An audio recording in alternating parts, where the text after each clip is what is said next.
Yeah, Yaga, you know how we do. Street block in this biatch. Yeah, man. Come on. We're in the building, man. We in the venue. The venue. We send you our menu.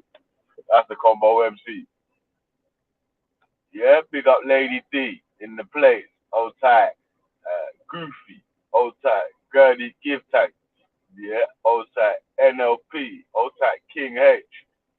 Yeah, man. Yeah. So we've been used again, yeah? Jeez. Swear down, man. We love abuse, man. Loving this abusive relationship, yeah? Mad. Mad. Old time Mr. Lee. My G. Cameron. Old time NL Pizzle. Yeah. I'll tell you what, yeah? Before we start off with the passa, yeah? And so and so's. Let me make this announcement, yeah? We was raising some money this week, yeah? To get a present for the Funky family, yeah? So, so far we've had 3 donations towards the Funky family's newborn baby gift. Yeah, so if anyone else wants to donate towards the Funky family's newborn baby gift, yeah, hit up the PayPal and slap your money in. Yeah.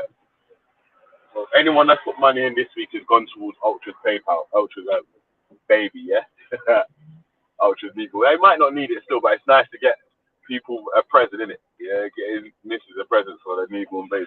I know that my missus would definitely appreciate it if my air quotes YouTube friends and family decided to get a present for her from if she had a baby and whatever. You know what I mean? She'll be gassed and fully so. Yeah. Yeah. Yeah, to pick up man like Funky, pick up Mrs. Funky, yeah, you know how we do. I was like Baby Funky, little Jesus Essa, yeah, Veliana, yeah, I was like little Veliana, yeah, pick up yourself, yeah, hey, yeah, man. Mm. Yeah, mate. All right. Next thing. All right, so, yeah, man, question of the day. Them tech bad man for idiot, yeah? You said them bad raised 1 billion while us minions are on the streets, stumping, running about, potentially getting your head bust, and so and so. What are we gonna do about this, man? Yeah, what we gonna do about that, man? Oh, hmm? How's man? How's them man raising? God, yeah, so that them man raised nigh on a mil or over, yeah, between all them Black Lives Matter UK sites. They ain't spent one penny on no uh, black community issues yet. Yes, yeah, man, them I take bad man for idiot.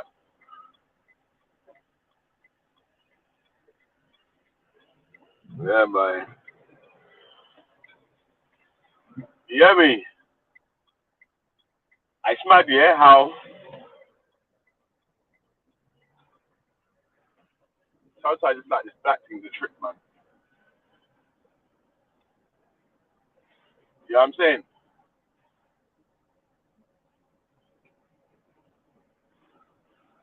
It's like a fucking trick, man. It's mad out here, man.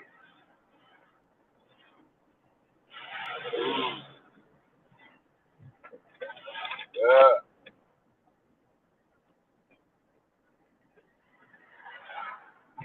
yeah, man. So BLM raised nigh on a mil, or probably a bit more by now. Last time it was it 900 grand or 90 grand? I'm not sure. 900 or 90 grand. My figures might be wrong, yeah, but boom, basically, yeah, they've raised enough here to donate to whatever cause or to put money towards that. We out there, not me personally, but members of our community, people that we rate, yeah, yeah, people that we rate, people that we um, cherish, are going out there, family members, friends, um, relatives, yeah, they're going out there, yeah, and yeah, putting their bodies on the line, protesting and marching for the, as far as they're concerned, they feel like the Black Lives Matter movement is to support um, black causes. But I'm saying, them man's raised the mill, fam, and they ain't done shit, cuz, yeah, so they're moving feral like fucking, they're moving feral like IC3 talking about the bankers, you get me? So them man are send us man on the road to march and chant and do blah blah blah blah blah blah blah blah while they collect the dough. We don't know who's collecting the dough. But how this is only happening in our community though. So we don't know who's collecting the dough. We don't know who's the head of the movement. Half of the people that's gone out don't even agree with the movement, yeah?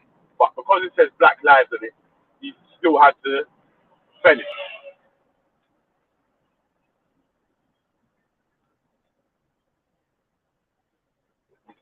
Yeah? We still have to fend it. We have to back it. We got to roll out there. We got to say, oh, yeah, of course Black Lives Matter. It's not no all lives and do this bullshit and blah, blah, this, that, and the other. We just get fucked. Take us to eat.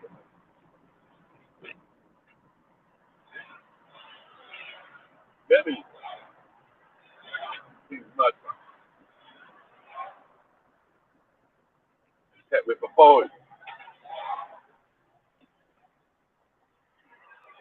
Yeah, man. So what are we going to do about it, though, man? What are we going to do about it? Because, boy, you saying the right winger are anti, yeah? The left winger slyly against man as well, fam. Don't ever feel like these men are with man. I've been telling man from the start. Yeah? Oh, shit. Bloody hell. Okay, no, Lady D. How are you, man? I'm here for yeah. Season, yeah? Oh, yeah, I want it. Morning, first of all. Morning. Morning. So what I'm saying is, like, it's a bit astonishing that so much money has been raised. We don't know who the faces are behind the Black Lives Matter. We don't know where this money is heading to. I don't know if we're talking about the UK or the American one, though, first of all. Yeah. No, the UK one. UK one. Okay, the UK. So we don't know nothing about them. Even when we saw that video that Nine uploaded about the American one, they can actually trace the money. It's funny, we can't even trace the money for the UK one. It goes straight to PayPal when I tried yesterday. So my thing is, we can't take these people seriously. It's shaky from the beginning. We don't know who they are. We don't know what they're about. We don't know where the money and their contributions are going to. Why are we hashtagging Black Lives Matter as black people? Why? They got us on that trick, innit, man? They got us on that black trick, man. That's right. Yeah, me. Anything to do with black, yeah, that's not black in the title, yeah. Every black person has to stand up and run out and defend. That's the trick, man. Madness. People find they can use it for their own things, like we said. Right, man are raising money for Black Lives Matter thing, yeah.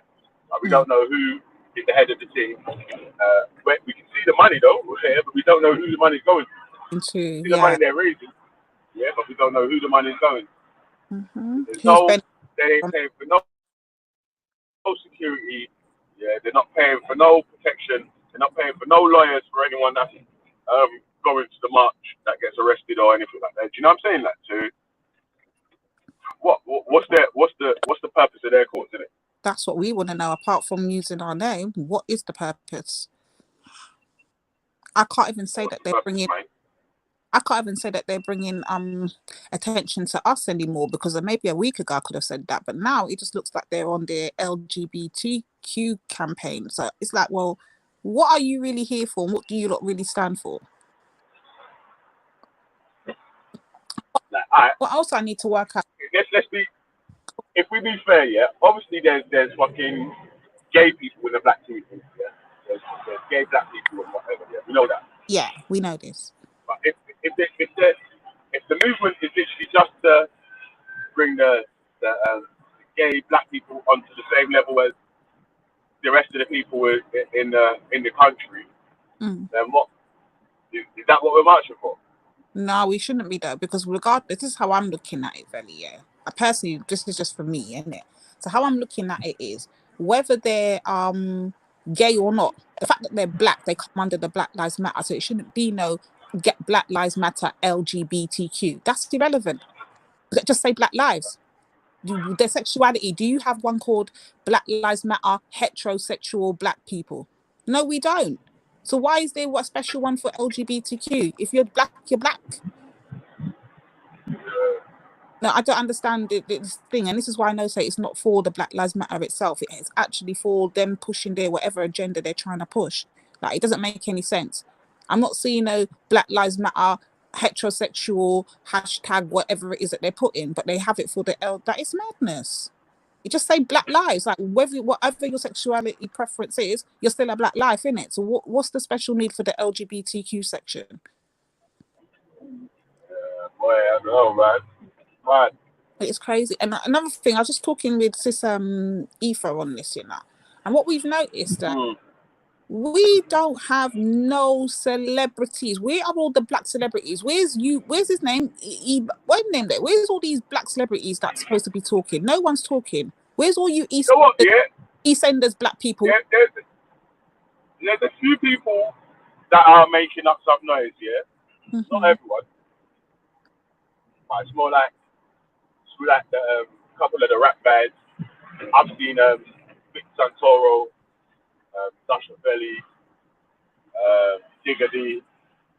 Get me a couple other people that are out there. Stormzy was out at Black Lives Matter March. Obviously, Mega Man. We're talking about, so where's are the celebrities? I said, Vellemy. Where are all the black ones that are on TV? Where's Idris Elba? You come out quick to come and tell us about COVID. Where's your mouth now? Where are you? Where are these celebrities? Yeah, but that's what I'm trying to say, though, Lady D. If we don't know who's running it, yeah, and we're all down there as minions on the floor running about Black Lives Matter, and all this shit, yeah, busting heads and so, yeah, and we don't know who's running it, yeah. How can we expect the bigger heads who may have a bit more knowledge, obviously because they got more connects or whatever to this, that, and the other? How can we expect them to jump behind it? We don't even know who runs it. But they do it in America. You see all the celebrities jumping behind Black Lives Matter. So what's the excuse for the UK version? Yeah, but that's what I'm trying to say, man. We can't be just because they're doing it in America. We can't say, oh, we have to do it as well.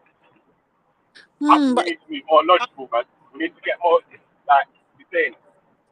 Let's find out what this Black Lives Matter cause is for, who's running it, where the money's going, and is the money going to be used to help any of the causes that we can see that are affecting us day to day, or the youth, or you know what I'm saying?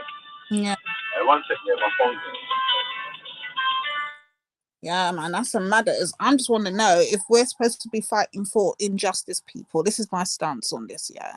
If we're supposed to be fighting for injustice, forget the whole Black Lives Matter part. Forget all of that. I'm saying if we're supposed to be fighting for, you know, less discrimination, less police brutality, whatever the case may be, where are all these same people that will come out every time that there's a pandemic or there's this, or they want to bring attention to whatever it is they want to bring attention to, whether it's breast cancer or whatever, they have mouths then. But where are the black celebrities now? Don't get me wrong, I did go and someone hit me up last night and let me know to go and check out EastEnders. They're kind of highlighting the black boys being stopped and searched, and they're doing storylines along that. I get that.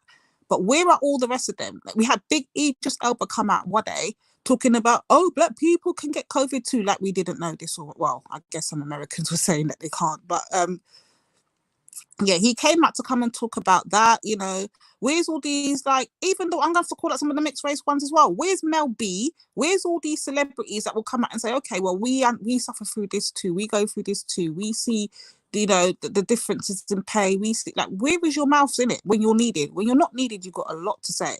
Now that you're needed, where are you? Ghosted. They're not around. And I've noticed this is becoming a pattern. When they really need to speak up, they're not speaking. And when their voices can be used to further a cause and to stop the attention dying down, they're ghosted. No one's here. And that's the point I'm trying to raise. Where are they? Forget the Black Lives Matter part. Where are you now? Your voices are needed. Where are you? I'm not saying, don't get me, I have to big up, this is why I have to big up the sister Jamila, because Jamila, no matter whether she's doing something or not, she's a consistent celebrity that's speaking out against what goes on here in the UK as a black person. And that's why I have to rate the sister. I know Shakara had her on a couple weeks back or a couple months back, and that was good. But yeah, Middlesex, I understand enough people scared of the backlash, but if you're going to stand for something, stand on it, innit? You don't care what the backlash is. If you are really about it, you're going to stand for it regardless. Oh, Tank, you're not saying nothing new. That's not a picture. It's a clipping of a video. Let's be correct. You're not telling me nothing I don't already know, Tank. But yeah. So Yeah, man. yeah. You got yourself laid deep, man. Yeah. Yeah, Like, but you know me. what Like, are they up or nah, not what now? you gonna say? Are needed? Say that again. Are they? Do you Cutting think they out a would little bit. up now? Voices.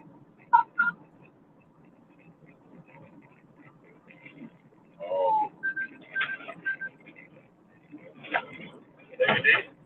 Yeah, can you hear me? yeah. It was cutting out a little bit still. You're back Oh, now, though. okay. Yeah, I was just saying, like, now we need their voices to bring awareness to the plight that we're facing here in the UK. Now that we need their voice more now than ever. Forget the Black Lives thing. We just need them so that their tension does not die down on what we're trying to fight for. They're ghosted, Veli. There's no one here. No one speaking. The people that have the Yeah, but, large platforms, the no, people that have the large numbers are not saying nothing. They're none and void. Lady B, Yeah. what's Black Lives Matter trying to do? Like, what's their cause that they're fighting for? I don't know what they're fighting for, to be honest. That's what I'm trying to say though, because if we can't get something that we know what it definitely is, yeah, how can we expect anyone to stand behind it? No, but I we mean, don't want Black Lives Matter to do it for us. We want to do it for ourselves. Is my point. That's why I say forget Black Lives Matter. okay. We know what All they're right, on. We need Right. them.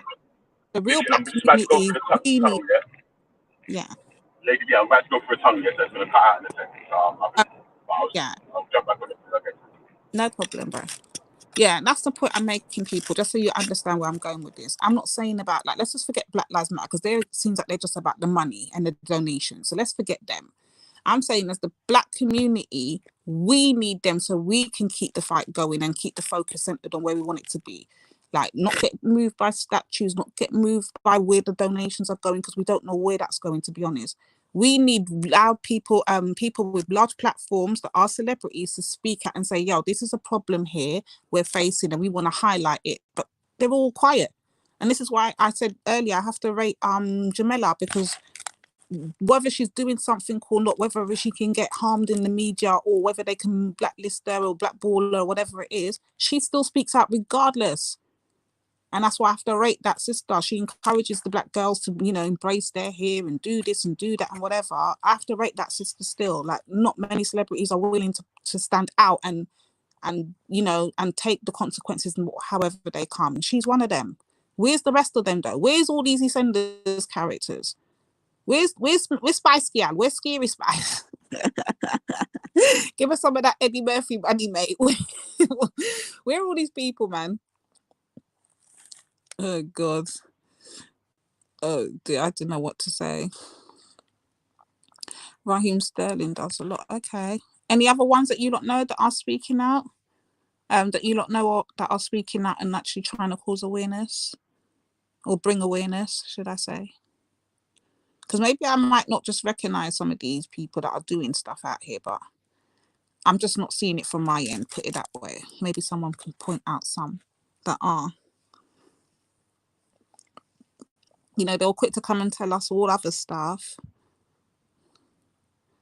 I don't know, Love is Law. That's a good question. Lady D, could the black community sue Black Lives Matter for false advertisement? That would be really interesting to find. That's the thing. Even if we want to sue them, who are we suing? We don't even know who the hell's behind Black Lives Matter. How would we even get a court? How would we even get? How would the court even proceed that? Who are they going for? We need somebody like IC3 or someone who's better with the court systems and stuff like that to answer that one, because who exactly would we be going for? Because it's blatantly false advertisement, it's blatantly misleading, it's blatantly basically this is bamboozling and hoodwinking us. We've been bamboozled and hoodwinked yet again. And it's just sad to say that we still allow it to happen in 2020. It is so sad. We thought we've been through this 1,000 times, we would have learnt by now, but clearly not. Yeah, I don't know, man. I don't know. False advertisement. Would it be just false advertisement? Would it not be using the black struggle? Oh, that is false advertisement, isn't it? For their own agenda. I don't know. You'll have to give me some ideas, you know, on. I forget that because their money is filthy money. That's true. They do say not all money is good money, but jump on the panel, man. There's a long time you ain't been on the panel. Come and help me discuss this subject matter, because the fact that we're still big up, Vellemy, you're back. Yeah, I'm trying to get Brother R to come on the panel to share his thoughts, because he was saying that we shouldn't even want their money, and I want to hear why. Right. Yeah. I hear that, but what it is, yeah, I'm trying to get the people them gas, yeah, to ask questions, did it? Yeah. Questions the shit, like, bro, what's going on here? Like, we're all coming out, running about, jumping about, making up bad ideas, this, that, and the other. These men are just getting bad, fucking what, and not doing shit with it. And now the situation is still the same. Nothing's going to change. And you get me? A couple men are going to get arrested. Yeah, I do hear your point. My thing is this though, Vellemy, because Scattered made a very good thing yesterday. He's saying what he's going to do is going to contact some of these grassroots organizations, isn't it, and get them to try and email Black Lives Matter and see if they're willing to donate to the real grassroots. Oh, there's IC3, the perfect man that I need to speak to. IC3, can you jump on? Good morning. But yeah, if we can what's it called? If he can get the organizations, the black grassroots organizations, to apply for some of this donation money, and judging by all their responses and if they get through or not, we'll be able to tell if they're really about what their mission statement or that statement they put out a couple of days ago is saying. Because they claim on their statement that they're willing to donate to grassroots and that's what they're dedicated to. But we're only going to know that by black grassroots organizations applying and seeing if they get through or not, right? I don't know, but in the meantime, they're making up beer noise. That's at least a 30 grand to the Manhood Academy and all them things. You hear me? Yeah. And then you know that it's real. Yeah. After then, it's like, nah, this ain't real, son. You just out there marching, getting lit down, and they're just collecting all the fucking gains and whatever from it. Yeah, me, you're just on TV. We're on fucking TV carrying fucking white guys through the fucking crowd and shit. Yeah. Where if any of you man would have got caught in that crowd, yeah, no man would have carried you through that crowd. You would have been dead. So I think they can shake it, man. Mad. Good morning, IC3. Can you hear us? Testing 1 2. Good morning. Good morning. I hear you. Good morning, young man. Young man, you're so flattering. So, what's the subject of the day? Just come on. Subject of the Just day, got back home. question of the day is that we're walking about, like, are we Black Lives Matter, BLM has earned nearly $1 million in donations, while us minions are marching about and doing all the legwork for the Black Lives Matter. What do we do about it? What are we going to do about it? Oh, right. Okay. Right. Well, this is the think tank, isn't it? This is the think tank. Yeah. What are we going to do about the elections that we don't know where it's going to, where it's coming from, but we're out here screaming Black Lives Matter, marching and protesting, but we're not benefiting from the profits gained. Yes. So we're suffering, and they're profiting from that brand, as it were. Whoa, it's a tricky question. I'm trying to.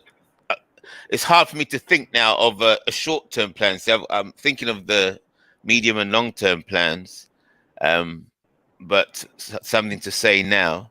What would I do right now? Well, first of all, I think what scattered minds. I think he was saying the other day is that the claim is that they plan to distribute this money to grassroots organizations. Is that correct? I don't know. Yeah, they did say that. So let me find it. Let me go to their Instagram again. Let's have a look. So let me tell you what I'll read it out. Find it. Hold on. So they've grabbed all this money, and people are thinking, "Wait a minute, how can we get some of this money that they've grabbed from us?" Or you know. Right. So this is what. So that's the route. That's the route you're trying to take. Okay. So let's see what we can look along. I don't. It's not necessarily that. Yeah. It's that basically, if we're out here doing the shouting and marching for Black Lives Matter and they're collecting funds for Black Lives Matter, we actually have a right to know what their funds are going to be allocated towards. Right. Oh, right. So, okay. So they got the brand Black Lives Matter. Black people choose to chant Black Lives Matter, and therefore Black people are demanding to know what they're doing with the money for Black Lives Matter. Is that correct? Well, they're not, but we are now. Well, they're not. They wasn't, first of all, and really and truly, like we say, before you enter a contract, you should find out all the details of the contract before you enter the contract. Yeah, it doesn't seem like we've done that. It seems like we've entered the contract and then tried to look at the bill of the contract after. That exactly. That's right. That's right. That's right. Right. And yes. You signed up now. And then there's the other black thing. Once something's got a black in the title, now every black person automatically has to be behind it, or you're a sellout, coon, you're this, you're that, you're the other. Yeah. You get me? Yeah. Yes, definitely. So let's look at what you're saying there. Let's take it bit by bit.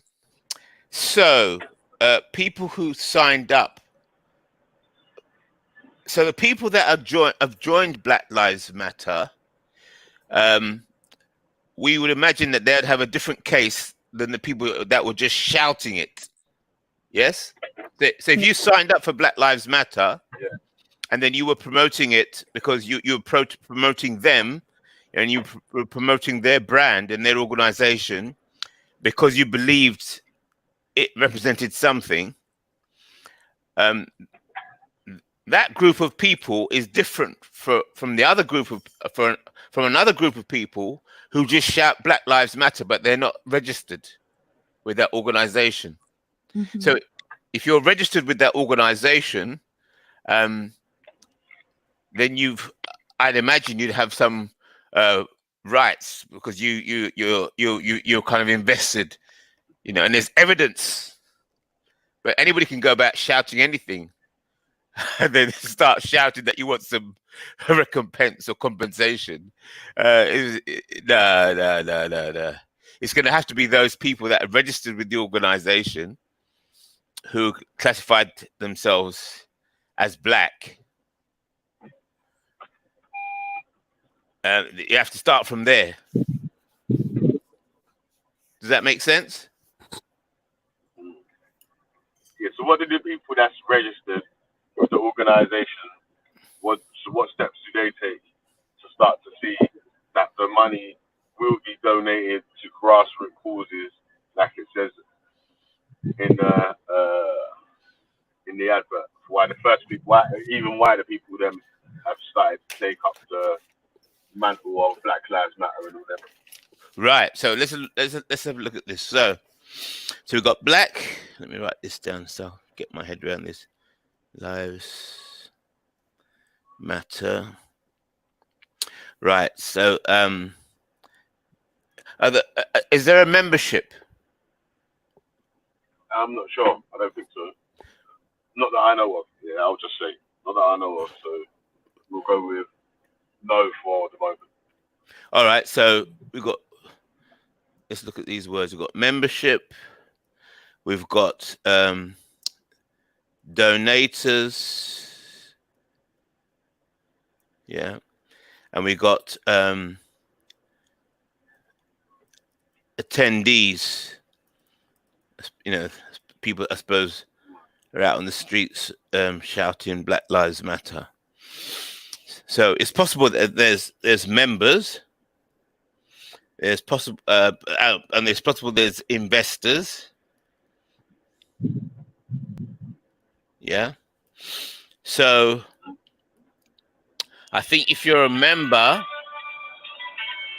if you're a donator, and if you're an investor, but if you're just a person attending the events or just shouting Black Lives Matter, I think that those people will be scribbled out. They don't really mean anything. Right. And then we've got to decide grassroots organizations. So then I suppose we have to work out what does the Black Lives Matter organization classify, or who do they classify as grassroots organizations? Does that make sense? Right, I understand. Mm-hmm.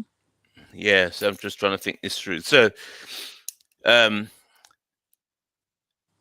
if you're not a member, if you're not a donator, and if you're not an investor, then you got it's got nothing to do with you. And also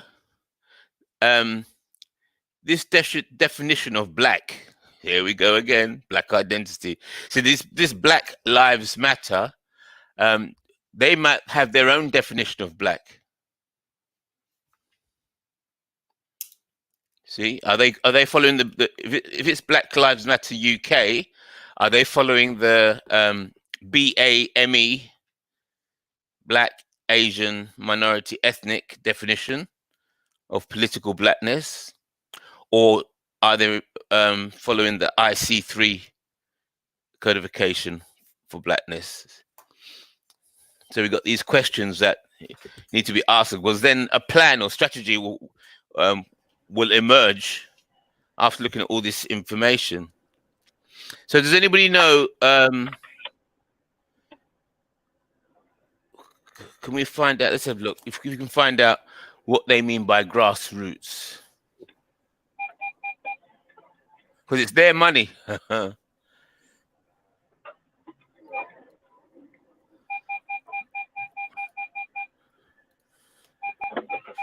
Grassroots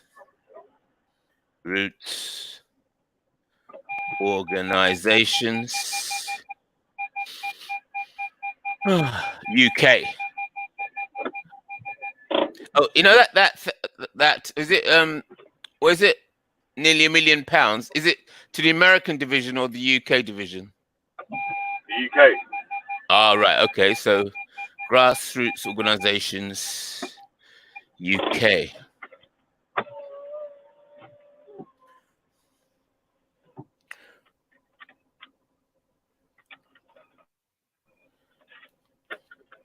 Grassroots. Meaning. Yeah, and I knew people in the thing modes would start trying to say, oh, the people only care about money or rah rah rah rah rah. But whatever route of life you take here, you still have to have money to fund whatever you're going to do in it. So That's right. That's right. That's right. money matters to everyone, baby. That's right. That's right. If money didn't matter, then like the rich, the super rich people wouldn't hide their money. Exactly. So grassroots. So grassroots means the most basic level of an activity or organization. Ordinary people regarded as the main body of an organization's membership. So that's the official definition of grassroots, but we don't know if Black Lives Matter have their definition of grassroots. So let's see, because they have their own one, because it's their money. Grassroots and Black Lives Matter.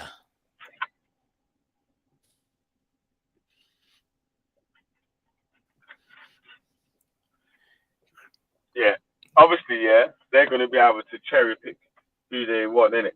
So knowing the way that they're or having a idea on how the shit probably is going to work out, yeah, they're probably going to end up donating the money to some grassroots Black LGBTQ cause. You get me?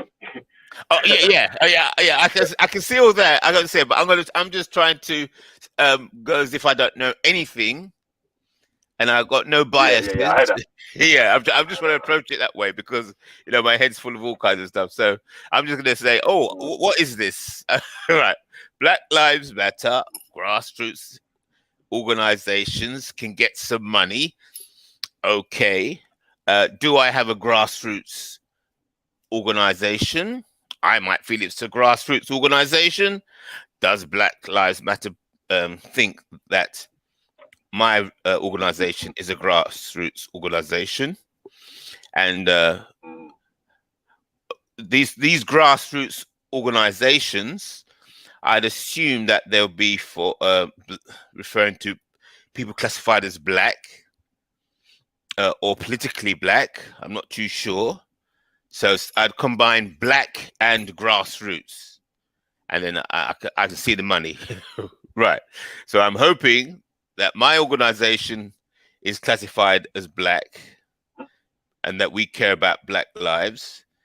And secondly, I'm hoping that my organization would be classified as grassroots. And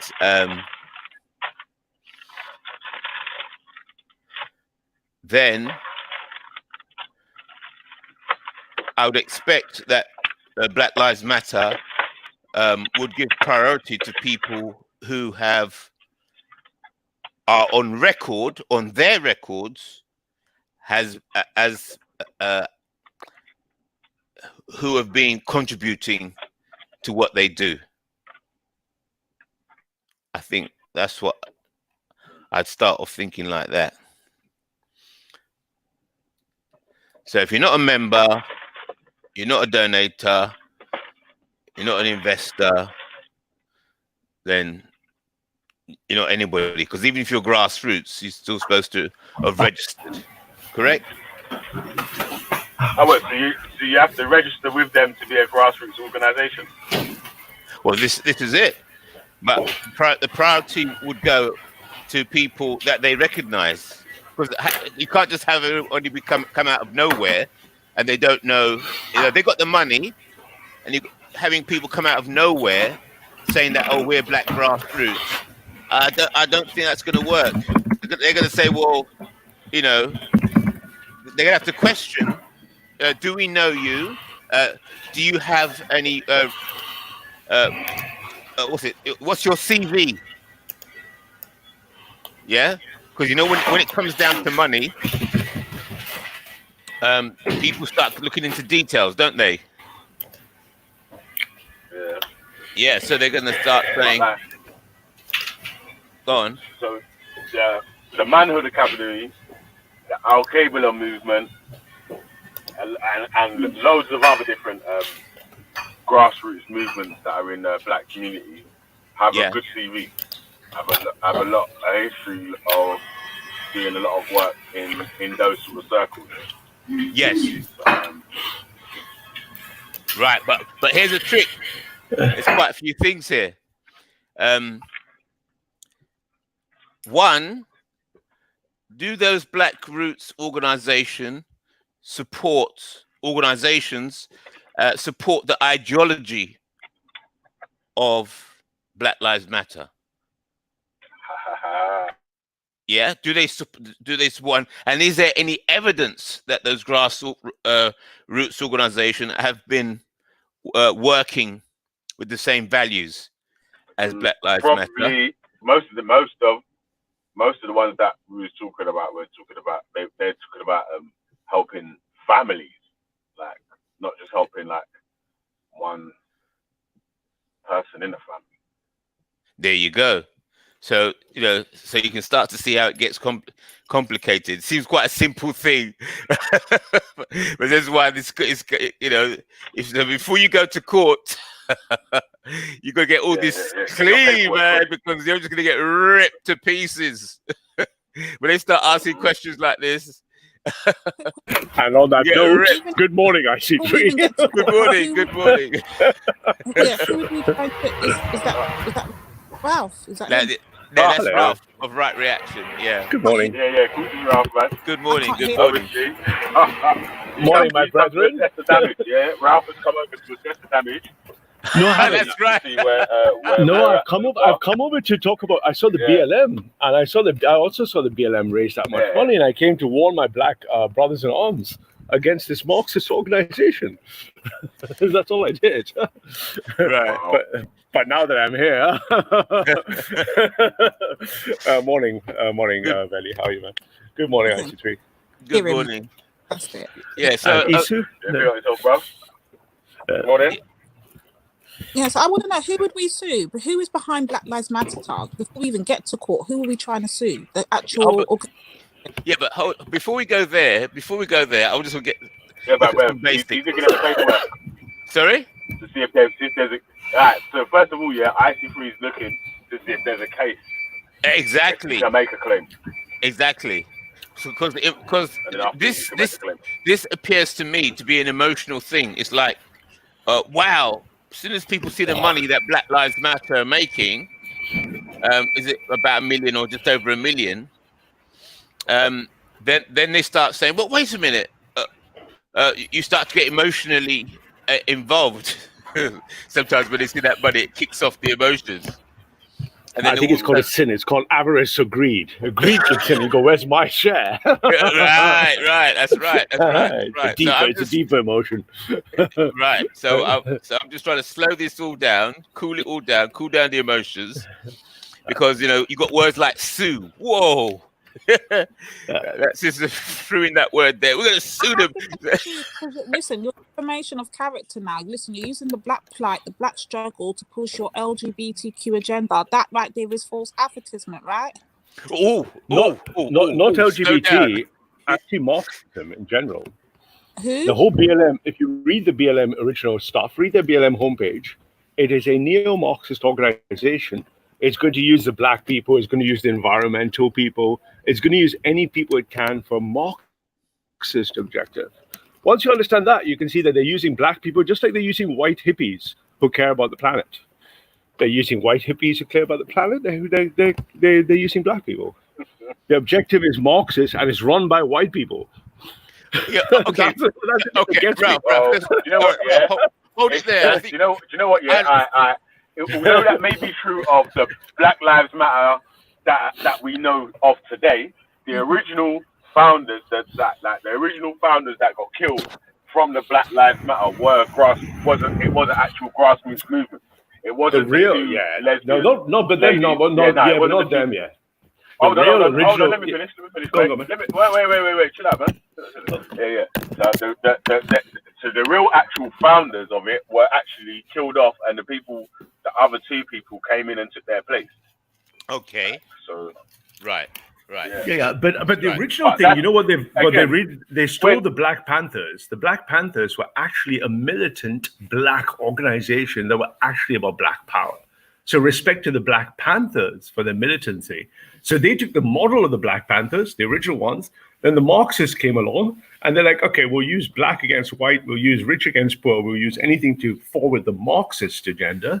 And modern BLM is a neo-Marxist organization. They play on the black heartstrings because they call to the Black Panthers, which were legitimately a black power organization.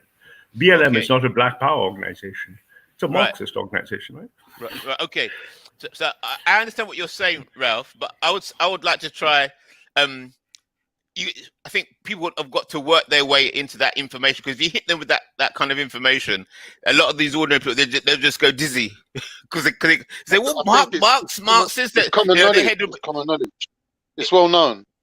What's that? That's the Marxist organization. Morning, everybody. Good morning. Yeah, you know what it is, yeah? It's that, I tried so. to say from the start, yeah, IC3, yeah? Yeah. Is that most of the people, yeah, or most of the actual activists or grassroots organization people probably don't actually stand with Black Lives Matters policies or whatever.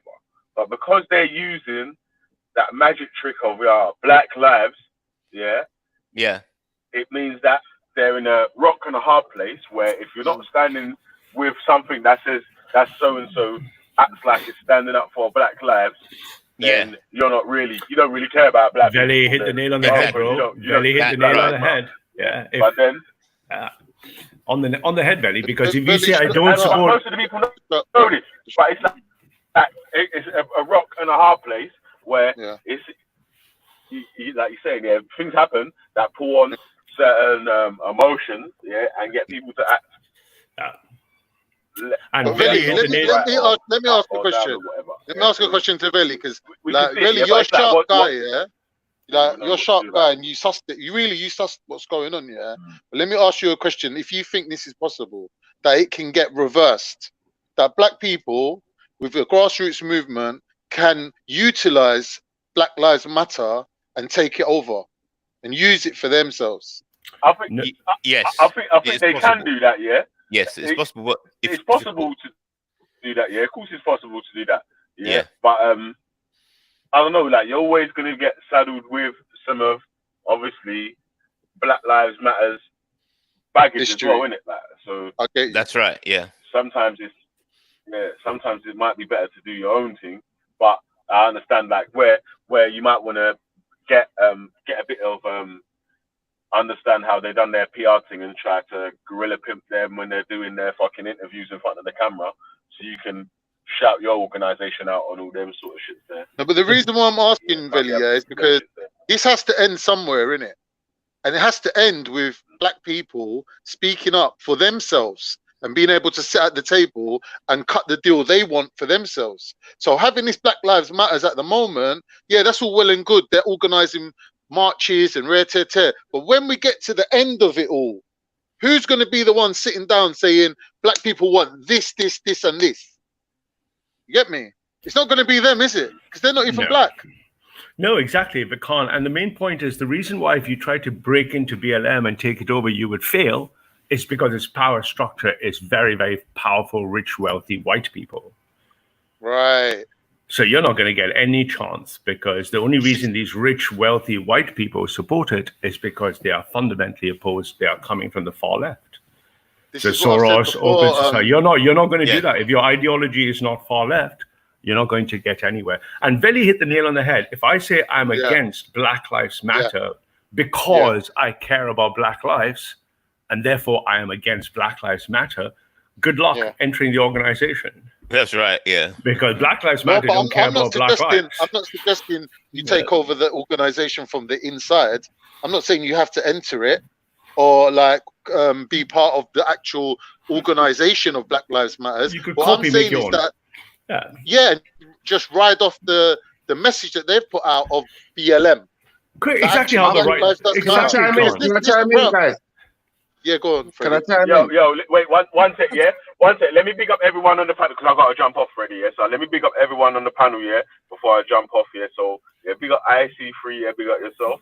Big up Right Reaction. Big up yourself. Big up Lady D. Master Esau, the Cave Beast. I'm not going to say nothing to that. Big up yourself. Old tight Carlito in the place. Big up yourself. Old tight Freddie. You Afrophobic motherfucker. Yeah, big up the place. Yeah, so, keep the conversation going. Yeah, it's a good convo today. You get me? Like, try not to get. Well, do you know what? Yeah, differently. Obviously, it's Friday. Yeah, so you can get in your emotions today. Yeah, actually. Thank you. Thank you for the permission. I know emotions today, man. Ralph's a respectable racist, man. So I'll leave him alone because he's respectable and racist with it. Racism is a left-wing idea. I think we should enter on a proper conversation. We did that all yesterday, innit? Like, let's hash this thing out here. This Black Lives Matter. Is that Lady D? Is that your different voice? Oh, you changed your icon. I got you. Big up, sis. Big up, sis. Pay attention to. Forget the icon. Hey. What are you saying, Daddy Freddie? Well, we're there, man. We're there. Big up, sister, man, all the time, man. Come on, man. You get me? Yeah, I was just saying that. Hold up the conversation, yeah, and I'll be back in a bit, though, yeah. Okay. What about your business, man? Then two sugars. All right, Farouk, man. All right, Farouk, man. Yeah, Farouk. All right, this is a word. Lady D. No, I'm going, Freddie. Like, You can say anything you want when you're sexy. Yeah, it's too bad you ain't never gonna have that privilege, King. But anyway, no, I ain't got the equipment. I ain't got the equipment done. Yeah. Anyway, I'm thinking this Black Lives Matter is good and it's bad. You know what I'm saying? Because the message overall is wicked, but the movement, I don't know nothing really too tough about them. Do you know what I'm saying? So I'm just trying to hold on to the message and kind of leave the movement alone. Do you know what I'm saying? Until men can find out more about it. Freddie, what is the message for Black Lives Matter? What is the actual message? That's what we first need to understand. Well, what I got from Black Lives Matter, and when I went down there, that time I did go down there. I didn't go down there the time when the racist was there. I went there another time. And basically, I was telling the people then, like, boom now, you can't be screaming Black Lives Matter and it's not holistic. Like, I've got Black Lives Matter as a holistic thing in my mind where everything what a black person does matters. Like, well, jobs, education, fucking our interaction with each other, families. Do you know what I'm saying? So I've really more good put point, I've more put it as a holistic thing in my mind. Everything that I do matters about black, like matters from this day or from whenever, before I was born. You know what I mean? So I was telling man, if you're gonna scream Black Lives Matters, you can't be dissing women. You can't be trying to stab up your brother. Do you get what I'm trying to show you? I was just more or less on that. Like, you can't be trying to go home and diss a woman and say, yo, she's a bitch and a whore and a cunt and a this and a that. You get what I'm saying? And she's your black sister. And you can't definitely be saying your brother's a dickhead and a pussy and you're going to kill him and you're going to stab him. Amen to that, brother. Amen to that. I love that. You get what I'm trying to show you? Yeah, so basically that's my message I had. I love George Floyd. I love... Freddie, pause. We have that message. That's our thing, innit? But what do Black Lives Matter organization, what is their message? That's what I'm trying to get at. I can't tell you, sis. I can tell you. LGBT. I can tell you. I heard this LGBT. Go first, now, from my research, guess what? I've got LGBT out of it. I've got fucking gay rights out of it. I've got George Soros out of it. I've got so much mix up. Millions of pounds of dollars of advertising funds have gone into the thing. So I don't really know what they're doing, innit? I think they're like just a pretend comic relief for black people, to be quite honest with you, to collect money on behalf of us. That's not what they're doing. You should look at what they've written. Ralph. what they've written is Black Lives Matter is you have to take these words on to heart. They are neo-Marxist. What that means is they care about anything that is a Marxist agenda. It's not just Black lives. It's anything which they see as oppression, they want to solve by communism. That is their objective. They are looking at Black Lives Matter like Ralph, the Extinction let's Rebellion. Underline that. They are against oppression, right? No, but remember, oppression is a Marxist idea.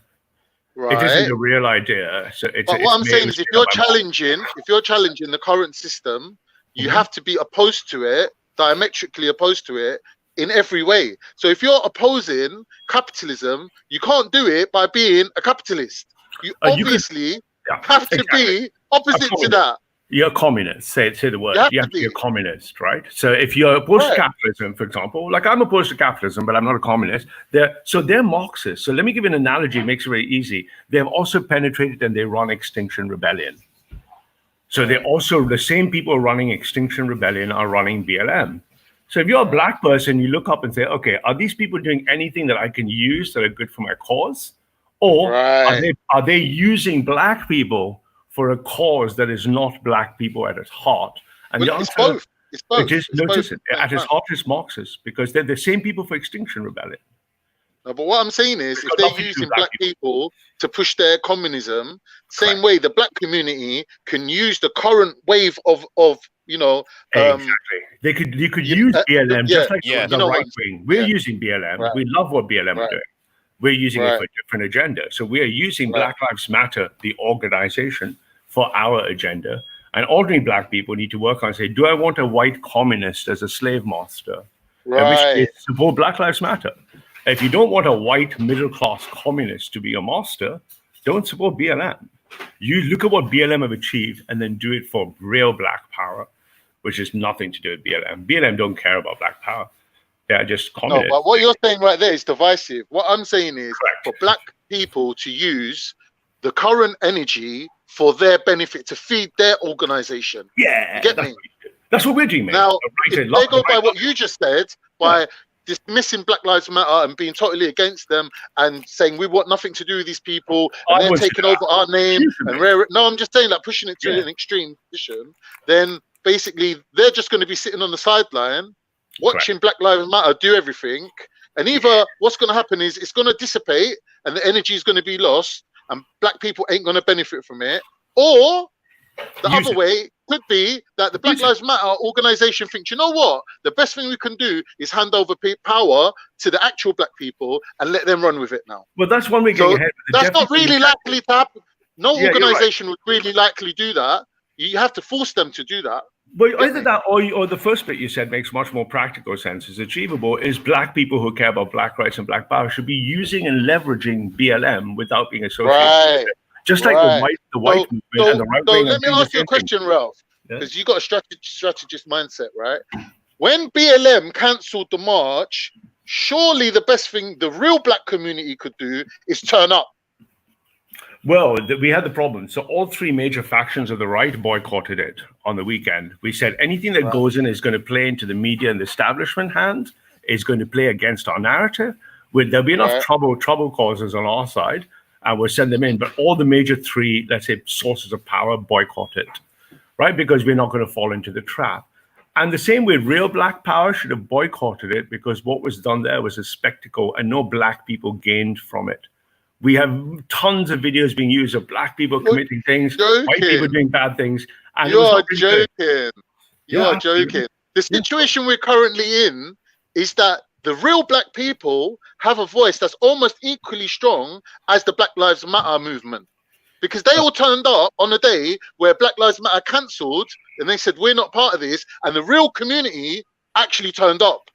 Yeah, but there was now Black Lives Matter have to calculate how many people turned up that day. Yeah, these are the real soldiers. Yeah, and we need to kind of like be keeping one eye on these lot now, because like if we fuck with their name and we do things in the But the problem with those things is they're temporary events, right? You can only show up temporary. once. No, but you can only show up once. But the writer for the Guardian and the writer for the BBC, he does it day in, day out.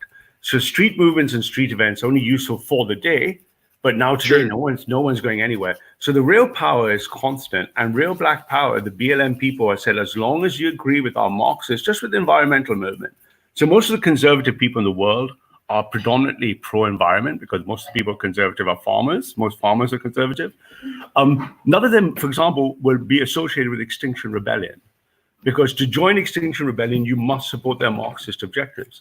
To join BLM, if you try to go into BLM and, for example, let me give a simple one. You join as a black guy for BLM and say, no, I'm against black homosexuality.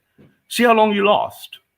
Yeah, but that's what I'm saying. For them to you'll be kicked out instantly if you, because LGBTQ is Marxist, right? Yeah, but who in their right mind, who in their right mind would tell black people in the UK to join the Black Lives Matter organization? Left-wing, white left-wing people. Yeah, no one would tell them to do that. White left-wing people, right?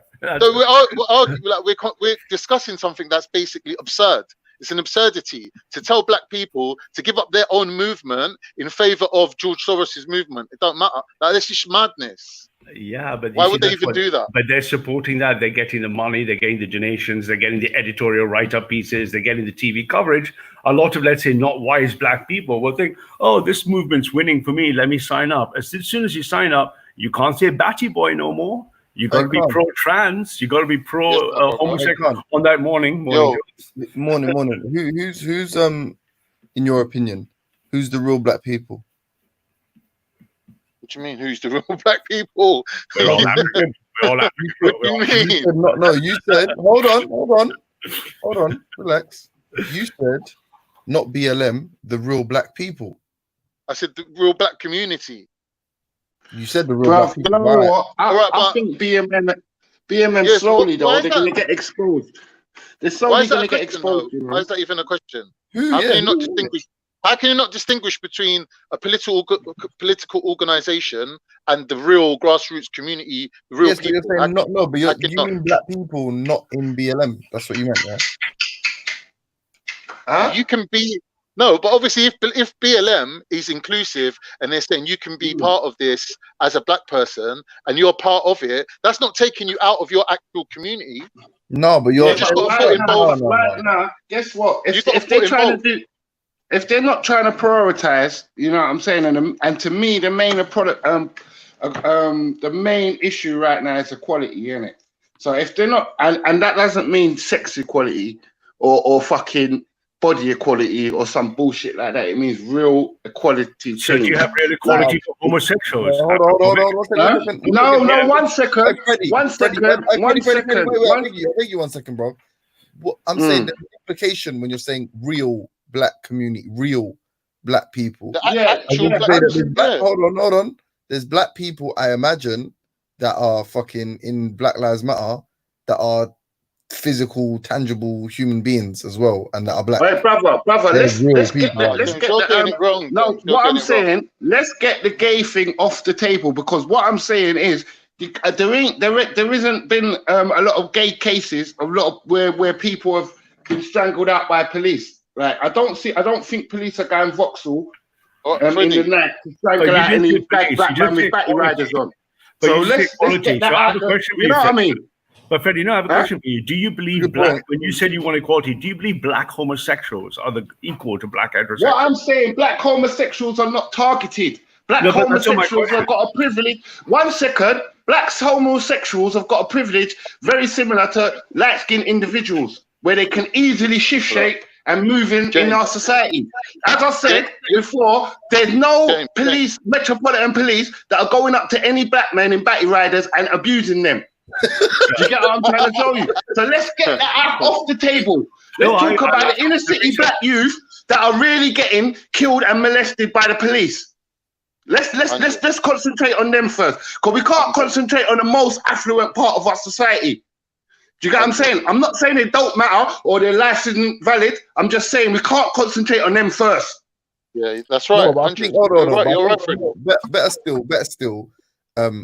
You're talking about as far as Ralph, you're concerned, like by the way, it was a really unimpressive race where you started, but you're talking about like you're politicizing sort of every aspect of these movements and organizations, whereas what Freddie's saying, which is clear, is as far as he's concerned, there is only one agenda, and that is to stop police brutality. Outside of that, that's a separate discussion. I believe what do you mean there's only so, James? What do you mean? As well as 1 second, Because as well as gay people haven't got any suffering from any postcode drama as I know of. Well, I know of. Let's leave the gays out. There's not no. Let's leave the gays out of it, brother. Let's leave them out of it. Just what? Let's leave them out of it. Yeah, that's what I'm saying. Yeah. So at the end of the day, you shouldn't even be mentioning none of them. Yeah, I'm excited about the gay thing, James. But my thing is, that's not what they're saying, though, is it? They're not saying that that's not what BLM and the movement currently is saying. They're not saying the only thing. The only thing is Freddie. I said Freddie. Oh, Freddie. Okay, Freddie's good. I was pretty explicit. I said legitimate. My mistake. I thought it was Freddie. Yeah, it was Freddie, sure. But that's not what the BLM movement wants. They want general. Yeah, but bro, no one cares what the BLM are saying because we ain't BLM. Yeah, that's we don't care what they think. That's facts, bro. You don't care what they That's facts, bro. Because you know what? I think, to be quite honest with you, BLM is such a fucking letdown with how they've gone on for the past weeks. Do you know what I'm saying? There's no actual clear information. You know, like as an organization, there's no pamphlets, there's no posters, nothing to explain what you're doing here. It's all hype. It's just a hype thing. No, but you just turned up with advertising dollars, and all of a sudden there's BLM posters and fucking placards everywhere. Well, but Freddie, what I'm saying is this. Freddie, what I'm saying is this, yeah. If you take the positive out of it and leave the rest, all the bullshit behind, yeah, and keep pushing on with your own movement, the positive thing to come out of BLM is number one, the catchy slogan of BLM, Black Lives Matter, and the second thing is they're actually saying that Black Lives Matter. So take that and run with it. Brother, we don't give a fuck what they're saying. Because at the end of the day, there's the same amount of black people come out on the streets at August the 1st every year, and that's got nothing to do with Black Lives Matter. The same amount of black people, bro. Do you know what I'm saying? Can I say one thing though? Yeah, like I'm not trying to get into tinfoil hat kind of territory. Yeah. The other day I was watching the City and Arsenal game, yeah, and I seen every single one of the players take a Kaepernick knee before kickoff, and no one had their names on the back of their shirt. But they had Black Lives Matter on the back of everybody's shirt, yeah? Yeah. For an organization, as Freddie put it, I mean, there's more pamphlets and more of a sort of mission statement for Kick It Out, which is the historical football against racism campaign, yeah? That's why I like you, Jay, because you've got fucking bare sense, you know? For the whole for the whole of the Premier League, NFL, NBA, for every single one of these people to adopt this slogan. And this organization has no clear direction. Has members of Congress. Members of Congress have took the knee. You know, I saw them taking the knee. Members of Congress. Nancy Pelosi in an African fucking show, bro. Yeah, I don't know. Yeah, but James, just a quick one to you on that. I'm trying to show you. Guess what? Where does this movement come from? Who's advertising? Who's funding this movement? Because it seems like they're everywhere. They're all in the right places, apart from the hood. Yeah, no, of course not. But to James's point. I bet you anything with BLM branding and the mimetic changes. Say, well, I've got echo. Might be me, hold on. No, I was just getting a call come through. I just had to think. Sorry, yeah, James. But I bet you anything. Can't understand why Colin Kaepernick can't make them take a knee. One second before you do that. But Black Lives Matter take a knee is not going to change the amount of racism in the terraces. You can take a knee and you'll still hear the monkey chants when England plays. Or but I'm interested in where do you changes nothing. Where do you think it comes from? You know what, Ralph? Yeah, you are sort of on the borderline of sometimes you are susceptible to a good conspiracy theory, and other times you're quite objective and rational. So where do you stand with how this has come about and what the ultimate sort of goal of those? Here's my prediction, and hold me to it in 6 months' time. Right, someone meet up. BLM, calm down. BLM are going to run an increasingly, not by themselves, they're going to run an increasing frequency campaign to coincide with Trump 2020. They're going to play on the divisions, accelerate the racial divisions, especially in the US. Biden. You think they want Biden in office? No, they just don't want Trump because they know by 2024, 2028, the demographics are on their side. So they're trying to steal away as many liberal centrist whites in the swing states.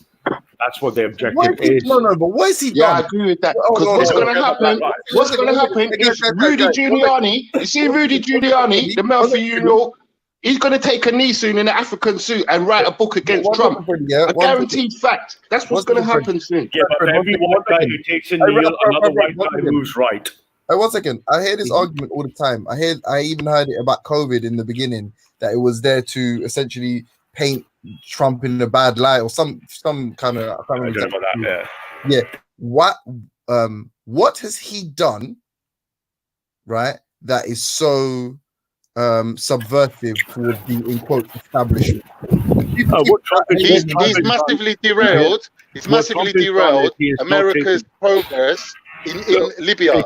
Libya right now should be a different situation. Let the man answer, and then you go. Yeah, no worries, Carl. Apologies, man. No, but no, it's a deep answer than that, because the cathedral or the establishment in all four wings, Trump is a maverick to the establishment.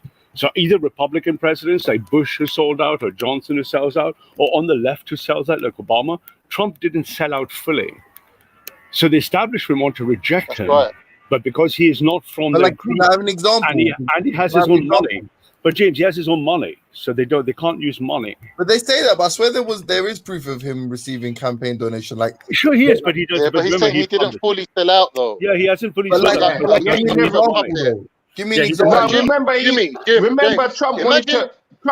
One second, Khan never. 1 second. He never wanted to go into the White House. You know, I'm not a conspiracy theorist, but I know that they don't want this man around. What I'm saying, Freddie, imagine if Hillary got he represents he represents the real true face of America, the racist. Yeah, they don't want that face. They don't want that face portrayed to the world. Do you get what I'm saying? They don't want that redneck face portrayed to the world. Listen, 1 second. The first theory was he colluded with the Russians to get in office, that he was Putin's man in the White House. Probably did.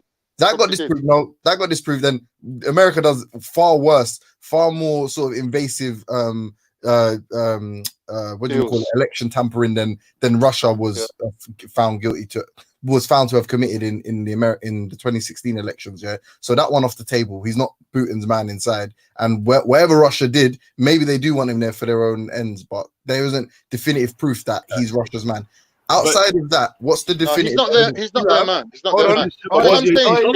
James, you ain't heard the new one yet. He's China's man now. Apparently, they're helping him fix the new one that's coming, the upcoming one. That's per contra to what's in the media now. He's apparently the one who's going to start a war, guys. But the main point is, one of his top allies have come out and said that he asked China for help.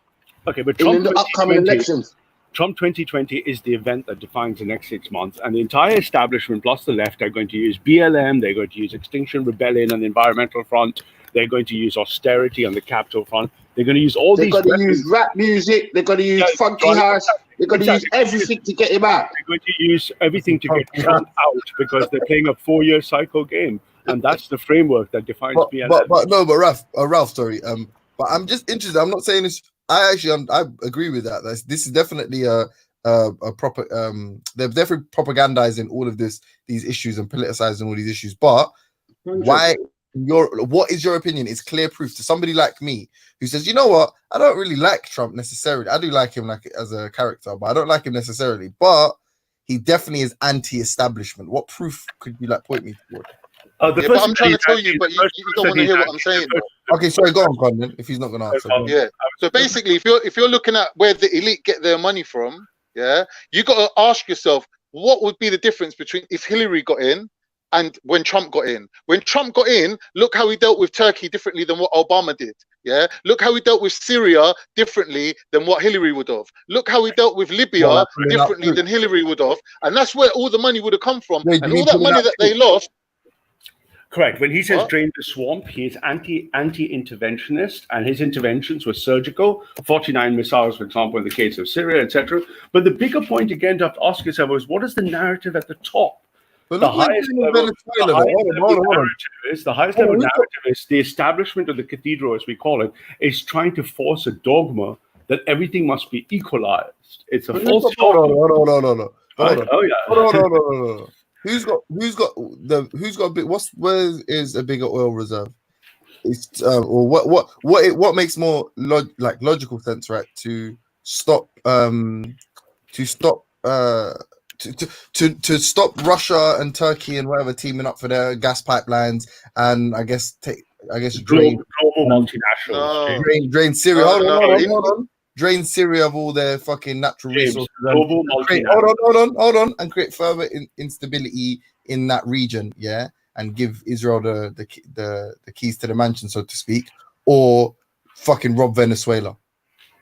It That is makes far more sense. He's not changed. He's not anti-interventionist. It's the opposite.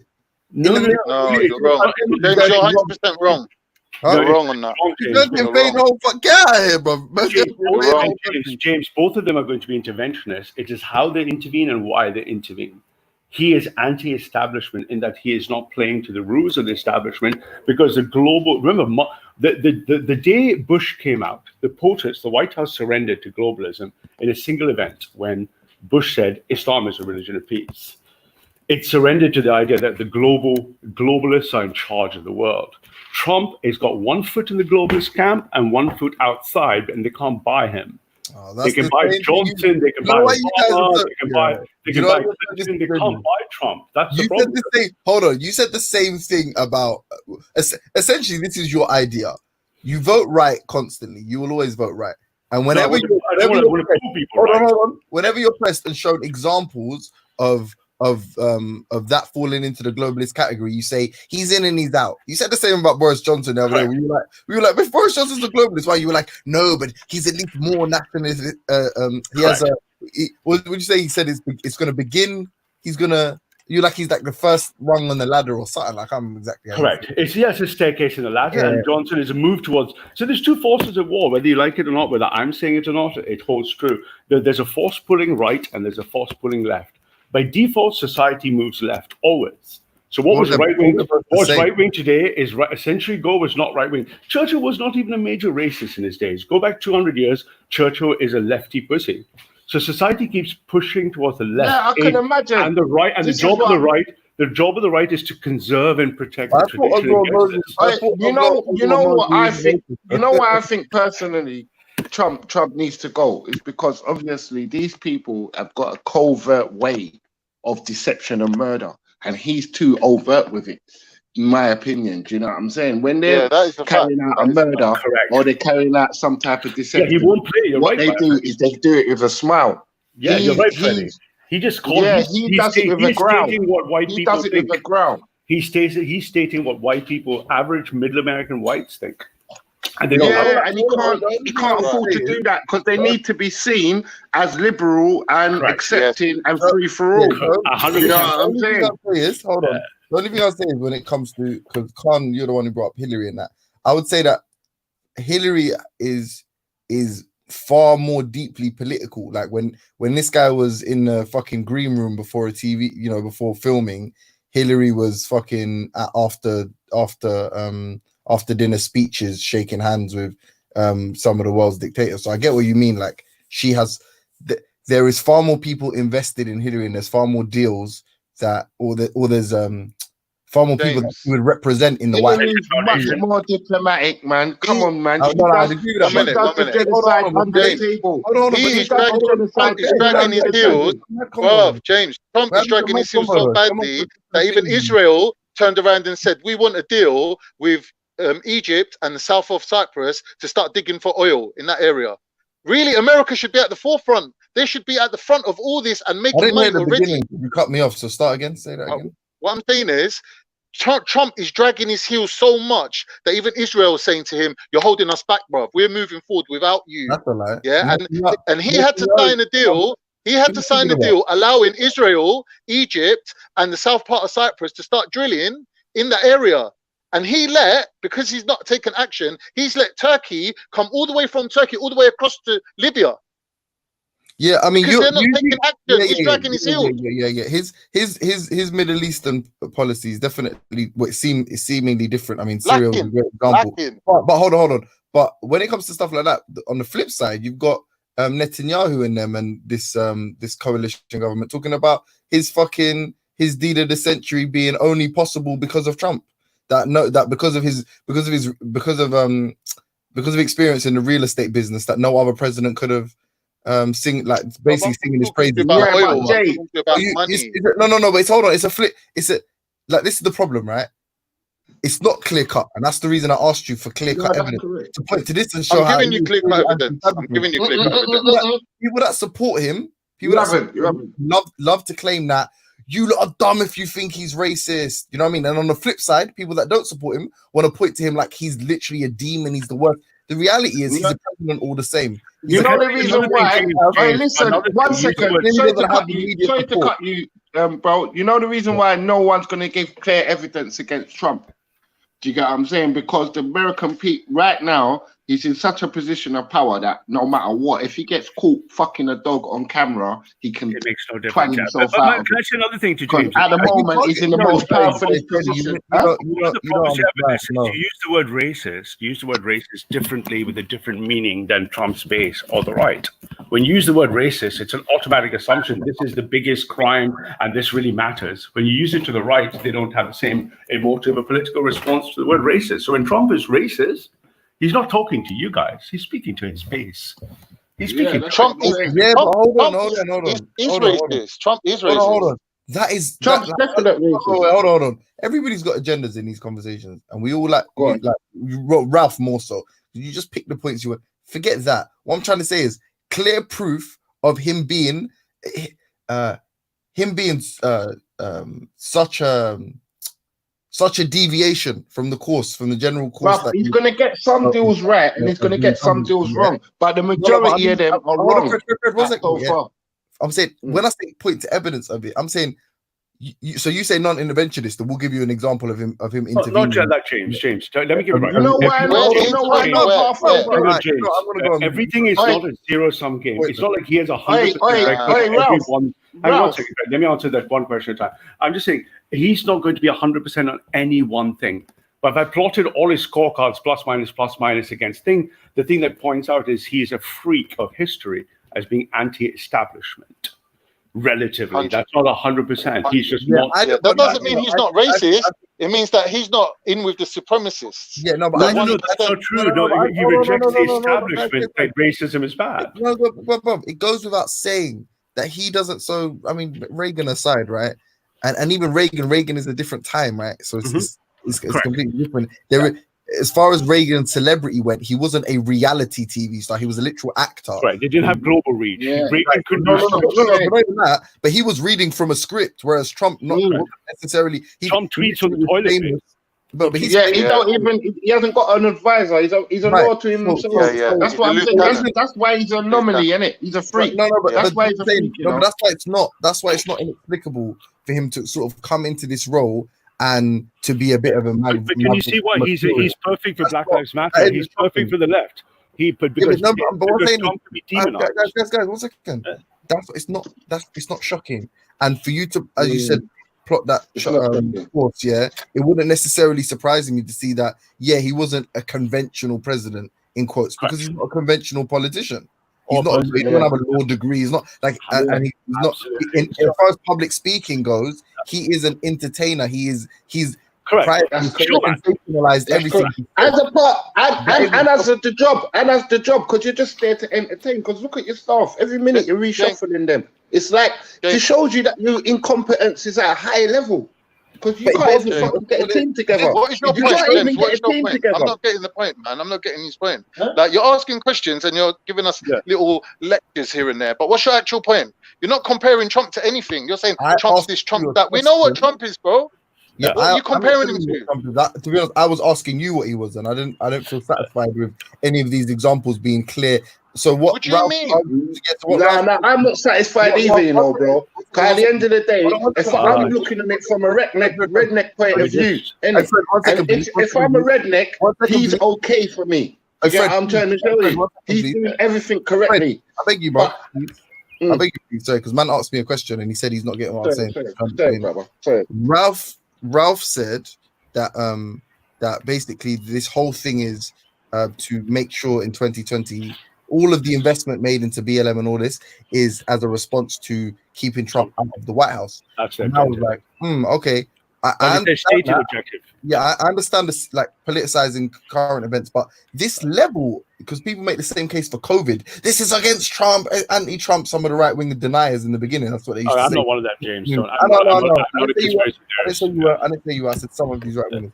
So I was saying, what? Help me out because from the right. So for your information, I agree with Ralph on that. But James, I can paint you a picture. I can paint you a picture, James. You can reject the picture, accept it. There's the top level narrative of the world, and that is accelerationism. Everything is getting quicker.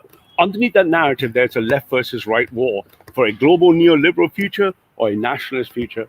On the far left, there's a communist future. The war is between those two forces. Everything is underneath from that. Trump BLM is underneath that. So what is the story here? BLM, let me make it clear. I'll give you two concurrent examples that make it very clear. BLM going global and Extinction Rebellion going global are both far left organizations trying to topple the pull towards the right that is happening across the Western world and the non-Western world. China is going more right. India is going more right. Bolsonaro, Brazil is going more right. And the progressive, the globalists are hedging on the left to make sure there's no nationalism. That is the story of the war. Yes, that's so right. BLM is underneath that, Trump is underneath that, and then you have to pick your fights, and then you have to take your position. Yeah, but that's a bit different then. So what you're actually saying now is because are you saying that Trump is like a bastion for fucking right wing? For the left, he's a left wing bogeyman. You couldn't get a better bogeyman for the progressives. Even my Mrs. Her closest friends is English. She lives in LA, right? And she's like completely, oh my God, the injustice, because LA is one of the SJW capitals. They're like, my God, Trump is so evil. He is a bogeyman for the left to suit the left's agenda. For us in the right, he's not right. And Obama was a boogeyman for the right. So yeah, but let me tell you, I'm from the far right. Let me tell you from the right what we like. We like the fact that as you guys, as the left, not you guys, as the left goes against him, the left are going to show us or our right voting base what the left really think. Yeah, we want when you deface the statues, it works in our favor. It's all a game. It's all a game, bro. It's all a game, bro. At the end of the day, no one's got the answers. This is all guessing. You know what I mean? It's all a game, isn't it? I don't feel so. Yeah, but Freddie, there's such a thing as an educated guess, mate. I mean, no, of course there's an educated guess, but it's still a guess, bro. And it ultimately boils down to you don't know the information. No one's saying anything other than that. Otherwise, we'd be sitting in the White House, isn't it? Obviously. Correct. Yeah. And remember, this cunt didn't even want to go to the White House. If he had his way, he would have run it from the Trump office. So that's how illegal and legit and fucking, you know what I mean? One thing gangster he is. Yeah. So just to be clear, I don't feel like anyone's elucidated the original or Ralph has elucidated his original. You're going to say that, though. Huh? You're going to say that. James, you're going to say that. Of course, wait, hold on. Guys, can we stop fucking doing this? Can we stop doing this? You're the one playing games. Why not? You're the one playing games. What do you mean? Why not? James, you're asking questions, you're getting answers for it, and you're like, oh no, the answer's not good enough. Well, let me ask James. Of course you are, James. What don't you understand about No, you've got to have a level of education and understanding to refute that. Otherwise, why are you saying you don't accept man's answer? He must be playing devil's advocate, lad. He must be looking at it from the point of view of a redneck, I'd imagine. Playing devil's advocate. You got what I'm saying, James? You know what? Yeah. Hold on. The problem is, it's going. One person makes a point. One person attempts to respond to the point. Another person has a different point. Another person tries to respond to that point. You ain't made the point, James. You just come on and question people, and then when they reinforce what they're saying, you're still like, nah, that's still not good enough. Make a point, then, bro. Even now, all now. Yeah, we're listening. We're all ears. Yeah, all right, cool. Yeah, there's gonna be. Look, you see. I'm very clear. I'm saying, that isn't. So you're saying literally almost tear down the world, yeah, to make sure this guy doesn't get in office. And my question is, give me a clear example for what a globalist would want out of something, and what he's and him not taking part, like him not assisting that. So if you look at historical plans, I can't remember the general's name, but I remember there's a relative a plan from Israel. I think it's Oded Yonin plan or something, with basically the partition of all of the different Middle Eastern states into Sunni and Shia stans, and then having Israel as almost like the sort of guardian over the Middle East. Yeah, I don't think necessarily by pulling troops out of Syria, I don't think he's necessarily deviated from that plan. Or if you look at the petrodollar or what you on about? The Great Israel plan. Hold on, Ralph. The Great Israel plan is to have Israel from the Nile to the Euphrates. Yeah, but that is if he's pulled out from that territory, that's marked out. But James, can you give me 2 or 3 examples where, let's see if you're a balanced mind, can you give me 2 or 3 clear examples where he has gone anti-internationalist, anti-globalist? So I said I asked you what is. Do you mean like? No, my question is, can you give me a couple of examples where Trump has I been asked, clearly? stop, Give stop. it to him. Stop. I asked you pulling troops out of Syria. Does that count as one? So you're giving, you give me examples from the positive. I told you it's a positive, negative. I'm asking you, can you give me examples? Cool. And then funding. All right, cool. And then funding regime change in. Okay, but you're still giving me now positive in Venezuela. Does that count? Hold on. Does that count as the opposite of that? But James, do you not understand what I asked you? You keep giving me positive ones. I'm asking, can you give me some negative ones, please? All right, cool. Can you? Let me give you simple ones. He's pulling out of the United Nations. He's pulling out. He's asking NATO nations to fund themselves. Cool. On one front, he's retreating from the globalist internationalist order. On the other hand, he's tactically moving in 49 cruise strikes. He is doing both. But if I plot his pros and cons versus Hillary or Obama or Bush, he is not like any of them. He is like Prime Minister Modi. He is like Bolsonaro. He is like Putin, closer than he is like Bush or Obama or Clinton. He is anti-global. He is anti-global internationalism. There's only, he's anti that. He's not fully anti that. He's not a nationalist like Putin or Modi or Bolsonaro. To use three different words. Bush is a weird one though because of what transpired with regard to. He sold out later on, right? So we know from the paleo he started. No. But because of 9/11, he's a weird. That's a weird. Like, okay, that's a weird example. Sure. Right wing, as an example of a right wing. As a right wing leader, I use Bush 1 or Bush 2 to use examples, but the point is he's an exception. So the real story is there's a push for all the 200 countries of the world. There's a push from the globalist, neocon, the capitalists to make it every country Area 17. There's the communist SJW left that wants one world, peace, justice. And then there's the right. Means everything, every country just becomes commoditized.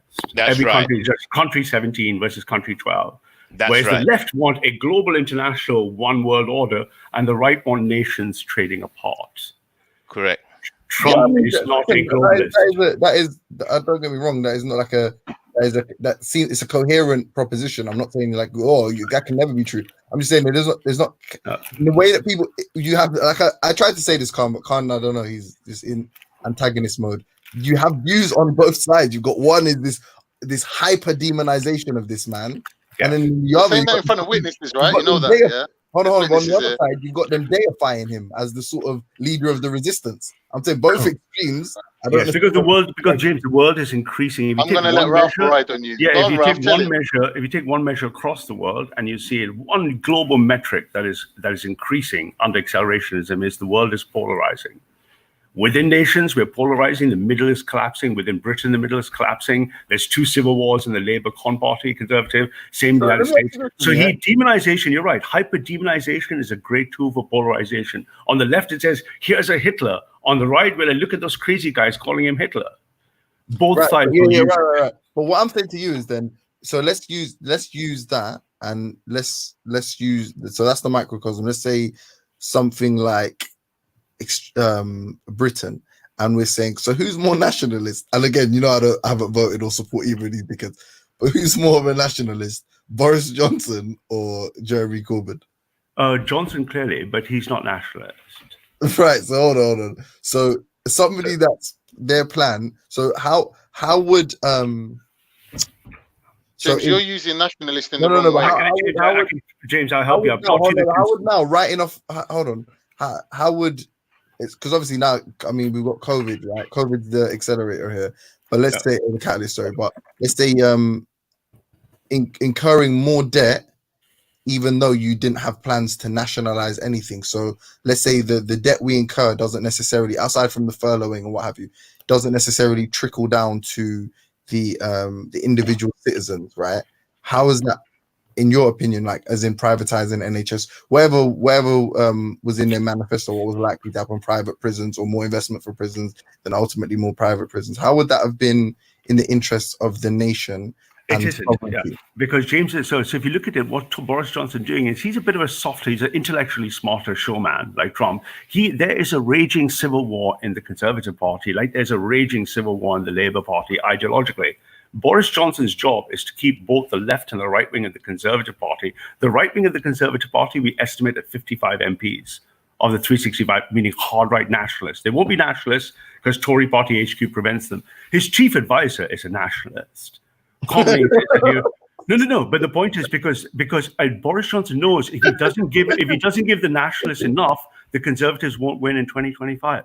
So he has to give them crumbs off the table. Yeah, but Ralph, that's the role of any leader. The way Ralph looks at politics makes me laugh. Any leader needs to do that. Huh? Ralph, do you agree that any leader, that is their main job, isn't it? To get re-elected is their only job if they are not nationalists. If they're not nationalists. And why would they let a civil war spark off while they're trying to do that? Same problem with Jeremy Corbyn on the left, isn't it? Where he had to go with Keir Starmer because the progressives like Cortez and Ash Sarkar, they want to take over the Labour Party, and that cost him election in only 200 seats. So this battle you're seeing between that is Johnson not being a nationalist because he's going to take the Goldman Sachs job at the end, for example, trying to keep off that dangerous faction of the right-wing Conservative Party that we're going after that will break the Conservative Party. That's what we're doing. Like the far left, the progressive left, BLM are trying to break the Labour Party. Right? They want to break the extinction. I can't see that happening still. But I understand the power of the will. It's happened already. They've already look at what happened. But look at what happened. They came in. I can't see that happening, but I hear you. Because these people are full. What they're about to make the game run correctly and make any business run correctly is concessions. Just little ones. That's all they give out. Little concessions here and there to appease everybody. Yeah. And it's never going to stop until you go over there and box over the table and strangle him. You know what I'm saying? Yeah, so you know what, Boris Johnson, I'll tell you why we in the right. Until that revolution, we're only going to be getting crumbs. But I love listening to these. We reject Johnson. The reason, but just by his actions, his first two significant acts of law he passed was one, to raise the upper cap on immigration, and two, to put in the BDS pro-Israel legislation. No nationalist leader would have his What did he do? What did he do to the BDS? The first thing is he opened the upper cap for migration. No, the second thing. BDS. Yeah, what about it? He's supporting their attempts, for example, to make BDS illegal. But so he's obviously pro-Israeli, right? Hold on, it's not illegal though. No. His point is they want to make BDS, for example, supporting BDS by firm or company or donations and commercial policy to be made illegal. That's got a series. Hold on, that would just. Do you know what though? Sorry, because someone wrote in the chat, and it just literally just made me think about it. Second, they said, how come he hasn't been assassinated? And then I just thought, would you agree then JFK was another example of a mercurial? I think, brother, he hasn't been assassinated. One reason why he hasn't been assassinated. Just one reason, bro. Can I give you one reason why he hasn't? You're not making. He hasn't been assassinated because the people that are assassinating are rednecks like him. All right, they speak to him. So the people that would actually do it, the wicked people that would actually do it, are on his side. Bro, if you get it, allow it, James, man. He's bringing the fire. Let him bring it. The man is making a claim, bro, and someone's asking why something. Hold on, someone's asking why not possible, and then you're gonna answer for the person that's made the claim when you didn't make the claim. No, I'm just saying. Though. That makes sense. I'm just putting my little 2 pence in, Jay. The only people that will kill him are on his side. The rednecks and the biker boys and the I'm asking the man. That's a smart move, isn't it, Freddie? That is a smart move. That's the factual move because you got bodyguards all around the nation. Listen. I'm asking the man who's saying that there are nefarious forces at play that will tear down the fabric of they'll destroy society as we know it just to make sure this man doesn't get re-elected. And I'm asking, all right, cool. Is a bullet not simpler? And is your example, would another one of your examples be someone like JFK who is mercurial? So those two questions, you understand them? We're living in you got to answer the question based on the era that American as well. Based on the time that we're living in. We're living in a time of cameras everywhere. You could not pull off a JFK move now. You couldn't. I'll tell you why. Because the security services now are nowhere like they were in the 60s. But the point again is just a higher point without going crazy. Shut up, mate. I'd say that the next 12 months, the next 8 months is going to be all about the narrative in the world. I expect more BLMs. I expect the next black guy who has any trouble to be used as another example by BLM to play into the Trump 2020. We in the UK, because the left have no more political power, they only have institutional, social power. They've got 5 years to 2025. They are going to piggyback on BLM, going, hey, look at the black kid. Look at someone who got shot over here. Say Sir Stephen of Lawrence. They're going to come back to Sir Stephen of Lawrence and use everything for the same reasons. All right, Why would you mock a dead young man? I don't understand. Because it heightens the. He's taking attention away from where he wants. No, you idiot. Why? Selfish. No, you idiot. I'm saying, why is Ralph mocking Stephen Lawrence? That's what I'm saying, because he's taking attention away from where he wants it to be. Because mocking and satire are some of the highest forms of wit. Well, why? No, I'm saying, what's the benefit in mocking a dead young man? Same answer, because it's the highest form of wit, like satire. What, mocking a dead young man? Mocking anything. Mocking a that's statue. Not the case. Defacing a statue. No. Anything is. The case. That's not real. What you're saying is just a cover up. The truth of the matter is, you're so pissed off that you can't hold it in, and it's got to come out some way. So you disguise it with humor. When actually the fact is, what you're predicting is true. Your prediction is accurate. I'm trying to juice it up a bit because I'm trying to juice it up. Now that Freddie's also there, I'm trying to juice it up because basically it comes down to the fundamental question, and this question is about race. Let's not pussyfoot around. Yeah, but what's that got? It's just a dead kid, bro. Like, what's that fun? I don't understand why that's funny. Because it's not just a dead. So Stephen of Lawrence is all about race. It's not about. So do you think it's really about Stephen Lawrence? You know what my thing is? Yeah. Do you know what my thing is? This is what I would do in your position. I think is there any humor or levity to be gained from sort of wordplay surrounding that? Is it Jamie Bolger or Jeremy Bolger? Was that, remember that little kid that died? Jamie Bolger. Jamie. Yeah, and I'm thinking, Jamie Bolger. Like unlike you, Ralph, I'm actually quite funny. Like people rate me as quite. No, you're not. I think no, you're not. You're very funny sometimes. No, but that's No, not you're funny. not. Annoying as shit sometimes, James. If you could cut the annoying, No. I'll cover He's funny sometimes. He is funny sometimes. Come on, he is. No, He's annoying too, but he's also funny. You gotta give James. No, but he thinks that he's got it down. He thinks he's got it down. He thinks he's worked out the formula. He ain't worked out no formula. Anyway, credits to you. He's quick. He's quick. No, but, you know what? He's young. He's learning. He's what, 23? But you assume there's a race war. That's how you put it. I'm black. There's a race. There's not a race war, mate. No, but I can never. But it's not a war. That's just me using hyperbolic language, James. That's me just using hyperbolic language, but it is all about race. Because I tell you what, under accelerationism, I'll just give you the straight answer. Under accelerationism, for the last 2,000 years, 99.9% of the people lived apart, never traveled more than 30 miles in their entire life. Now, in the short period of 50 years, all races are being thrown against each other. And this is a conflict that we will only have harmony from when we talk about race honestly. So when I say Sir Stephen of Lawrence, just being a bit like you are, a little bit provocative, just to accelerate the culture the chase conversation, it's about race. Yeah, mate. Like I'm not. It's not like I'm not upset with. Like I just think it's important. It's all about race. It's not necessary. He understands this deeply. Yeah, Ralph, explain quickly for the listeners. Why is it all about race?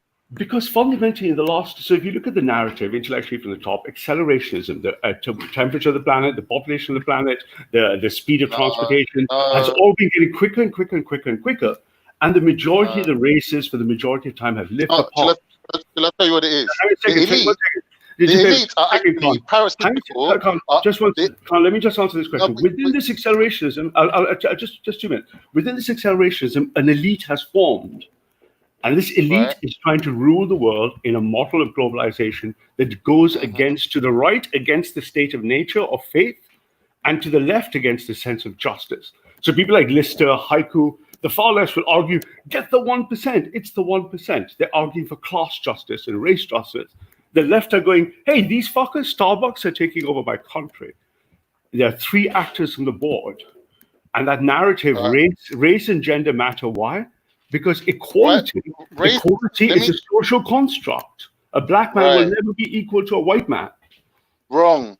What I'm saying to you is, Ralph, the elite are a parasitical organism who need the acceptance of the host. So the population have to be predominantly white, so they don't see that the elite, the white elites, are rinsing the country. Now, if there was a black population or a mulatto population, and the elites at the top of the chain, were racially different from the main population, they would automatically be dismissed. No, that is it. That's why the elite are invested in maintaining a similarity between them and the population that.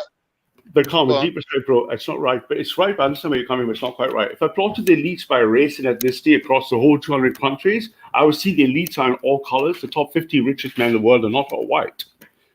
The elites doesn't matter. They have to relate to their They have to relate to their individual country.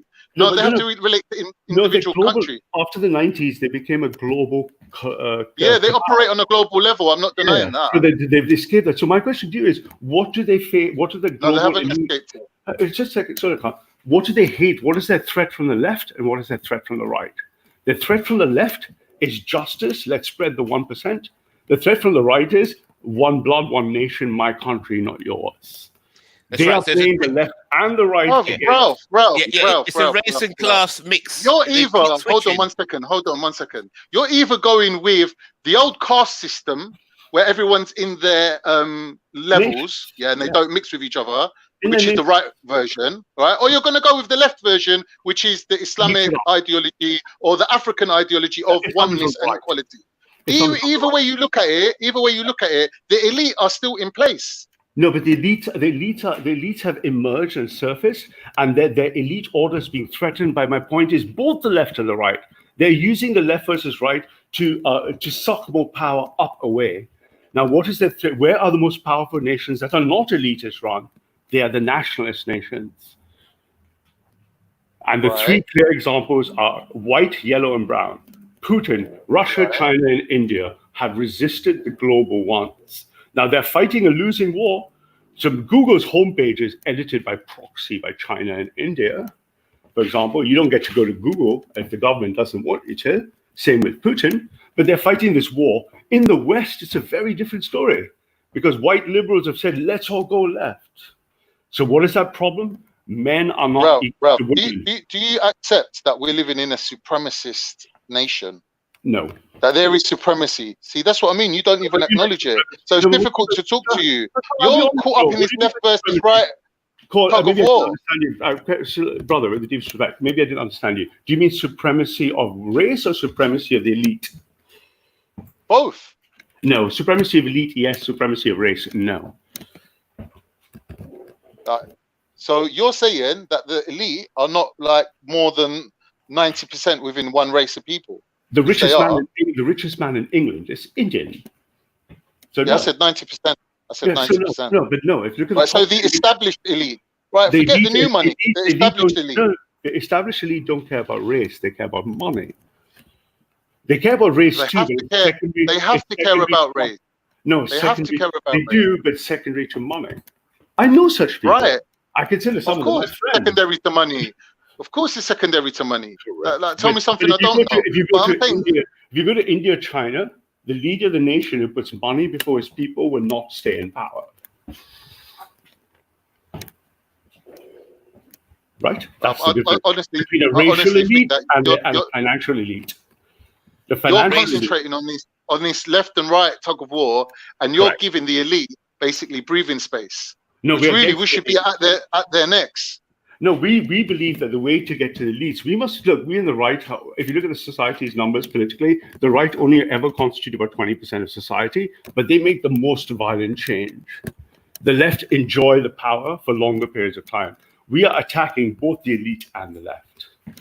You'd be mistaken to think. I would show you video after video every day from our side. To me, from my point of view, I see that the right are the ones who actually beg the elite. No, we don't. But that's how I see it. No, but I can tell you opposition, we don't, because we think the elites are sold out, their blood and soil and spirit. The right want their own elites. but they want it within their nation. They don't care about your nation. The left want Area 51 for the whole world with equality and justice. So think Venezuela or Camden Lock. That's what the left want. All right, all right, Ralph. While we've got you here and your neurons are firing on all cylinders, yeah. Let's like bring it back to the subject at hand. If you was in charge of, let's say, the black community, and you could advise them and say, look, you know, I'm Ralph. I've done a lot for the right. I'm gonna work as a freelance now, and I'm gonna tell you what you need to do. Yeah. What would your advice be? Like when people like what's her name, Hopkins, that bitch, asked 3 questions. Number 1, what do you lot want? Yeah. What do you think the answer should be? What do you think black people's answer should be? She was paraphrasing James Baldwin when she asked that question, but she's not read enough black writing like I have. I would say I would say this: your objective is maximum black power, and the way you're going to get maximum black power is by the narrative that wins you power. Why are the Indians the most powerful diaspora in the United Kingdom? Do you think they're complaining about they're not here? They're by every metric.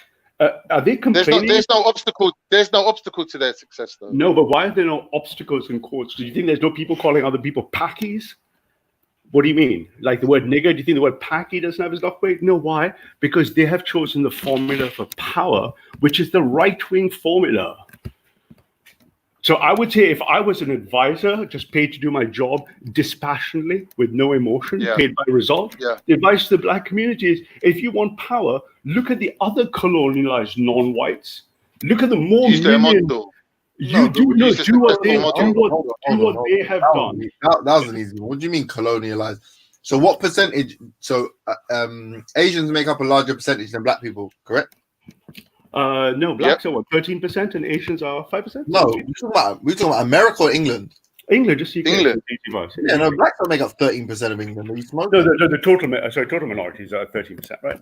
Yeah, no, Asians are more. 50% of blacks live in poverty in the UK, right? Almost 49%.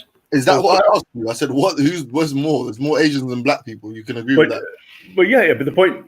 Right, so of that percentage. No, James, he's not saying Asians. He's not saying Asians. He's not counting Muslims. Of that percentage. He's not counting Muslims. He's counting Indians. Bruv, man, can't. What the fuck, bro? Of that percentage, the majority let's say of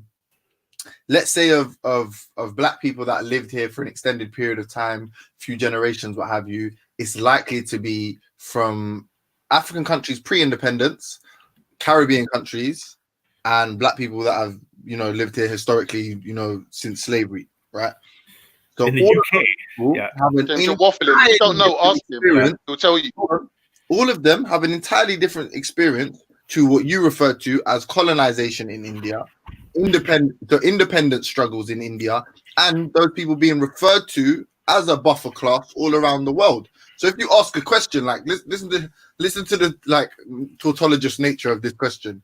Major, what you got frustration? He asked me what would black people do, and I don't know what you're talking about here. I told you what black people do. Why did can I finish this question, please? Why did the upper class do better than the lower class? Haven't you sort of answered your own question then? No, there's 2 axes, James, and simple. The one is an economic stratification, which is in 6 layers of stratification by financial performance, and one is a racial one. The question is, what would I advise black people, a racial category, in order to get? I said I would advise them to achieve black power, do what the other non-whites are doing that have achieved black power. If you said, I want to set up a grocery shop, I don't know how to do it, or I'm doing it wrong, I'd say, hey, copy the guy who did the grocery shop. He's doing it really well. Yeah, so then the follow-up question, James, because it was Khan's question. The follow-up question then is, but hang on, James, the follow-up question then is, what are black people not doing right that Indian people are doing right? And you know what the first thing that springs out to you is? They are not following the left-wing narrative. All right, fine, that's great. They are conservative. Muslims in this country. Let me answer him because he's answered my question. I just want to say one thing. Yeah, I do not feel that the obstacles placed in front of black people is the same as with Indians. I think the environment that these people find themselves in is 2 distinctly different environments, and that is the essence of a caste system. You're creating environments for people based on them. You're Even putting if obstacles you're right, in front okay, of Khan, that's a people very left wing to idea. test based on them. This Khan, is a caste that's a very system. left wing racist idea Can I- because it's not giving black people any power or agency. It's saying black people are victims of this environment, whereas Yeah, Asians but are you're just blowing less likely smoke to up be their ass, victims. though. No, I'm You're not. blowing I'm not smoke blowing up any their ass. smoke. I'm giving them the path to power. It's not mine. I'm not black, dude. Ralph, why is it you seem to ignore that we didn't start off on the same level playing field? Like, you keep mindlessly throwing in why is Indian so successful and blacks aren't? You're acting like we started off on the same level playing field, and you know full well we didn't. No, but that argument is that if I gave you, so for example, if I gave you money to equalize it, you're saying therefore that's the only reason stopping me making it. And no studies show that. All studies show that the biggest traits, for example, for success and everything do not involve giving people money. You all have a family member. You all have a family member. If I give him some money, I all have a family member or friend. If I give him some money, he'd blow it.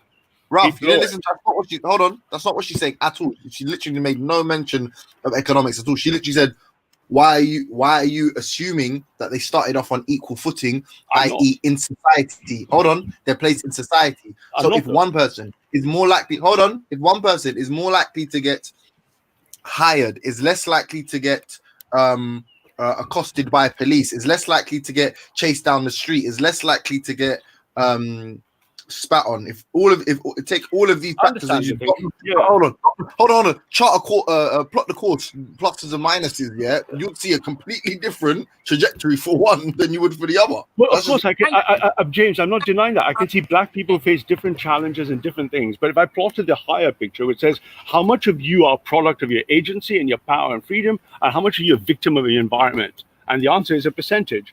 If you're saying black people have got less agency because the environment's stacked against them, and you're telling me therefore black people have lost this game, I'm telling you, you're thinking in left wing terms. No, but now you're lying. You made a point. I'm saying hang on, James. So my point is, you are coming in this, framing it with the left wing. We are victims, and it's exactly why black people don't have power. Hold on, you made I'm saying you made a category error in the way you presented the facts and analysis. That's all we're saying. I'm not making a case for woe is me. Why are black people so mistreated? You literally said, Asians do the best out of minorities, and we're saying you can't compare one to the other and say. And as I put it earlier, you can't say somebody who's historically been placed above another group of people, lo and behold, they're doing better than the group of other people they were placed above. Like, that makes no sense. Obviously, that's not going to shock. James, I'm not denying your point. I'm not denying your point, James. Listen, I'm not denying your point. I'm saying your point is a left-wing narrative that is rejected by Asians. Are they doing better than white people? Are Asians doing better than white people? Yes. In the UK, you're saying that Asian people occupy more executive positions than white people do. Per capita, yes. Look at the parliament. Yeah, per capita. You have to do it per capita. They don't, right? Crazy. You have to do it per capita. They don't rule the UK, do they? No, that would be domination. Right. So they haven't come in. All right, cool. So when something like that happens, right, then you can tell me. But only if you think domination is right. But if you think performance, if you take equality and justice, if I do it per capita, I shall have the same, right? So the Indians, let me give you simple metrics. Indians occupy 1.1% per capita of the parliament, 101%. They're doing just better than whites. Jews occupied 1,000 times more. For example, Muslims, as much as Muslims are attacked, Muslims only have 40% representation per capita in parliament. In the cabinet, Indians politically are overrepresented 8,000%. And what's black? And what underrepresented at about 20%. Okay. So the question then is, if you ask me the original question, what would I do for black power? What would I do for black people for voice? I'd say, go get yourself some power. But right? Let me ask you a question. If you consider yourself a representative of the right, correct? Indeed. Right. And if I'm a black person, yes. And what do you mean if? I know what you look like. Good point, yeah. Okay, well, let me. That's a good point. If I'm a black person, if I was a black man. No, listen. If I'm a black person that's contemplating whether or not to switch my political allegiance, for example, yeah. So I'm historically a left-leaning black person, but now I'm thinking, you know what, the left doesn't necessarily serve me, and maybe I should go to the right. And I listen to you. Yes. Disrespect a young black man that was murdered just because he was black. Yes. What No, is not the because likelihood that I would think that your movement would represent me or my interests? No, it would actually, because I wasn't disrespecting him because he was black. I was disrespecting him because he was an ideology of my opponent. But he was murdered because he was if black. he was Indian, if he was Indian and Chinese, I'd mock him the same way in this context. But The reason I would sell you, I'm not Indian or Chinese. I'm black. I hear you, Jay. But the reason I would sell you the ideology is simpler than that. It's got nothing to do with Sir Stephen Lawrence. My simple question to be was, do you care about results? Or since the 1960s and equal opportunity legislation for black people, you've listened to the left. No one wants to sell their soul. You've listened to the left. No one's out here selling their soul More for the of us in the success right. that you claim is success. Let's be real. All I can say, we're comparing black people to Indians. Indians have got God, which we would class as devils.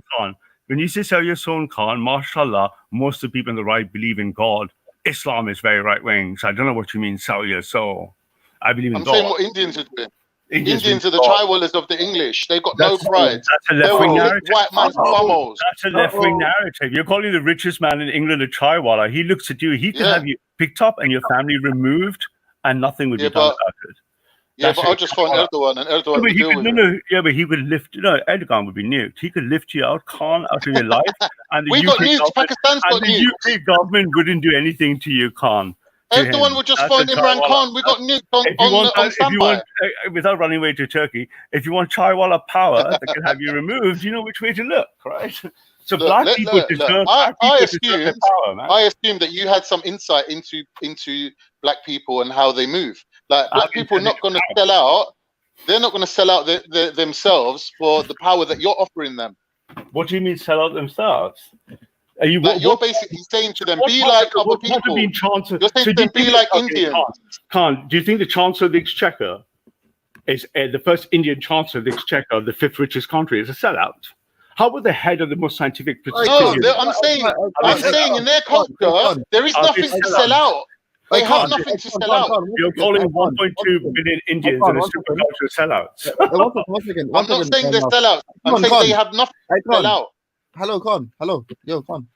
Why can't you let me and the man speak, though, James? Because I was literally speaking and you just jumped in with this bullshit about your religion. I don't give a shit about what is. But you've been talking for 1 hour and you haven't even said anything. Because you said so. You're going on like Daddy's home. Okay, and you're spending time with him. All right, cool. All right, yeah, cool. So back to what I was saying, Ralph, yeah? So I mean, because it makes me feel real uncomfortable that these are the kind of jokes you imagine behind closed doors. I imagine I'm going to guess that you didn't think of that, right? You didn't come up. That one's mine. Well, my mate and mine together in a moment of genius. But there's much worse than that, yes. Yeah. Because to have an honest conversation about race, honest conversation about race. You haven't. Hold on. You haven't heard the question. So, essentially, do you advocate for a complete breakdown of law when it comes to different ethnicities? I.e., in your utopic society, 5 white guys can chase down and stab an Asian man because he's Asian and not face persecution? No. What's your thoughts on that?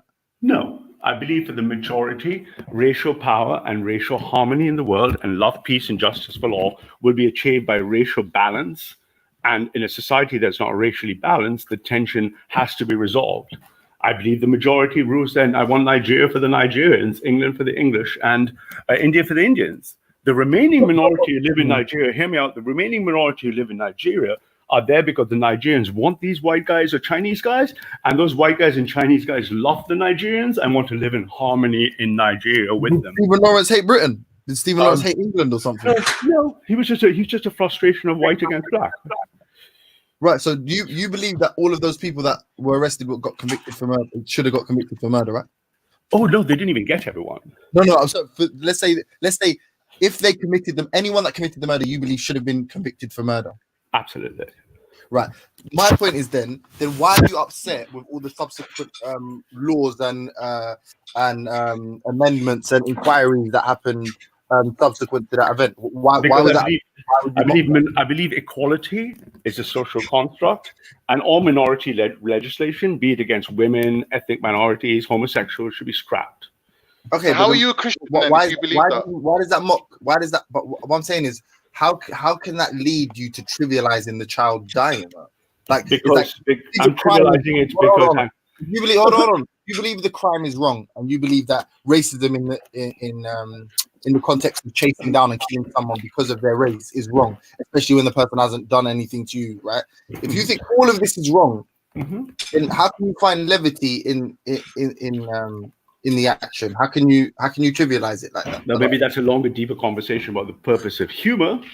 But the short purpose is humor triggers the dark side of you to evoke something. And even the physiological phenomena of laughing is a defense mechanism in biology. So I invoke it but you're mocking because I invoke it and mock it. I mock it because obviously it worked. Look, it worked, didn't it, James? There's a simple answer. I used to because it worked. This is the 5th time you're referencing it. So obviously it worked. No, because I'm black, yeah? Maybe I'm black, right? And mate, I know what you look like. I couldn't bring. No, I'm saying maybe because we were laughing about it. But I'm saying bring. So I'm saying I'm black because I couldn't ever laugh at what happened to the Jamie Bolger kid, but I could laugh around like at events surrounding it. So okay, but that's just a bunch of humor. So anyway, that's just but I understand. Listen, there's no limits, right? So I understand you could laugh about something, but laughing at the child himself, it's a dead kid, isn't it? What? How could that? I don't know. Because it's obviously provoked you for the 6th time, so it's obviously been a very efficient joke. As well as being funny, it's very efficient because it's actually work. To make me laugh, my friend. That what you just said now is more funny than that. Antagonizing, not efficient. No, because that's not a joke, right? That's not the. Anyway, can we move off that one? It's getting a bit dark. So that notwithstanding, answer Khan's original great question, and now the problem becomes where for the black. That's not embarrassing, man. I think it's in poor taste and it's embarrassing and it's a bad. Okay, we're done with that one. Hold on. All right, but it's a bad time. It's really effective, isn't it? The 7th time. Hold on. One more says Stephen of Lawrence. Bro, you talk about right and left literally every waking fucking second. Just relax, yeah.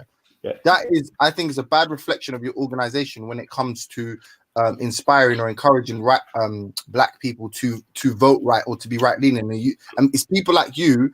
I believe, in my opinion, out of pure stupidity, it's people like you that force people into one party politics because of your stupidity. Because even if it was more beneficial for somebody, I don't think anyone would want to be associated with your kind of politics and ideology. Okay. Well, thank you for your but it's not, you know what it is? If you wanted to this has really got you deep. You can't let it go. But listen, if you truly wanted to deceive and be the puppet master and make black people vote ethno-nationalist policies in, right? If you were actually intelligent or smart, then you would refrain. Hold on. But you would refrain from using such unnecessary, superfluous. James, hurry up there. I don't. I'm not here recruiting black people. It's embarrassing, and it shows your immaturity. I'll be honest. It's just immature. Okay, are we done with the assessment? You're kind of going You could harbor. Wow, you really? This has got deep to James. I love this. James is like deep triggered here.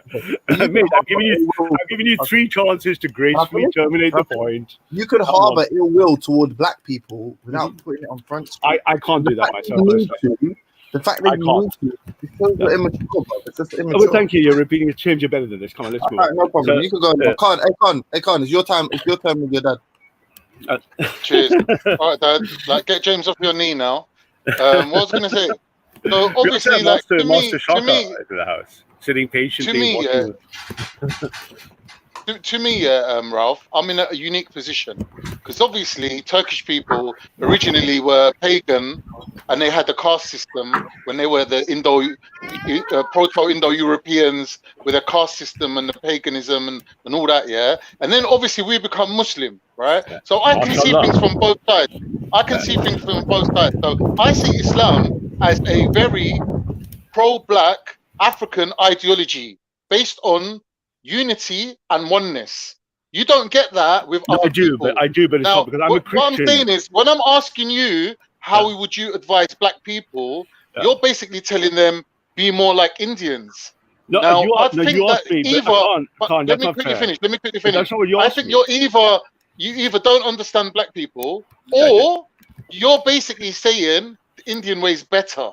No, you asked me. And you're advising them to do what you would like them. You would like. No, let me quickly finish. Take your time. I'm just basically saying I'm asking you for advice. I'm paying you as a consultant, Advisor. but you're telling me to do what you want me to do rather than what's best for me. Okay, can I answer that once more? You asked me the question to which I answered, how do you get, what should black people get power? Because they're fighting, there's no equality, justice, and power. I said the way to get that when you're a minority, and make no mistake, you're a minority in a white land, is to do what the other minorities have done. That's a good point. That's what you asked me. All right, Ralph. So as a follow-up question, my question is, give us a quick, off the top of your head, model of how to build a functioning, power-hungry model, like movement. Sorry. A role model of an individual would be someone like Kwasi. A model. So let me answer. A role model for an individual. Not a role model. A model.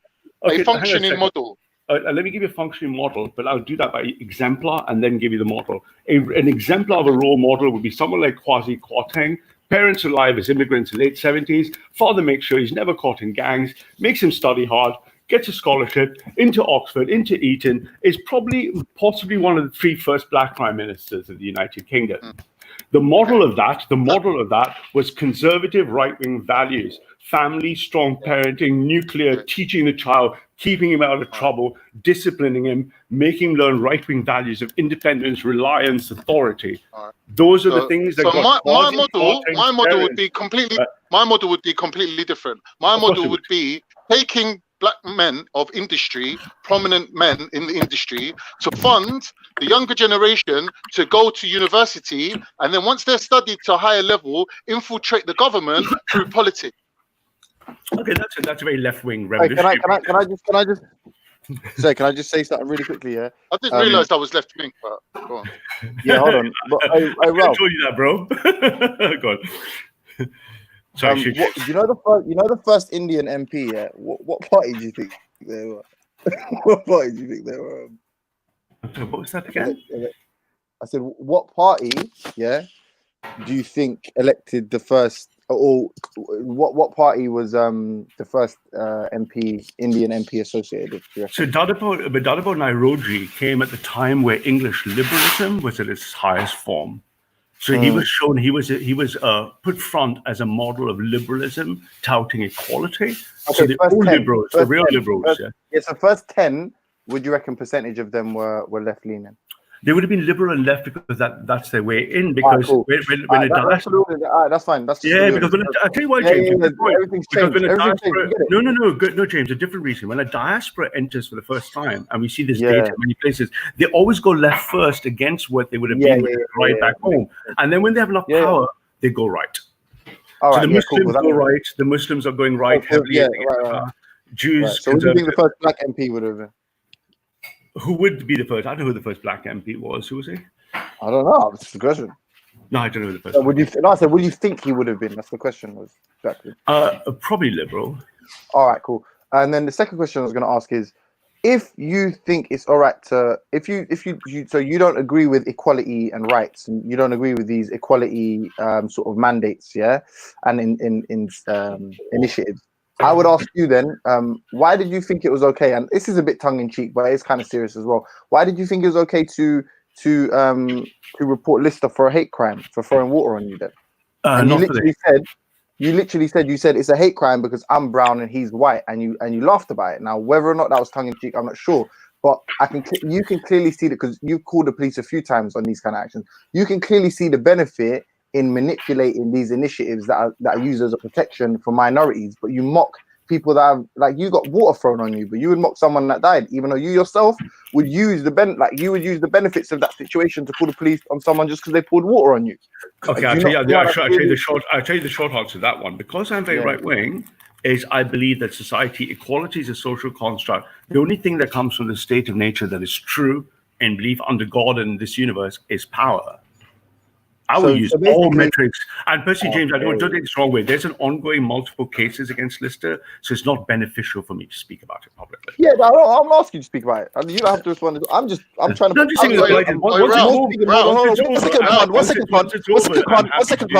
One second, yeah, no problem. 1 second, Con. I'm speaking to anybody listening that heard you make that joke. I just would like to give some context and color in your position. Your position is you yourself will report people for hate crimes. and you sold think his it's soul. okay to mock. You think it's okay to mock someone that died as a result of a the hate eighth crime. time. Absolutely, yes, because I will use power as the only source of Yeah, truth. And that's why, James, wanna that's why hear not what's answering happening. Ralph, I have a James, that's question. why I not have a answering Colin's question. question. Ralph, That's why the black community has no power. Ralph, if I want to sell my soul to Beelzebub, what time do I have to meet him down at the crossroads? To who, sorry? Beelzebub. I think the only What person time you was should sell it? your soul. What time was The only it? person you should What sell time your was it when soul you met to, him? Khan. The only person you should sell your soul to is Allah, and I don't think you're doing a good Ralph, job about meet that. you at the crossroads, crossroads. Yeah, you sold your soul, bro. Khan, I haven't sold my soul except to the Lord Jesus Christ. But Lord Jesus Christ didn't say become Sun Tzu. He didn't say read the gospel and then read the gospel of Sun Tzu. Why? Power. You're all about power. Christians are not pacifists. You must be crazy. This is a left-wing liberal. Ask Brother Bob. Do you think Christians are What, pacifists? muscular? What's his thing? Muscular? No, God what's bless his Brother Bob. What's his thing? Muscular Christianity. He's The first time I getting heard there. that, I was James, he's dying, getting bro. there. I'm helping Bob go further right. The next step from muscular Christianity is militant Christianity. We are going to get You're Bob to saying go further right. Ralph, you're saying equality Qualities we is a need. construct. Ralph, you're saying that equality is a construct. Correct. I tell you, I've How proven can a you be single a question. Christian? How can you be a Christian if you I've proven believe a single that? question, Khan. Single question. Have you ever met anyone in your life exactly like you? No. Thank you Like very what? much. End of proof.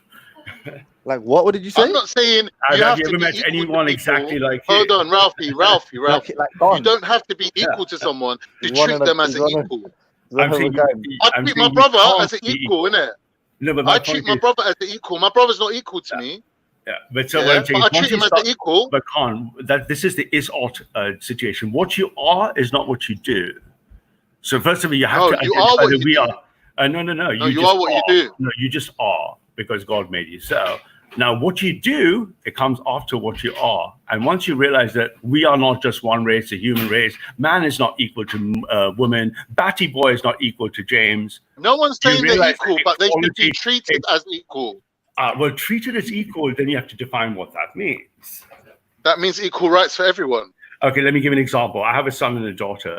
I love them equally. Do I treat them equally? No, I don't. Of course, if it's my son's 18th birthday and I'm buying him a car, then when my daughter turns 18, she should get the same car, innit?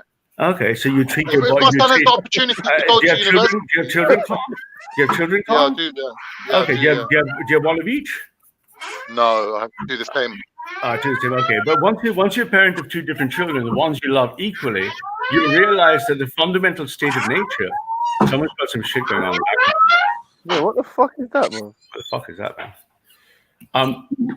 So once you realize that there's the state of nature which is fundamentally unequal, you realize this thing you think in your head is equality is not necessarily the equality you think No, but it is. we're talking about I equal would never opportunity, treat not my equal outcome. there you go. Talking about Now equal opportunity, now you're talking about equal opportunity, which is something. So already you're lowering your standards of what you mean by equality. You're tightening the definition, right? So equal opportunity, right? So I might not give my son and daughter equal opportunity to go out at a certain age after the time of day. Would that be treating my son and daughter unequally? No. No, but that hold on. So you see what I mean? Equality is much richer than just what you think. The difference is the equal opportunity is a relative statement as well, isn't it? So Okay, equal outcome is a literal statement. It's very literal. Equal outcome is a fantasy.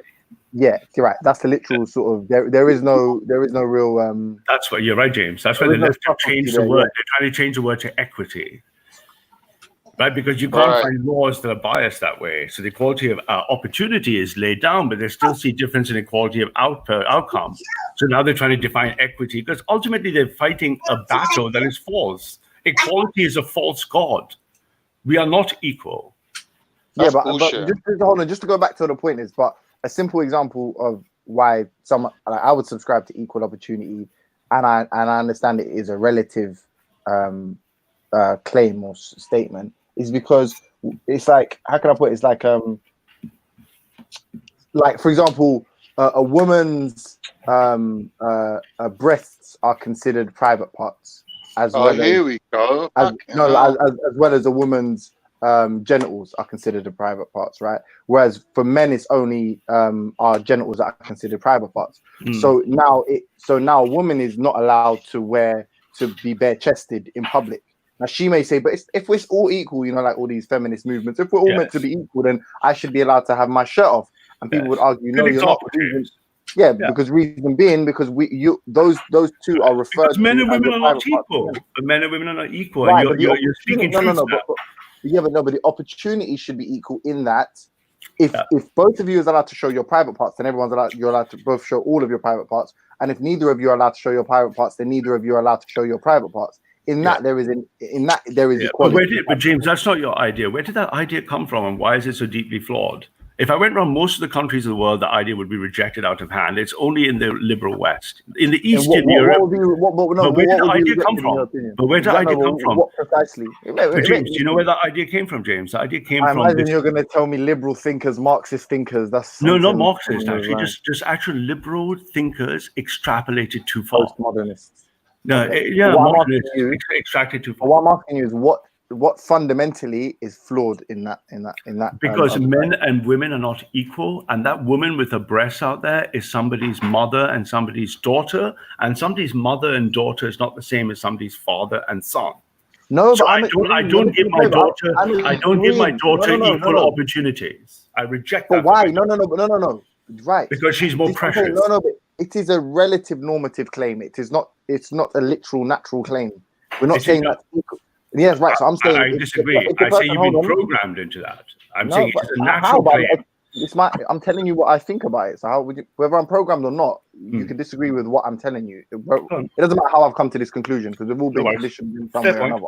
Yep. I'm just saying that if it makes it so the day that you see men are allowed to walk with no trousers, allowed to walk outside with no trousers, is the day that woman should be allowed to take her top off.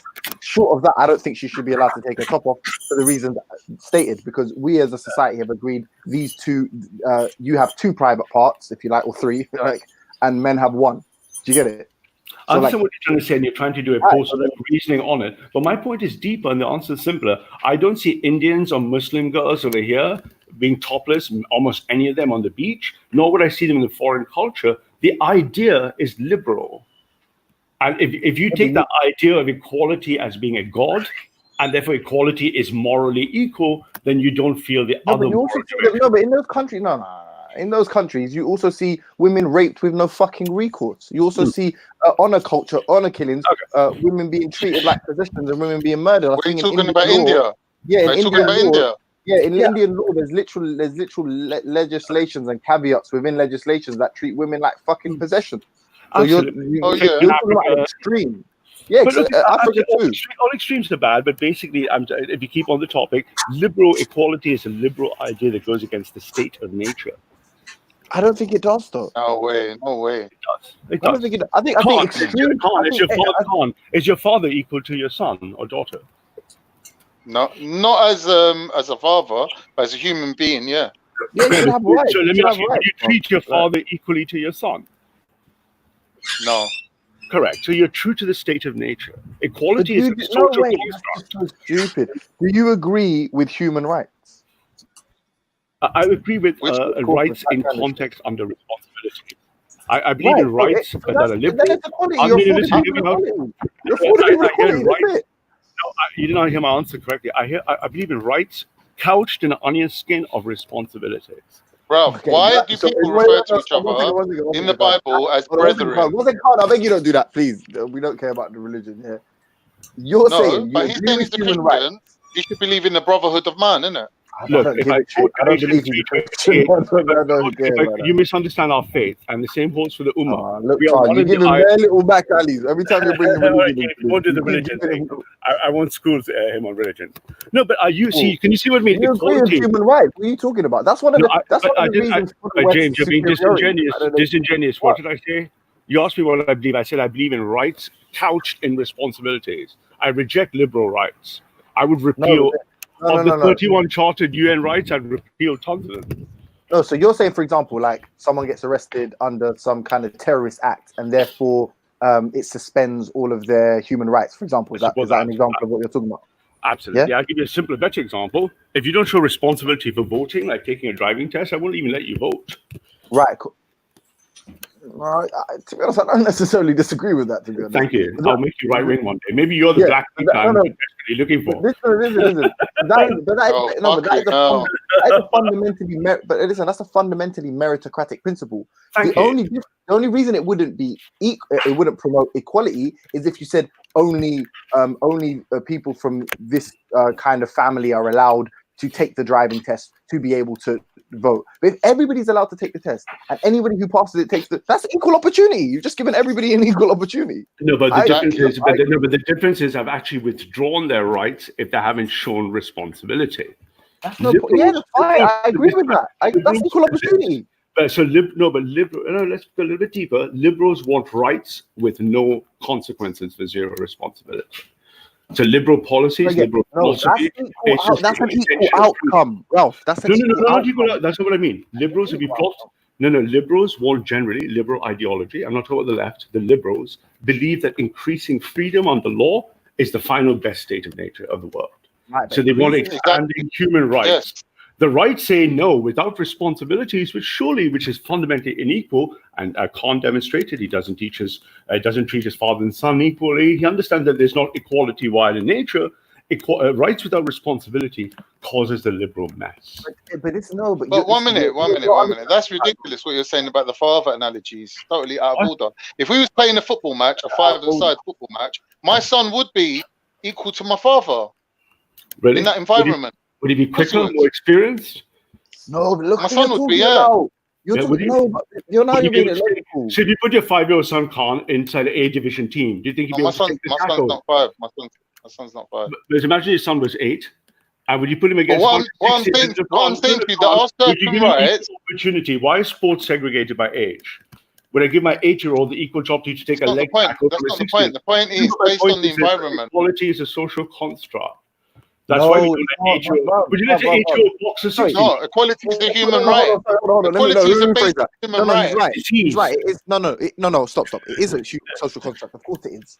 As is virtually anything that is a result of a society. Not based in biology. I mean, you believe in racism, so you need to chill out with that. So you got to talk about that. Hold on. Listen. Wait.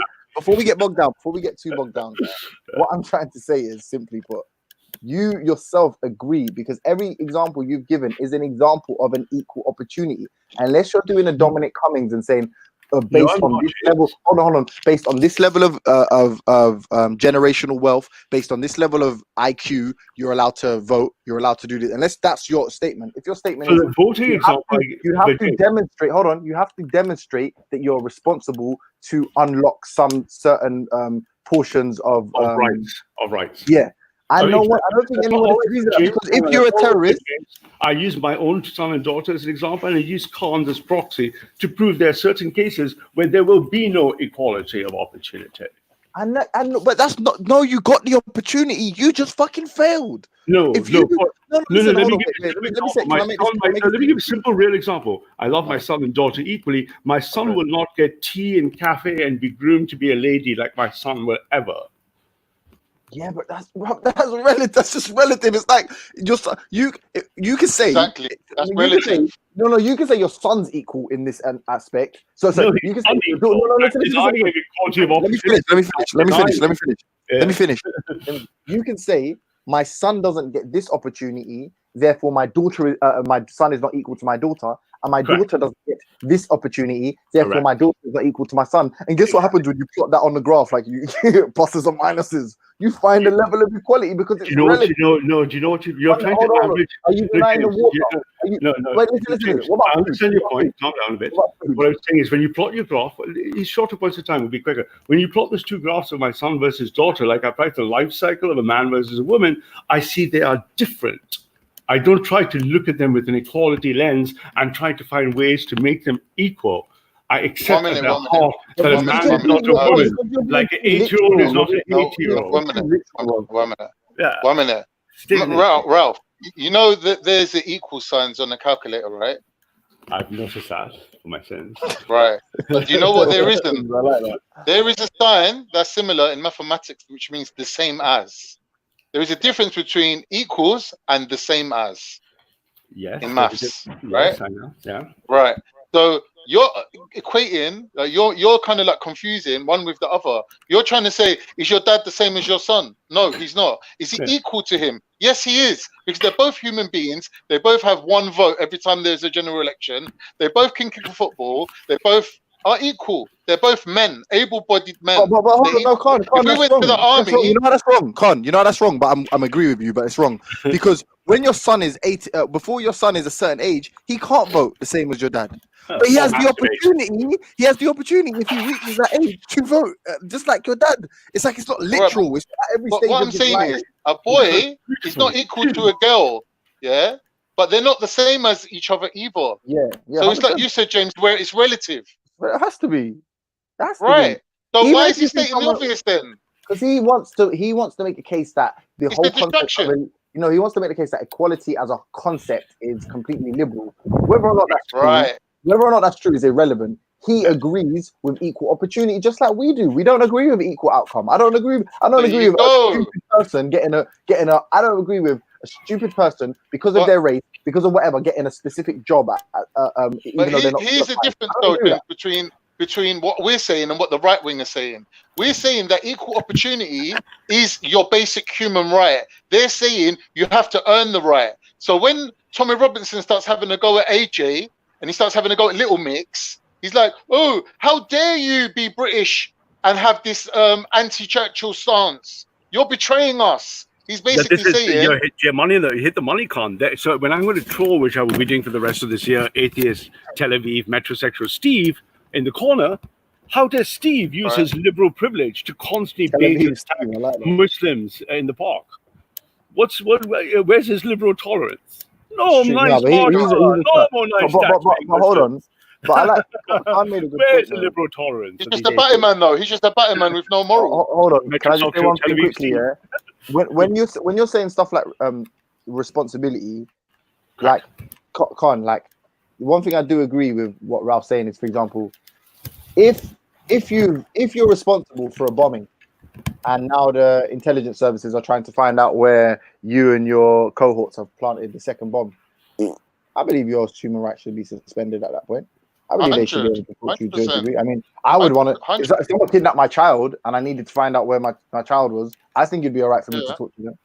To get that, I need the information, right? I think it's all right at that moment because you've been irresponsible, as opposed to being responsible to get your rights. Because you've been irresponsible, now we've removed your rights. I don't necessarily see an issue with that. Don't get me wrong; it's a slippery slope.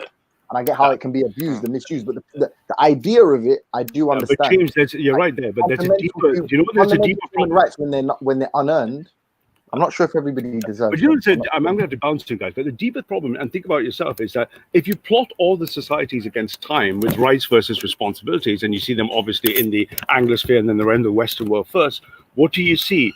The more freedom you give people in society, the greater is the breakdown of social trust and social community. The most free societies where you can do what you want, swear at your parents, jumping. Is what you hear is you see is the greatest breakdown in society. The strongest communities are ones that don't put the rights above responsibilities and authority. So if you want this liberal expansion and this liberal dream, anyone else? Is this my jumping for anyone else? Or is it just me? Just So when you extend liberal rights, what you're going to have is individualized, atomized people. Right? Yeah, it's a balancing act. Yeah. You got to balance it off. That's part of living in a society, isn't it? A liberal society. Hey, Vel, if you can hear me, I'm going to jump out and jump in, because I can't hear none of these, man. I think I can see their mics moving. I can hear you, James, but I don't know if I can hear anyone else. I can hear James. I can hear James too. But Con, do you pray 5 times? Con, do you pray 5 times a day? No, I pray once a day.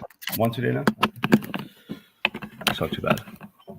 So you can see as you leave your faith, or you soften your faith with liberal, and you make the argument to the progressive left and the liberalization, you are losing the very same thing that gave your community strength, i.e. the Ummah in England.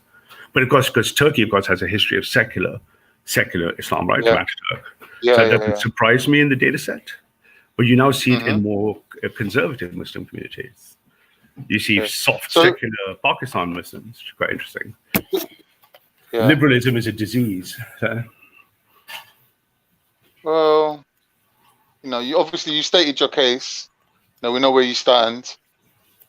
I thought like you was going to be a little bit more helpful for the black community, but Man, I told you the black want for power. I mean, the black power is the answer. Is if you want power, then you should do what power wants. If you want money, you should do what money wants. If you want fame, you should do what fame wants. If the black community wants power, then you don't get power by following the formula of the left. If I was a black radical far right person, I'd be leveraging. I don't think black people. I don't think like obviously there is a black power No, no movement. one speaking. Is someone speaking? No, everyone's speaking, James. Yeah, Can you hear me? I can hear everyone. I can hear Khan. I can hear you. And Shakira, are you there? I can't hear you. Marcos Mosaic, you have it. That's Yeah, I right. can hear- That's right. Black power. Tell Ralph. Black power. He's first. Shaka enters the house. Morning, Shaka. Hey, can I just say, yesterday I was party to a very interesting occurrence. Yeah. Before I get to that, first of all, what's his name? I listened to God of Jacob's thing yesterday. Like you said, I should do. See, I listened to it. There's some things that he actually said that I agree with. I do think though that it would have been a wise idea to ask questions. Because as much as I agree with some of what he said, some of what he said was just not factual. That's what happened. So yeah, but yeah, we give back to you. But like I think you got to remember Shakira. Brother Jacob is a military guy, and he has this weird military point of view that. Which is good. Sorry. Marcus Garvey was fundamentally a racial separatist. He was a Pan-Africanist, right? He was a black Christian. So I can relate completely to Marcus Garvey. Let's not forget the most important, the prophet too. Don't forget the most important. There's only one God, dear. Right? So I'm with you on that. But yeah, but I think never Garvey, said God, I said prophet. Oh, prophet. Oh, I'm not sure of that. There are apparently thousands of us. So I just wanted to say that. But yeah, no. So but yeah, why I say he should ask questions is because if he did, he would know that much of what he was saying was actually being said on the ground by myself and others. So yeah, I just wanted to So are you opposed to Black Lives Matter then? You must be, right, Shaka? I believe that Black Lives Matter. And yeah, Exactly. So that's that. I do want to the movement, not the message. I have areas of confluence and divergence. Ah, nice, good man. I was party to a very interesting occurrence yesterday. I was live, on Got Kush TV, actually interviewing my own father on the issue of police brutality and black deaths in custody in this country. And partway through the proceedings, a relative army of white right wingers flooded the chat, invaded the conversation and colonized the live chat with the number. What specifically targeting? Were they specifically targeting you then? Oh, which one was it, Shaka? It'd be one of our squads. Which one was it? Which stream? That's what I was going to ask you. But maybe we have multiple operations. I don't know which stream, which channel were you on? It was obviously an organized attack. Like it was very organized, very coordinated. Awkward. Shaka, I'm saying we have multiple ones running. Which one was this one? Oh, that's the point. I don't know. I was thinking. I was here. You can't remember where you were. I was here on a reconnaissance mission to see if you might know. So I'm saying you can't remember which one it was. I can't remember. I have no knowledge of which one it was. So yesterday we ran 11 operations. All right. Okay. See. You're not quite sure which one this was. I'm very busy with other stuff, so I was not really online last day too very much. Right, okay. But we're running 10 or 11 a day. So I'll tell you what we're doing. We're running them all the way to Nigel Farage. We have 10, 15 guys who sit in for LBC, sit in for talk show radio. So increasingly in the next 6 months, we will be interjecting from MSM all the way down to YouTube squads Right. that have got a mission, and their mission is going to be to find the nationalists. Okay. Well, it was an interesting occurrence anyway. Do you know what I'm saying? Okay. You Yeah. know. But yeah, man, it was a But big, taking what happened to you, would you say that it's right of us to organise and run What happened, operations? Shaka? Hold on, Say- is there echo? 1 second, Lady D, you're echoing. You're still. Echo? What's Your mic Hello? is terrible, lady. Yeah, I can't hear. I can't hear. She might want to But, bounce. Oh yeah, Shaka. So I'll give you that. So in the next 6 months, what we're doing is we've got organized squadrons running out of different social things with plans, and we're going into the hierarchy all the way from LBC, major radio, all the way down with that message. So you ran into one of them. We're running about 10 a day. That'll go up to 50 to 100 a day. And we're also running real world campaigns where we're using what's called 100 handlers to spread stickers everywhere. So you'll be seeing right. some of That is- it like really shit. That's very effective, though. I'm not gonna lie. Oh, the next thing, James, is we're going to College Green and we're going to interject BBC Sky News live continuously. But hold on, wait, let me just It was a moment. What they really succeeded in doing. I mean, we even got some donations towards the reparations fund. You know, a couple of the gentlemen were kind enough to donate $2 each. Nice. So, What happened? Shaka, what happened? Can you, do you mind? Africa. No, I was. What, I the was, right wingers? Yeah, Shaka, yeah, the right wingers donated. yeah, definitely. Yeah. So what? Sorry, to the repatriation fund, not the reparation fund, the repatriation fund. But what it was, so what happened, James, is I was live on Got Back last night. Cause we have a show called Quarantine Convos where we're just, interviewing people. Yeah, I've seen a few of them. I've seen one with that beautiful black one. We're going. Indeed. But yeah, sorry, you got me talking about the roof that woman now. So I was interviewing. I happened to be interviewing my own father yesterday. So he was breaking down the history of black custody in the UK, and how the community has historically responded to it. Yeah, and we were discussing various different topics around that, and suddenly, like a whole gang of the 14. So hang on, you must know which channel this is. This is your own channel, was it? No, yeah. I thought you meant what formation was it that came through? I don't know. It was my channel. No. Oh, it's your channel. All right. What's your channel called, Shaka? It's called this. I don't know if I want to let you know. I don't know if I want to let you know now. But Yeah, the most I can find it quickly, mate. What is it? I just want to check the back office reports. Obviously, we're on the radar. So this was Got Kush TV. Okay. Godless TV. Godless TV? No, Got Kush. Oh, Got Kush TV. Okay. You're on Godless TV. Yeah. Okay, yeah. So we've got at least 3 or 4. So Yeah, I can go get them. I can go get the status reports on the other side. Yeah, so what happened was they basically they all came through like at one time and basically invaded the channel. Yeah, and colonized the chat for a while. It was very interesting what took place. And then a couple of them, as I was saying, were nice enough to even give contributions towards the repatriation fund.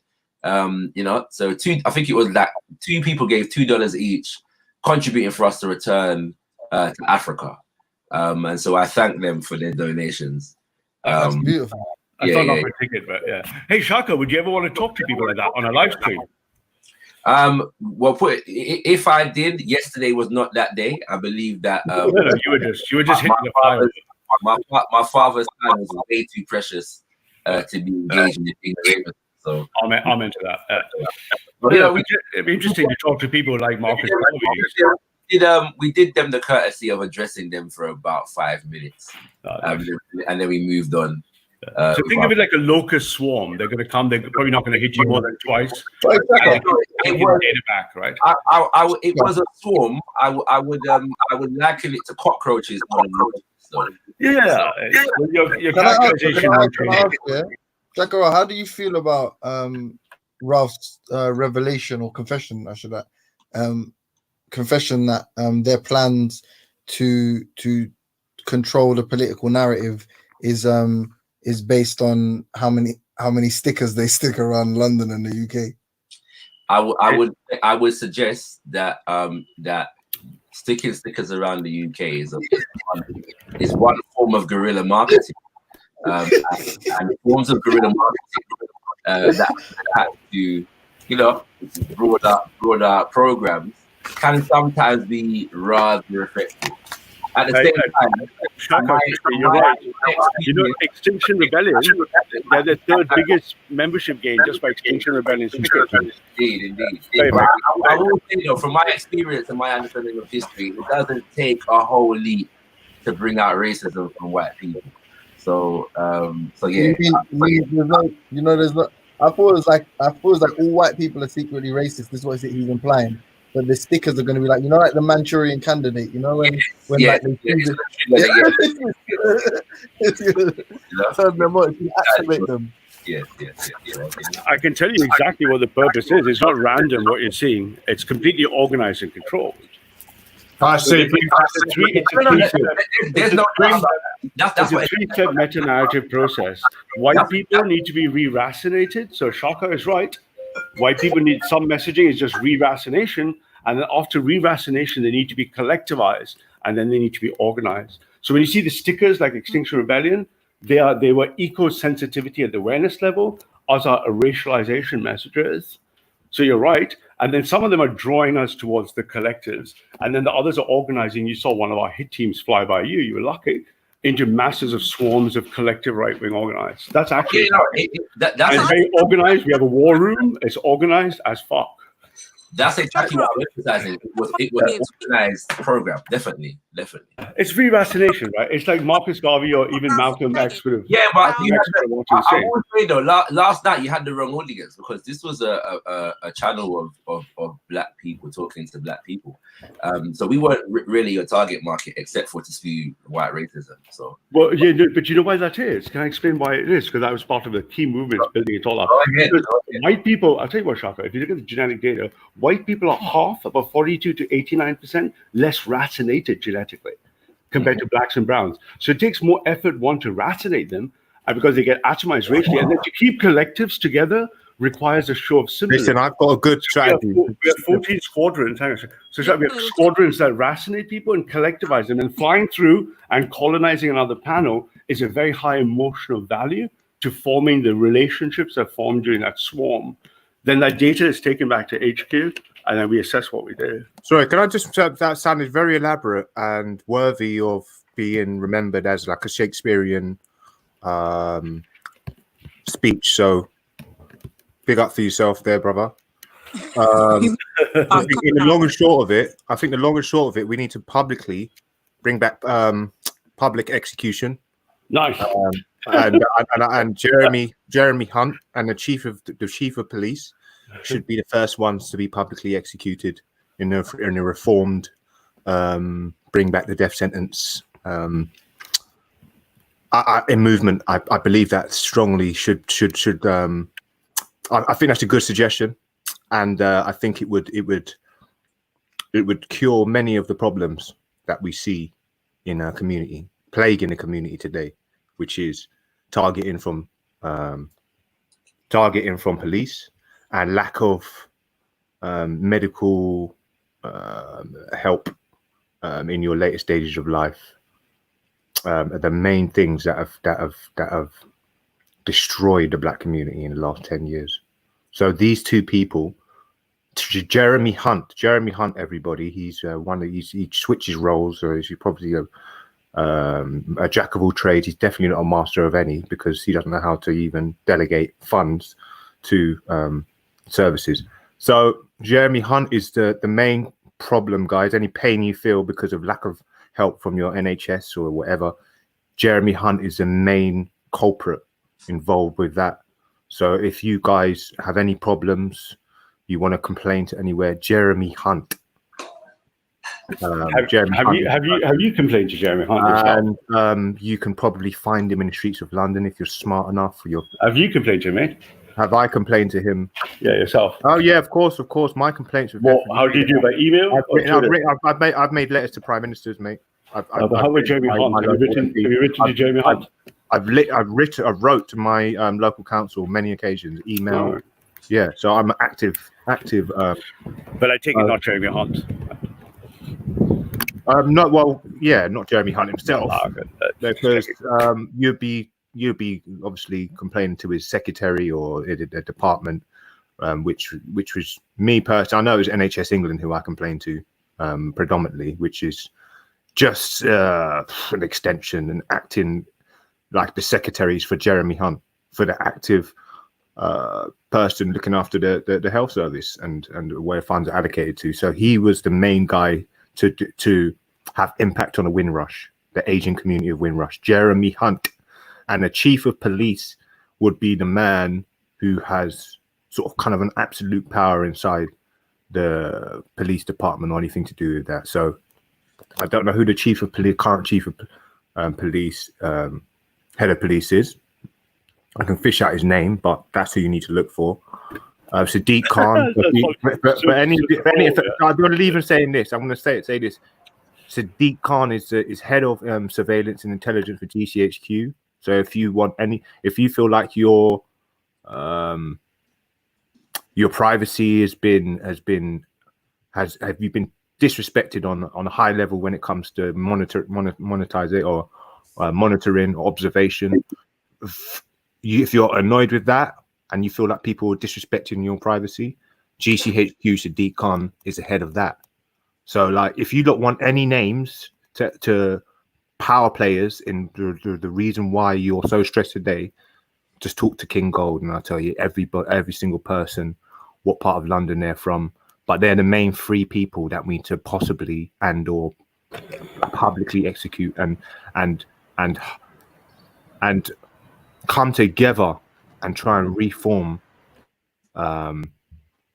death sentences, because ultimately the gene pool doesn't need to be on this planet anymore if it's going to cause such a problem to so many different people.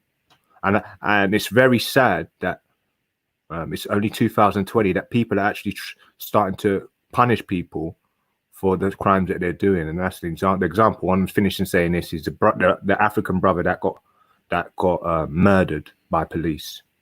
Has just had a shootout with the police today or yesterday, and he's died as well. So that brother that running away and he got shot by police, his brother went out to go after the policeman, or they tried to go after the guy and he's been shot and killed. So that's two black brothers for pretty much no reason have been killed by police in America. No reason, eh? And I would go far to say that the police have the same type of goal in the UK. So they just go about it a different way. They attack us through the NHS. So yeah, so we're talking about all these problems and other things where they're trying to take our mind off of it by giving us this and putting us carrots there. But the ultimate problem is our health and the police. So if that can be reformed, then all well and good, but they're the problems. They are the Jeremy Hunt. If he's trying to run and hide and scoot around and under any rock he can, but I've got my eye totally fixed on the guy. And all your heads, all your managers of GP surgeries, more Masons, more part of the beasts, 100% Illuminati. All your managers of your GP surgeries, they understand what death. They control the death and life of their population. So you think you're in safe hands? You're only in safe hands if you're completely passive and you're completely a conformist. But at this stage, you're in too deep. Something called in too deep. If you speak out, even for sometimes even a day, that's it. You've got to really tend for yourself. You've got to tend after that. You're in your own boat. You know what I mean? So when it comes to the time now, you've got a broken ankle, you've got an involuntary muscle problem, which would be your heart, your lungs, your anything. You better hope that doctor said these herbs can cure you, brother. Because at this stage, we're looking at a group of people who are willing to do anything to rule this planet. So you better make sure that your immune system's up to scratch. And you're up to date with all your health problems. Because at this stage, can we really trust the police and the NHS? That's what I'm going to say. Wow, that's quite a lot of things. Hey, cool. Right. I might be bouncing soon, guys, but yeah, it's interesting, Shark. I didn't know about the flyover. So, what's that channel name again? Go check that one out.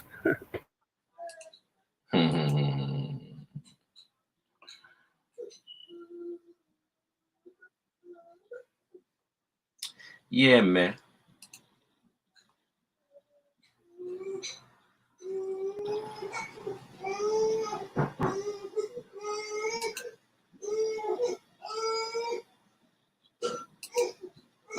What happened? I just came through and everybody's dazzled. I've got that effect, you know. I'm like David Icke. I say something, everybody. But what's the topic anyway, family? Big up your chesticles, family. Big up your chesticles. Yeah, and IC3. Big up your chesticles, family. Good to see you. Good to see you. Yes. Yes. I'm not sure where to start. I'm just processing it all.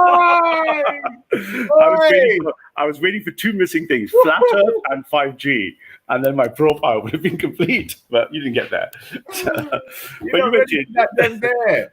As soon as you went to Illuminati, I had already closed my profile.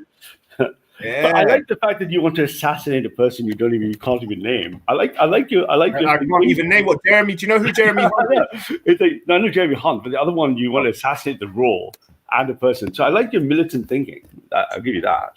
Oh no, it's not militant. It's not militant. It's a death penalty in a lot of countries, and I feel like removing them. Yeah, no, I get that. Yeah, I think is probably because ultimately, if we're looking at justice, they have caused and had an effect on thousands of people, not just one person. So that means that you are guilty of causing distress, alarm, and actually a lot of instances, death. Yeah, I hear you, man. I haven't ever spoken before. So would you hold the same thing? I love the death penalty too. So would you hold the same thing for black guys who kill other black guys in London gang fights?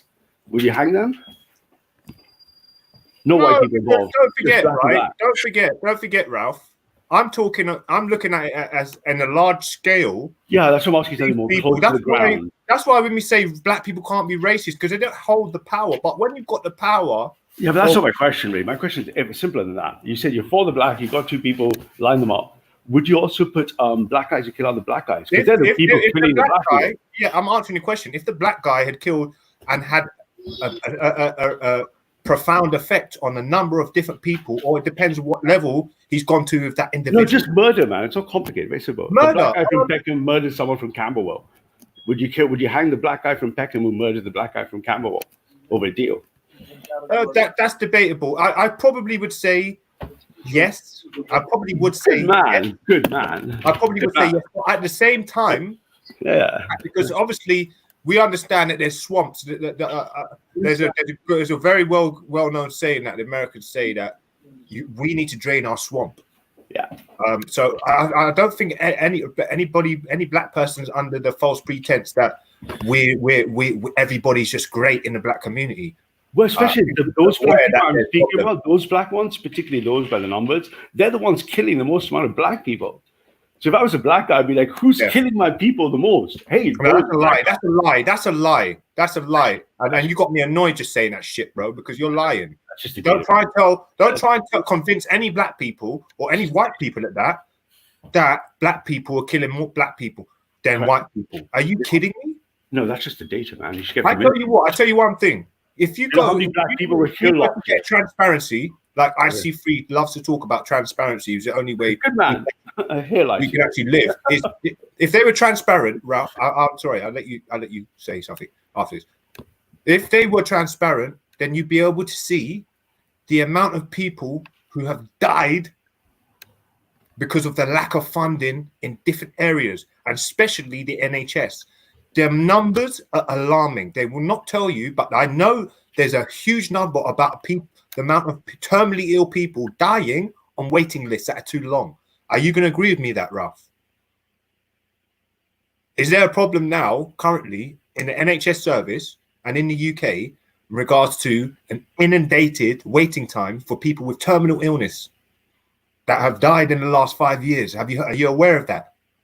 So in that case, I'm not an expert on NHS data, but I know the NHS is now chronically underfunded for its actual demand, right? Yeah. So obviously underfunding family in the.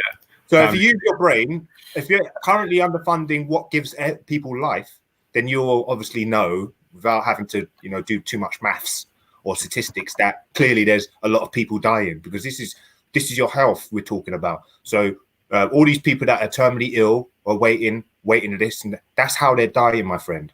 So whoever's running that particular department are way more guilty than a young brother trying to make money and there be competition and they're killing each other. I'd have way more understanding for someone who was either too scared or they were too angry with someone and they want to kill them. At least they've got reason. But this guy's reason purely was for funding, just solely for money. And he didn't even know the people. There was no emotional attachment towards their engagement. The guy's literally knows that a good amount of people are going to die, and they went ahead. So it was like the dams getting breached in New Orleans. Okay, and they knew it was going to happen, but they let it see everything and say nothing. So that is what is our biggest killer. The way Europeans see a lot of things and say nothing, and then all of a sudden black people are on the receiving end of either a natural disaster or an underfunded fucking important part of our system. That's what it is. So really, the biggest killers of black community are white people in the establishment. Well, that's one type of long-term explanation of social problems. But if you should get familiar with the crime and ethnicity, data of ethnicity, the biggest source of black death and black crime, as in murder, are black people. Forget that they're killing white people more per capita. They're killing black people more. And I'm glad you would hang them, because I would too. And you know why? There's a deeper reason. Because if you look at the transformation of Europe genetically over 600 to 700 years, they murdered and killed most of the violent people. Okay, so all of the people that have got pornography on Pornhub that we've children hanged as well. All the pornography users should be, little children need to be hanged too as well, my friend. All of them, we get all of those people. I'm an equal opportunity executor. I want to execute people of all races. Thousands of pedophiles are they? I want to execute people of all races. Exactly. So you would execute someone for you'd execute someone for stabbing someone else, but you wouldn't execute a man for being a serial pedophile. Is that what you're saying? No, of course I would. Of course I would. Okay, oh yeah. Cool. Are they black people doing it or white people? White people. Okay, cool. So we got that clear. Yeah, I'd execute the man. Same hanging post, wouldn't you? Okay, but with this black community, if it's because they're sick or that's what they've inadvertently been put into the position because of what we call the projects or whatever it is. Now, when it comes to are they solely would they do that? Is that because they have to do it, or because they want inherently these crazy mad people who are lawless? No. So what I'm looking at is a people who are actively, consciously knowing that they're destroying people's lives and intentionally doing it, just purely so they can see more Smiths walking around the street. Well, that's one kind of thing. You can come up with all those long explanations, but look, there's only going to be two reasons someone kills. Either they can't help it or some reason you're trying to attribute it. If you kill the ones who are killing, you're going to remove the ones who are not going to stop killing for no reason anyway. So then you're left with the people. And the great example of that is 3 strikes law in California. I lived there. Within a year, we all felt the difference in San Fran to LA. When they just put the 3 strikes law in, the people are just going to keep committing ATM robberies and stuff. They were just lifted off the pool. So anyway, we killed the white pedophile and we killed the black gangbanger from Peckham. I just wanted to reinvigorate and re-enlighten you guys on who the true enemy is and how we're getting fisted. And then you've got people, spokesmen, trying to turn us against each other, when we know these people are just running around at best with a pistol that's been put in by the government, or a sharp blade, because they've got no money, they're scared. No excuses being put across there. But I mean, I've got way more sympathy, for a black killer in his community over, for whatever reason, revenge, territory over drugs, whatever, then most likely some sort of satanic cross-dressing pedophile who has a lot of control over our funds, and they're walking around getting jobs in different areas that affect our lives, like immigration. So now the same person who had a horrible track record, Jeremy Hunt, under the NHS, has been allocated to, I think it's immigration.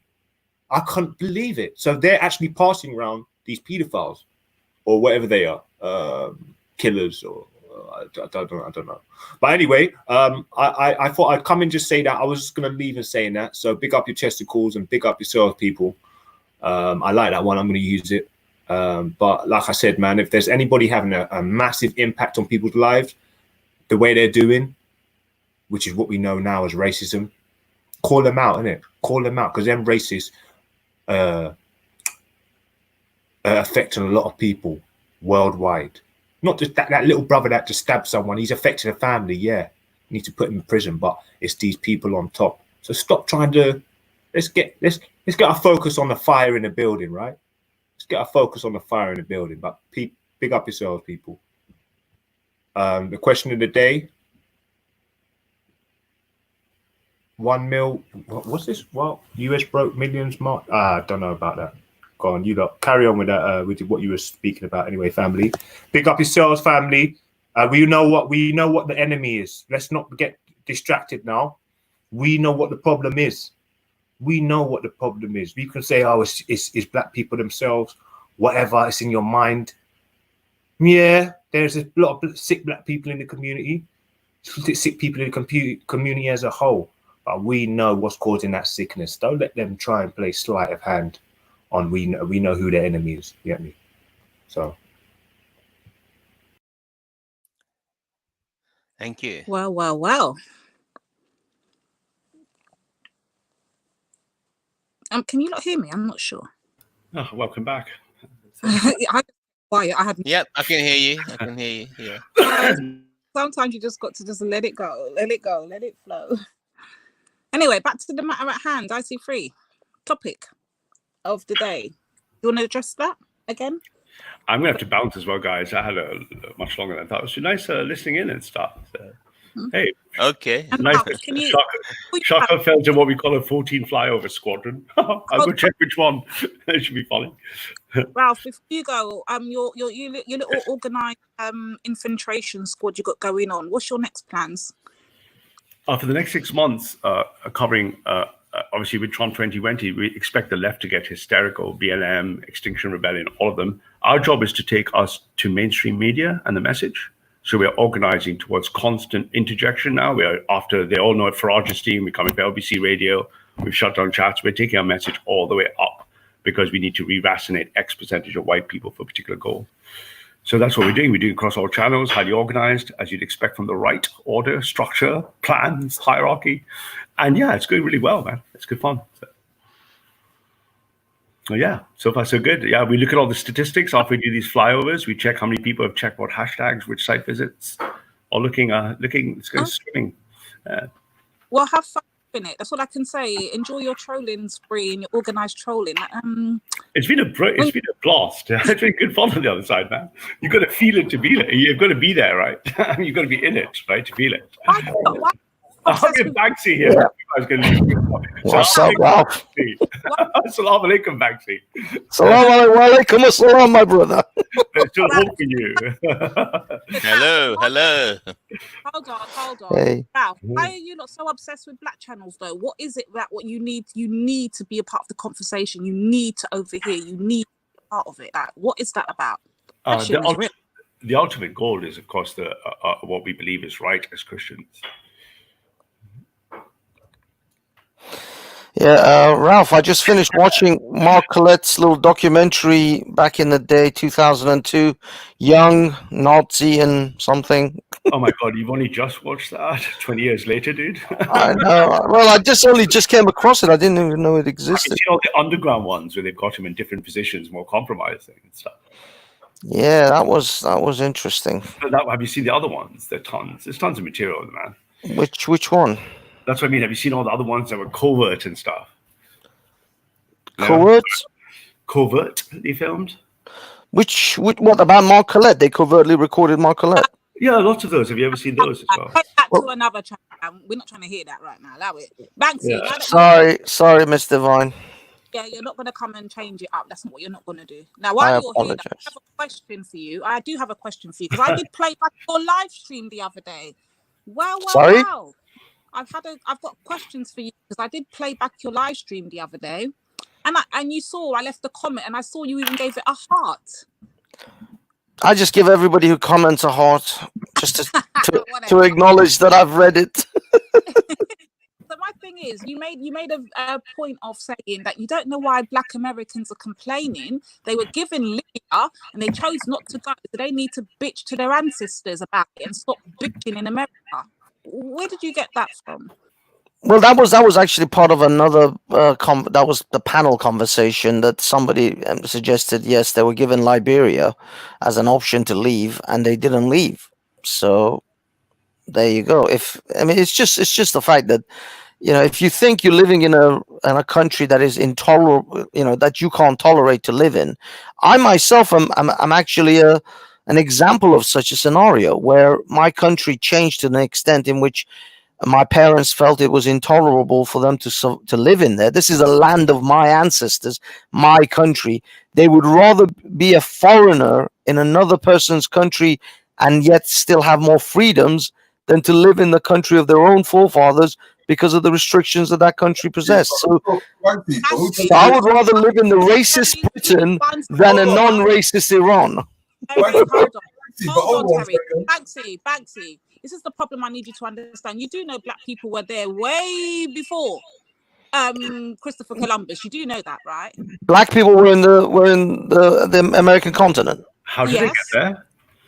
What do you mean, how did they get there? I mean, I'm just curious, in terms of naval technology, how did they get there? Yeah, I am wondering, how did they get there? Just a simple geographical question. If you look at the haplogroup map of the world, they would have had to have swum there, right? Well, I mean, they could have gone through the North Arctic cross like the Aleutian Islands did, and those people look like Eskimos. Yeah. That's the Aleutian genetic line. Black people went there first, they were taken there. Yeah, I don't personally know, but I mean, if Black people, as you claim, they were there before Columbus, then you know, there isn't a lot of evidence for that. Oh, isn't there? Okay. No, not at all. They were taken there. That's from. So from your narrative that you're spinning here, that Black people only got to America because they were taken there as slaves, and now that they're still there, some of them are still there and some of them left. They have no business to be bitching and complaining about injustices happening to Black people, and they need to pull up themselves by their bootstraps and get on with it, because other immigrants do. Not equating that they're not on the same level playing field. They never ever been. They would never even considered human at first. Come on, like they were 3/5 human. But Lady Divine. What do you mean never? Lady Divine, I'm not comparing the slave African Americans to you know, modern day I don't know, Iranian immigrants. To Beyonce, right? For example, who's doing pretty well in life. Yeah. Yeah, no, I'm not even talking about the few Beyoncés. What I'm trying to say, Lady Divine, is an Iranian with no more than a couple of pennies to rub together leaves in the 1980s or in the late 80s, goes to America and becomes successful. I was talking about the owner of Uber, who's a Dara, Khosrow Shahi, who's like a major successful CEO. And although I'm not saying that all Iranians are successful in America, but Iranians are doing really well. And they went without even knowing how to speak English. And you're telling me an African American who is fully, acclimatized, who knows the language, who knows the whole landscape of the United States for generations, they are on a lower footing than an Iranian who doesn't even know how to speak English. That's so racist against Black people. It's called the bigotry of low expectations. That's exactly what I'm saying. And I'm saying that because of the reasons of, you've got to equate that there's laws being made to keep them down. There's systematic racism going on that keeps them down. So they're not just bitching about nothing. But those laws, those systematic racism that keeps the Black people down don't apply to Iranians then. The Iranians are exempt from it. They get a pass. I'm not talking about Iranians. I'm talking about African Americans. Yeah, but I'm talking about an immigrant who goes from Iran. I'm just talking about my own experience. Who goes from Iran, who doesn't know how to speak English, and becomes a CEO and successful, and yet a black person who's born in America is unable to compete with an Iranian who doesn't know how to speak English. And just to mix it up, Google and Microsoft are both run by Indians. One guy's father to save up his salary to send him to the US to buy his plane ticket. He runs Microsoft. The other guy runs Google. So how is it that black people are at a disadvantage to those individuals who can't even speak English to begin with when they arrive in the nation? Banksy knows the answer. The left wing have colonized the mind. They're on the progressive plantations. More slavery, more reparations. No, but I'm just trying to tally up. Look, I'm not necessarily following on the Ralph sort of line here, but what I'm trying to do is I'm trying to tally up the difference between some dude who doesn't know how to speak English and he makes a success, he becomes incredibly successful, and a guy who is born in that nation, who knows everything about that nation, who's fully understands the language, its complexities, and the landscape of that nation, and he is unable to compete with a dude who doesn't know how to speak even English. Actually, the example I always give and no one listens is in England, in London, Kwasi Kwarteng, Conservative Member of Parliament. Parents come here, first generation from Africa, poor in a council house. Scholarship to Eton, to Oxbridge, probably the first black prime minister in the making. Right? Conservative black immigrant. What systemic racism? What is the difference between him and a British-born black guy? Yeah. But I'm talking about even a migrant comes right in from North London and does the right thing, and his child has no department of systemic racism, and he could be prime minister one day, right?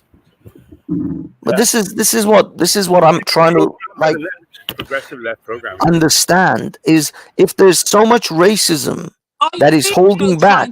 And or are you just here spinning narratives like you always do? Are you really trying to understand? Because if you were really trying to understand, you will understand that if you're black and you're an American, you are below everybody else. Even immigrants get placed above them. Like, cut it out, Banksy. Do you really believe that, Lady Divine? Do you really think that black people are undermined below immigrants?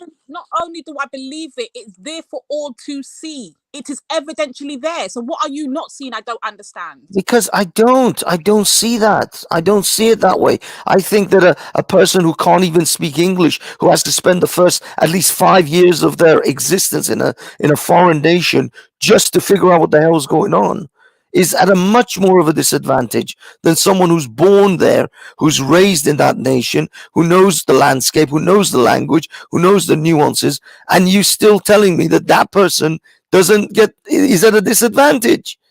It just doesn't make sense to me. It's a very bad message for disadvantage. It's a bad message for young black people to hear. This is, to me, this is inbuilt losership.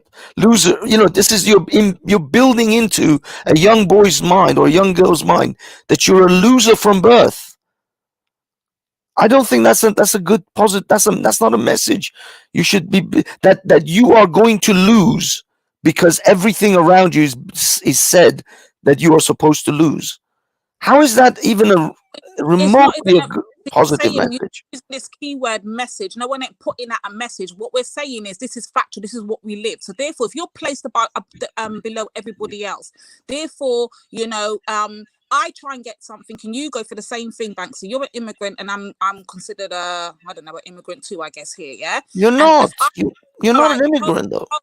Hold on. Because when they're telling me go back home, I'm an immigrant. So don't try that bullshit. Ask Ralph if I'm an immigrant or not. No, I'm not telling you go back home. I'm saying go to a nation that you don't feel persecuted.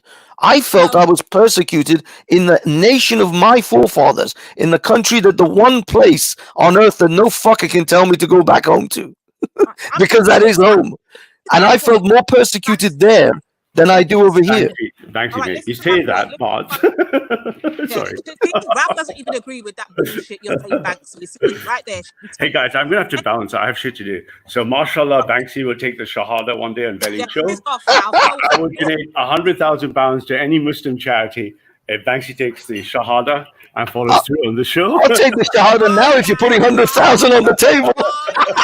The charity of Banksy. I'll give you my PayPal right now. Or you can just hurry it up to Christ. But anyways, I'm going to bounce. It's been a pleasure and stuff. But we don't need COVID on the panel. We do not need COVID. Bye. See you later.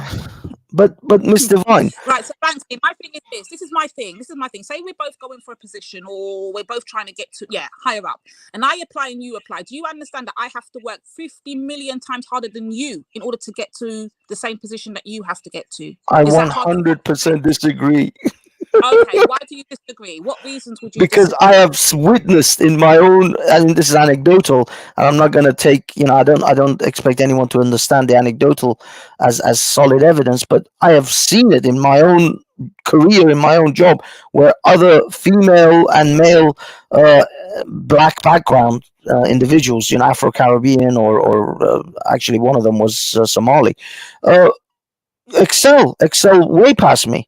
And they admittedly they were in a slightly different department to my particular department, but what I mean is they excelled in that company, and they went forward without, it didn't seem to me that they were working 1,000 times more hours than I was. They weren't there any longer than I was at night. They didn't leave later than I did. Quite often, I left later than they did, but they excelled in their particular field, in their particular department, just as easily as anyone else. I don't see this oppression that you're explaining to me. And I've worked in a lot of different companies and a lot of different offices, if you like, these corporate environments, and I didn't see what you're seeing. I didn't see the black guy being held back for the white guy. It just didn't. I didn't see it. I'm sorry. It's not a lived experience that I can speak from, because I saw different people, and depending on the results they produced, that's what I did see. Those who produced results excelled, and those who didn't simply didn't excel. I definitely saw that part of it, but other than that, I've never experienced what you seem to say that you've experienced. I've experienced racism on the streets. I've experienced different behaviors towards me from shopkeepers than my black friends who we go in the same shop together with. And I've seen that. Don't get me wrong. I have seen the shopkeeper keeping an eye out on my mixed race friend while I was just roaming the shop freely. And that was blatant to both of us. We kind of even looked at each other like, oh God, this is one of those things that you see in movies. But I haven't seen it in the corporate world. And I haven't seen it, certainly if you're self-employed. My friend, he's mixed race, and he's been a computer engineer best part of 10, 15 years now. And he worked as a self-employed contractor, and he's made a lot of money, and no one's held him back. Okay, so all right, so you don't see it. So let me give you a way. All right, so let me help you out here so you can see it. Let's just use YouTube, for example, because we're all using YouTube. We do YouTube all the time. There's a lot of content creators and, bloggers and, I don't know, Sure. different types of content creators across. So let's just use, I don't know, what sector can we pick from? All right, let's just use the beauty community, for instance. Let's just use that sector of YouTube. And we see that these, money can be made from YouTube. There's a lot of, companies that what they call it, affiliate companies that sponsor. Yes, yeah. All of that stuff, they help pump these YouTubers, I guess you would call them, to a higher level, so they can get a lot of more exposure, they can get promotions, they get invited to all these, I don't know, guest lists and all these things. They get invited to YouTube awards, they collect their plaques and all of that. Can you tell me then, why is it that the black content creators Hello? the same treatment as, do you not see that there's a different level playing field? Sorry, Miss Divine, you completely broke up on me. I missed a massive chunk after can't you see that black, and then that everything else was just silence. So what happened after that? Can't you see that black? Am I still here? Yeah, I can hear you. I can hear you now. You're back. You're fine. But what did you say after can't you see that black? I think my internet's cutting out. Let me refresh and come back, and I'll see if that works. Darn it. Hello, I everybody. really wanted to hear that. Hello, everybody. Can I just jump in for Hey, 2 Ned. seconds? Hi, just jump in. I mean, one of the things that intrigues me is the actual demands that Black Lives Matters are making, and they don't seem to be measurable. They seem to be, to my mind, very, very vague. And so they talk about systematic racism, but they don't give an example. What exactly do you mean by systematic? And it can't just be anecdotal and saying somebody goes into a shop and, you know, or they feel uncomfortable in a lift. Or the thing is, it's got to be a precise, measurable thing. And if there is systemic racism, where is it occurring? I mean, I'm aware that the policeman that committed this terrible crime against Mr. Freud, he's going to trial now, and he will probably be convicted. The other coppers were sacked. The thing is that a lot of the inner cities where a lot of these terrible things happen, you'll usually find that it's got a democratic mayor, it's got a democratic chief of police, it's got a democratic DA. The thing is that it's not as if it's a lot of people that are just oppressing one particular race. It seems as if people are represented in the cities, in a lot of these cities.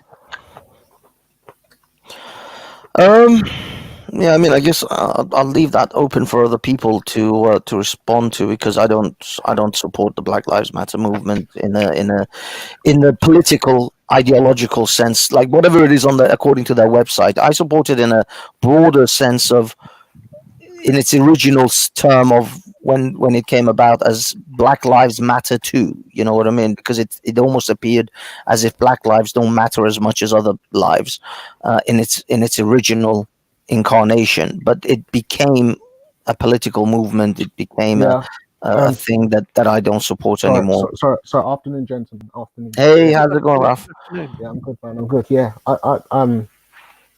I've been hearing about the whole Black Lives Matter. Black Lives Matter. Anyway, you just started on that now, but the conversation brought about immigrants coming in and coming out with I think let me just say it like this: the sentiment was immigrants are coming in and doing better than what's it called, native people in the countries, right?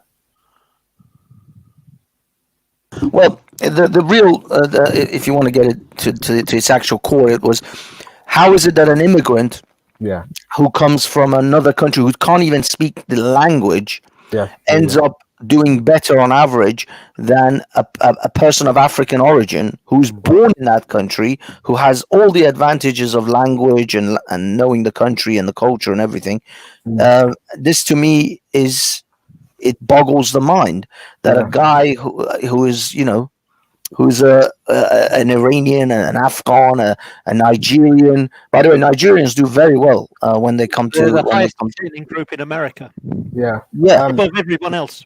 Yeah. So I'll just say this because what's the difference there? I'll say this because I'm from Nigeria anyway originally. So my parents came here about 2 years before I was born, so I'm first generation pretty much in it.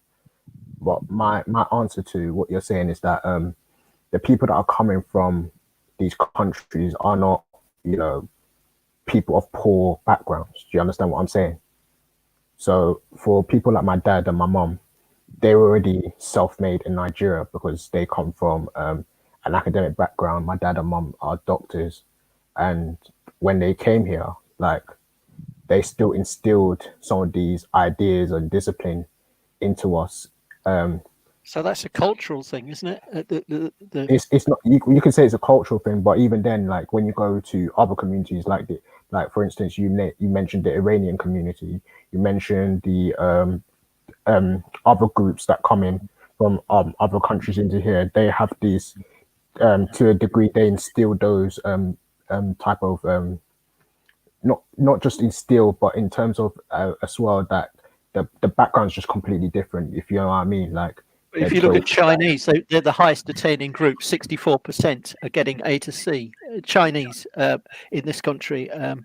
They're the highest group, highest attaining group in the country. And that's some people actually say that's because they have a very, very high emphasis. They value education enormously. Yeah, same as Indians, Pakistanis, some Pakistanis, different Pakistanis. If you look at any grammar school, the large majority will either be Chinese or Indian, and that's because the family pressure the kids to do as well as possible. I agree. Look, yeah, this is what I'm saying. I said to you that the type of people coming in, they're not of it's not poor Indian folk coming into what's it called into UK. It's people concerned. Their culture. No, but some of them are. It's not. This is. I don't agree, because I know plenty of Iranians who literally had nothing. Caribbean people to other communities, please. I think we need to stop doing that, because we're not coming from the same situation. Thank you. Yeah. Nobody has compared them, have they? I haven't compared them. Who's been comparing? Banksy's been doing it all for the last 2 years. Ned, he was doing it. Oh, was it? Oh, okay. Why Right. you want to be judging, comparing us to Asians and Iranians? Makes no sense to me. But why? Why doesn't it? Are they different human beings? Okay. Can you hear me? Yeah, we can hear you. Yeah. I can hear you. What Banksy's not looking at is the demographic. Now, you can have poor people that are coming from another country and being successful in another country. The situation is you have to look at the foundation of academia. The educational system that the black people are having within the European system, within America, is different from the person that is coming from abroad. And the determination of what the people are coming from abroad is a total different kettle of fish. So when you're coming up through the ranks within Europe, or you're coming through the ranks, especially in London or America, the head goal is very low. The school systems are very shitty. So then you're going to realize that it's going to be much more difficult to climbing up that rope, especially when there is no funding, no nothing, and you're trying to get your way up. Where that person that's coming from abroad has his determination, which their self-esteem in America or in England is very low. Mr. Reg, sorry. Are you honestly with a straight face telling me that the education system in Iran and Nigeria is superior to the ones in Europe? I would say yes. I would say yes in forms of. Do you know the illiteracy rates in Iran? Do you want me to bring up the illiteracy rates of Iran? Do you know how many Iranians can't read and write? Thank you. Let me explain something. Majority of the people that have got high grades that come from another country, right, are from children that have come from another country. How comes that when they come into America or they come into England, they get high grades and they get good jobs? Why? Well, but the fact is that when they come here, they work their ass off and they appreciate where they are. They're not running around looking for racism. They're running around looking for how to make profit and how to make money and how to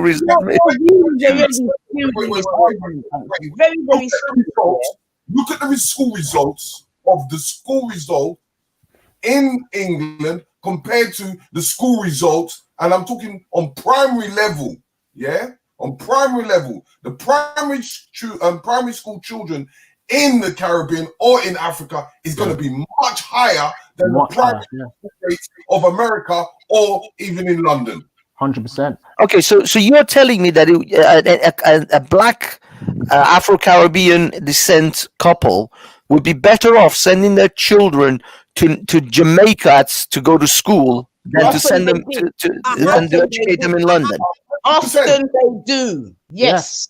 Banksy, that is true. That is actually and then true. bring them back later. Yes. Now, but I'll tell you why. I'll tell you why that is. No, you're not going to tell us why. The education system in Jamaica is very, very strict.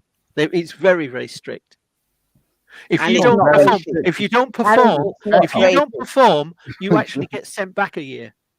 And but I may be wrong, but they up No, until you quite don't get recently, sent they back used in to have so they things a used to year. have You don't they used to get have sent blood, not blood. capital punishment, caning, I You think. are my guy.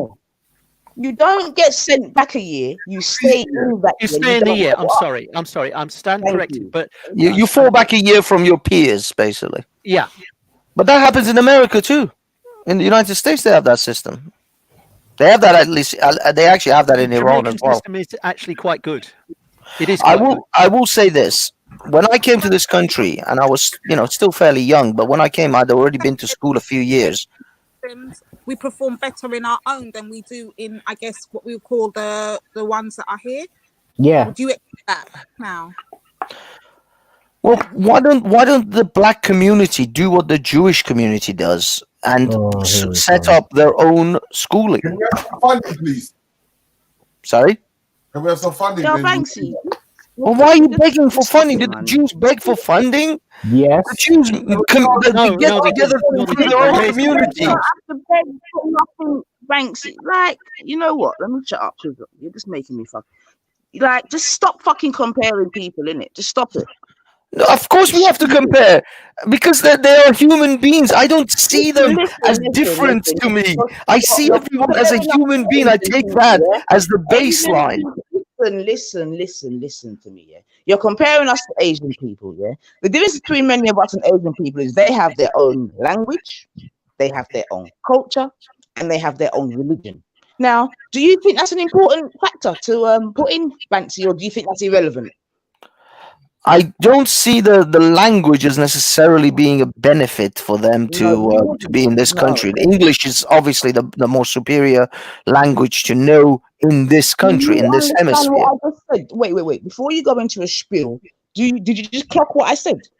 Yeah, you said they have their own language, their own culture, etc., etc. What does that mean to you? Well, that doesn't indicate. That's not indicators of success. Exactly, it doesn't mean anything to you, does it, Banksy? And But that's not the point, man. You understand what I'm saying to you? You're talking about one Iranian man that went to America. Did that Iranian man have his own language? Of course, he went from Iran. What culture does that make? What does that mean? How does that translate to them being successful in the United States? Because How does that make a Americans difference? have their own culture or system. They're adopting it from the white system. That's the point. Yeah, but what I'm saying is probably treated better in America than that black man. Is that right? no, not necessarily. No, not necessarily. Do you know how many times Iranians are and I've seen it myself put down because they can't string two words together because after 5-10 years the guy still barely can speak English, and that people snigger and mock, but an Iranian doesn't give a shit. He's still got to keep on going with his business. About successful black people in IT, I would suggest that the reason why there was a lot of success in IT is because in many instances IT is a faceless job. Do you understand? Yeah. My friend still has to go for interviews. Excuse me? He still has to go for an interview before he gets the job in IT. Go for an interview, but the job itself is a faceless job. That doesn't. What's that got to do with anything?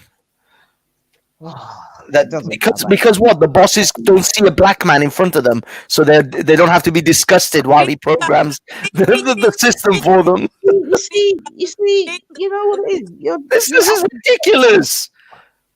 This is why, you know what it is, family. My friend is absolutely loved wherever he works.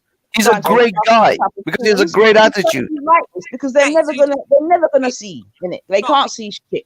Yeah, all they can see is themselves. So I'm not ever gonna talk to you. No, sis, you understand this. I play this show, right? You have to understand this. When I'm telling you, even Walter tried to open up his eyes to let him see, he still couldn't hear it or see it. He literally couldn't. In fact, they tried to shut him down at every avenue. They weren't even taking. This is why when he says that he's trying to understand, he's not. Because Walter tried to let him understand. And this is a white man talking to him, and he still couldn't get it. Literally, a white man. Look, I think you want to see racism. Because at the end of the day, when we start talking our thing, all they're gonna think is, oh, they're victims, this, that, and the other. And at the moment, I really couldn't give two fucks what Banksy thinks. Because remember, Banksy thinks that we beg white people for money and all this type of shit. So fuck Banksy, man. Yeah, I do see it. I do see every time I see an obstacle, you're looking at, well, why don't we get funding? Well, why do you ask for funding? Why don't you provide your own funding? Who? We who? Who are you talking about? Who? The black community, the black. Give me an example. Go on, give me an example. Well, just now we were talking about schooling. Someone mentioned, oh, why don't we get? Where's the funding for that? The Jewish people don't go around begging for funding. They're going to create their own funding. They pull their money together and they'll open a Jewish school. Banksy. You do know that there are black schools, Banksy, yeah? Hold on, sorry. I don't even think you know anything about black people, to be honest, Banksy. And your one mixed race friend. It's not one. I have multiple black friends from Africa, and actually, some of them are Nigerian, some of them descend from the Caribbean. But nonetheless, they are not held back. Actually, one of them is Trinidad. Say what you're going to say, Terry. Say what you're saying, yeah. Does the poor white people ask for funding? The poor white people? Yeah, in England. Sometimes, yeah. So why can't a black person ask for funding? No, but I'm not saying. I consider those white people who are running to their government, constantly begging for money for them from their government, to be also pathetic. But what I will say is that if you think, you see, the problem is the white man isn't running around going, the system is against me, the system is racist towards me. Banksy, I'll give you an example. That's the system is racist, is it, Banksy? Hold on a minute. The system is racist. Hold on, sis. How does he explain Elron? Don't talk about no white man running around here. Hold on. Banksy, I want to tell you something real life. Banksy, I want to tell you something real life. Yeah, when I got finished off my education and everything. Yeah, I applied for a certain job in a company. I gave them my African surname. They refused me 10 times. I changed my surname and they gave me the job straight away. The same company? The same company. So you applied 10 times with an African name and you changed it to like some English sounding name and bam, they said you got the job. No interviews, no process, nothing? They refused me straight from the get-go. As soon as they saw my academia and they saw an English name, they gave me the job. And you didn't go through an interview process or anything? An interview. I said to you, I didn't go through nothing. They refused me every application. No. When you had the African name, they didn't even give you an interview. As soon as you got the English name, you got the interview, and then you went through. Straight away. What is that? I don't know, man. I don't know where you're applying.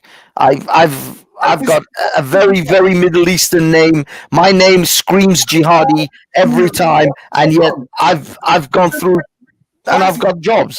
No, answer that question. What is that? Look, I don't know. I haven't experimented with the same things as you have. What is that, though? I haven't put my CV through with a fake name. Hold on. What I'm saying to you is, what is that? If I've been refused so many times and then get the job, what is that? Look, I honestly can't explain that situation. I mean, if you want to say that that's because of racism or it's because they didn't want to, but I have a Middle Eastern name, an Arab name. I'm not talking about you. I'm talking about racism exists. What is it? Answer that question. What is that? Well, you could say it's racism, but I don't know the circumstances in which this scenario took place, because it seems rather weird that you would apply to the same company with an African name and with an English name, and they won't query that these two CVs were identical, and yet we're calling in the guy with the English name for an interview. And do you believe racism exists? It doesn't raise any flags. Do you believe racism exists, Banks? Absolutely, 100% it exists. So then why is it so hard to believe what he's telling you? Because I just don't consider this country as in the same level of racism as I do other countries. Now, in his case, he may have very well have experienced racism. Actually, do you actually know about this country? Yeah, and it's the one of the least racist countries in the world. Most benign countries in the world. One of the least overtly racist, do you mean? No. It's one of the most benign. It literally ranked recently the least racist country in Europe. But it's still got racism in it. And you can actually see it that yesterday the Foreign Secretary made a statement about bowing the knee, and he had to apologise within the hour. Yes, so people are very kind of walked acutely it back a aware. little bit, yeah. Is that still hold on, Terry, 1 second. Banksy, if this is such a the least racist country in the world, can you explain why Diana Abbott gets all the abuse she does as a black politician and a female? So what? There is. I never said if there is no racism, there will never be a place on earth that you will not have racism. Ever. For the rest of human existence, you will have racism everywhere. You're talking to this guy family, like seriously. So what? You know what I mean? Yes, you know what I mean? Like, you're a racist race, man. Seriously. Yeah, there will always be racism on this planet. Are you honestly going to think that there will be a time? You think there's no racism in Kenya, in Nigeria? You think there's no racism in Botswana or Zimbabwe? This country is very benign and understanding. You understand? And you didn't want to believe it. You understand? So it's either you believe it, yo, don't talk when I'm talking, lad. It's well, either you talking over me. So,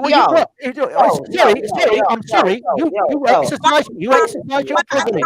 Exercise your privilege. Ned, hold up, Ned. It exists or it doesn't. Really. And then if you believe it does exist, Banksy, then you have to then actually at least appreciate a testimony that someone is giving you, not just like, oh well, no, it can't be. Yeah, but and this is what I'm saying. I will say I will accept the way in which you just done that. Yeah, look, I will accept it as an anecdotal example of racism, like I gave an anecdotal example of racism. I gave you an anecdotal examples of racism, but when it comes to weighing it up, when I weigh up the liberties and freedoms that I have in this country versus what I have in Iran, which is my country, which no one can be racist to me in Iran. I'm the majority people there. That is my place. That's the place where I tell other people to fuck off home. But listen, compared to Iran, I am freer in this country than I am in Iran. What about China? Is there? Like I said, family, what about China? Banksy, is there a level of racism, or is it just racism? Full stop.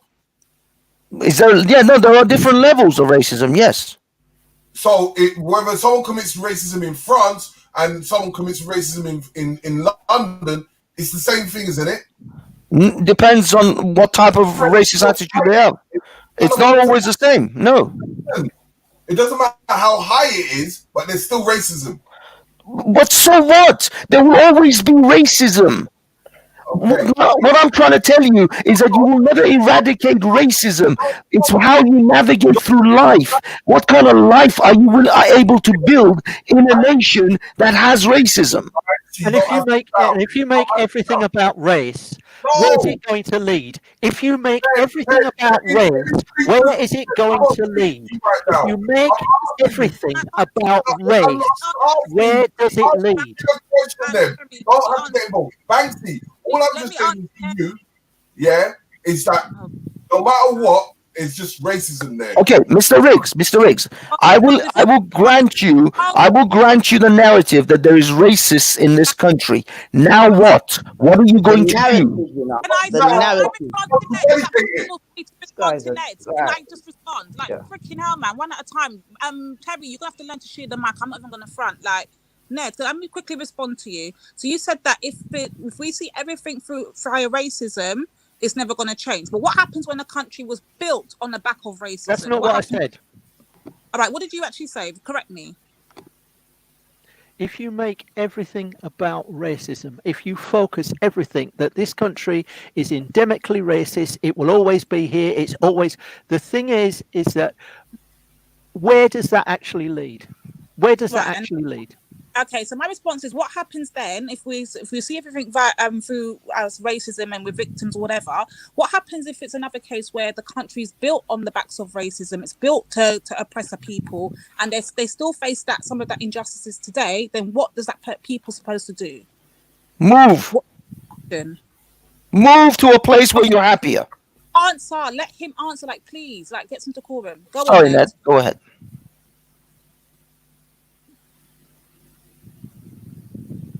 Is he talking? No, Ned? I'm sorry. I'm sort of thinking about. I'm thinking about it. Actually, I'm thinking about the answer. Okay. Time and get ready. Okay, while Ned is thinking, I will tell you. Come I back. will tell you. If you think you live in a country that is built on backs of racism, and it is a racist country, and it is intolerable for you to live in, move. My family did. We're happier here than we were where I was because it was intolerable for me to live there. That's what you should do. You should go to a place where you don't feel so oppressed. Fuck's sake, some dumb shit, man. How did your family come over? How did they come? Yeah, Under we what? got on a plane. We got a visa, and we came to Britain. How did they get citizenship here? How? Eventually, over time, we applied and we got citizenship Via what? Via what? What was their reason for being here? because we migrated to Britain. Well, my mom actually, after a number of years, she got married to an Englishman. That's how I got my. Well, that's what we all applied for our British visa. But initially, we were just living. We were just working. And that made you. That's how you got to England, yeah. Sorry, what? How did you get to England? Go on, repeat it. My mom and my brothers, me and my brother and my mom got on a plane. My mom applied for a visa, and we came here. What kind of visa? It's just initially it was just a visa. It was just a tourist visa, and then eventually my uncle was already here in this country. He was here in the 70s, and then we applied. My mom applied initially for just a permanent visa for migration to work and to live. We had a bit of cash to be able to invest. Eventually, though, after a few years, my mom met an Englishman and she got married. Stop going so quick. To work. What else? Well, eventually, my mom met someone, an Englishman, and she got married. And then my mom applied for a British citizenship, and for me and my brothers, she applied for naturalization, and we all got British citizenship. Okay. So basically, you came here because your mum met and married an Englishman, and that's such. Well, eventually, not initially, but eventually, yeah. But initially, we moved here because we couldn't live in Iran anymore. Paperwork to bring your ass over from Iran. Yes? Sorry, I missed that. He done the paper. Your mum married someone, yes? A British man. Yeah? And then because of this was years later after we already came here. It wasn't initially when we were here. But nevertheless, my mum made the decision. So initially, are you saying that you got to live in England on your mum's tourist visa? Listen, Naitha. No, because we then applied for immigration and for a permanent visa. But listen, the point is, the point is, my mom felt she could not live in Iran. I'm not gonna get into the details of my migration to Britain. What I want to tell you. No. The reason why you have to go into the details here, because you're sitting on this panel making it sound like it's so easy. No, it's not easy. It's not easy. But the fact is, I'm talking to be in another country. Do you know what I mean? And just pop over to England, and decide that we're gonna stay here and make a better life. You with me? When we now know that it wasn't just simply the case for yourself and your family, Banksy. Well, of course, it's not easy. I know you're missing that. Exactly. So then why are you fucking talking like a shit then, Banksy? No, it's not. It's the thing is that you're telling me that it is easier to make Britain to be able to stay in England. Your mum had to marry English. Is that what you're saying? Goddess, listen to this. Are you telling me which one of these two scenarios is easier? For you to change Britain so it's no longer a racist country, or for you to move to a country where you're happier? We're not going to do the whataboutism thing, yeah? I'm not saying what about. I'm saying which one of these two things is easier for you? Talking some hella crazy shit, making it out that it was just so easy for you to leave Iran, this, that, and the other, come and make good life in Britain, when we know that it wasn't as simple as that. Okay? It's not that it's easy. I'm telling you that if you think Britain is such a hellhole, if you think Britain is such a racist hellhole, then you should find a place where you would feel more comfortable in. Because I don't think Britain is a hellhole, and I like to keep Britain as it is. But the thing is, Iranian, and what I think.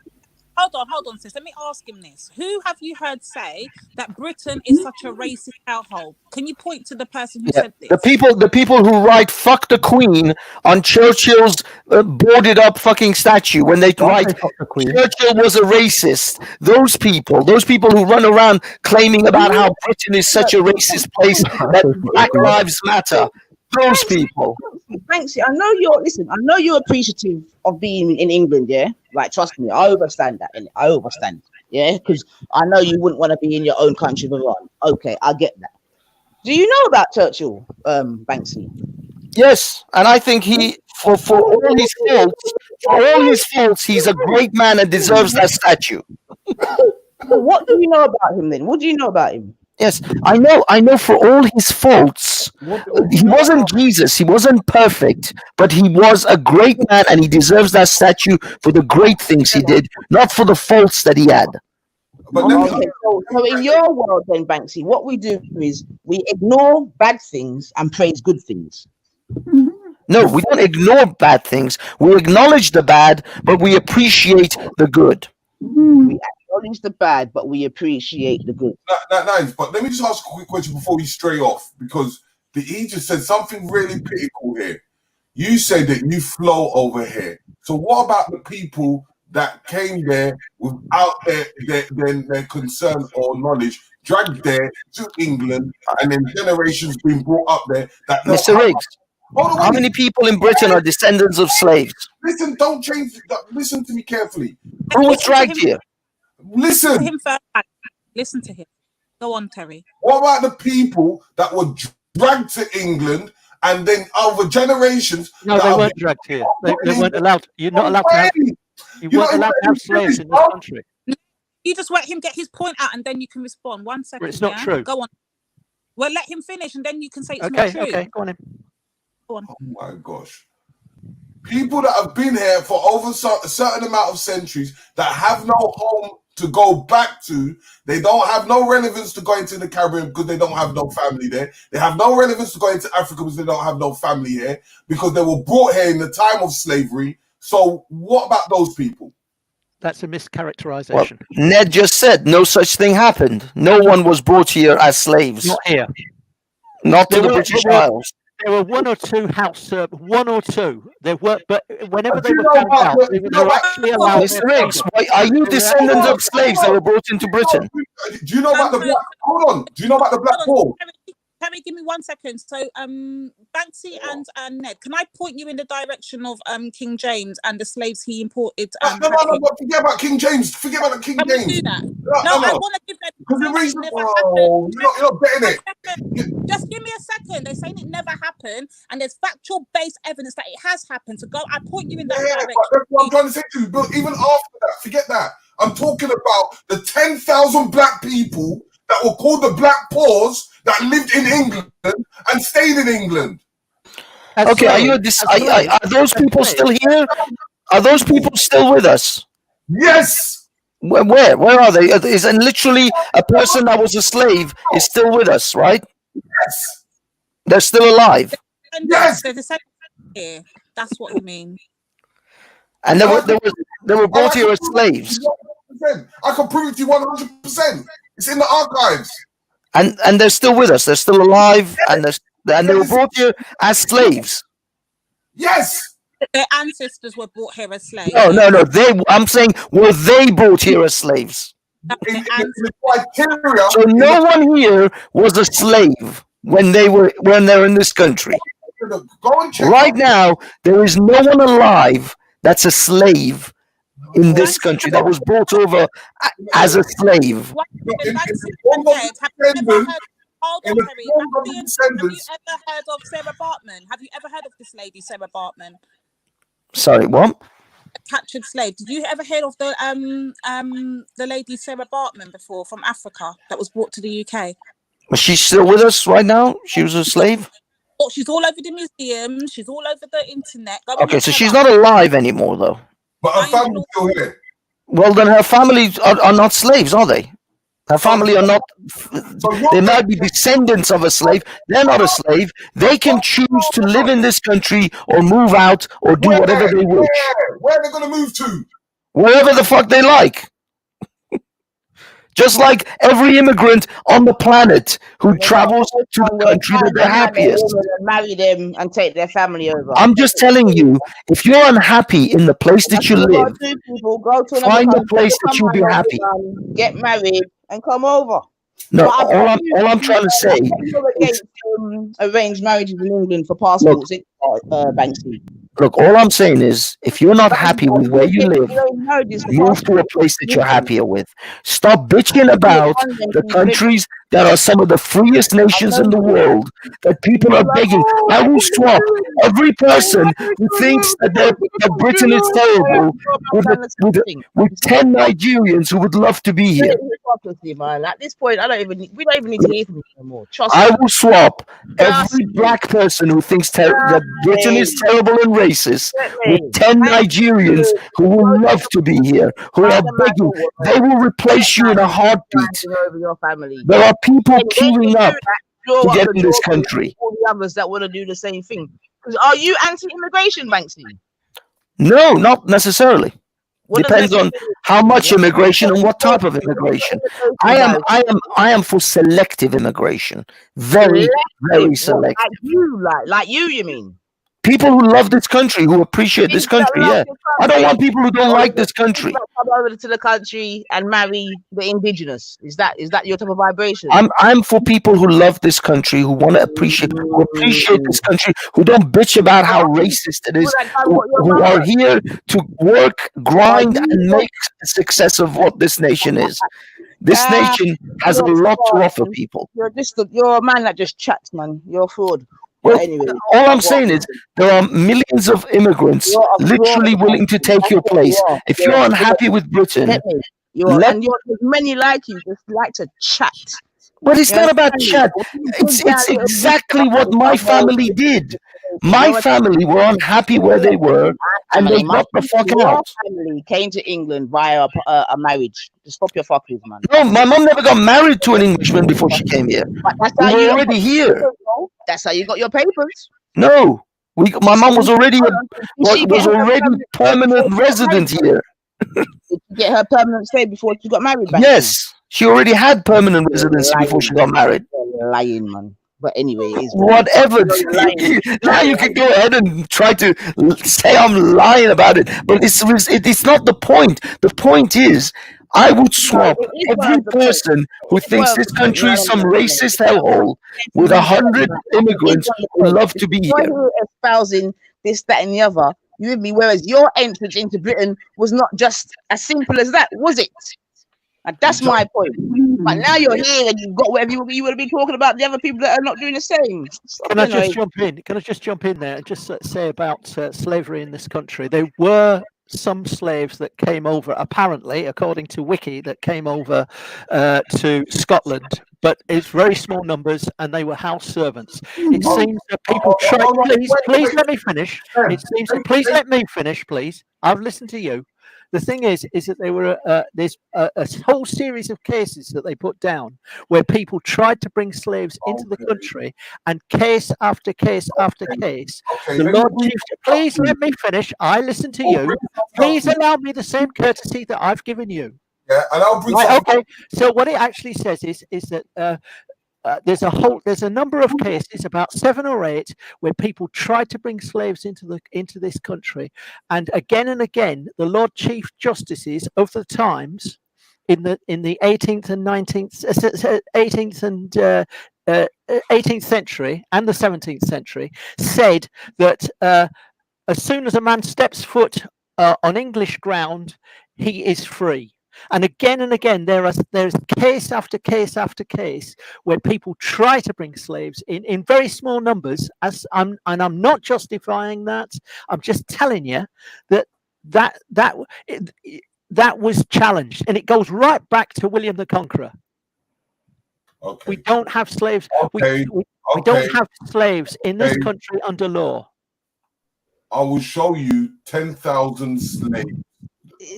In this country. So what does that mean? So hold on a minute. You go around the rest of the world and enslaving 3/4 of it, but you don't enslave in England. What does that mean? But that wasn't the claim. What does that mean? What does that statement mean? What Mr. Riggs was saying was that we brought loads and loads of people over. Here, we didn't. You did. Do you know anything about Where's the the 10,000? Where's your evidence? Do you know about the Liverpool port? In the archives. I told you. Give me chapter and verse. Where's your evidence? Have you ever been to the Liverpool Slave Museum, lad? Where's your evidence? Lad, you know that there's a slave museum in Liverpool. Yes. Where's your evidence? Where's your evidence? You're talking about 10,000. Where are the 10,000? Tell me. Where do I look? What archives? British archives and go and check up the Black Paws, the ones that they tried to send back to Sierra Leone, and they didn't. Most of them did not go because they resided in this country. There's no evidence. I can find no evidence of that. If you can show me that, if you can show me that I'm wrong, show me. And I will show you a document of list of names. Yes, in this country. In this country, yes. Well, go on then. Oh, for fuck's sake, man. Terry Loudest, you, man. Seriously. Some dickhead geniuses, man. Yeah. You don't even know the fucking history of your own country, man. Seriously. Seriously. It's common chat. Bare shit, man. Bare shit. Yeah. In 1786. 1786. Where? Come on in. Go on in. What is it? Yeah, go on. What? 1786. What? Yeah. Chesma, let him do his own research. Own research, Bridget. Trust me. Coming up with chatting shit, and they don't even know half what they're talking about, man.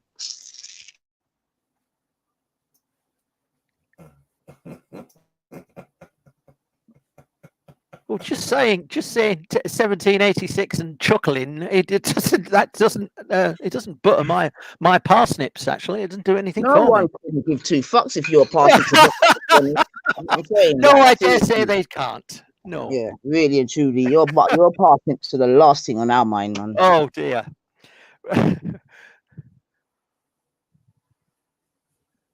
Goddess, my point earlier.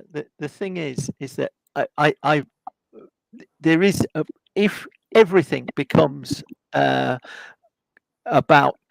this is cultural Marxism. I believe that this is not. I think an awful lot of this is not informed by race. I think it's informed by cultural Marxism. And well, luckily, Mr. Ludd, you know what I mean. You're in a very advantageous position to be able to feel and think like that. You know what I'm saying to you? Write me a letter and tell me how you feel. Why? Well, yeah, okay. Well, I'll tell you. White working class kids are seriously underperforming, but nobody's doing anything. Afro-Caribbean kids are performing at a much higher rate. They're getting, I think, about 44% A to C's. They're doing really quite well in schools, although everybody was saying that, you know, English schools are shit. They're actually not doing too badly. They are being looked after in some ways. White working class kids, 33%. Black Afro-Caribbean kids, 44%. They are. And schools are actually answerable for their results. So if BAME kids underperform in a school, Ofsted and the government want to know why. And that's a good thing. I'm applauding that. But, you know, please don't have it said that everybody's crushing down on the BAME community. I think that's a mischaracterization. I honestly do. Who have you heard say these things? Lady Divine asked you the same question before, so I'm going to come and ask you the same question. Who have you been saying these things that you keep repeating? What? About this crushing down, this, that, and the other. Like, what is it that you're saying here? Who are you hearing saying these things? Are you familiar with critical race theory? Go on, enlighten me. Critical race theory. What's happened with there's a feeling in academia, especially in America, that racism is systemic. It's absolutely everywhere. Even people that feel that they're not racist by claiming that they're not racist or claiming that there's no racism, they are in fact being racist by doing that. So they can't even talk about this. They can't even discuss it. They have to listen and agree. That is becoming very, very common.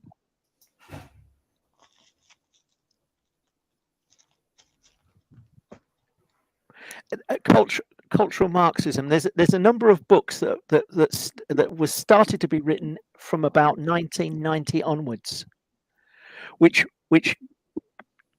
put forward the idea that that the West was systemically racist, and that it was picking on specifically the black community, especially in America, especially in Britain. And I would agree, there is racism, and where it occurs, it needs to be rooted out and it needs to be attacked. And if I've said anything to you which you think is sort of racist, I apologize for that. But that's not the same as saying we are living in a racist society. I don't think so. I think that this community, this country goes out of its way to accommodate people of all races, all ethnicities. I really do. I really do. And you sort of said about victimhood, and the thing is that I am concerned that we are now going down where you've got a whole load of companies. US companies are flooding civil rights organizations, making declarations saying that we support Black Lives Matter. Well, something terrible happened, and you have every right to protest, right? All the major corporations have been piling millions and millions of pounds dollars in the past 3 weeks into America, into Black Lives Matter, into these different companies. Walmart and its foundation has promised to put 100 million into new racial equality center. Warner Music and Sony Music announced $100 million for new with details attached. Nike 40 million to various organizations. Doing what? What's Amazon all this money doing? What's all this money doing? well, I'll explain to you. Amazon, Facebook, Google, Spotify announced donations of 10 million pounds, $10 million or more, with Apple giving undisclosed amounts to groups including the Equal Justice Initiative. What they're doing is that they for the betterment of black people. Via what? Via what?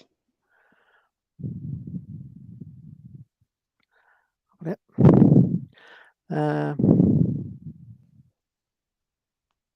looking now. Black Lives Matter, the NAACP, and local initiatives to help the betterment of black people in the black community in education and in society, and also to look at their policies to see whether there is any systemic racism, any kind of racism in their company that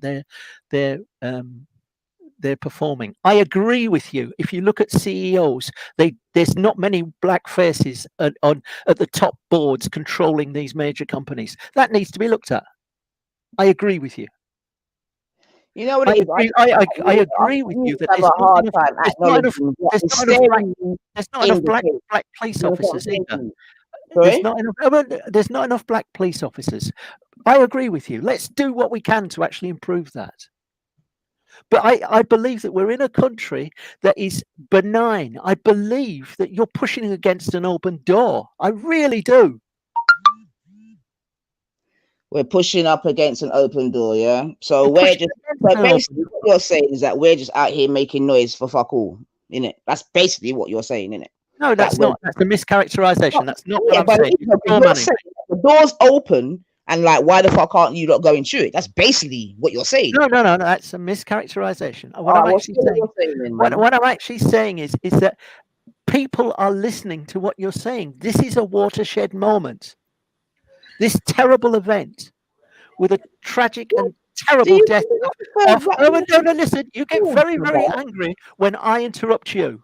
All right, go on, bud. Oh, thank you. What happened? When you're done, can we? Go Can on, I you ask? talk. No, please talk. Please talk. All right. Well, the question is. All right, sorry. No, the question is. You made a statement about the that white working class boys perform worse. Underperform. They seriously underperform. Yeah, 33%. Proportionate. Yeah. So what's the do you have on hand the statistic for black working class? Yeah, 44. It's 11% higher. 10% higher. That's so. Can you explain that? What is that statistic for who? That's Africa. I believe it's Afro-Caribbean, and it's Afro-Caribbean. I don't think it's Nigerian. I don't think it includes Africa. No. Sorry, just to be clear, is that Afro-Caribbean working class or just Afro-Caribbean pupils in general? Yeah, no, good point. It's Afro-Caribbean kids in general. So the question would be white working class to Afro-Caribbean in total. And then could I also ask so if you have them on hand, what would the expulsion rates be? Yeah, no. For black kids, it's significantly higher. I haven't got the figures for those, but you've hit on a good point. That would be black kids in total compared to white working class kids as well. Significant, yeah. The proportion of black getting. Okay, so just one more time so we both understand. So white working class children underperform in comparison to just black children in general. Yep. And black children in general are expelled at a higher rate than white working class children. Than white people, than white children. Okay. So but I'm saying because you have the statistics relating to white working class children underperforming, I would imagine. Well, no, it's not. It's just about attainment. It's about attainment. It's attainment at 14 and at 16. It's about GCSE results, and it's also about. But hypothetically, I think it's safe to assume that expulsion would be a contributing factor, right? Sorry, what do you mean? I mean, for a child underperforming, it makes sense to think that expulsion would contribute to that. Anybody, and I don't see your point. I mean, anybody that's. I'm just saying a thought experiment for yourself, right? I'm not trying to trap you or anything. I'm just asking you. It would make sense. It's a very low number of people. Every expulsion is bad. Okay, it's bad. I agree. But the actual numbers of kids that are excluded from school is very, very low. Very low. I mean, you're talking about. That annotation is a bit extraneous. What I'm trying to get at is, I'm saying, if we were to, would it be safe to assume that they would follow? They would be somewhat consistent. I.e., if we were to say that working class children underperformed at a greater level than black children in total, but black children like the totality of all black children were expelled higher than white people. I'm asking this is what I was trying to get to, what your opinion would be on white working class. Because obviously we can find it out. So I'm trying to gauge your hypothesis. Would you say then that in your opinion, white working class children were more likely to be expelled than black children in total? Like that was it was a question. That's what I was trying to get at. Do you think that as well? It's my understanding, and I haven't got the figures to hand, but it's my understanding that a disproportionate number of black kids are excluded in comparison to other races. And then just final conclusion, because I wasn't sure. I heard your statistic. I had two of sort of your analyses, I guess. One was that there was, I think, a finite, like a 10,000. You said, was there 10,000 total African or black slaves in Britain? No, I didn't say that. It was somebody else that said that. Okay, so your claim was that you couldn't find proof of 10,000 slaves. Yeah, do you know of the 10,000 slaves? No, it's a question. I'm just trying to. I was. Somebody here claimed that 10,000 slaves were on British soil in the 17th or 18th century. I can't. I may be wrong. I'm not an expert on this, but I can find. I can find no evidence of that. Now, if you can find evidence of that, well and good. James, I said about the And King the second- James and hold on, James. I said about the King James and the slave. I never said nothing about no 10,000 anything. No, I don't but know it wasn't you. It was the other person. It was okay. It was Mr. Riggs. All right, no problem. And then the second point. So you're saying that you just couldn't find the information, but you're impartial on that topic. You're ambivalent, yeah.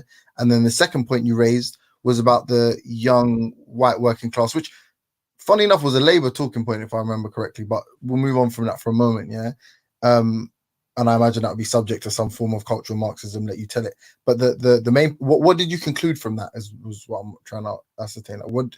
So you said that to 9ether a few moments ago. What were you attempting to conclude, or what were you attempting to sort of draw her attention to? What was that to say that racism isn't systemic, or it doesn't exist in the education system? What was the crux of that argument? What I was saying, well, I'll repeat what I said earlier. If you can show systemic racism, measurable, not just anecdotal, but measurable, something that's wrong, I will. How do you measure racism?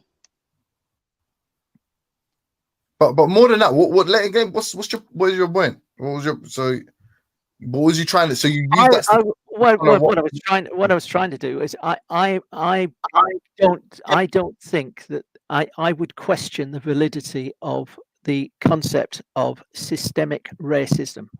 I believe that racism exists, and where it exists, we need to challenge it and stop it. But I don't think that this is an inherently racist society. I believe that this is a benign society where we bend over backwards, all of us, to live together and to actually treat each other fairly. And when people are found not to be being treated fairly, then they have recourse under the law. And that I believe that's the way it is. Here, James.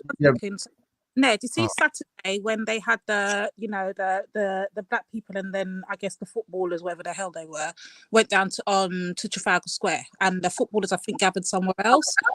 Okay, how do we then? Because we heard live accounts of people that were there saying that they were getting called monkey sounds were being made. That's wrong. Being at the black people. Now, remember, they're not Black Lives Matter. Matter. They're just That's wrong. Right. So how do you then say that you don't believe we live in a racist society? This is London. This is happening in the 2020, and you're telling me you're missing. No. I'm sorry, but I don't think. I'm sorry, but I think I'm not saying there is racism, and that was an example of racism. But I don't think I don't think that we all live in a society where it's all about. Okay, this is my next question. What would your be solutions for the events of Saturday? Lady D, before he gets onto his solution for all of society's ills. Well, no, I'm not claiming to actually give solutions to all society. Yeah, no. It was a request made of you. I'm not saying that you suggested you have them. What I was interested in is that statistic was used, I imagine, to bolster your thesis. What I'm asking you is the white working class children underperforming, and you gave the precise figures. No. You quoted it out of context. Why? So go on, explain. How am I checking? Why were you compelled to say that? Like, I don't. You're making an argument. No. Earlier on, half an hour ago. Hold on. You pointed to two statistics to 9ether, right? To make this case, you point to two statistics. So I'm asking, I'm asking for your analysis on how exactly that statistic highlights, because upon reflection, we're seeing that that's a bit of a skewed statistic, because you're comparing a minority within a race to an entire race. And I'm saying I acknowledge that, didn't I? Yeah, but if we were to inverse this perspective, we would say, but how come if this race is supposedly, let's assume it counted for all white children, and white children in general were underperforming disproportionately, then I would say, but then if we take a look at the disparate expulsion rate, then what would be a greater example of gerrymandering or manipulating outcomes to serve some systemic racist or some systemic liberal agenda? I don't know what you're talking about. I mean, I've completely lost your thread there. I mean, the point is, the point that I was trying to make, an exam, or I remove. I was actually trying to make is that disparities exist, and in any society, disparities will always exist. If we can try and even up the playing field, make things level up the playing field, then well and good. Right. So let me ask. I got a question that might help you, James. Huh? No, so I got a question that might help you actually. I got a question that might actually help. I just want to ask the gentleman to define. Huh? There's a delay. Go on, my brother. Go on, my brother. No, I just want to ask the gentleman to define systemic racism. No, I mean that's my point. That's my point. I don't know what this systemic. That's precisely my point. Okay, so then I don't think it's possible. It's very difficult to actually define. I don't think so. Well, if you're saying it doesn't exist, then you must have an idea of what it is. I'm saying that how it can be measured. Yes, I understand. My sort of sketchy understanding of it is that it's power versus prejudice or something. Is that right? So you've been listening to Jude. That's what? Sorry. Prejudice. You've been. Yeah, that's cultural Marx. That's from the. What is prejudice? No. Like, what you're saying that there's systematic That's racism. cultural Marxism. No. I'm asking you about your. And how do you measure that? No, hold on. How do you measure that? We'll get to that in a second. Well, no, I'm asking you. How do you measure that? How do you measure it? Because you're saying that it doesn't exist. Yeah, and you're asking for, what did you say? You are asking for what? Is it evidence? Yeah, I think it's important that we define. So if without please define. What? No. Go on. Because you won't define it, will you? No, you've got to define it. You have to. Why have I got to define it? You've made a statement to say that this thing does not exist. So I'm challenging whether it exists at all.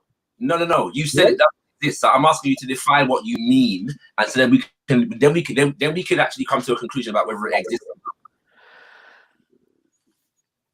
I question whether systemic racism is actually exists. I believe that racism does exist, and where we see it, it needs to be challenged. Hold on, wait. Can you even define systemic? Systemic. Yeah, in the system. That the whole system is somehow racist. That the whole system is rigged in some way to be racist. Is that what you're saying? Is that your understanding of systemic racism? Well, I don't know. I don't know. I see this term. And that's the whole point. Man. You're up here talking things that you don't even know about. It makes no sense. My concern is that it's like a kind of catch-all phrase that that can be used to blame all of the problems in the world. That if something that is wrong, it's systemic racism. If you encounter that, it's systemic racism. All the problems in life are down to systemic racism, and I challenge whether that is actually the case. If somebody is actually subject to prejudice, and I agree that it happens and it's wrong and it needs to be challenged. Hold on, you just switched it. Hold on, No, I haven't switched anything at all. Run back the film. I haven't switched anything. Let Shakara. It's very simple. In order to make the assessment that you're making, you would have to know what systemic racism is. So, so when you say that it's a catch-all, yeah, that's all well and good.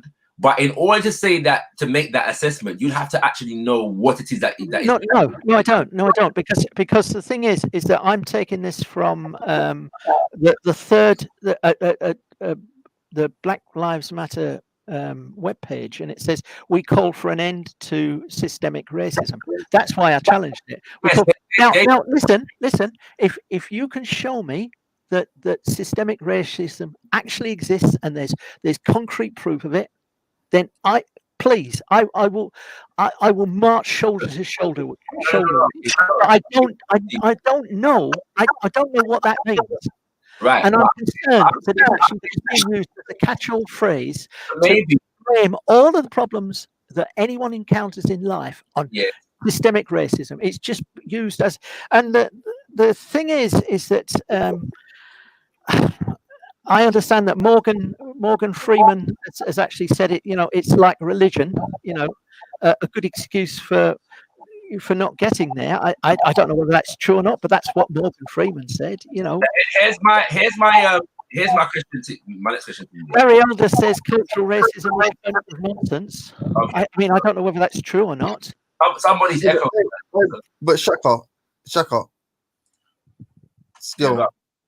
So do you mind just really quickly? I just want to.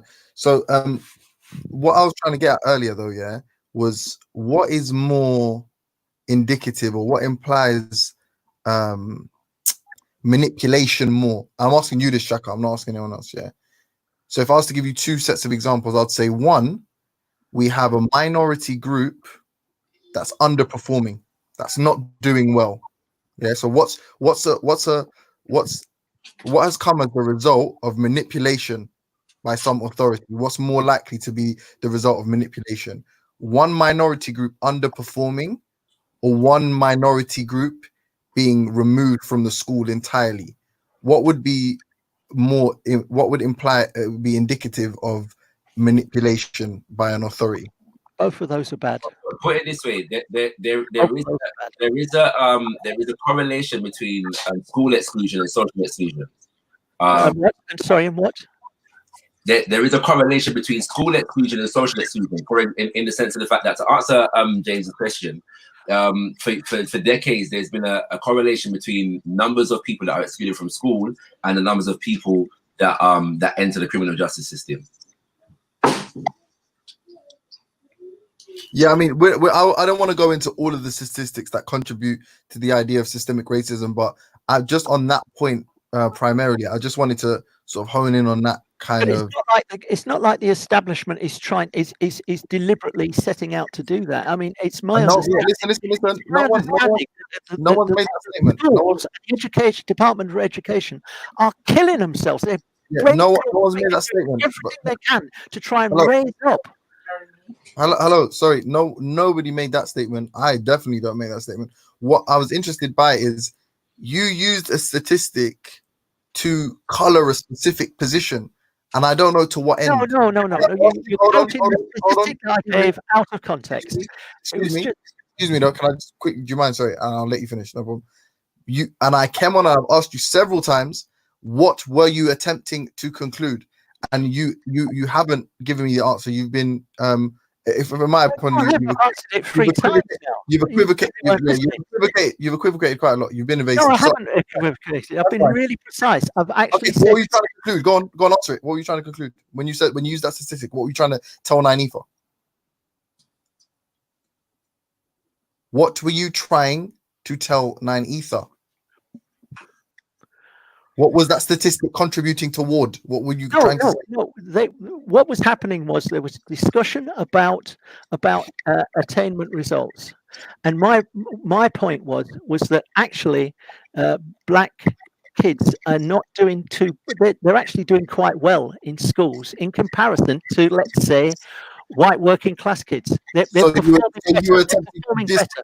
Yeah, so you were So you were attempting to disprove the they're doing better than Gypsy, the traveller. No, they're not doing. No. Yes, they are. No, they're not. They were the exclusion. I'm not talking about. Roman and Gypsies were the exclusion. I'm talking about a 10. No, listen to the words that are coming out of my mouth. They were excluded from those statistics. So when they say white minority children excluded from the statistics. Listen. When they say that white minority children underperform the most, the caveat in that statement is that Romani and traveler and Gypsies were not included in those statistics. So I'm not saying that they were. Yeah, so okay, so they're not included. So they didn't do worse than the Romani traveler Gypsies. They weren't included. So there is not a like for like comparison with them. There is a like for like comparison with the white minority working class compared to other groups, and not compared to other groups sort of intersection with their classes described intersectionally. But anyway, that's by the by. So now you've answered the question. So you were essentially, I'm going to clarify here. You were essentially saying to Nanifa, systemic racism doesn't exist in the sort of the iteration you've given because of this statistic. That's what you were trying to say, right? Or no?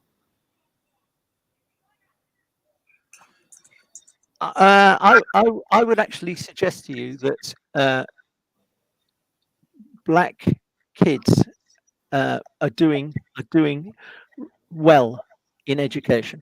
They're performing well in education. Right, that's a statement in isolation. What about in the context of this discussion, though? That's a great statement. I appreciate that. But that's why I use the statistic. They're doing very, very well. They're performing better than other groups. But what? No, they're not performing better than other races. You're allowed. Go on. Yeah, go on. It's a little bit too intelligent. The long and short of it, right, is that it's flawed to compare white working class boys with black Caribbean people. It's ridiculous. Yeah, no. Okay, no, that's a fair point. That is a fair point. And on that point, yeah, there was a whole discussion on this on the big question some months ago. Brother Kayinde Andrews kind of mash up the whole this whole who's a university professor, by the way. Yeah, destroyed this whole argument. It's nonsense. The like for like comparison, as James is trying to point out, would be white working class boys with black working class boys. That's No. Listen, Chakra and James, no. Fair enough. What I'm really trying to talk with, if you were to use that statistic, if you were to attempt to weaponize it in that way, then wasn't weaponizing it. Right, sorry. Well, maybe I'm mistakenly. No. I mean, for the sake of argument. No. For the sake of argument, let's just say that was a viable strategy to make your point about cultural Marxism and whatever other right-wing talking points you would have. Yeah, and I would say right-wing again. Oh, I apologize. Sorry, that's not a right-wing talking point because cultural Marxism isn't. There are all sorts of left wing. Or even on the left and on the right. Right. So. No problem. Right. Cool. The point I'm making though is it would be far easier to establish some kind of I'm trying to think of another small, but like some kind of gerrymandering or manipulation or stat padding, if you like, if we were to use an example or a systemic racism, right? It would be more easier to prove that with a statistic like black children. So we're talking about children here are expelled at an alarming, but at the very least, disparate rate. That would be far more of an example of. So if you were to say now, white children were being expelled more, let alone underachieving. I don't know the figures. For example, that would be evidence that the system didn't necessarily favor a specific group, because underperforming, right, there is a lot more of a social sort of family implication, right? And especially when we're talking about working class now. Now we're talking about this specific class that gives you far more cultural context. No. Listen, you're making a really good point here. You're making a good point. Well, then I guess my work's done. Chuck it over to you. Simple. You got me. My question, and I'm here because I'm passing time. I've got some work to do. I need some entertainment. So my question is on the systemic racism thing as well. Obviously, you are unable to define what it is, yeah, while denying its existence. And I think that's an important point. But let me ask you this: in lieu of you not being able to define what it is, are you saying that this thing has never existed? Is that what you're saying? No, that's not my. All I'm saying is, I'm seeing the term systemic racist being used here on the Black Lives Matters side. I've seen it used before. Systemic racist, systemic racism. Yeah. Right. And once you actually start to look and burrow down and look and see what exactly are people saying, it seems to be cultural Marxism. It seems to be ideology. And it seems to, and now I may be wrong, but it seems, you know, as James has just so rightly shown, right, that I may be wrong, but it seems to me that it's a catch-all phrase. It's something that's used just to blame for all the problems in the world. And right, you know my question though. I'm saying to you, this phenomenon that you haven't defined, yeah. Yeah, but I don't have to define it. The thing is I see it being used, and I'm asking, what is it? You tell me what it is. I'm not asking you to define it right now. I'm simply asking you, has it ever existed? I don't know it, because I define it for me, and I'll tell you whether I think it has. But well, it would seem to me that to make the definitive statement that it does not exist, one would have to have defined it already. I don't think it. The point I keep saying is that I don't know that it does exist. I'm throwing doubt onto whether it explains. It's very simple. Unicorns don't exist. Next question: what is a unicorn? Yeah. To be honest, then, yeah, like this is I think you're okay. So what is okay? Tell me what tell me what is systemic racism. It's systemic racism. Systemic racism is black kids getting excluded at a higher rate. Now it exists, right? Is that the definition? Is that the Oxford? Is that the definition? You don't know. No, I'm saying you don't know. So can we? Let's say we all three agree that's what it is. Then you agree it exists, right? If you don't agree it exists, then tell us what doesn't exist. I'm sorry, that's a false. We can be really simple right here, and simply say that we're talking about racism as it exists in systems. Yeah. So where does it exist in this country as a system? Where? The Metropolitan Police Force. Thank you. I was about to say, remember when the Metropolitan Police was accused of being systematically racist? Do you remember that, Ned? McPherson report. Well, more specifically, do you remember that, Ned? It was institutionally racist, but yeah. Institutionally. Hold on. And then what did they do? Hold on. And do you remember that, Ned? 1 second. Yes, and they changed things, didn't they? Did they not? They changed things. They changed the definition. No, they completely changed the way that they changed the definition. They've changed. Hold on. Since that point, how many police officers do you believe have been convicted for murder, for example? Let's see if how many I've got here? 1, 2, 3, 4, 5. So there's 5 people here, all beating down on me. Yeah. Then you're gonna have to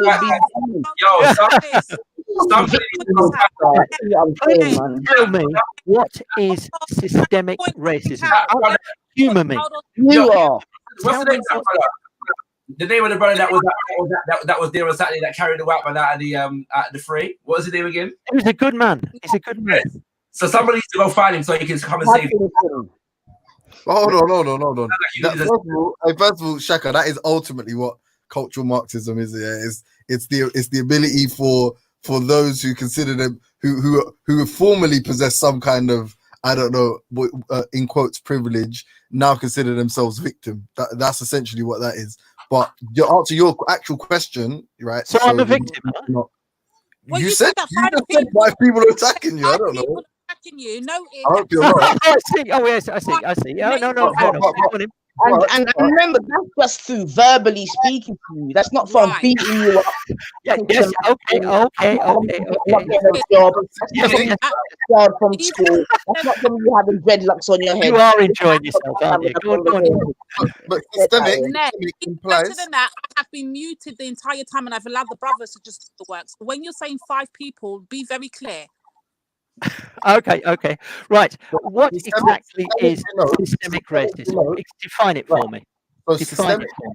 Yeah, right. So this would be my definition, right? This isn't a text. And not an emotive. Give me. Yeah, this is my definition. It's not. Yeah, right. It's not a Leninist, Trotskyist, Marxist version, right? It's just my version, and it would be so systemic. So systemic, right, relates to the system. So it denotes racism. That was deep. That was deep. Yeah. Not the most complicated. Go on. It's not the most complicated theory to broach, yeah. So go on in. Yeah, so systemic, some It people exists refer in the to it as system. systematic. Yes, it relates to a system. So as opposed to so you've got one individual that's racist. Yeah, that's what it's saying in your dictionary. You're looking at now. So that means a black person engaging or interacting with that one individual who's racist would have more times than not would have negative outcomes in that in interacting with that individual. You could agree with that. That's logical, isn't it? So out of 10 times they interact with each other, 9 of those times that black person is going to have negative outcome, and there's going to be a negative outcome in that relationship, in that in the way they interact. So now, extrapolate that, extrapolate that to a system. So now there's a system which is by definition inherently racist. James, do you seriously provide more negative outcomes for the people that interact with it that are the minority that they're prejudiced against?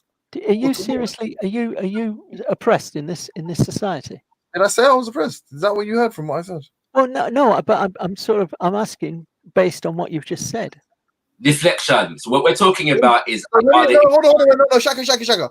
I can do this really simply. So, right, if I am 9 times more likely than you, Ned, let's just assume we're the same age, right? You sound a little bit younger than me. I'm joking, but let's assume, that's take offense. I'm only fucking. But let's say me and you now. Let's say me and you were on some high road somewhere in London, because the statistics I have are good for London. Okay, yeah. 5 or 6 or 7 or 8 up to 9, I've heard, right? Times more likely to be stopped. I mean, depending on different areas and whatnot. I'm 9 times more likely to be stopped, irrespective of me being suspected of any crime.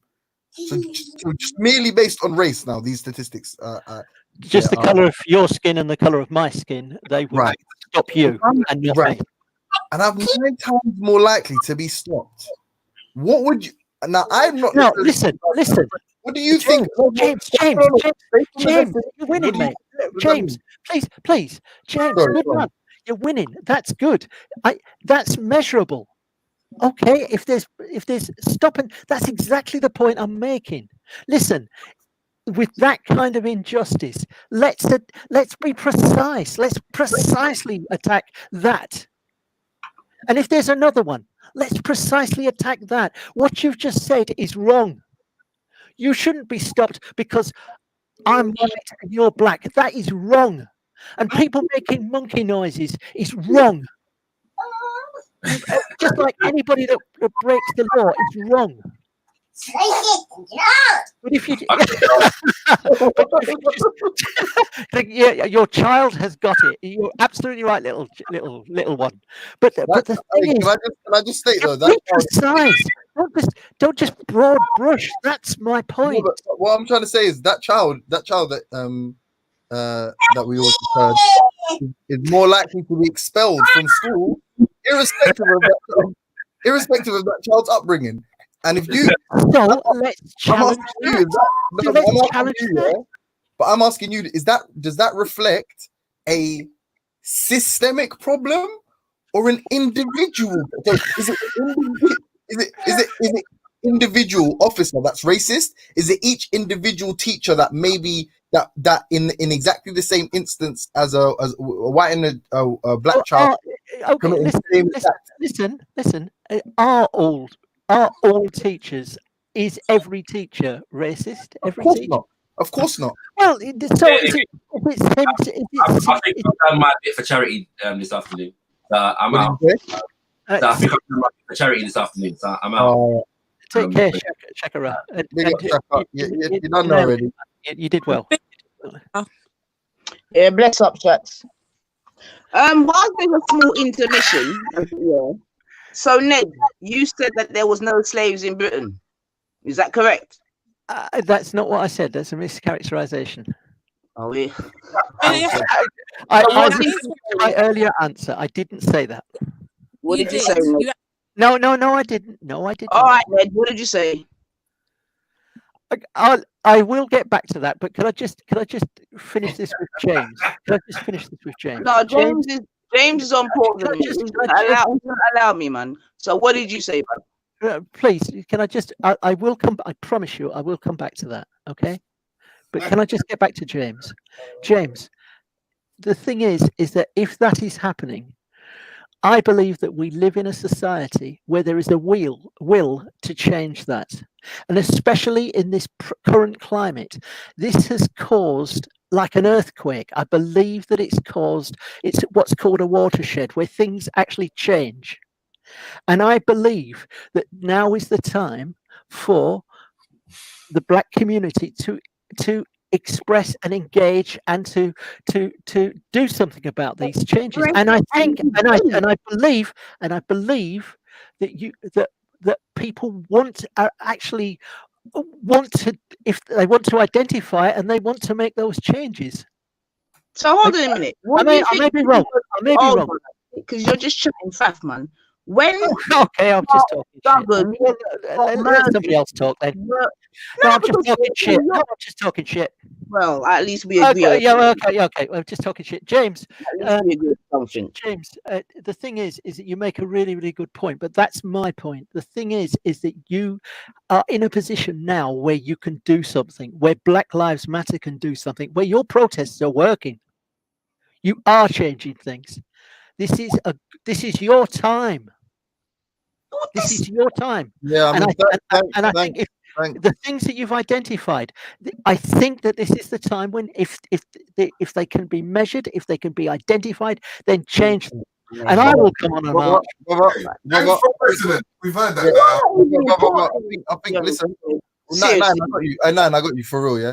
I think you're going all over. Like, if I'm being fair to you, yeah. I mean, I appreciate that you're not trying to insult. Well, I mean, you're not intentionally trying to be insulting in any way. No, I'm not. Yeah, and I feel like we've covered the systemic racism part. I guess it's up to the listeners to decide. I feel like we made a coherent case as to. I made a coherent case as to.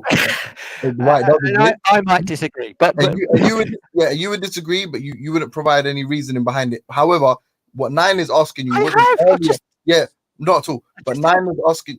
I mean, like I said, but Nine Ether was asking you a question about an earlier claim you made. Yeah, but I'm just talking shit. So yeah, no, and I appreciate that. I appreciate you, but chronologically, it probably would make more sense now to address that. So, no. The thing is that she's saying I'm just talking shit. So, you know what? You know what?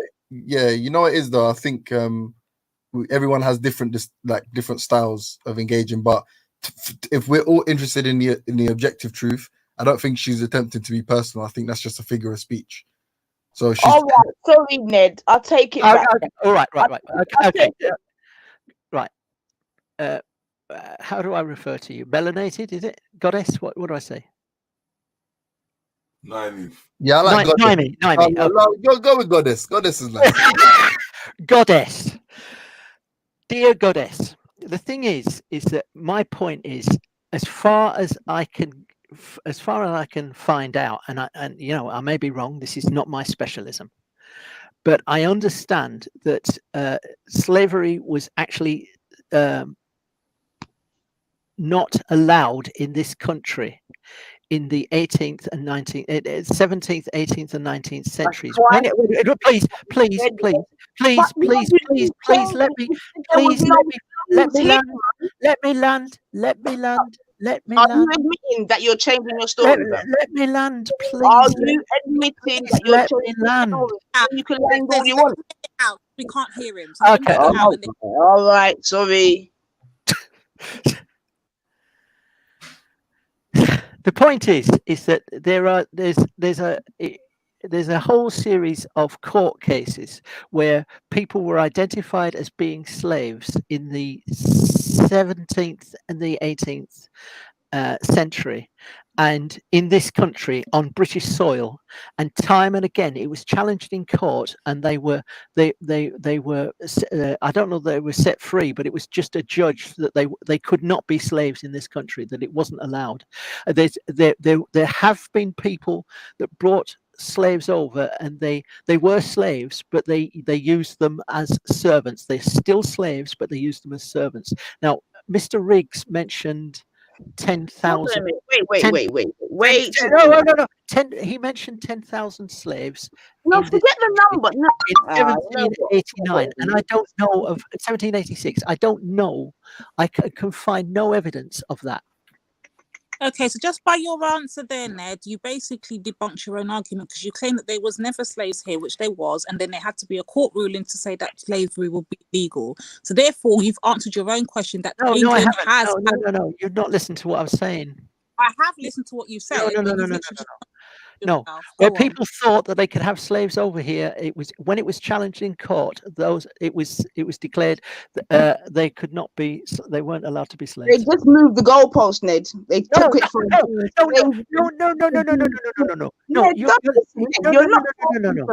Dumb people around here, you know, brother. Like, seriously, stop it, man.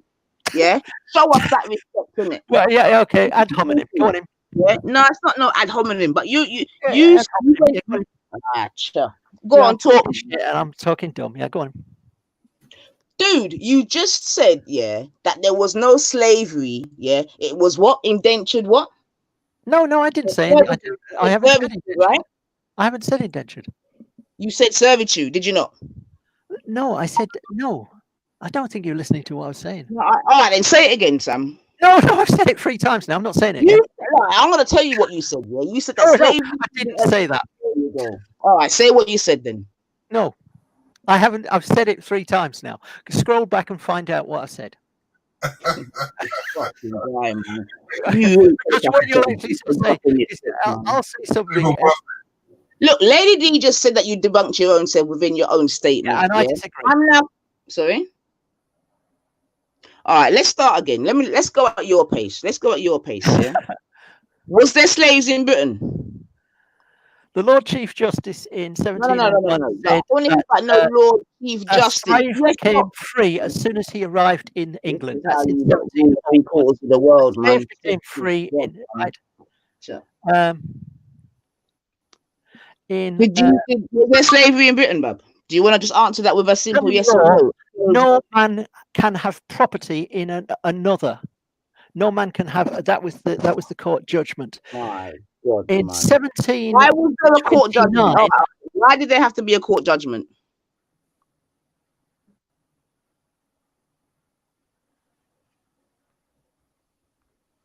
Hello? Yep. Why did there have to be a court judgment? Because it was challenging the courts. I mean, that's how law works.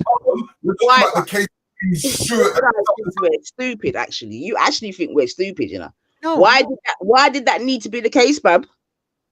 Because somebody thought, as I've already said, as I said an hour ago, the thing is, somebody thought that they could get away with slavery in this country, and they couldn't.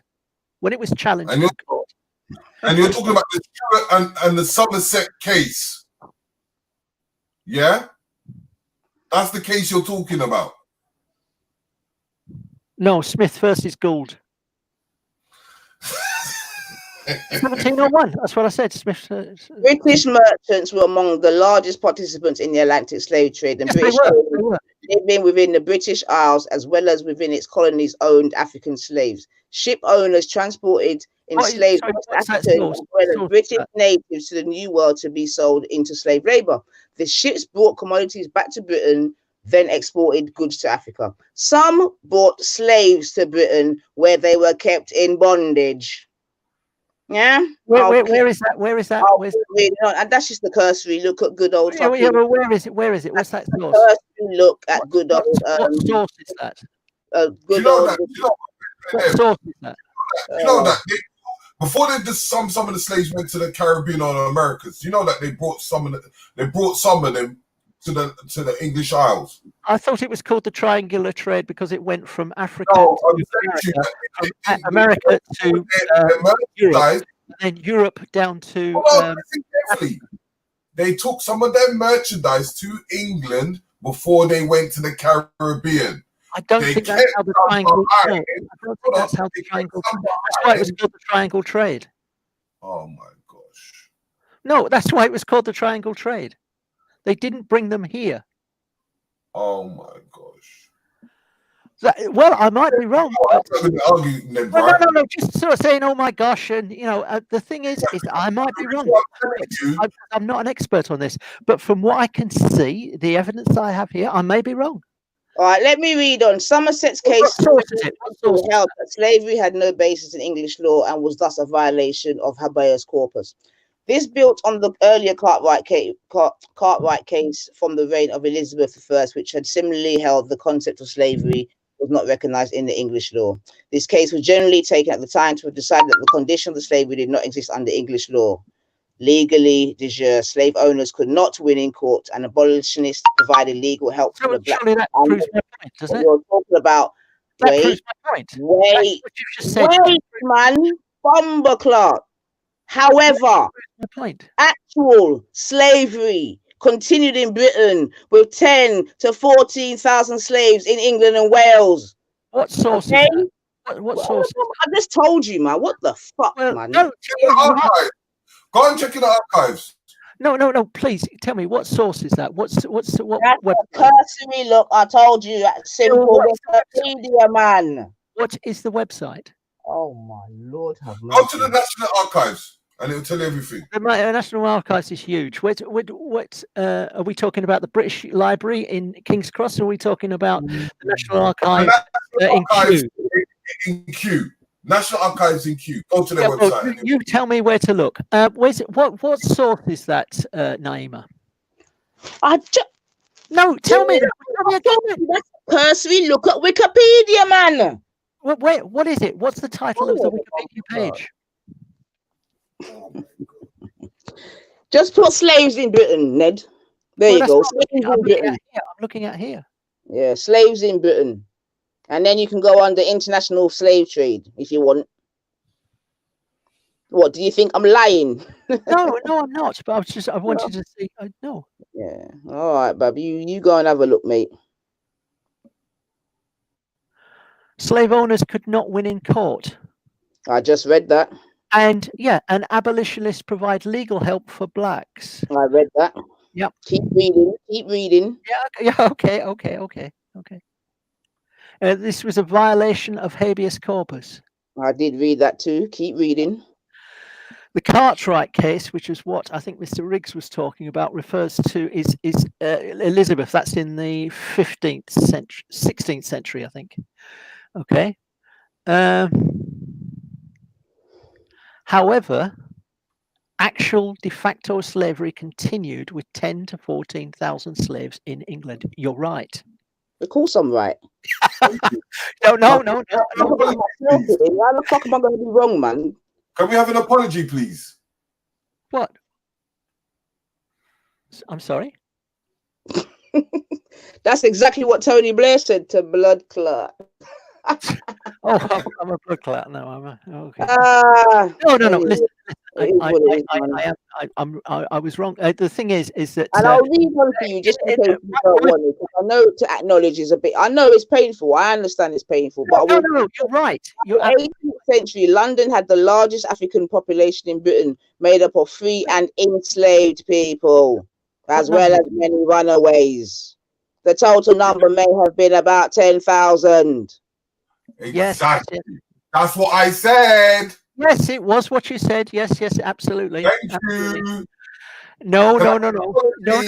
Mr. Riggs, I apologize. Naima, I apologize. If there's anybody here that feels that I haven't apologized to them, I apologize to you too. You're right. You're absolutely right. I didn't know that. We don't I understand. It was This in is- mitigation. Sorry, in sorry. mitigation. In mitigation, I would actually say to you that in mitigation, it's always been my understanding that under law, slavery was not allowed. It was you couldn't have a slave in this country under law, and that any time it was challenged, the slave owner would lose. But as you quite rightly pointed out, Naima and Mr. Riggs, it seems that Naima. Come on, you're British, man. Get that TA. 9 ether. Naive. Oh, okay. And if there's, however, it would appear that there was de facto slavery. There was de facto slavery, and I wasn't aware of that, and I apologize if I got that wrong. I didn't know that. How do you, Ned, quickly, how do you feel that you've got immigrants, as they call us, teaching you your You're own not an history? immigrant. You're a British citizen. And listen, we live in a world where I don't know all the answers, and I'm that Banksy got away. Yeah, Banksy got away. That's what we wanted. You get me? Not we wanted Banksy, Elron. You get me? We're calling. Am I Elron now? Am I? No. But what happens is that you get a lot of white people, and you make the same, pretty much not the same, but similar arguments to Jupiter. Yeah, when you say stuff like, I can't hear Raf. Sorry?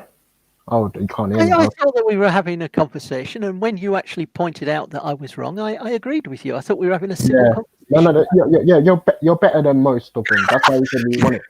That's why we said we wanted those people in particular. God, those people are just blatant liars. So yeah, well, I've had the discussion in the past. Yeah, it's been more like you seem to be the type of person receptive to information, but I mean, just don't come back. I've been absolutely coated today. I've been absolutely coated. I've been proved wrong again and again and again, and you know. Just don't come back though and say something. Don't come back. And also, Ned, are you aware that the slave owners were just finally compensated or finished paying? Yeah, I knew that. Sorry? About 2015, 2014. Right. So, you know, all of us that have been going to work and paying taxes have been paying towards the slave owners to compensate them. You do know that, right? Yeah. Including yourself. Yes. And worse of all, mate, Jay, and worse of all, myself. Imagine, I paid for my own freedom through my taxes. Yeah. Listen, Ned, you need to get to know about this little island called Great Britain, man. I think you only know the flowery version, buddy. You know what I'm saying? That's right. Listen, I've come onto this show and I'm talking to you. Surely it's better than I'm talking to you. That's simple, man. That's simple. But no, it's not simple. It's important. Go and check out my channel, 9ether99, and you can get some more information. Yes, hold on. We've got to give him credit, because you know what? He's actually come on. He's been receptive to the information we've given. He's come with his own views, and he's allowed us to challenge. He did play victim a few times, talking about he's been ganged up on. We'll let it slide. So is this a D plus or a C minus? But you know, Divine, that's how we are anyway. By the time he's left, we don't know we've forgiven him and probably invite him around for curry goat next month. You get me? Because that's how we are. You know what I'm saying? Come on. Banksy deserted you, but we've got you, Ned. We've got you. Yeah, don't worry. Once we realise that Banksy's here via marriage, he left me. All that big fattings. You'll probably find he'll be on tonight. Why didn't you go onto his show? I don't think he'll ever cut you off. Nah, Banksy thinks that black people beg for money. Fuck Banksy. Show, but I just see that it's a very one-sided viewpoint. He's not receptive to anybody else's information, and it's very a white panel. So therefore, it's not for me. No. And to think he's Iranian. SL, you've got to talk. We've got to talk. The thing is, it's the only way that we can actually get on together as a nation, as a people. You know, regardless of race, we've got to talk. You've got to put me in my place, and I've got to at times put you in your place. You know what I mean? You know what I'm saying? And we do that by talking. We must talk, and surely that's a good thing. You've got to go on his site and tell him what for. Gang up in him. Get a couple of people. Oh, that's it. Tash in the chat says, "Big up, Tash. I can see you." Okay, well, look, I'm going to go. It's been an absolute pleasure. Thank you all for the conversation. It was good. Take care. Very good conversation. One more duel, Ned. I'll learn to keep my mouth shut in future when you're about, Goddess. Take care. And next time, call me mummy, okay? Bye bye. Yeah, I think the style, that style towards the end was totally different from the kind of conversation that was taking place earlier. See, when you cool down and you just listen carefully, then you get together your facts and your information, it just drops. There's no dodging around. So that was very good. That was very good. I like that. Nice finish. That's it. It's all about the finishing. You know, the polish, because they have to polish things. You make things, and then they say there's finishing. So you got to finish like that all the time. That's the way to do it. And I think it's the same way.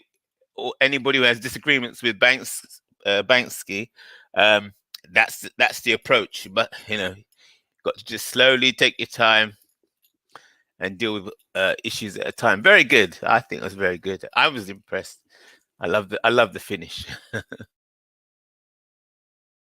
Yeah, we're here. So Nanifo, you never I know you got to read that letter yesterday, but it was a whole load of shebangarang and crying and bitching in the background. Oh, Ted was bleeding out, yeah. Would you mind going over it again where now we've got peace and quiet and the mental health has been removed? All right, give us a sec. Let me just try and find it. One sec, bub. But guys, what Nanif is about to read, just to give you a quick summary, it hasn't been confirmed or denied yet. We don't know if it's a relevant letter or not, or if it's something that's actually going to be put in place or not. But she has a letter that I would like her to share with all of you lot. And then afterwards, even the chat, like I want everyone to give their thoughts on what they've heard from this letter. So just bear in mind, it's not something that has been definitely confirmed. So for now, it's just something that's been put out there, but it should be spoken about, to be honest. So she'll get it up.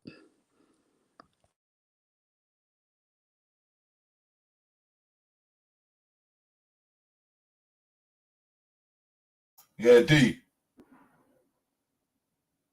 Yeah. D. Oh, Lady D. Oh, sorry, Terry. Yeah, sorry. So that's what I was going to say. Don't even go too far back, because when you go too far back in King James, they try to play muddy waters. Just keep with that narrative of that 1700s, the Black Pause, because those are the people that was a mass amount, and they can't escape that because they were still here till now. Right. But even if you go back to that far back though, T, I'm not gonna lie, because even if you go and type it into They will pay servants. Yeah, but even when I type into internet, it clearly has the word slaves in it. So I don't mind them looking, to be honest. Yeah, no. I get that. But you see, they'll say one or two. But you see, they can't get away from that period of time. So they'll just minimize it. Oh, it's just a few, is what you're saying. Okay. Yeah. Right. I got you. Okay, I got that for future reference.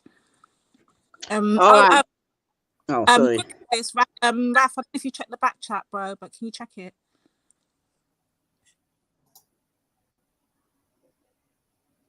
All right, so like we've said it already, people, yeah, we're not saying that this is we haven't verified it and whatever, and we're saying that it could obviously definitely be false, you know what I mean? However, we still think that we can discuss the ideas within it, you know what I'm saying to you, because I don't think it's far from the truth myself.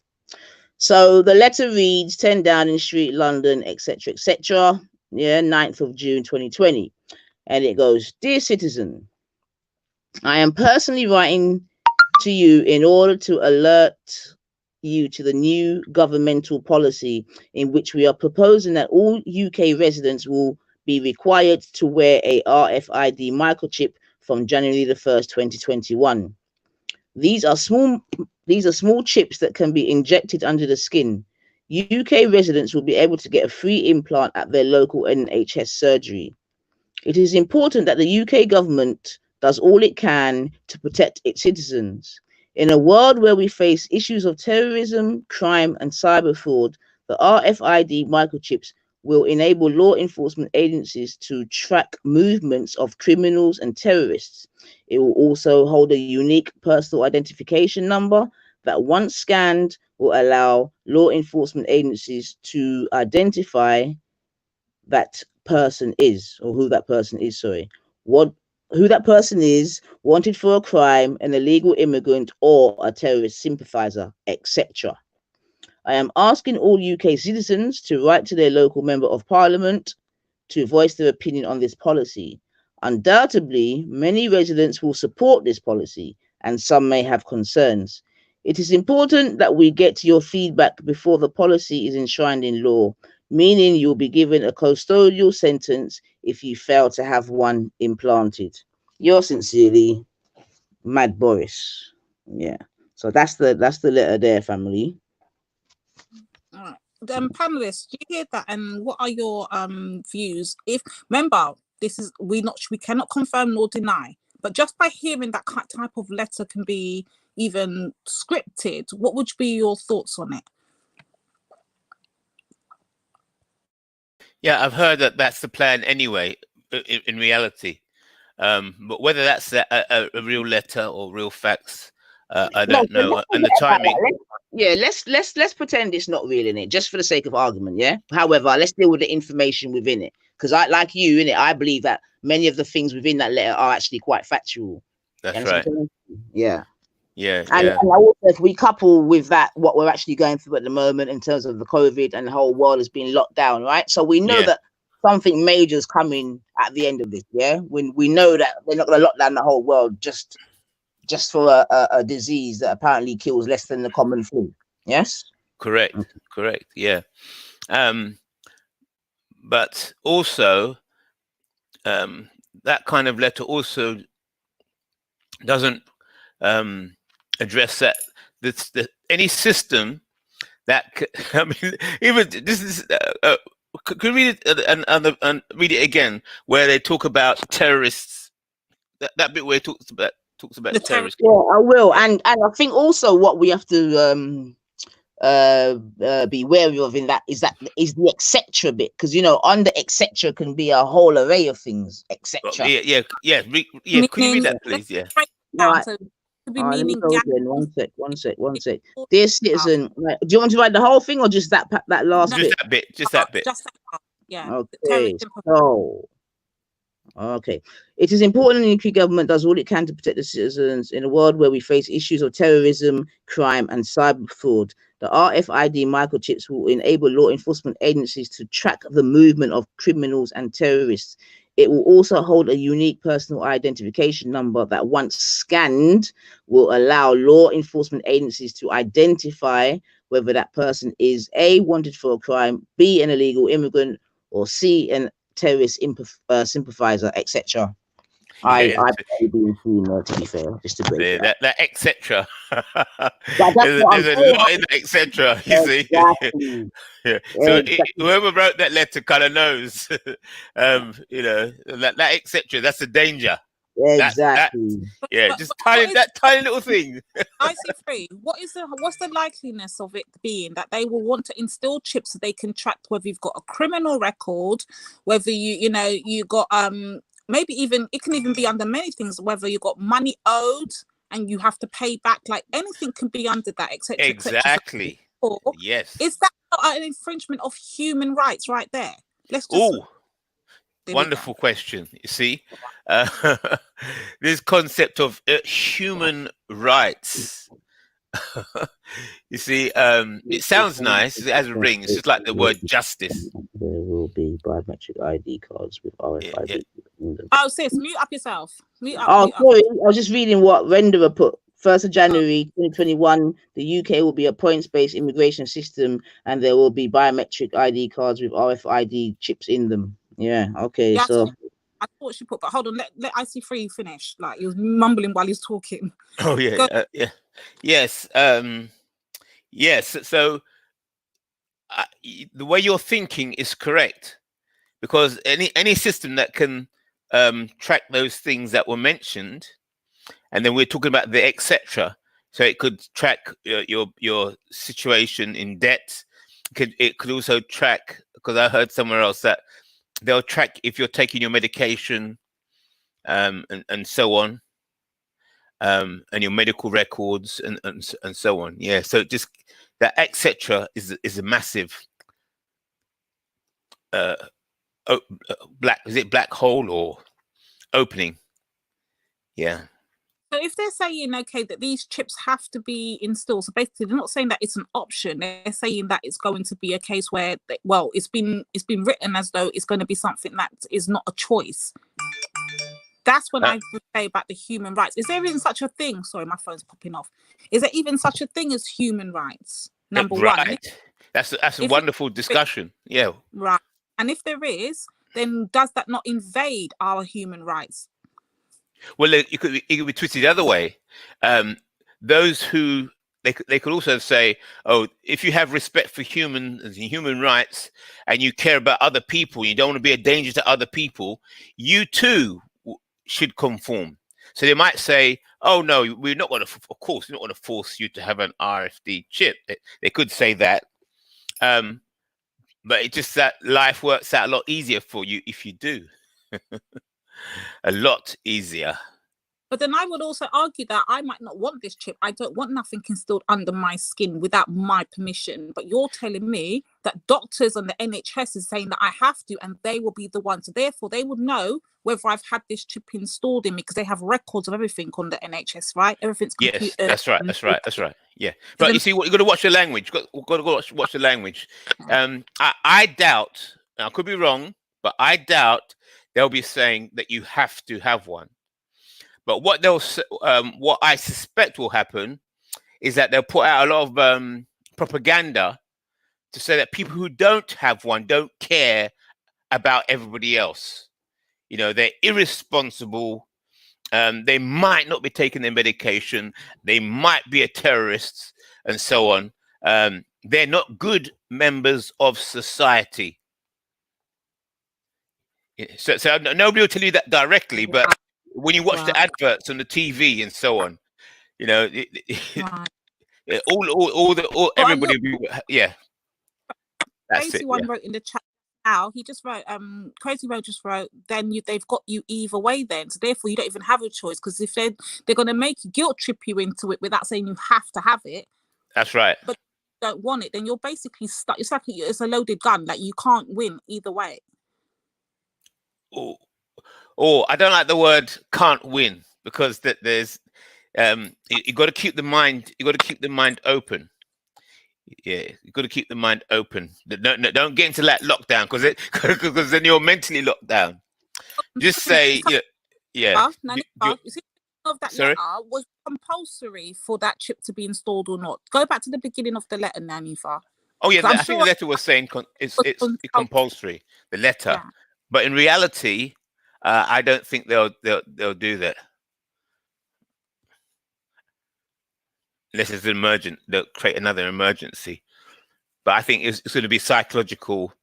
You know, a better society and people who care about human rights. They'll have their RFID chip because they don't. You know, and so, in certain other countries already that they've got these chips installed in them where they can have all their health information, all of that stored. They can even pay and use money via just touching their hands. A lot of them is installed in the hand. So we know that this is not a myth. We know it's already happening in certain European countries already. Correct. Correct. What makes us think it won't happen here in the UK? Oh, I think it's going to happen, but it's a subtle. You got to watch the subtle language. You know, it's like when you go to hospital and they're going to make an operation. You got to sign the consent, haven't you? Does they still make you sign the consent? Wow, that's crazy. It's just mad, like, to think that this is even like, I don't want to live in these times like that. I don't like it. I don't like it. It is a horrific future, planned. The future that is planned is a horrific one, but don't forget, it's just a plan. Then they must make an effort to deliver the plan. Yeah, but we would be naive to believe that it's not being slowly put into place, especially after this last event that we're currently going through. That's right. I mean, if I didn't believe it before, I certainly believe it now. Yeah, but you see, all this information is behind what I'm saying about the Black Reparations Bank. People think, oh, I'm trying to dragging it back to banking, but you got to realize all these issues that people are talking about. There's big finance involved. Do you think those chips are cheap? Who's going to make money out of them? Just imagine if you've got a contract, the government contract to put in RFID chips. You're talking about serious money. See, it's always coming back to money. And if finance, the battle is in finance, because if you can shift the power of finance, right, you automatically destroy and weaken the plan, because finance is behind the plan. So you can read the plan, look at the plan, and be horrified and just think, oh, what are we going to do? What are we going to do? You're just looking at the plan, but there has to be finance coming in to progress the plan. There has to be belief and faith and investment in the plan. So if there's an alternative plan that appears, it could swing the flow.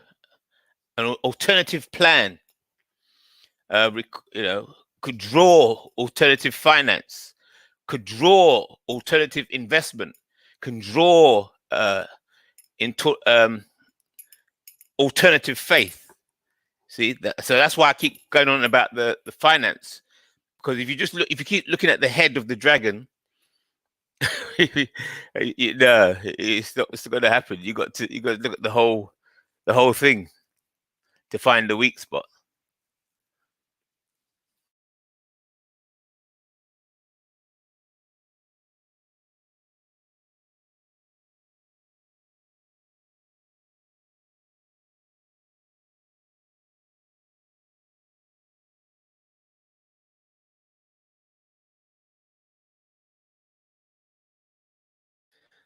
So it's still a matter of faith and belief.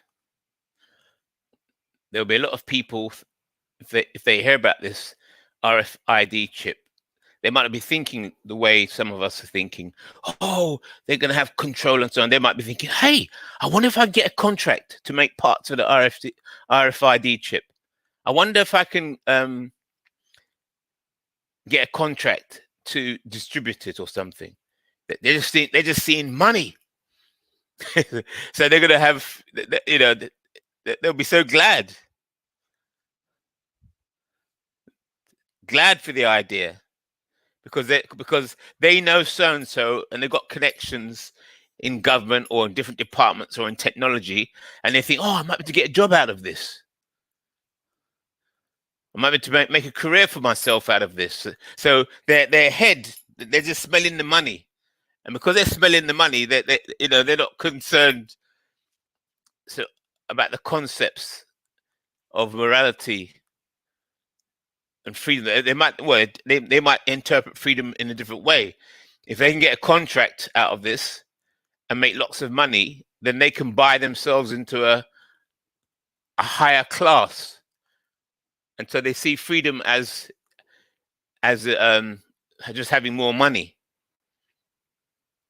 because they can go, they can travel further, they can buy nicer things, they can improve their house, and they're seeing that as freedom. So that a lot of people will be very glad about the RFID chip. could be their career maker. Could inspire young people to go to college and say, oh, wow, I want to get into this industry. And I wonder if there's going to be any jobs in there and how well they're paying. Because they don't really see any problem with it.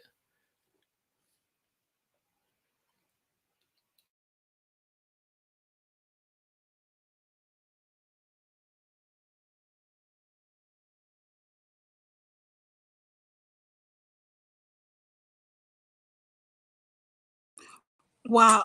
Sorry, I'm back. I'm just eating in the background, but I just saw Empress's comment in the chat, and she writes, Walmart is already a store without cashier, so everything's electronic, everything's tagged. We see money's kind of slowly being phased out. Well, cash anyway, and everything's been, you know, you can pay with your phone, you can pay with your watch. We're basically nearly there. We're like what, one step away from this. That's right. Yeah. Everything's digital. You know, once you go forward, there's no going back in it, right? We've seen that happen when things like the internet, that you can never live without the internet now. So I don't know. Oh, see these words, very dangerous words. Never. What? You see, never. No, Or can we? I think we've become a society. we can never live. Very dangerous. You have become a society where they're very much internet based, and to know, even when you take away or confiscate an iPad from a child, you not see the reaction. It's like their whole world's over, literally. Yes. Like, you've been on it for too long now. Give yourself a break. Go and do something other than sit on the computer. You know, go and exercise. Go and do some writing. Go do some reading. That's not electronic based. They feel like their whole world's caving. So can you imagine them now if you took away the net completely? Yeah. Well, it was the same thing like television. It's like the television, isn't it? I remember the days, you know. Yeah. You know, television was just a side issue, and then people just have the TV going on almost 24/7,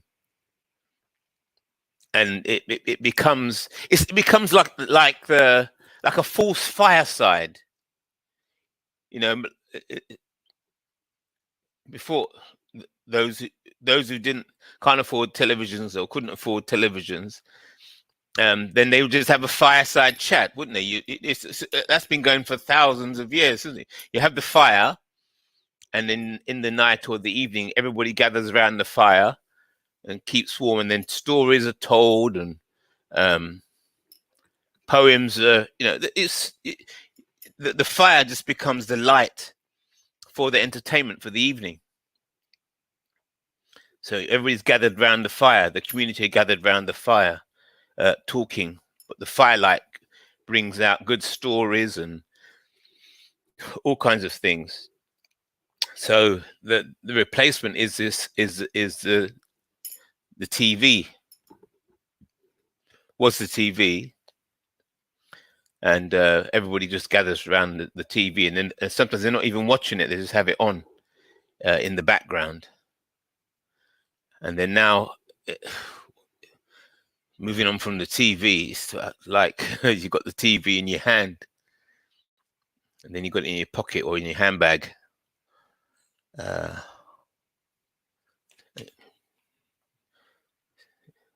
It's even worse because sometimes it's just the sound. When you hear a phone ring, you just reach for your pocket, don't you? You hear a ringtone. People just reach for their pocket. So I think all of it is a kind of replacement for that fireside community energy.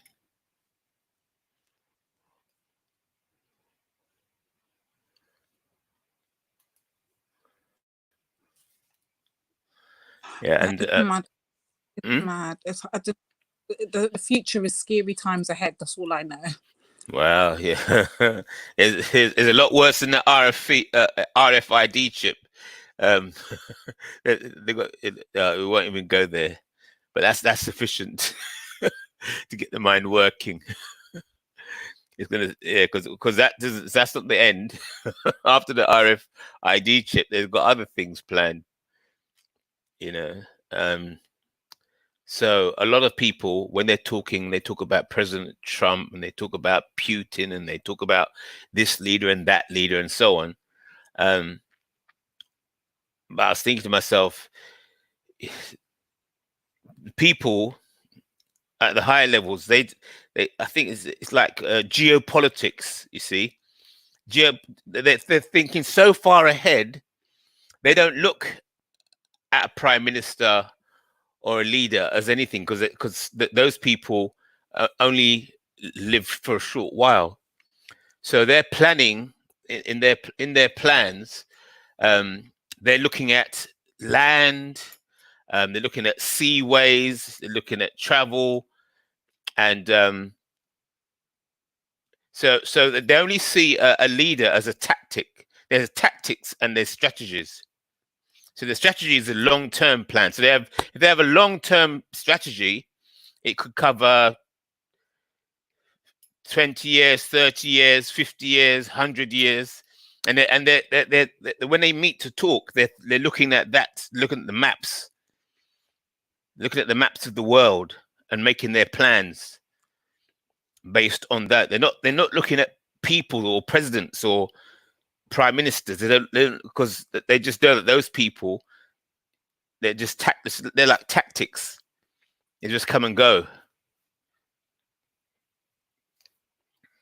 So once you start looking at geopolitics and the strategies they have, you don't really get passionate about individual leaders, because they're just people, and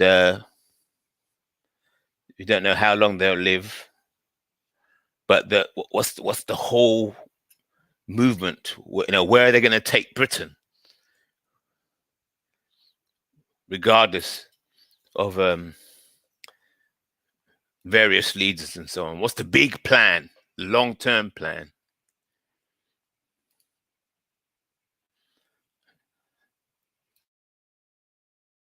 Yeah, I don't know. I'm just saying, like, people, whether you believe the letter or not, or subscribe to it, I just think we've got scary times ahead, and just don't be surprised with whatever they've got installed for us, because there is definitely a planned and agenda going on here. We're just not privy to it right here and now, but it's coming. Don't be shocked. It's definitely coming. Let me see what sorry, I was eating the whole time, so let's see what some people are saying in the chat.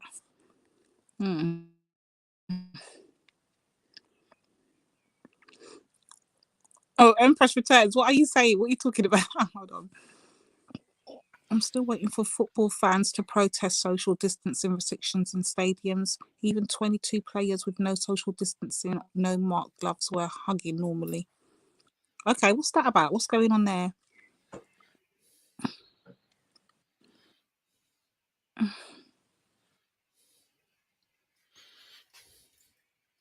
I don't know. Anyway, who's there? Who's on the panel? Sis Nanifa. Wake up, man. Can you hear me? Am I plugged in? I can hear you, IC3. I just want to make sure I can hear where Raf is gone or where Riggs is gone. Okay. Yeah, and the other word, definitely. Yes, they definitely have a plan, but the plan is not definite, because one idea can take out a fancy plan with huge amount of money behind it. Just an idea. So yes, they definitely have a plan, and they'll definitely achieve it if that big word, if nothing comes in its way. And all you need is an idea. You could go to bed tonight and dream. You could have a dream, and that dream could contain an idea that could change the whole plan, the whole picture, the whole planet. So I'm just saying, it's got to be careful when we use the words like definite and never and there's no way or there's nothing we can do. You know. No, of the word sound and power, I do totally get it, but at the same time, let's not be fooled here. We don't have a choice in decisions. These higher ups make these decisions, and we're just, you know, the little people at the bottom that have to just follow with these laws. So let's not play like we really are in charge of any decision making that's going on here. Ooh, that's another one. Oh, God, another classic. We don't have a choice. I never said that, but I'm just saying, like, we don't make the rules in it. We don't control the government. We protect. We think we do by when we vote in and all that stuff. But literally, these higher ups hold the power. Like, they're the ones that are just trying to dictate to the little people. This is how we want it to be. You lot need to just fall in line and just comply. The law of the land and all that crap. Oh yes, that's right. But it's still just a plan, and it's just plans. You know, good plans, well thought out plans, but they're still plans. Yeah, I hear what you're saying, IC3, but unfortunately, if we were to chart the progress of these plans, even from like 20, 25 years ago, we can see that it's getting closer. I'm sure you would agree with that. That's right. But it's just like two armies or two people about to have a fight. They're getting closer. But there's no guarantee who's going to win. All it means is that there's a fight coming up. Well, that's even a beautiful analogy. So that at least that lets us know that someone's going to win. Exactly. That's right. Someone. And there could be a third party as well watching the fight, ready to pick up, ready to attack the winner. Because the winner is going to be exhausted from you just finished the fight. Well, yeah, one would like to think so. But sis, while you're quickly here, because I know we kind of got a bit sticky because we went to a whole nother subject, and Ralph came with his madness this morning, and then we had Banks here, bloody heck. So, what's your thoughts on the title of the show today? Hold on, let me go back to it again. Hold on. Baby.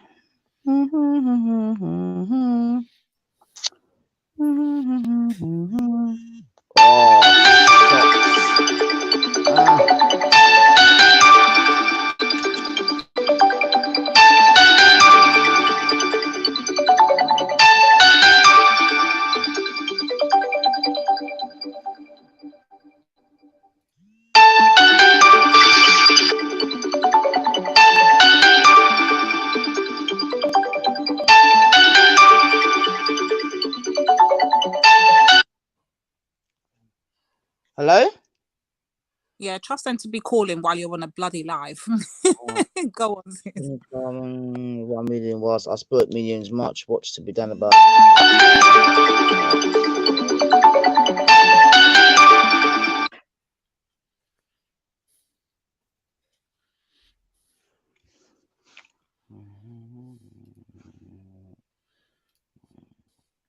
Yeah, hello? We hear you. Go on through. Sorry about that. Yeah, I mean, what's to be done about it? I mean, BLM raised 1 million was us broke millions March. What's to be done about this? Oh my God. All right, hold on a sec, sis. Yeah, okay. Well, in the meantime, IC3, what do you think we should be doing about it? I think the first thing, would you agree that something can be done about it? It's possible that something could be done. Yeah, that's something we hold the power to. We can if we want to. Yes. Good. So just to hit that point again, just like this whole Black Lives Matter movement seems so powerful, and black people have been around for so long and seem so weak and feeble. Yet, because it's a smaller scale thing than the RFID chip, we still sense that something can be done. Now, what to be done? That's the question. But we can sense that something. There's an opportunity here if we organize around a particular idea. So that's what I think. That's part of the reason why Veli put it as a topic. Yeah. You know, what can be done? What can be done? It's brilliant because it gets us to think Yeah. rather I than just reading the type this morning. This is what I thought. So I have 3 different options on things that could be done. So one, we either infiltrate the movement and try to apply for some of this money and use it for the actual Black community, or 2, and that was actually not even my idea, to be honest. That wasn't even an idea that I originally thought of. It was actually Scattered Minds that dropped that knowledge yesterday, and that got me in. Like, it's true, you know, we should be hitting at our grassroots organizations and getting them to holler at this Black Lives Matter organization and apply for some of these donations if they're doing it under the guise of Black Lives Do Matter. Okay, so that's one thing. Another thing that we could be doing is either asking them to change their name if they're not actually for the benefit of the Black lives or the Black community here in the, because it's Black Lives Matter UK. So if you're not for the benefit of the Black lives in the UK, then we need to be challenging them on who are they, who represent these people, how are they benefiting us? If they're not going to benefit and do as they so-called put out there that they're doing, then what are we can we actually get them on behalf of them using our image, our light? We can take the awareness, this is option 3, take the awareness that they're raising up and they're drumming up by doing unity. And you cut off. Am I gone? Yeah, you said take you cut. You're back now. You said take the. You said point number 3. Take the awareness. Yeah. So basically, and then you got cut off. Okay, so basically, point number 3 was to use them as our leverage, our footstool, basically, and use all the awareness that they're bringing to, I guess, society in the UK right now, and use it to our advantage as, you know, the Black community, and start using their noise and their publicity and all of that to get our real issues out there. I don't know. Okay. Yeah. Good. So, can you refresh me on the first point again, please? Okay, so the first point was, oh God, I even forgot. So the first point was hollering at grassroots organizations for them to apply for donations. Okay, apply. Right, for donations. Apply for donations. Right. So, suggestion 1: apply for donations from Black Lives Matter. Suggestion 2: ask Black Lives Matter to change their name. And section 3: use the awareness campaign and to push our own Black agenda. Good. So, as we let's just say how we started before earlier this morning. Right. We started talking about people's positions. Are you a member? Are you a donator? Are you just an attendee to the events? Are you an investor in Black Lives Matter? And then we crossed out attendees to the events because I don't think they're going to listen to just people that just attend events. You've got to, they've got to, the system of Black Lives Matter has got to recognize you. So they've got to see you as a member, or see you as a donator, or see you as an investor, or maybe something else. Right. So once you have your position now, you could, as you suggested, apply for donations. And then the question would be, what are the donation? What are the donation criterias? So we wanted to know. Seems that the Black Lives Matter is for grassroots organizations, and we that are black. We'd have to find out who they define as grassroots and what is their definition of black, because it could be BAME, black, Asian, and minority ethnic, which could include white people. That's not black then. And see, that would be a falsehood right there. Oh no, careful, because the government recognizes BAME. That is an official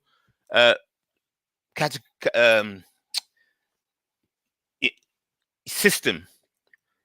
So this is the problem that I'm like, this is why I have a problem with these things, because if you're saying black lives, then let's talk about black people. Black lives does not include black and other. There's black. Right. You see, but is it? I understand, but see, I've come across this problem before.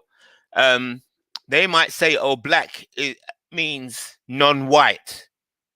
See, because that's quite an old definition. I'll put the link in there for you if you want. That started off this BAME. It started off when all non-white people they grouped us all together, and because they were the history of it, and you could look at the history of it anyway. But officially, the point I'm making, the official is that black can refer to politically black, which includes black, Asian, and minority ethnics, and black could refer to IC3. This is from the government point of view. Yeah, they only see two types of black: police black, which is IC3, or black, Asian, minority ethnic. I don't see any other black. The government's and plus, I imagine that the Black Lives Matter could choose one of those two identifications systems to protect themselves if something was to go to court.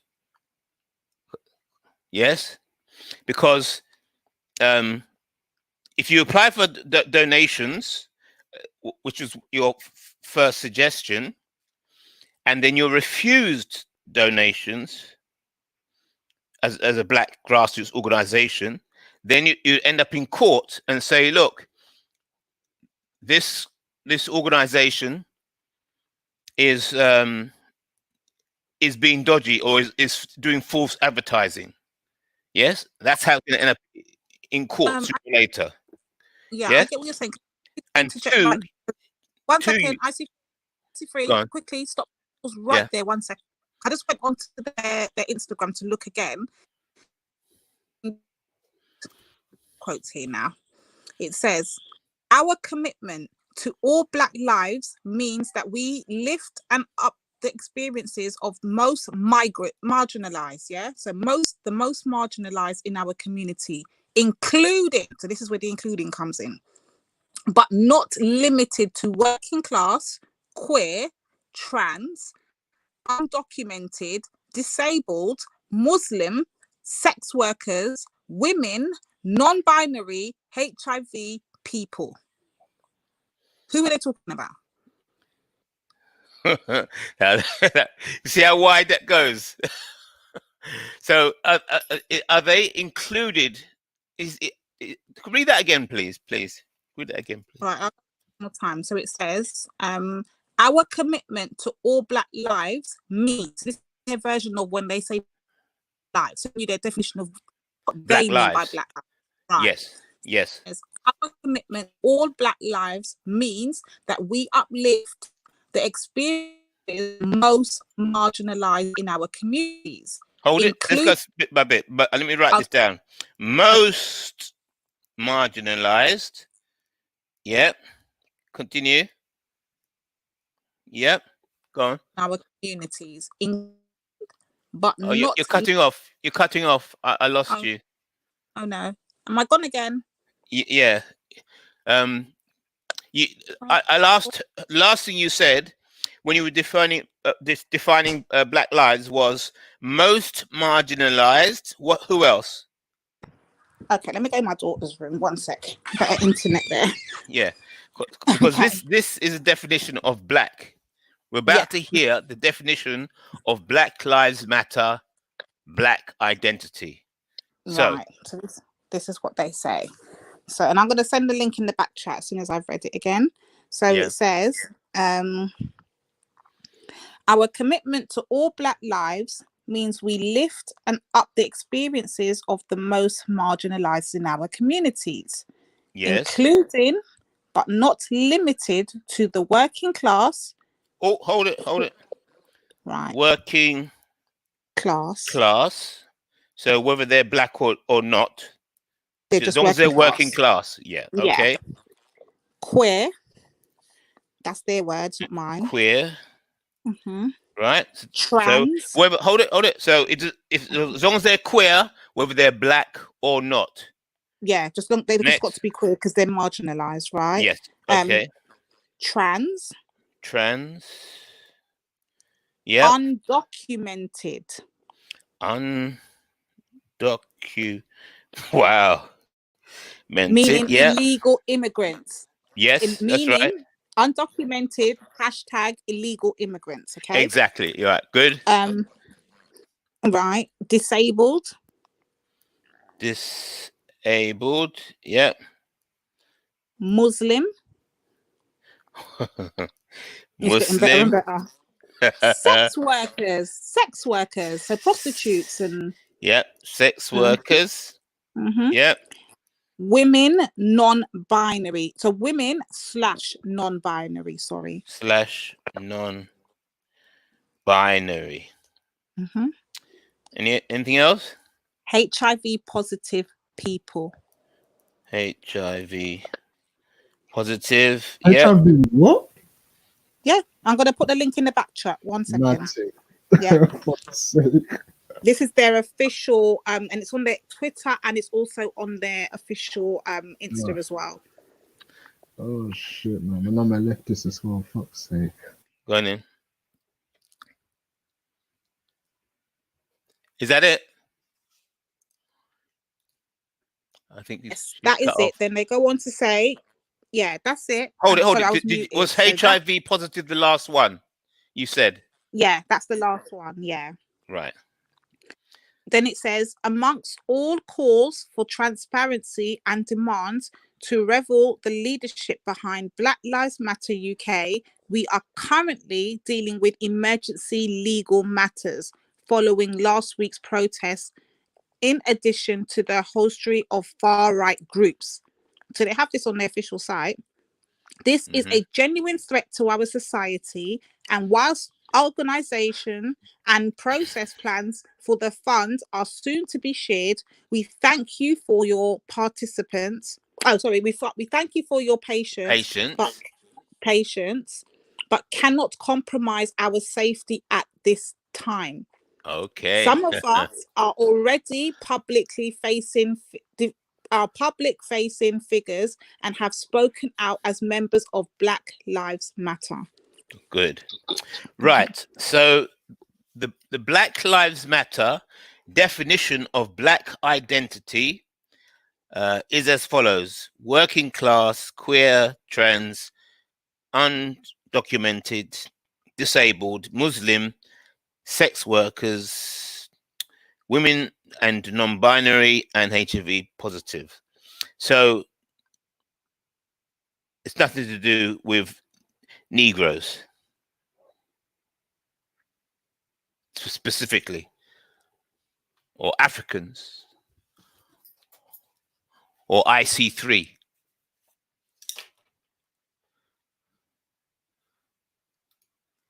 Yep. As a definition of a black person. So it's not an IC3.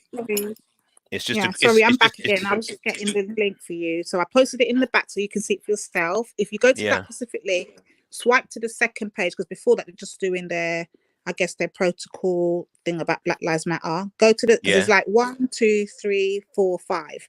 So it's the second one, not the. Yeah.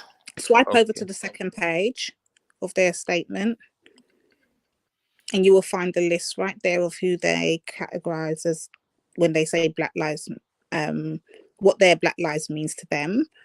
So as you clearly stated and very correctly stated, it has nothing to do with Black people, no Negroes, no Africans, no Caribbean, none of us. We're just not there. That's right. There you go. There you go. So if somebody wants to take them to court for misrepresentation, that's not going to fly. Or the abuse or misrepresentation of the Black community, that's not going to work because they've already told you what they mean by Black. So therefore, it's just another form of politically Black. Yes, it's not Black. It's not IC3 Black. It's, as you said there. So I can't see an angle. There could be one, but I can't see an angle. You know, if a Black, a so-called Black, as in Pan-African or organization of that kind, applying for donations, that so-called Black organization or African organization doesn't fit in here. And then it says, ask them to change the name. No, that's not going to work because they already told you what they mean by Black. So, yeah, so that's not going to work.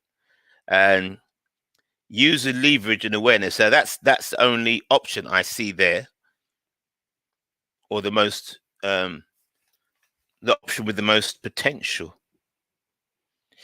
to raise the issue of Blackness. See, so before people start shutting me down, here he goes again. Oh, he's IC3, blah blah blah, banking. I could hear them almost thinking like that. Yeah, but you see, so therefore the clash is going to be on the definition. It's going to be a battle over the definition of Black identity. Right. So do we have a case for that though? Do we actually have a case that we identify as Black people and our identity has been using for everything but Black people? Is there a case? I don't think so. So this one, you have to take it to the streets because the Black people, or the people classified as Black, who are suffering on the streets or and by harassment or overrepresented in the crime figures, are the IC3 Black people, because that's the code. That's the police code. So, but this Black is politically Black. So you have the organization Operation Black Vote. Operation Black Vote, you would have thought they got a Black man leading it, who is now Lord Simon Woolley of Operation Black Vote.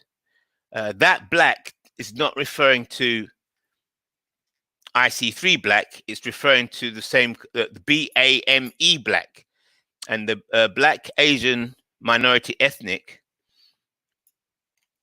Black identity fits very neatly with the Black Lives Matter version. But question then, IC. But IC, I got a question quickly for you. So obviously, they're doing it under the guise of Black Lives Matter, and you know they've used Brother Floyd, his image all over the place. They've used it for, you know, police brutality and all of that. But yet, actual site, if you go to the site, you're seeing they have what they should have done then, they got false imagery, because they've got all these Black people, all these Black lives. They're talking about all the lives that have been lost by police brutality and all of this stuff. But if that's their definition of Black lives, what their definition of Black Lives Matter is, then why do they not have pictures of trans people on there? That's Or right. That's the question. That's or it. Muslims on there? I'm not seeing not one Muslim on there. I've not Right. seen no workers on there. I've not seen no HIV holding up signs saying HIV positive on there. Like, it's false No imagery. sex workers. Like, Yeah. false imagery all over their site. What is that? Can we not Yeah. get them back? Well, Sorry. no, I don't think. Sorry, go on. Yeah, sorry guys, I don't want to just jump in randomly, but yeah, I looked at the link that you sent on the Black Lives Matter team, and the guy that wrote it clearly is an anarchist, like a clearly what you would call like one of those leftists. Like, I wouldn't take that seriously for the whole what Black Lives Matter represents, because like that is not that is not that is not something that Black Lives Matter was originally about. So yeah, this is clearly like an anarchist. Like, what I would yeah, that's not very, yeah, that was mad still. Do you want me to post it in the chat so people can see it? Well, they're saying that we're waffling, but they're here listening. But post it anyway to give them something to waffle on about. Post it. Let me post it in the chat still. Yes. Yeah, Black Lives Matter UK. Sorry guys, continue. Yeah. So this is the battle over identity and the rights of who deserves to be identified as black. And as you're saying, they don't seem to be showing any queer, trans, or undocumented people, or disabled people, or Muslim people, or sex workers. They show a black person to advertise Black Lives Matter, and they don't show all these other people that are listed under their black identity. So therefore, it's the subtle use again of black identity for everybody else to benefit. It's like jumping on the bandwagon. We've had this before, Many times. Yeah, they're just using black people again. So we All I lives think we will come to that. matter. Sorry. All lives matter. Yeah. So all lives matter only after Black Lives Matter, and we're finished showing the black people. Yes. So yes. So it's a battle. It's a battle over blackness, basically. It's a battle over blackness, which is black identity. So hold on, but they've already taken away our identity, enslaved us, taken away our tongue, taken away our culture, done all of that, and now you want to take away the one little thing we have named black? How much more can you possibly take from us? Like, what is left to take at this point? There you go. And, you see, so it's a battle over blackness. It's a battle over identity. Now, I, looking at the information that we've put together, would see that blatantly, if people classified as black were to refuse to have their image associated with Black Lives Matter, and this is just theory, they would be forced then to lots of queers and trans and disabled and Muslim and sex workers. So every time they make a poster with no black people in it. BFF. Sorry? Black family first. He said change it to BFF. Black family first. Oh. Okay. Yes. Yes.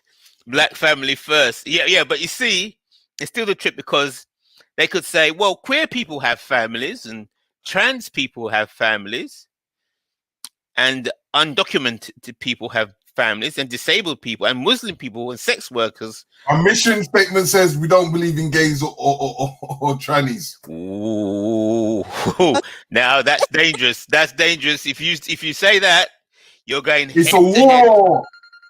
You're going head to head with the government. Oh, I've got cool. Sorry, I'll be back. Yeah, I would like to hear more about Terry's mission statement still. Go on, Terry. Like, let us know about this mission statement you got, pre-planned. But anyway, they can say what they like. Because as far as I'm concerned, you have to be a black man and a black woman that has children. Well, that's my definition of black, and people don't like it, but that is what it is. I stand by it 1,000%. If you're not a black man and a black woman and produce a black child, you ain't black, period.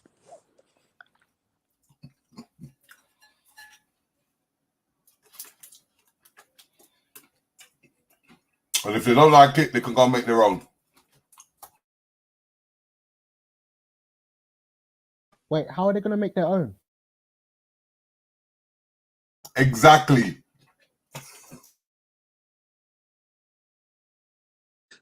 Well, they have got their own. But they still want to have ours too. So it's called having your cake and eating it. There's no way I can run underneath, I don't know, the Asian barrier and get away. Well, we know Torok tries it all the time, but there's no way I can run under saying I'm Asian and be accepted. I can't run around saying I'm white and they will accept me. I can't run around saying I'm mixed race and they will accept me. But everybody can run underneath the bandwagon of being black and we're like, oh yeah, welcome, come on in. Nah. And that's why I stick to what I stick to, whether people like it or not. If you're not coming from a black mother and father, you are not seen as black in my eyes. And that's what I said.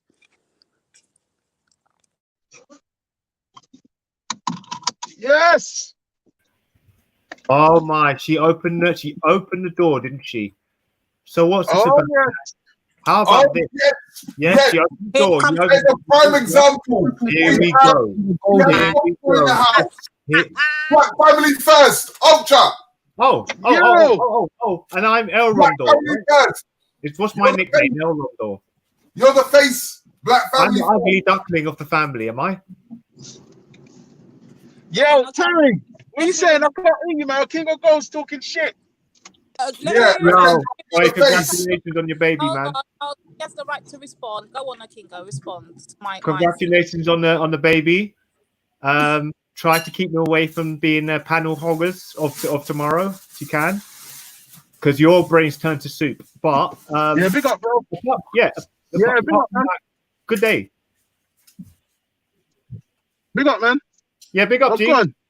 Yeah, man, your brains turn to soup. So, but big up. No, big up yourself, bro. Congratulations. I think because like when you said that, I had a white woman present and she was like, fuck off. So what you said. And ancestors are black. Wait, who said what? What are you talking about? Wait, here we go. Yeah, come speak to her, mum. This is my mum. Yeah. Here we go. This is being recorded. My ancestors are black, but my skin is white. What does that make me? What does that make me? Race. Mixed race, mum. Sorry? Yeah, but you made a statement, so basically she's rebutting your statement, mum. Chill out. How do you know you're not mixed race? You probably got as much white in you as I've got in me from way back.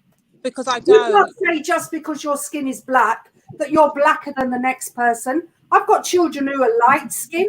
I've got children who are dark skin. They're all from the same man, and he's African. And he's African. And he knows his heritage. Mum, chill out. One sec. So what she was basically saying, thanks, Mum, for your input. Thanks, Mum. Appreciate it, Mum. Chill out, Mum. Ma, don't worry, man. Don't worry. Chill out, Mum. Let her speak. We can hear her. Let her speak. Yeah. No, she just gave her point of view. But what she's basically saying was, you're not black if you're not. Because she was like, oh wait, you're not black if you're not black. I don't think she meant it manipulative, Mum. She weren't trying to do it in a way she was trying to be. I stand by what I said. I'm not taking that back. It's her opinion, right? She can have her opinion. You can obviously say opinion, but it is an element of truth to it because what she's done is she's actually identified that you can be white skinned, but you can have ancestry going back as far as maybe your great granddad, and it takes 3 generations to turn the kids black. So if they identify with being black because they got an ancestry or not. I wouldn't say as far as Jupiter because you were born here, and you're black and you call yourself English. But if you've got an ancestry that's black, maybe from this, that's what she's trying to say. So she doesn't agree with what you're basically That's cool, saying. but guess what we're gonna do with that? So what happens is, say if you've got so I'm gonna do it this way. So let me do it this way. So say for instance I'm a black woman, yeah? I am a black woman actually. And say don't worry, I don't think she yeah. So if I got a white ancestor, I don't know, 10 generations ago, now I want to identify myself as white. Who's buying into that? Who's gonna buy that? Be honest. No, it wasn't 10 no, obviously 10 generations is a bit of a stretch, obviously, but like you say in it because I'm telling you, I don't have no white ancestry in me. But I say if I do happen to find one 10 generations ago, can I identify as white? No, but you can't necessarily. Well, according to some, we've got the one drop rule. I do believe that comes from the African's perspective. They do identify. They can actually identify or differentiate people that have actually got white ancestry. They would be able to identify that. Is that to say that? So from there, huh? Sorry, I can go. I don't want to deter it too much. I just want to ask. Yeah, does your mum know about the whole half dog, half pig business thing? It's not the sort of thing that I would sort of try and talk to her about anyway. I mean, I've mentioned something along the line. I have, yes, I brought up everything something along the line to your mum. Well, yeah, I have, yeah, that about Yakub and how they were created out of different animals. And what did she say about it? And they're closer to monkeys. I don't talk to my mum on that sort of level, but she's just caught wind of the conversation. Why are you asking? Because this is the conversations we need to have openly and for them to understand. Like, I say black, I mean black. I don't mean mixed. I don't mean anything other. I don't mean, what's the terminology, BME or whatever it is that they're using. I don't mean other groups. I mean black. BAME. Black Asian minority. You obviously know that we would be coming under IC3, and under IC3 we would be coming as mixed race. I told his mum. Right? That's true. Now, clearly they're not going to be fully black, but that's by your criteria. Oh, if you're not got black mum, not got black dad, that's fully black, then you're not black. So that's basically what my mum's saying, is that just by technical detail. But it's fair that we see she only heard half of the conversation. Yeah, I know. Obviously, yeah, that's what I'm saying. She caught wind of it. That's why I told her to calm down, and it's not what she, you know what I mean? So, but she kind of half heard what she heard, and she did respond, and to a degree, she's right. But yeah, but she's not. What happens is if we're up, no, she's not right, and I'll tell you why. Because if we're setting up our own group, and these are our criteria and our definitions, she doesn't have a right to even have an opinion. She's not black. Yeah, but you can't then speak for the whole black community, because how do you know that other people are in solidarity with? How do you know that the black community is in solidarity with what you think? That's not me setting up my own club, yeah. And club. So that's not a cult then. So you're not talking for the larger black community. I'm talking about the black community in a whole. Is that what the black community identify, or is that what you're identifying for your particular group in the black community, or just your particular group? I'm not saying. I'm saying to you, listen. So if I'm setting up my group and for my people that I'm saying that I'm having black only. She doesn't have an opinion. She doesn't have a right to even voice her mouth around what I'm doing. You have to just sit back and hold it. If you've made a statement that you're talking about genetics, that's an open scientific subject. So that can be challenged. But if you want to run around every weekend butt naked and call it, this is our day to go back to the planet, and this is how to get in touch with the essence of the planet. That's up to you. You can do what you want. You lot can have let me finish. homosexual marriage if you want in your little group. You can do what you want. Let me finish. What I'm saying is, however, she has another option, and what she can do is find a group that does accept that way. But if we don't accept it, say if I'm not having a group that doesn't accept it, she doesn't have a right to an opinion. Yeah, that's of course. But you're making a point that hasn't been made. She's challenged you on your concept of what black is and what it is to be black. That's all it is. She's not telling you how you should run your what your ideal world is, but she's challenging you on a general meaning and definition of what black is and what it is to be black. So yours could be subjective. Yours is subjective. It's all subjective, isn't it, really, at the end of the day? But like genetically, if you talk about really going down to the science of it, she's right on top of you. Not to my club. Oh well. I don't subscribe to that, Kingo. Sorry. Okay, well, I mean, so if you don't subscribe to that, then what you're going to do is dismiss the possibility or high chance that you've got mixed ancestry, which makes you actually, by your own sword, not be able to be in your own club. I'm gonna tell you something, yeah. Wait, G Block's taking bet. Oh, so don't let me on this bit. Let me finish because up to January just gone, I actually had 6 generations still alive, and not one of them is flipping got white in them anywhere. Yeah, maybe sure? the ones that have now, so maybe the ones that might have now that might want to go and look for a white partner or other partner or Asian or whatever. That's free to do that. But up until then, 7 generations, no white. So I can say that I am not mixed in any way, shape, or form. Now, if you want to go further back now, I can't swear for that. But for the last 7, hell no, I'm black. All right, cool. Do you know what I like? I like the fact that someone out of their race is willing to help me to any sort of degree or level, so I couldn't be in that club and dismiss someone else because on the grounds that they had a different dad or even different color. So I mean, that's cool. That's where we completely differ. Our worlds completely differ because I wouldn't be wanting to exclude people. No, King Gold. What I'm trying to say to you at the end of the But I'm day, being real. Go on. Yeah, I'm being helping is totally different. I'll still help somebody, but it doesn't mean that they're going to be a member of my. Tuesday. I know what I'm not trying to misread what she's saying, but what she's basically saying is at the grassroots, she wants the founders to be able to benefit as black people and should take the lion's share of any endeavor or any goal or any sort of project that is on the line, but other people can give their. You find it discriminating if a group said you have to be black and a lesbian, and if you're not black and lesbian, you can't come in.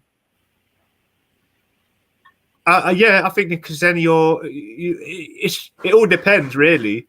That's their group. That's a bit of a different one because don't forget we're going off of people who have got really strange ideologies and way of that's their personal ideology, isn't it? So they go and do what they're doing and we do what we're doing, isn't it? Oh yeah, of course. At the end of the day, but it was my mum wasn't telling you, saying, "Oh, people." No, I understand. But she was just questioning the concept of black. She just took a whiff of. Yeah, of course. We're really discussing his mum at the moment. The problem is the ideology. So therefore, if I choose to set up a group, and I love how, if you look in the chat now, you see people talking about Malcolm X and all of this crap. I'm talking about Lady Divine and Lady Divine's group. Stop fucking conflating this bullshit, yeah? Lady Divine's having her own damn group and it's black only. Now what? Say something. Deal with it.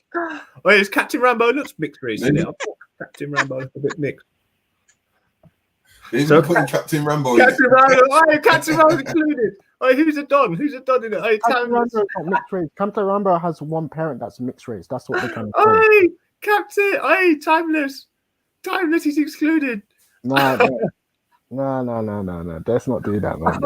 When we talk about black, we know what we're talking about. We say black.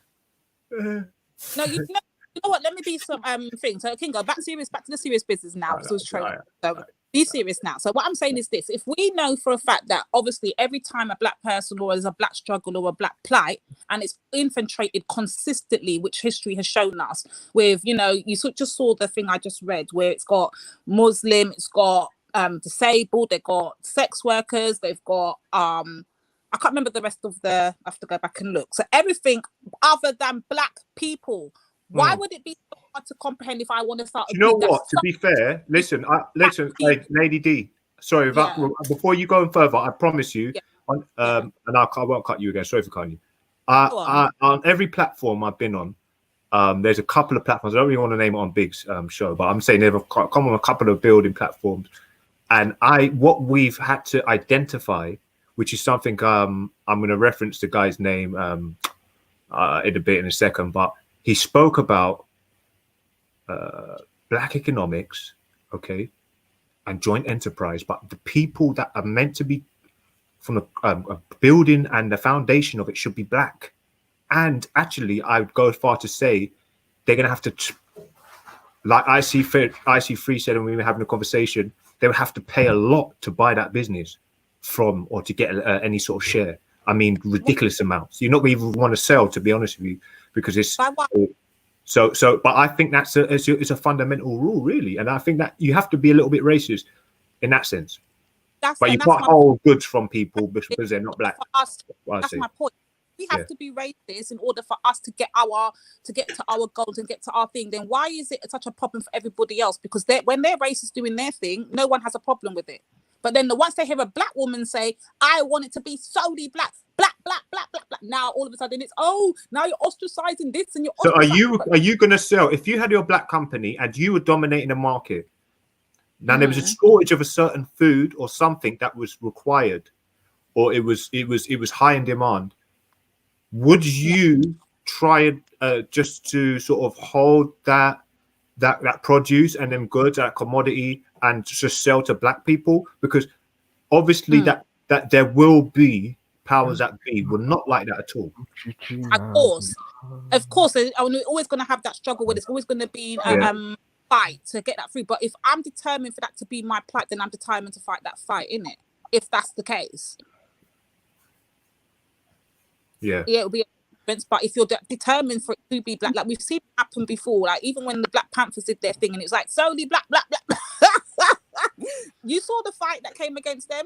Black this and black that, and nobody likes to hear the word black when it actually means black people. But once you say black and other, it's all good now. That's right. Yeah. It's okay. Let's not challenge To it. be fair, though, inclusive. Let's be inclusive. Allow it, man. To be fair, though, a lot of what you understand to be Black Panther Party, a lot of those sentiments that I talked about in what you just read out from the Black Lives Matter UK, a lot of them, Black Panthers today will probably agree with that. You think so? Yeah. Just from the perspective of saying that it's a black people that we're dealing with, and white people are going to deal with their own thing. Like I know that a lot of the people that have left that were part of the original Black Panther Party have gone into certain groups and whatnot, and they're talking about some of these issues like that as well. So and that would make sense because it was a communist. As Lady D was saying, that the whole big trouble with the Black Panthers and the groups before them, if you try and connect blackness and black identity with black people, then the whole system seems to come down on you. Yeah, but institutional racism right there, because if it's black, then it can't work. But if it's inclusive, then it can. Yeah. So they won't allow, black people are not allowed to have an identity that is unique. You see, only white people. You see, white they could look according to this. No, according to this information, hold it. Hold a minute. According to this information, they could have called it White Lives Matter, couldn't they? They could have called it White Lives Matter and do the same thing. Yeah, they just called it All Lives Matter because it's everybody, basically everybody. Exactly. But why call it Black Lives Matter? Why? They could have called it White Lives Matter. According to this criteria, right? Working class, queer, trans, undocumented, disabled, Muslim, sex workers, women and non-binary. Why do they need to choose the word black? Why? And that's my main contention with it. So when I then go and say, okay, so just to battle that, I want to do my own thing and I want to set up an own thing solely for black people, black till it can't black no more. Now it's a problem. Now she's racist. What about me? I've got ancestry of black. What about me? Well, I'm not talking for you. I'm talking for us, black people. Now it's racist. But we get thrown under the bus and everybody else gets to infiltrate us and everybody's included but us, and that's not racism though, no? No one has a problem with that. I don't think we're going to be seeing much of that. I think Boaty's right. He knows the Ned guy. I don't think due to the cabinet changeover and how it was introduced to a man who brought a lot of jobs to America, and the way Theresa May has got, her only record she managed to conjure out of her bottom was a lot of people went back into work, disabled or not, which is, you know, subjective, and that's even morally right. But anyway, she got loads of people back into work. So I don't think there's going to really be that position where black people aren't going to be invited to the party, so to speak. Which is one of the main things that a lot of black activists have been speaking about. Give you Tupac, for example, talking about, you know, how they're dominating financially, and he used a good analogy how people will be end up there. So first you start protesting, and then you start kicking down a door. You know, it starts with a protest, and then you'll be singing, and then it starts you shouting, and then you start kicking down a door.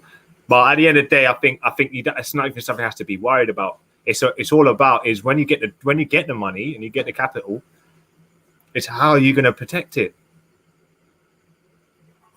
How are you going to protect it, that money, that acquired wealth? I mean, that's the question. That's you're not going to answer it because you don't know what's in people's hearts. True. Unless you can see what's in that guy who's literally got his finger over fucking black people, you're never going to know what their plan is. No, Can I show this bit as well? Look, That's we're looking at identify. Black Lives Matter, and then we're saying it appears that they appear to be using black people and to push their organization. But look at this. Have you heard about black identity extremists? Doesn't it all fall under the barrel of being terrorists, black terrorists? Right. But you see, you got black identity extremists. That was the first time that came out. But there was no white identity extremists. There's no Asian identity extremists. There's no Chinese identity extremists. There's no mixed race identity extremists. Identity extremists are all black. That's how it started. Oh, See? So if you if you go to Wikipedia, it says in the United States, it's the same principle now. In the United States, black identity extremists was a designation used by the Federal Bureau of Investigation, FBI, from August 2017 to July 2019. That means it stopped July last summer. It first appeared in a counter-terrorism report dated August the 3rd, 2017, sent to thousands of American police departments, and described safety concerns about allegedly violent African-American activists. The term was discontinued when the FBI merged several classifications under the umbrella term of racially motivated violent extremism. Wow. See, come on. I mean, you're having to go at Black Lives Matter, but you all need to look at this. I know, and that's my point. So that they did that as well with I think the Panthers. They done them as black supremacists and all of that. So that's what they do. Whenever you make it a black thing, now it's demonized. But everybody else on the black bandwagon, and it's we can benefit from it. Everybody can benefit from the black people, but that's not racism. That's not installized what's it called? Racism. That's institutionalized racism. Yeah. Yeah, that's no one has a problem with it. But me and my loud mouth come on this panel and say, I'm gonna start my own black group. It's only for solely black people, no mix, no other ethnicity. But can you see here that that black identity extremists? This is the FBI now. We're talking government level now, not BLM. We're going higher than that higher level.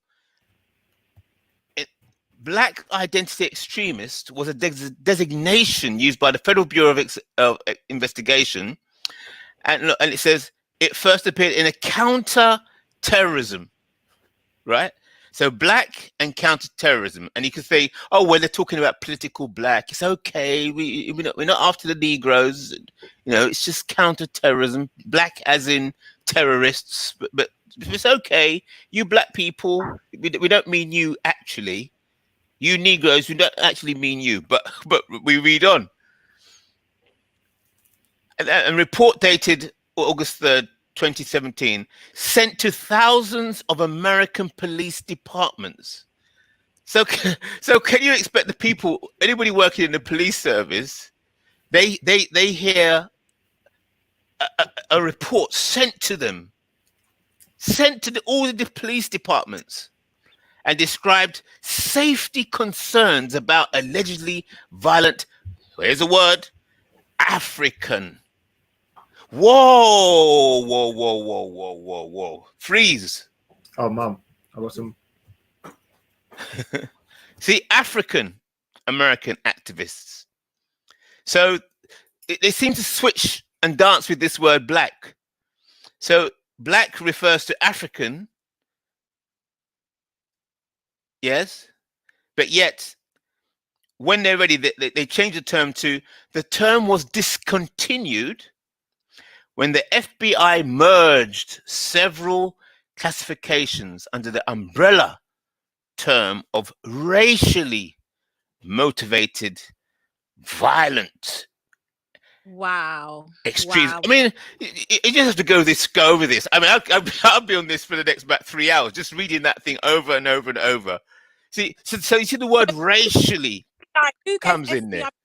Do so. That's what I want to know. Who? So can you imagine? Can you imagine the police officer, why they would start shooting black people accidentally on purpose? Accidentally on purpose? Oh shit! Just because this is a report. This actually arrives at the police department, and then the police officers are instructed, or were instructed. And you hear it. So you can imagine you're a police officer. You're sitting there, and you get your briefing, and the senior police officer says, "Oh, we've had an important report come through from the FBI, Bureau of Investigation." And then you're sitting there.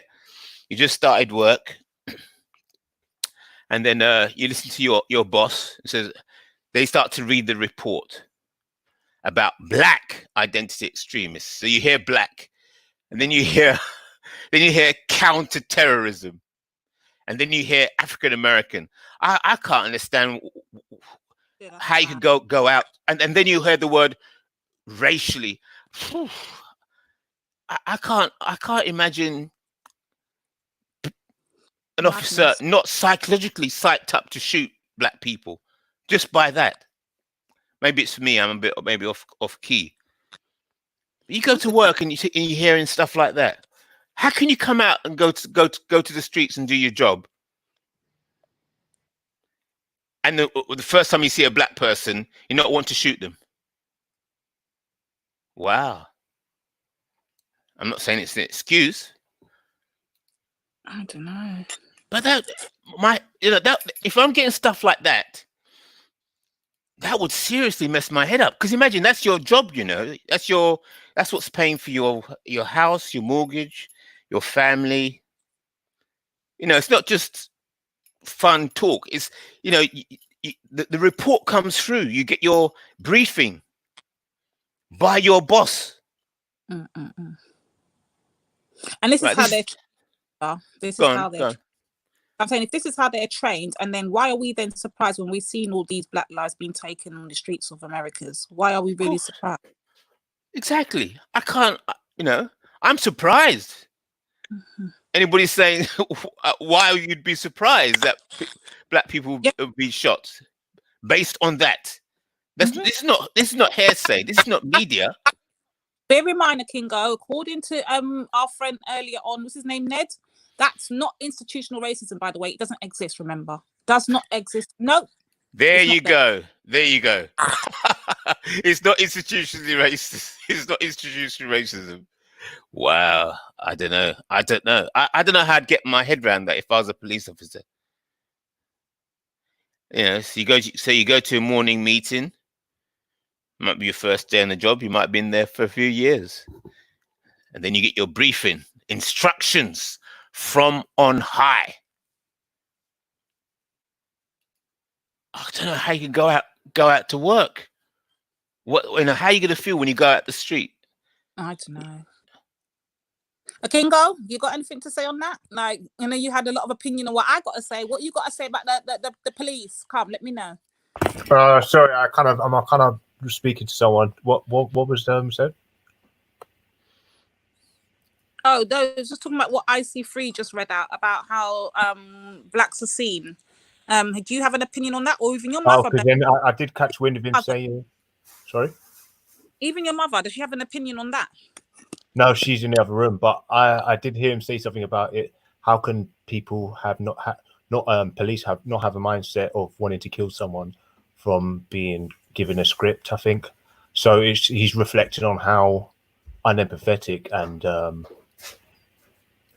how sort of heartless the system is when it comes to how they deal with black people. And it's written in their job role and description. So how can they not have this aggressive mentality towards them? With giving orders basically. That's why I said targeting is the main problem. Targeting, they need to stop, reform the targeting. And I think what else was it that I had written down? That was one of the major things, and the other thing will come to me. But yeah, I don't really hear too much of what you said, but I'm definitely in agreement of the system is where the harshness comes from the people. I mean, that's where, because it's almost like they've got no empathy towards black people from the system up, from the system down. And I think it's actually the guy on the road that's empathizing more of us and can see the injustice in the system and is guilty of it. And you see a lot of people coming out saying, we know how black people have been getting effed to this day. And when Al Rondor throws a little sneak remark saying, you lot are getting sold on blocks today, and he's right. He's right. So then Kingo, going back to what Terry originally said, like it's just he just wants to do things for black people. Why is that hard to comprehend? After hearing all of that from IC3, why is it hard for people to comprehend when black speaks for blacks? Now it's an issue. What is no? hard? I mean, I don't think anybody's got issue with going in a group and trying to make money or economy. No one's. I think she was merely caught wind of what you said about the black remark, and that's not even an issue now. But I've never been a person that's like, oh. Not your mum in particular. How can you? Yeah, that's stupid. I saw in the park one time there was a Moroccan fellow. He came up to I think Ras and I think the guys that were the G circle, and he came up and said, "Oh, why are you guys segregating yourselves and separating and isolating yourselves? And you lot were talking about building, build. You know what I mean? Regardless of what you're isolating yourselves for, whose fucking business is it anyway? But you lot were talking about economics and." He literally had a whole 2 hours of objection against it, and I still can't understand why people would. So I mean, I'm just as annoyed, to be honest with you. The level of retardation in people's brain as to why black people want to separate and create their own infrastructure and own business, economy, whatever you want to call it. Power. Even if it was to go as far as saying go and create your own currency, which is what's needed, 100%. And that is when Biafra fell, when they created their own currency. Can I ask you something? Terry, is Terry there? Yeah, he's there, I think. Terry, where are you? Yo. Where are you? I'm here. Terry, what's up? What? Are you at work? Nah. I just passed through, Hey, Ultra. Yeah. Shut up. Huh? Yeah. No, well done. Congratulations on the little. Brother, do me a favor. When you see Terry Riggs, When you see Riggs, tell him you saw Ultra. Ultra. Tell him you saw Ultra. Yeah? All right, brother. Peace. I'm confused. Yeah, Terry, man, I've just come through to try to tear through and see you, but you let me down, man. You let me down. I'm working. Oh, okay. What are you saying? You're making your money work for you, yeah? But Ishahi said, my mom is Indian. You can't tell me that man ain't half black. You see that there? Oh, he ruffled some feathers, Lady D. Wait, I can go. Did your mom say that she was black? No, don't try it. No, she didn't. Huh? She didn't. Don't try it. No, she didn't. She didn't say, "Oh, I'm a black woman too." But what I find funny is that everyone now, this is what I stand by, and I stand by it to this day. Everybody want to be black until it's time to actually be black. Yeah, so time they're claiming blackness. On the go on. I'm not buying into it. Lady D, somebody put a comment. I think it's selector oneness.info. He's the impression I'm getting from him. He's saying that all these categories, working class, queer, trans, undocumented, disabled, Muslim, sex worker, women and non-binary, HIV positive, are black people. Are we sure though that they mean black people though? Selector. There you go. Exactly. I didn't get that from what you read. Or did I? But Selector, if you can find something that points that they mean the black people of those I guess categories, then please feel free to share it because I would like to see it myself because I didn't pick that up, to be honest. I didn't pick it up either. So maybe Selector knows something that we don't know. All right, listen. I just bought some Turkish sausage, yeah? And it's made of beef and lamb. And let me tell you, that bitch is getting cooked up on Father's Day for breakfast, yeah? And I just bought oxtail for my Father's Day dinner, yeah? And Father's Day is going to be especially special this year because I've got somebody else to make a fuss over me. And I like that. I love Father's Day. Who don't love Father's Day? You know what I mean? You know you're going to get some pussy saying, oh, Father's Day's pagan. And if you celebrate Father's Day, you're going to go to hell. No, listen, go fuck yourself. Father's Day is hard. Yeah? Father's Day is hard. Okay. One of the best days of the year, hands down, no doubt. You said curry goat, man. I'm hungry now, bro. I didn't say curry goat. I said oxtail. I thought a curry goat.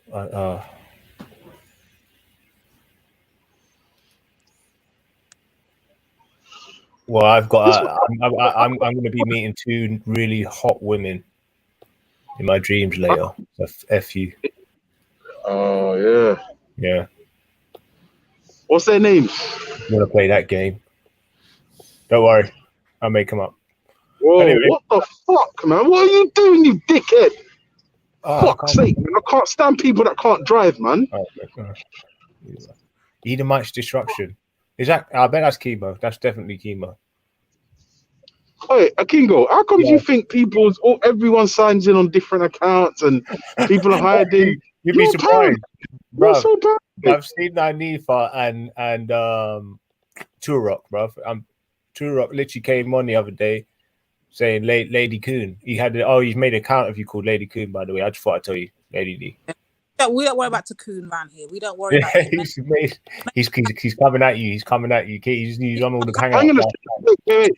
Akingo, go. Did you say that fucking Turok made called a coon? That's what I'm saying. Well, you'd say, oh, do you think people could? I just literally showed you. Turok came and made an account called Lady Coon last night.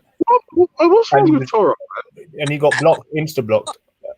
There's more stories that you missed the whole showdown yesterday, so that's the reason why he's probably. No, he did that because he basically I don't know really. I've seen him lose a lot of way more than anybody else. Really, I kind of feel a little bit sorry for him. Why? What have I missed? What's going on? Had a mental health breakdown again yesterday. Wait. Did he accuse you of not having an oven? Yeah, and all of that, and we're cooning for Africans, and we need to allow out the Africans, and oh, it's just whatever. Man's trying to Yeah, tear I'm down. not gonna lie. Torok's confused, man. But yeah, you know what I mean? Like, he's confused. But you know what's funny about Torok, yeah, is that like even though he's lost and he's confused, like he's actually really cool. But he's just all over the place certain times. It's mad. It's mad. And I think, Torok, what happened to you, man? Just fucking behave yourself and stop the fuckery, man. Shut up. Oh, got to understand, Torok's got a proper vendetta. I remember last week I ended his life on the whole King James thing, and then this week I ended his life on the whole Nanny is Ghanaian. And Whoa. What do you mean you ended him on King James? What are you talking about? King James is black, man. You never know, according to Torok. Oh, for fuck's sake, not him as well. What happened to these fucking Hebrews with this black bullshit, man? Not everyone was black. And if you mean they had black T-shirts, maybe. But if you mean they are black African Caribbeans, then it's just not true, is it? It's just not true. Like, just cut the fuckery, people. Cut it out. It's madness. I didn't rant at him that time. I actually let it slide, and what I just did is me and Terry and him sat on the panel, and we went through the whole archives of his ancestry, and everything pointed to Scotland and Dutch. Yeah, he's got Dutch. Yeah, but we all know this though. What do you mean?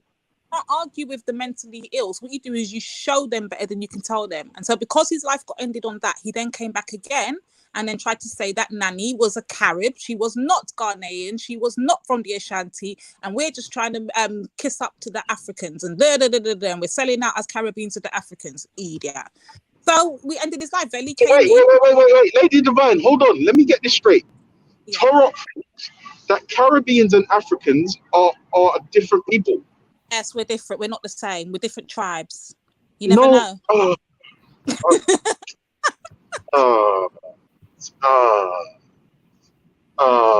Torok, man. Fucking hell, Torok. I literally just said you're confused and all that, but you're a cool guy. Why are you saying fuck? You're like silly fuckery, bro. Like, it doesn't even make sense. Like, what you're saying doesn't even make sense. But hold on, it gets better, because once Vellemy came in, and Vellemy had to come in and show him, listen, there's evidence right here. Let's read this out. So he started to attack Vellemy and call him Vellemy and his brother. They're coolies. They're coolies. And fucking Leon and Big are fucking. What the fuck? Yo, bro, I've just donated some money to your to the child charity. So you can get your little ones some earplugs, man, when you're speaking. Okay. When you saying my voice is annoying, yeah? I mean, to her, it's little bubba ears, you know what I mean? Taking all that. When you saying, Torok, my truth hurts, yeah? When you saying House of Pain, yeah? Okay. She's lovely though, but I'm not allowed to kiss her face until system. So I'm only allowed to kiss her on the side of her head where the bone is solid. Right. It's really frustrating because she's got really, really plump cheeks. You squishy, and you can't. Yeah. Yeah, but the problem is, you know, when they're just born and they start getting blotchy and all that, I don't want to be responsible for like any skin conditions and all the rest of this. And plus, you can't really take her out because of COVID and rare. So, you know, we're just gonna have to keep her in for now. You know what I mean? Have to keep her in. How is working around the job that you do with the newborn baby in the house? Like, how are you getting around that? What do you mean? Because obviously you're in contact with people on a daily, then you got to come home to a newborn baby. What do you mean? Lady Divine, I've been furloughed for the last like 3 months. Oh, I didn't know. Sorry, I thought you're still out there. Yeah, no. Do you know what it is? They furloughed me because my wife was pregnant. Because I couldn't afford to get sick. Yeah, so they furloughed me. Yeah, high risk and all that. Good though. I won't lie to you. That it's good, but I'm only making like £500 a week, and I can't live on that. Well, I can, and I am, but I'm just used to having lots more money in my account. You know what I'm saying? It's hard, man. It's hard. It's hard. No, do you know what? That's a lie. It's not even hard because I'm not going out. I'm not spending money. So I saved a lot more while the COVID's been going than I have on a normally. Like, yeah, and that's the thing. That's the thing. I'm on a lower income, but I've been able to save more money. Imagine that.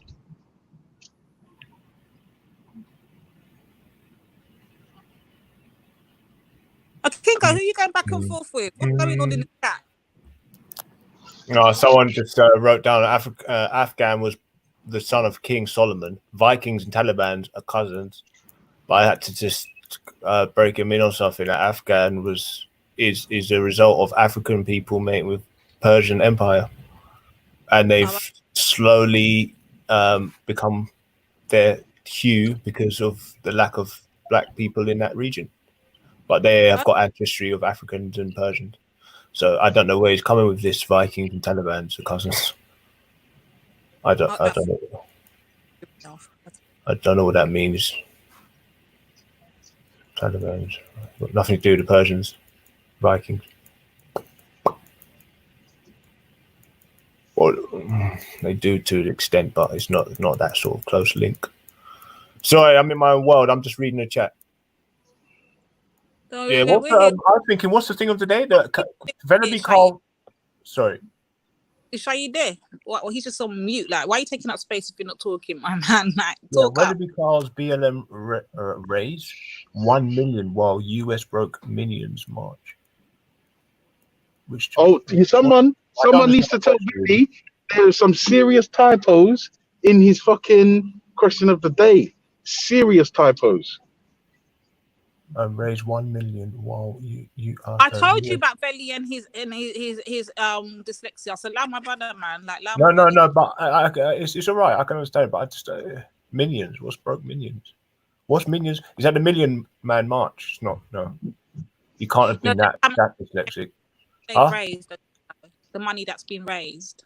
Oh, it was £900,000 they'd raised a while ago, and then now it's gone over the million mark. So what's broke Minions March? What's that? What's that? So basically, he's basically saying, how come, like, Black Lives Matter's raised $1 million, but it's the broke foot soldiers on the ground. Broke black foot soldiers. So yeah, I understand it. That's what I was saying yesterday. Like they raised yesterday, it was 980 something thousand. Now it's gone to $1 million. All right, lads. All right, we need to start this off ourselves. All right, get onto it. Come back with a fucking picture, or use my language. Sorry, that was for me because I fucking saw. I saw. Again, look, there we go. Sorry. So, sorry. Hey, reparations. Hey, Uncle, come back with a thing saying Black Lives Matter, please. And we're going to start donating to it. Or Veli, do it now so these guys can't bloody, how are they benefiting from this, man? £1 million. It's just a repeat of history, bruv. Like that. It's probably white people supporting it as well, ignorant people, You can't ever stop that, really. So just falling it on. Because people that don't. They might be ignorant. No, I don't think that ignorant. I just think it's people don't actually look into and investigate organizations. So they're just thinking, happily donating, thinking, yeah, it's going to benefit black people and, it's for a good cause. And we just don't know where this money's going. No one can actually put a face to these people, locate this organization and what they really are about. The little bit of information we're getting will be via Instagram and Twitter. But really and truly, what's happening? What is the deal? What are they for? What do they stand for? What's their mission statement? What is that? What are they? Who are they? Okay, yeah. So it's like, bro. So all they need to do is go and march, and then literally they just pulled out £1 million out of the emotions of the United Kingdom's people. No, King of Gold. No, that's not the question. The question is, Black Lives Matter's raised nearly or over £1 million, right? whilst it's the broke foot soldiers that are marching. Where is the money going? How is it that everyone on the ground is some broke fuckery? None of that money's being fucking distributed in the community, and nobody's asking questions. What the fuck? Yeah, the mission statement says that the money is going to their campaign. Wait, The money's what? Hold on, Black Lives Matter UK or Black Lives Matter in America? UK. To forget the American one, the UK one. So with that money, they've managed to rile up 2,000 fucking yobs to try and smack people's heads in, and that's all they've done, really, basically. 31,000 people have donated. That's funny. That's a great effect. Donate to get 31,000 people to donate, and then on the other hand, indirectly summon loads of racists to try and split innocent people's heads open. And they're even looking to make their own Bitcoin. Donation Bitcoin. Oh, right, okay. But the banks operate in the same way. Have you ever, if you bank with Lloyd's or so, have you ever asked them where they're investing? So Black Lives Matter is small fish, man. Look at the big fish where you put your wages in. But they're asking people to donate Bitcoin. Oh my days! Don't. They just suck. Wait, come and get your say. Come, I'm gonna jump off anyway. One second, I just clocked the chat and Selector's come back. So Selector says, Lady Divine, because the BLM, Black Lives Matter, are referring to all Black people who identified under those lifestyles. It just makes it leave the door open so that seems it's inclusive to others who are not Black. So I guess that's to go to the, the thing I read out earlier, IC3, and he was quite, I think he's responding to that, or she. I don't know. I think Selector's a man still, but I think he's responding to that. Yeah, I know that. I know what they said, but where does he or she get that information? Is it off the top of their head? Yeah, Black Lives Matter. Fucking hell. Spectre, do you work or do you have any affiliation with Black Lives Matter as to why you've got information that we can't access? Like, what is that about? Exactly. I just want to see it.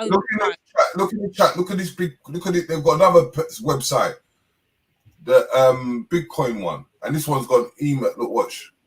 I'll put it in the back chat. And this one is their Bitcoin. Yeah. Okay. Hold it on the money bit.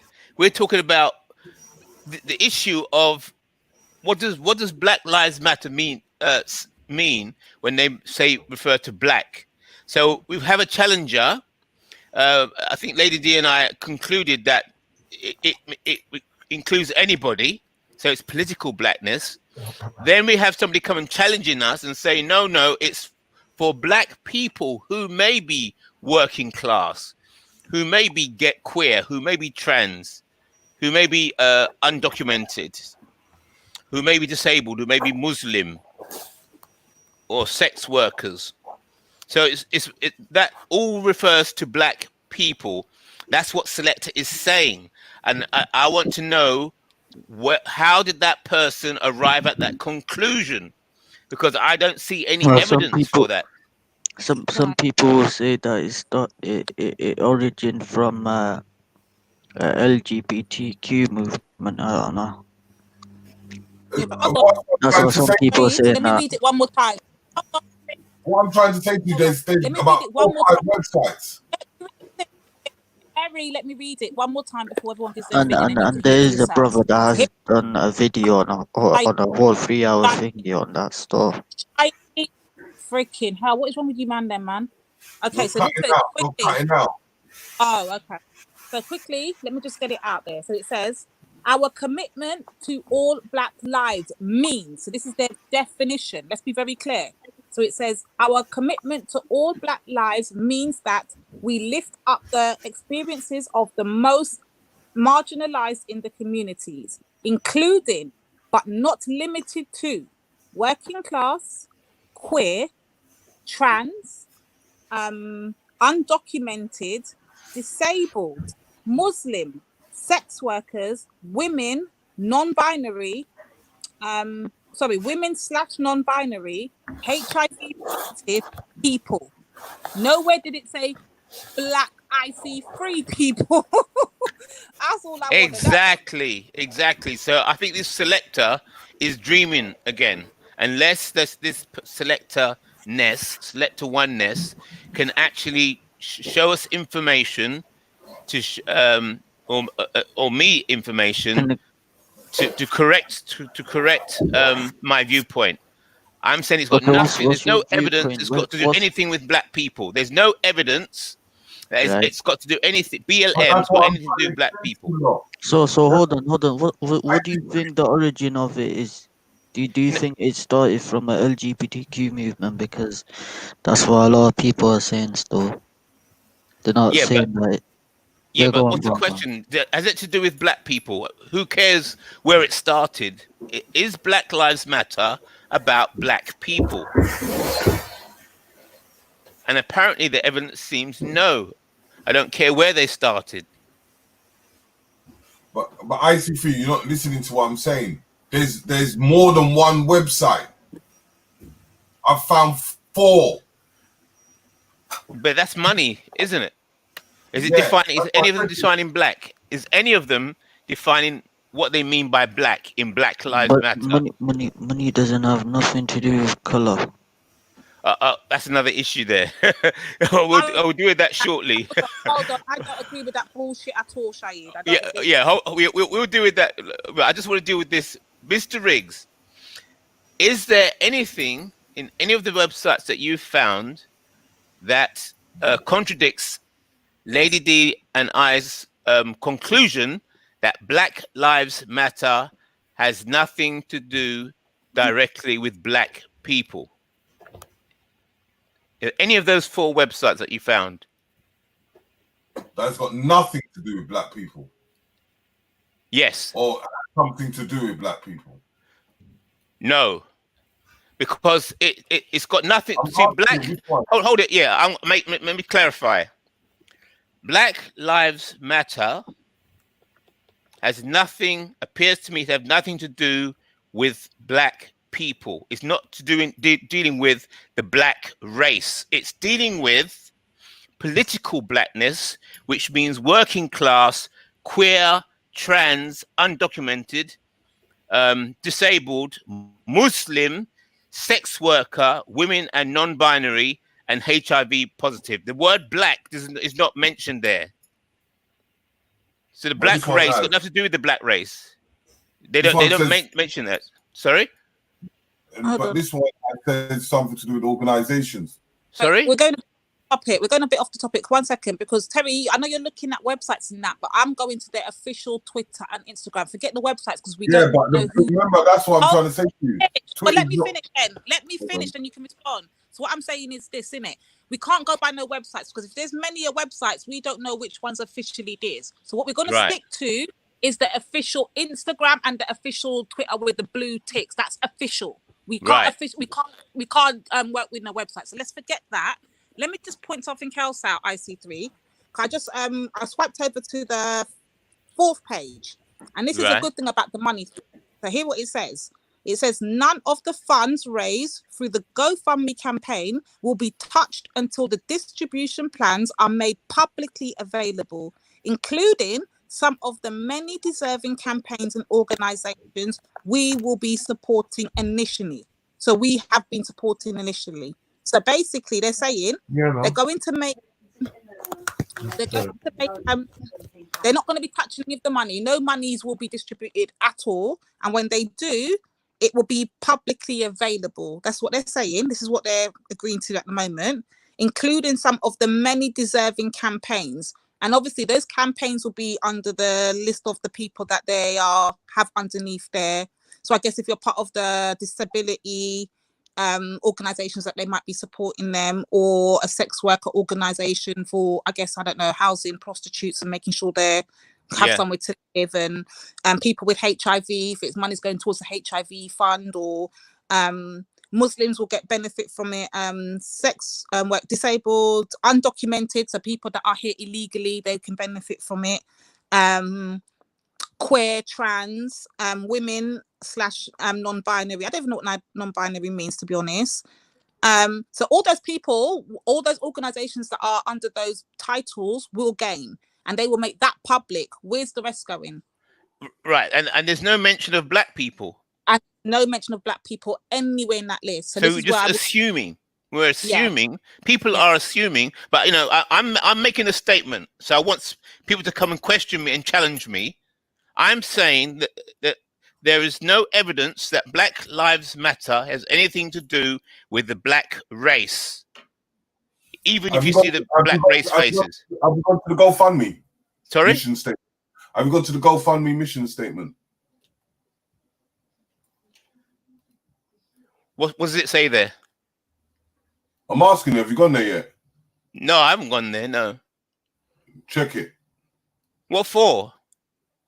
Because that's the people that's gonna, before anything goes allocated, that mission statement states where that money is going. Because it's under the GoFundMe rules. Yeah, but they've already made it clear what Black Lives Matter means. The money that they're raising is what you got to understand is where that's where the money is going.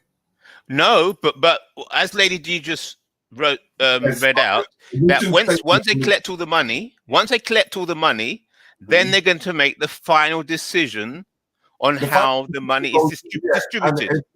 If the money's not distributed in its right senses, GoFundMe can put a block to it. Right, so they would have told the GoFundMe. mission that you have to see is the mission statement on the GoFundMe. Yeah, is it different from the definition of Black Lives Matter? I don't know about the Twitter. Sorry, I don't know. I don't know about the Twitter. As I said. Yeah, but that will be confusion. Yeah, but Twitter can be confusion because it could be anybody. Let me right. Yeah, we're dealing with the official. We're dealing with the official. Yeah, that's what I'm saying. Deal with the official place where the money is. 1 second. Let me clear it up then, innit?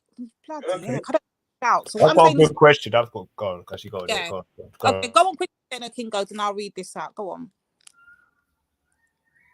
Kingo? I don't know if it's going off topic. That's why I don't really want to say it now. I would like to. It's a follow up, but I was to say people of a mixed race generation, would they be considered as part of the diaspora, not necessarily the enslaved diaspora, but like they would be considered part of the diaspora in relation to if there was something in the form of reparations. Of course. Why wouldn't they not? I'm just saying. I just wanted to know what you'd thought about personally.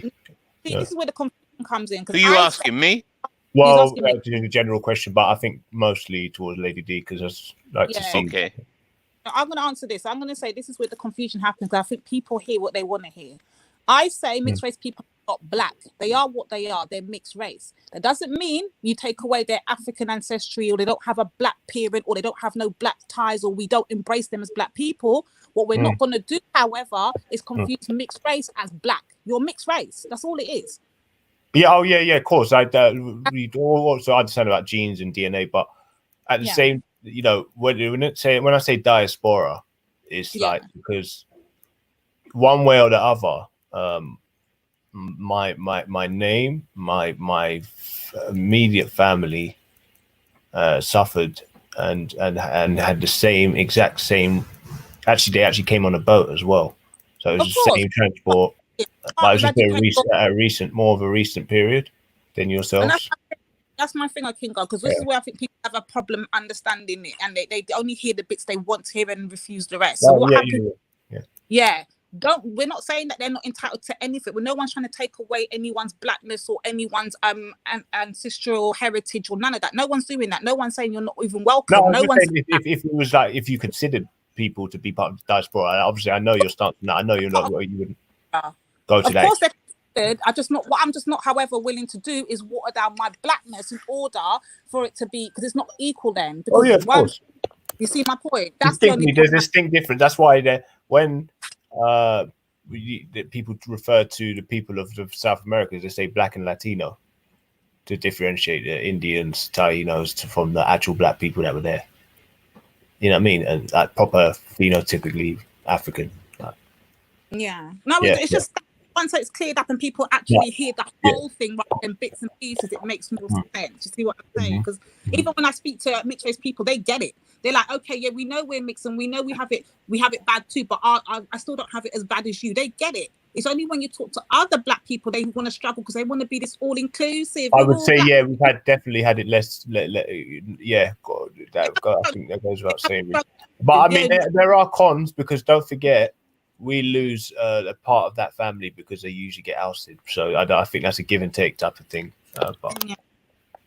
But then what happens when you've got the mixed race people that don't even have like black family or black people to even, so therefore they're more lean towards their white side, and then you include them. So obviously when you're including them, where are they? Like, obviously we're not going to exclude them. They still had a black parent, but say if the black parent and the extended family are not even involved in that child's life, then that child's more so going to lead to the white side.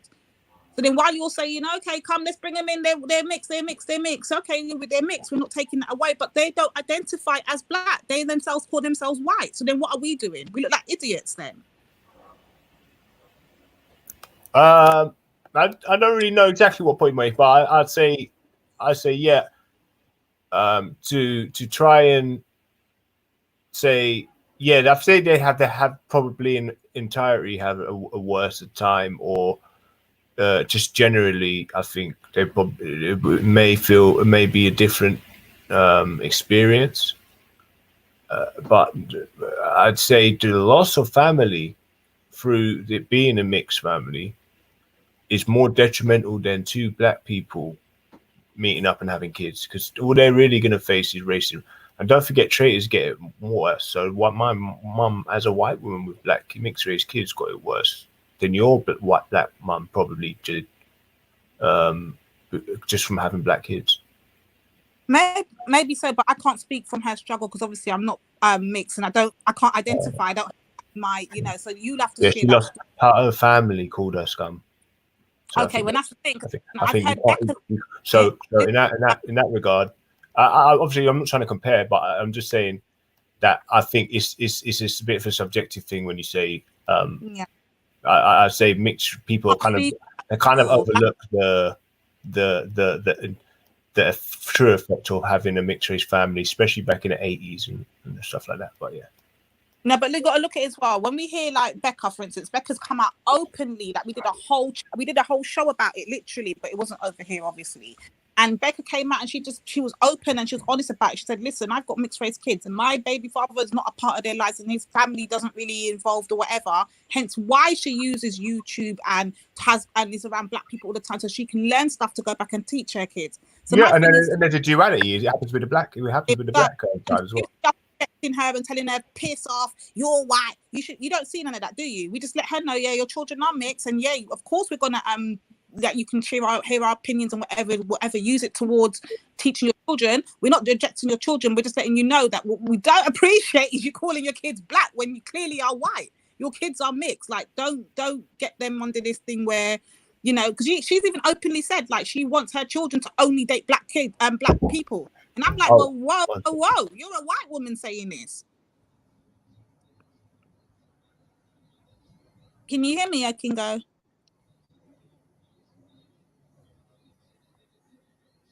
I can't hear Terry. Hold on.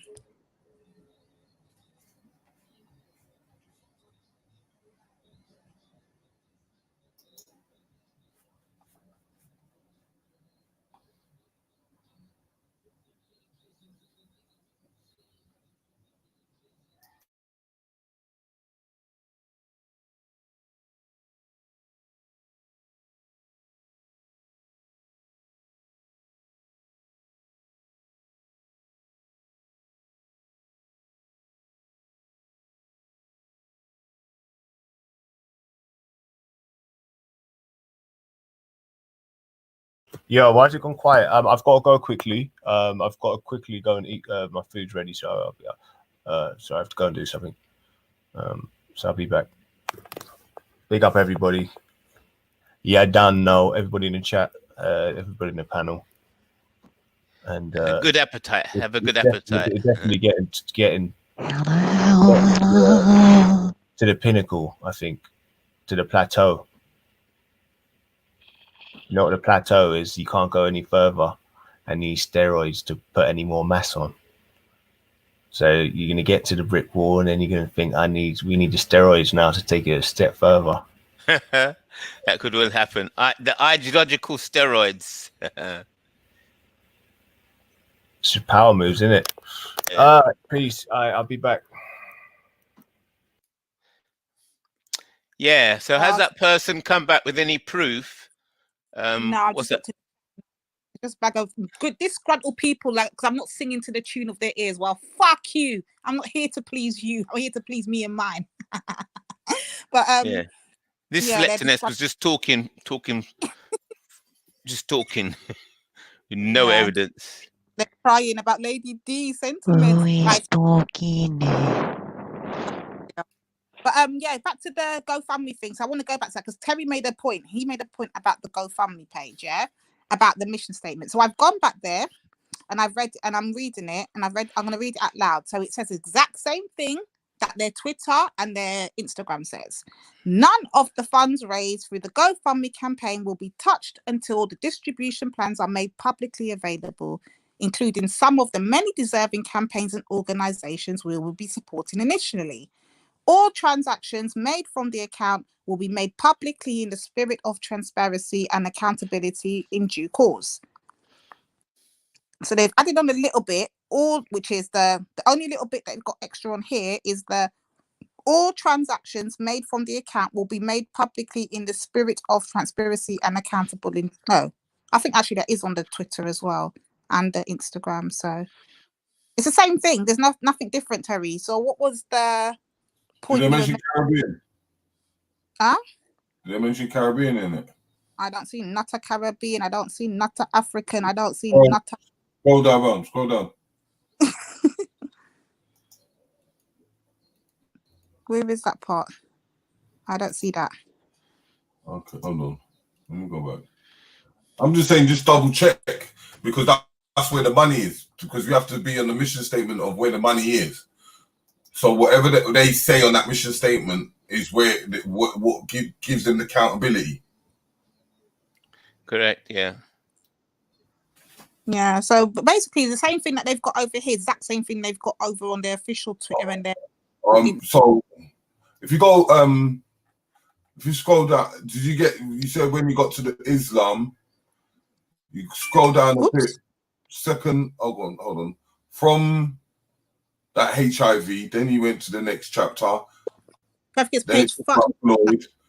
It talks about Floyd, and then it goes. So from that thing there, 1, 2, 3 paragraphs underneath the HIV and people. Sorry, let me go back to that because it's on. We ensure you all. All right, so let me read that bit then. Okay, so it says that's on page 3 on Insta. I'm on the Insta, yeah.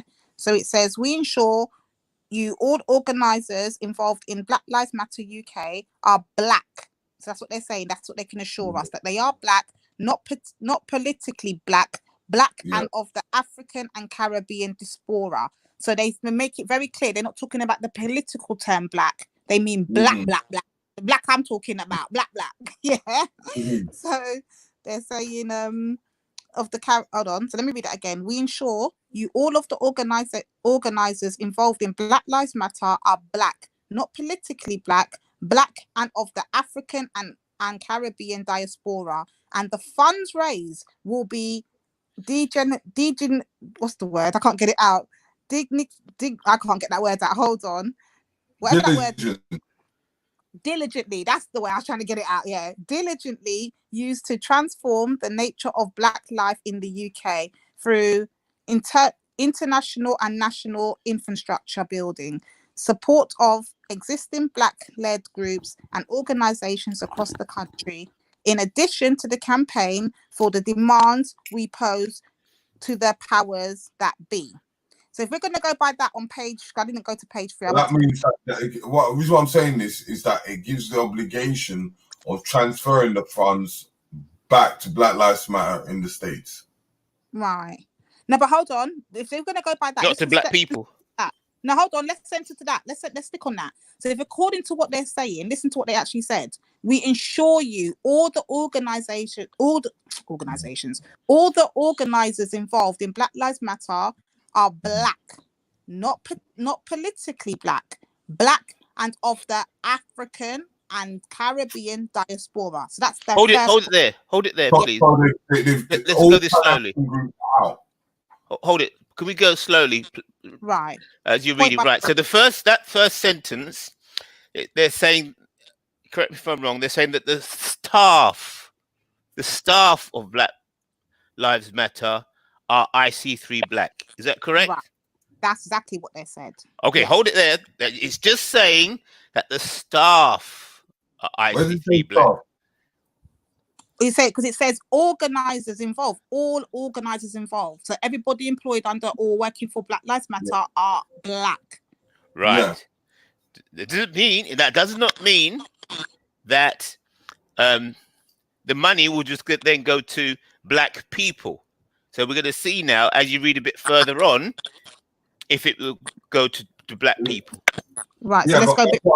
That's what I was trying to say. Point by point. So let's go point by point. So here's the next part of it now. So after it says the African and Caribbean diaspora, then it goes on to say, point 2, and the funds raised will be I can't get that word out again. What's that word? Diligently. I can't pronounce that bloody word properly. I know, but I can't. Is that it? You just said it. Diligent. Yeah. I mean that. Diligently. I can't get that bloody word out. Anyway, will be diligently used to transform the nature of black life. Oh. Now, does that black life mean I see 3 black people? Or does it mean anybody who is working class, queer, trans, and so on? Black life. Interesting. And hold on. And if you go back to page 2, it told you what they mean by black life. So let's go back to page 2. Let's go to black life. Yeah, let's go point by point. So page 2, what black life means. But I just want to say one thing. Oh, you're doing it again. Oh my God. No, before you move on, you're going to move away from something.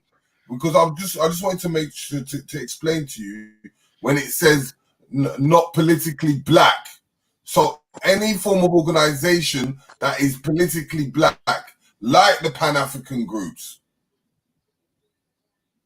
Do you understand that? No, politically black doesn't mean black people. No, I'm talking about organizations. Yeah. As in a Pan-African group is a politically black organization. No. Operation Black Vote. You can't get better than that. Operation Black Vote. Simon Woolley is the head of that organization. And politically black, they are a government accepted politically black organization. And they make it very clear.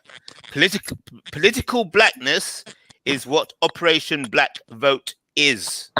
Mm-hmm. All right. And they make it very clear that's not IC3. Oh God, we're going off the point again. This is what I knew it was going to happen, but anyway. So this is what I'm saying again. So therefore, we go to what they mean by black life, and it says black life in the UK. This is what they mean by their version of black life in the UK. Yeah. Our commitment to all black life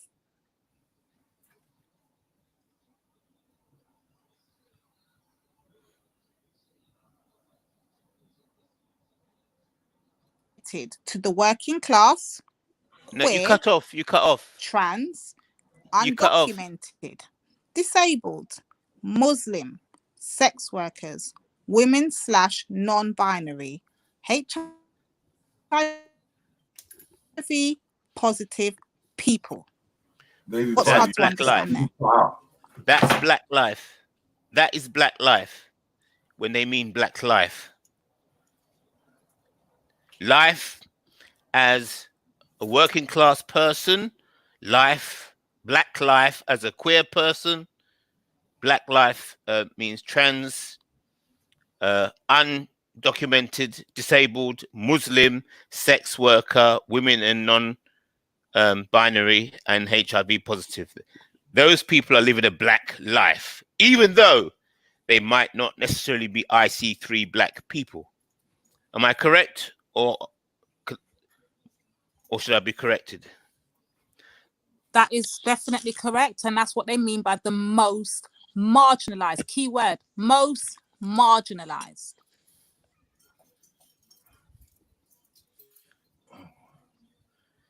So, Selectiness, did you catch that? Are you still around?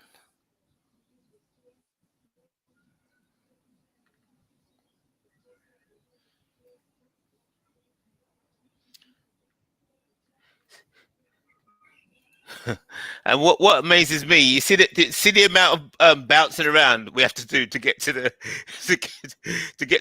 to close these points. You see, you have to go here, you have to go there, you have to read this, and then go to this page, and then it's confusion. Okay, and hold on. Then we go back. So we go back to the donation thing, yeah, the donation page. So we continue from there before we get thrown off again. Okay. And then what was the next point that we're making? So let me roll back up. Sorry, I lost it. So we ensure you all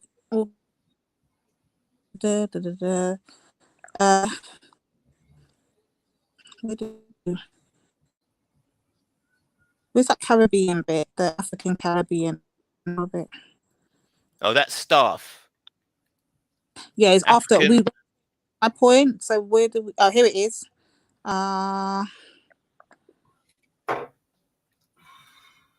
Nothing can be done with the resources. Okay, so we got to that point. I knew I was going to get thrown off again. 1 sec. Oh, God. So, my summary, until you find your place, I'll just say this. Yeah.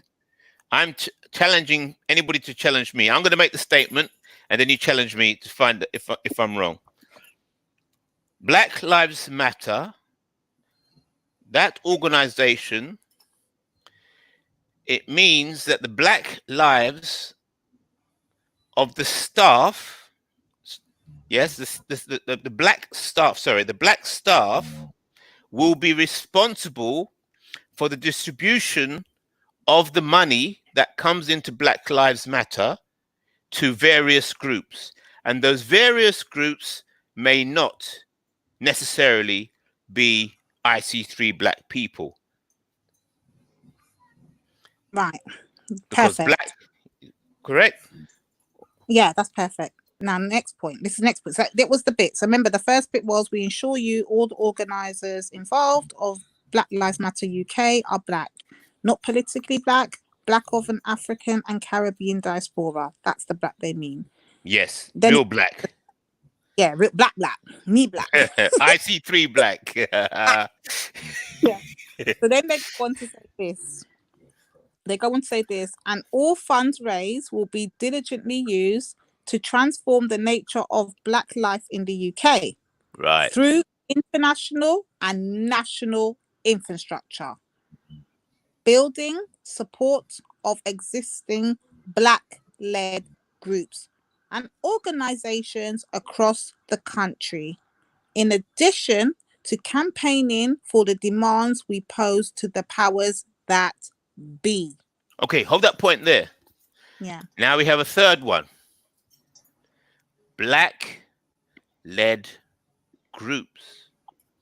So it's a black-led group, a group that is interested in black life, which might not necessarily be IC3 black people, or is a black-led group similar to a group like the Black Lives Matter, where they have black staff who are leading it.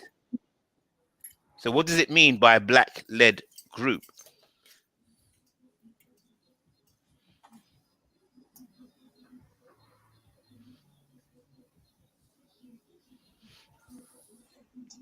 I'm not sure, you know. I'm not sure. Dangerous. Mm. So it goes on to say this now. So the powers, where do we get to the powers that be? Right, so it goes, we understand the level of responsibility we now have and we do not take it lightly.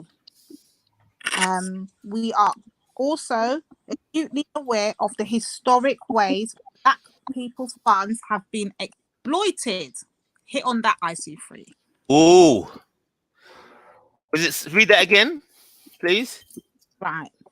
So we understand the levels of responsibility we now have, and we do not take it lightly. We are also acutely aware of the historical ways Black people's funds have been exploited and how those who seek to profit off our movement and of our pain and suffering. Right. So is that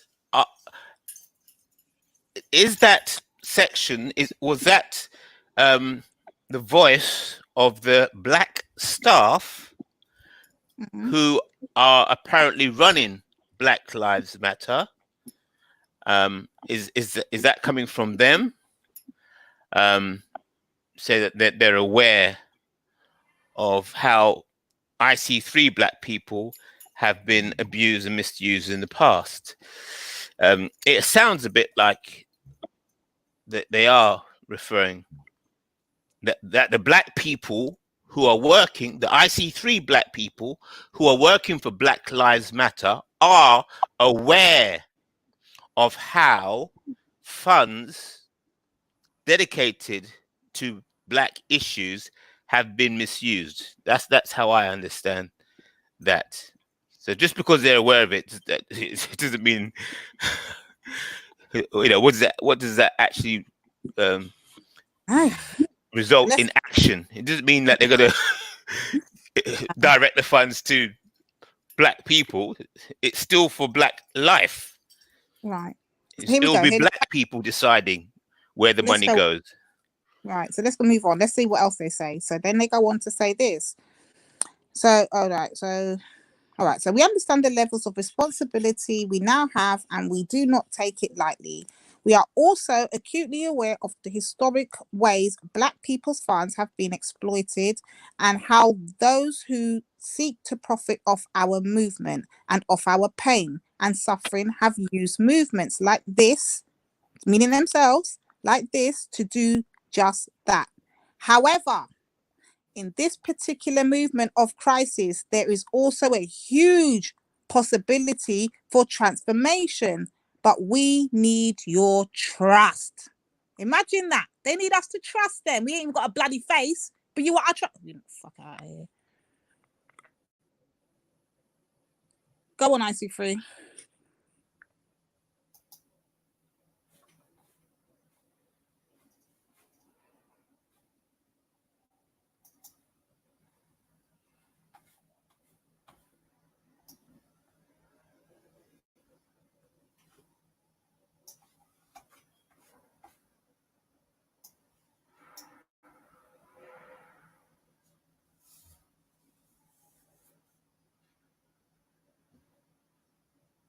Is he speaking, or can I not hear him?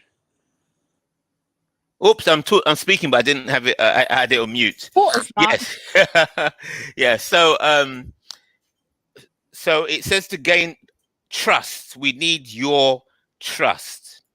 So you've got to, because that's the power. That's where the power is. Trust. So in order to have confidence in this, in Black Lives Matter, we have IC3 Black staff running the organization. And those IC3 Black staff, real Black staff, African or Caribbean and so on, they are also aware of how there's been abuse of funding for IC3 Black issues. They're aware of it. So the IC3 black staff will be directly in charge of the distribution of the funds that have been received to make sure that it goes to the most marginalized groups who may or who may not be IC3 black. That's how I understand from what you've read there. Does anybody else see differently? No, go on, carry on. I don't know, boy. Yeah, so basically, to say the same thing in different words, yes, Black Lives Matter is a black IC3 black organization. And what will be different is that they will be distributing the money for the working class, queer, trans, undocumented, disabled, Muslim, sex workers, women and non-binary, and HIV positive. Whether or not any of those groups or of people are black or not. So it doesn't matter if they're black or not. It will be IC3 black people who will be distributing the funds to these groups or these grassroots groups. That's my conclusion. So I don't know. I'm glad you're here to break it down. So therefore, they go on again, because remember I did to skip the page. Yeah, by I'm page open on challenge. I'm open for challenges. That's my understanding. But you know, I have mental health problems, so maybe I got it wrong. Oh,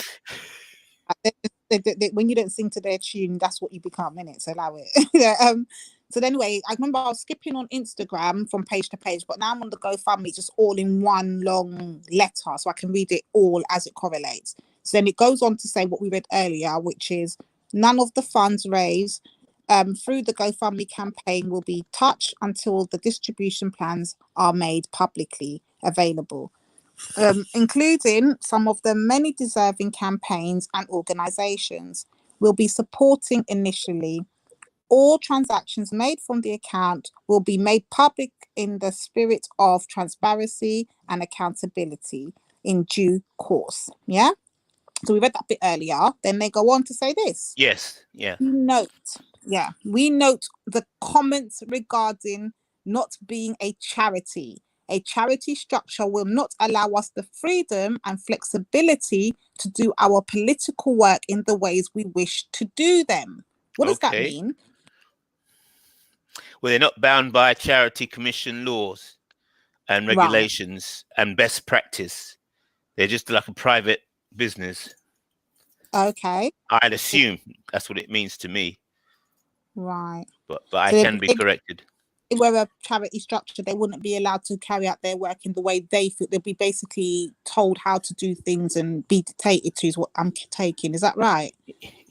That's right. That's the message I got. Okay.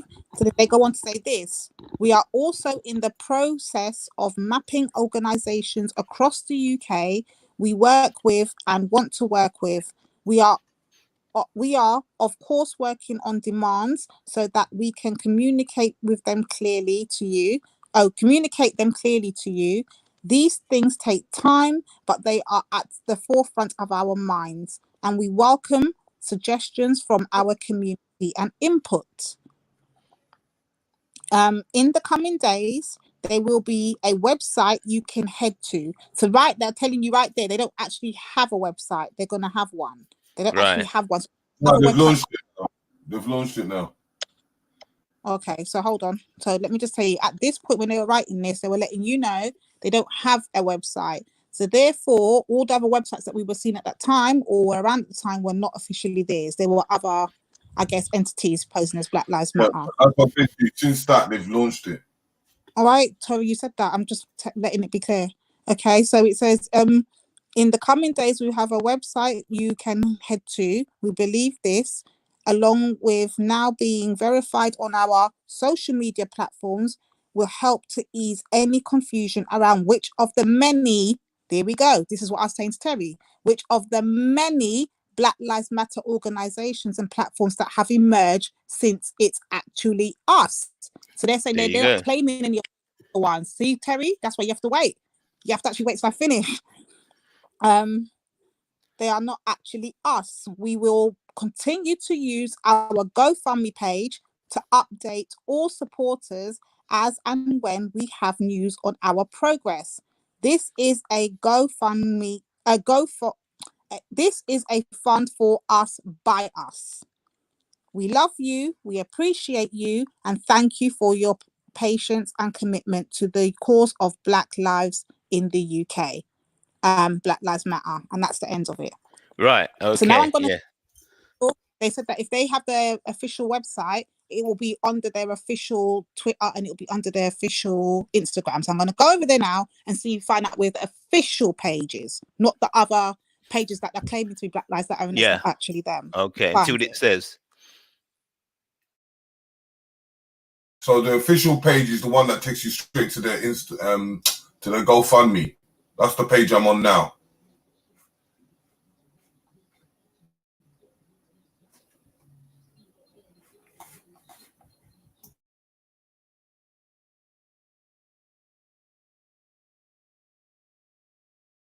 All right, so I've gone over to their Twitter and I've gone over to their official Twitter and their official Black Lives Matter Instagram UK, and they have all these links to their official links. So they have the official hashtag, they have their official, the enterprises. What I click that link, it brings me over to the In Defense of Black Life page. So they also got on Instagram too. Okay. I'll put the official into the chat. No, it would. No, Terry, this is the problem. If they have an official website, it will be linked under their official Twitter. Yeah, it's official. I'm telling you, it's official. It's already been. It's just been recently done. That's why I said to you that things have changed. This was done yesterday. I'm hearing you, but I'm telling you this. Listen to what I'm saying. Like, I don't think you're hearing me. You're talking over me. So what I'm saying to you is, if it's that official, eventually they will link it to their official blue checked Twitter and Instagram. It ain't there yet. So until then, I'm not going to take it. That's what I'm trying to explain to you. It's linked to the GoFundMe. It's official. I've double checked it. I can check websites if they're official or not.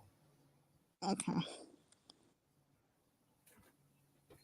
That's why they even got official on it.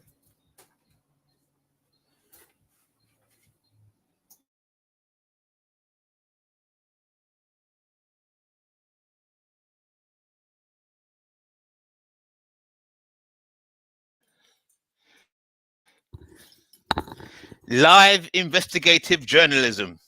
But I'm not finding it, and I'm not seeing it on the GoFundMe, the Instagram, or the Twitter. But however, the GoFundMe is linked to the Instagram and the Twitter. The Twitter's linked to the Instagram and the GoFundMe, and all of these three are interlinked. But I'm not seeing an interlinked website. I'm just not seeing it.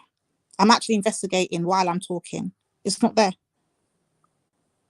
on any of their official website. I just put up. And then go to donations, and it'll bring you to the GoFundMe.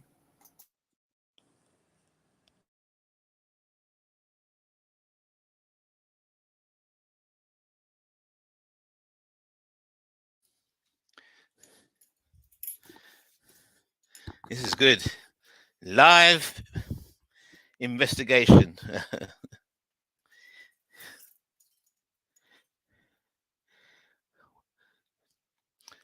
Great service from the House of Pain. You can just listen in to live investigation into different organizations by various members of the panel. Wow, that's something new.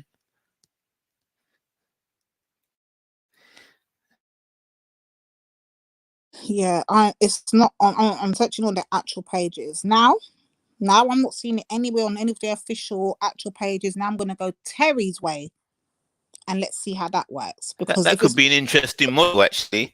Has anybody ever heard of anything like that, where you have a group of investigators investigating an organization or a scene live, because usually you always see a challenge where they have the investigators then you only get a chance to read the report. You don't actually see how they're working or hear how they're working. You just wait for the report. So I mean, this is a good example of transparency, in my opinion. I mean, yeah, I think it's quite a good model, actually. Live investigative journalism.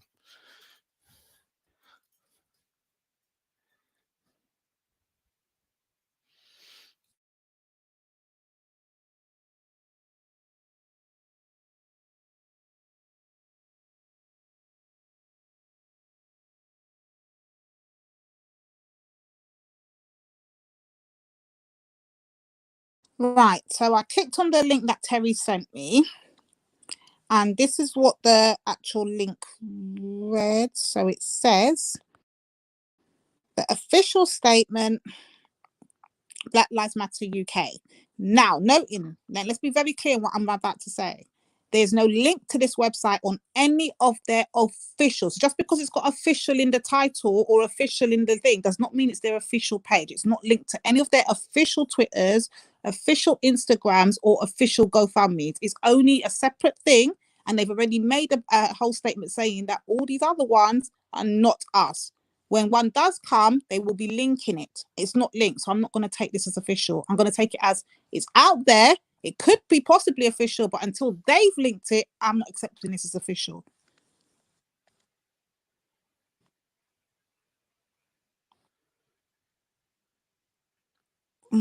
Let's see.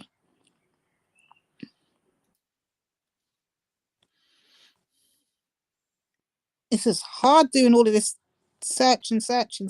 Bloody hell. So Black Lives Matter.org UK. Cool. So that's the site Terry's given us. Official statement, George Floyd sacrifice, all of that. So all the regular stuff that all the other websites have, it has it in its menu box: arts, entertainment, Black Lives Create ED, Broken Silence, Black Noise, regular donations, about us. When I click on regular donations, let me see where it takes me to. See, it's definitely not official. I've just clicked on the bloody donation because I was about to go and see what if I donate, if it's going to go to their GoFundMe, but instead it's going to the New Revolution PayPal account. That is not Black Lives Matter, Terry. It's not an official site. Oh no, there we go. See? A screenshot. Let me take a screenshot. That is not Black That's Lives their Matter. new campaign. That's what I'm trying to say to you. They've revamped it because they can't use investigate, question. All the other names have been picked up. This is why they've bought as many web pages as they can. So now they're creating a new identity for it because of infiltrators. Well, if they are, and if this is your assumption, this is only going by what you assume is going on, until they've put out a statement saying that this is them and it's linked to all of their accounts, and they said that this is reason why we have this new name and it's up for us and it's our thing, we are coming under a new thing because all the other ones have been taken, then I will accept it. Terry, you're not getting it. This is just assumptions right now. They have not officially come out and said it's them. That's all I'm saying. Is that hard to understand? This has taken me to a flipping PayPal account called New Revolution. And then underneath it, it says donate to Black Lives Matter UK. No links, no nothing towards their official accounts, nothing. It could be just another third party Black Lives Matter person that they've already made public notice that there's many of them out there. So until they've claimed it, we should not be claiming it and telling it's them. This is just a third party identity for now. That's all I'm simply saying. I don't understand what's hard to not understand here. We can't link it to these people without evidence that it's them. And right now, there is no evidence pointing towards it's them other than they're using the words Black Lives Matter. That doesn't suggest it's them. Do you see my point that I see through what I'm trying to say? I was just typing something. Say it again. Yeah, so my point is, just because these websites and these donation PayPal things have been set up has the words Black Lives Matter on it, does that officially link them to the actual Black Lives official accounts? No. There's no links that directs us back to the original official accounts, the blue checked ones. There's no thing. They've already put out a statement saying that there has many Black Lives Matters out there, and then none of them are theirs. So that when they do have one, they will be linking it under all their official accounts. And so far, none is there. So therefore, why would we take it as that this particular one is theirs when there's no evidence to suggest it is? It's not linked in any shape or form to them. So why would we assume and think it is them? Because the reason being, number one, right? Revolutionary. But remember, right? In the mission statement on the official one in the States, it says anybody can have to have a Black Lives Matter movement. So you got Black Lives Matter Leeds, you could have Black Lives South London, you can have Black Lives whatever you want, but the fully donations will go straight to the GoFundMe. So if you wanted to do a Black Lives Matter, so if you want to do a Black Lives Matter, you can do your own. If that's correct to what you're saying, when I clicked on the donate it button, it should have then took me straight to the GoFundMe. That's what should have happened, not to no revolutionary PayPal account. That's what should have happened. What I'm trying to explain to you is that all funds and generation, it doesn't have a specific. Yeah? And there's loads of them. And there's loads of GoFundMe. The GoFundMe Leads does not go to the what's it called? The GoFundMe Leads has raised £7,000. It doesn't go to that GoFundMe.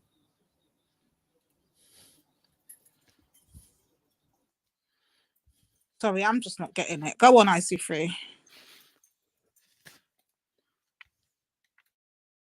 Yeah, I'm just listening actually to what Terry's angle.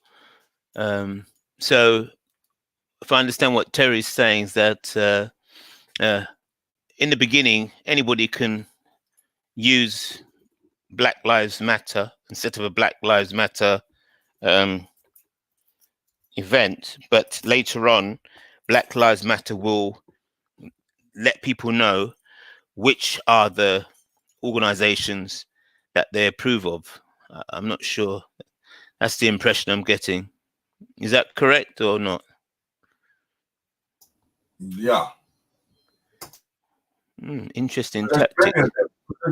There's got, you see the Leeds, they've just raised £7,000. You've got Bristol, they've raised money. And as I said to you, the mission statement on the original is that you can set up a Black Lives Matter and then they forward, it's like a franchise. Yes, yeah. Okay, I found something very interesting, IC3. Listen to this. Whoa, it gets even juicier. Yeah, I know it's not the same one. So listen to this. So when I go to that same link Terry provided, remember his claim is this is them and this is their website, and I'm saying nope, it isn't them until it's linked, until they've claimed it and own it. No, I'm accepting that. That's just you're guessing, you're clutching at straws at the moment, and you're hoping it is them. There's no official proof. This is their statement now.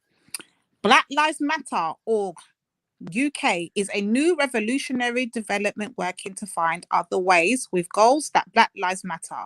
We are working together, breaking down white silence to the radical change, the mindset of white people to destruct the racist mind. Does this sound like Black Lives Matter? Hold on. Hold on. Wow. It's even better. Wait till you hear this part. Whoa. Wait. I'm sorry, Toby. You lost now. You lost. You're done. So hear what it says. Listen.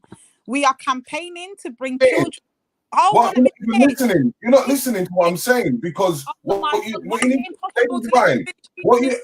I'll let you speak. I will let you speak. Afterwards, let me finish reading. Okay, finish reading, and I will still break it down to you. Thank you. So let me finish then. So it goes on to say this. We are campaigning to bring children up in a non-bigoted society trapped within the systems where racial prejudices and discrimination are learnt young and continue through life. We campaign to rid the UK from systemic and systematic racial discrimination in education, the workplace, public services, in law. We are working with ordinary people to break down white silence, to create a tsunami of enlightenment and acknowledgement of white contributions that perpetrates racism and superior beliefs in society. And it starts in the home. It spreads outwardly within communities and throughout systems and society. We need to change the racist mindset and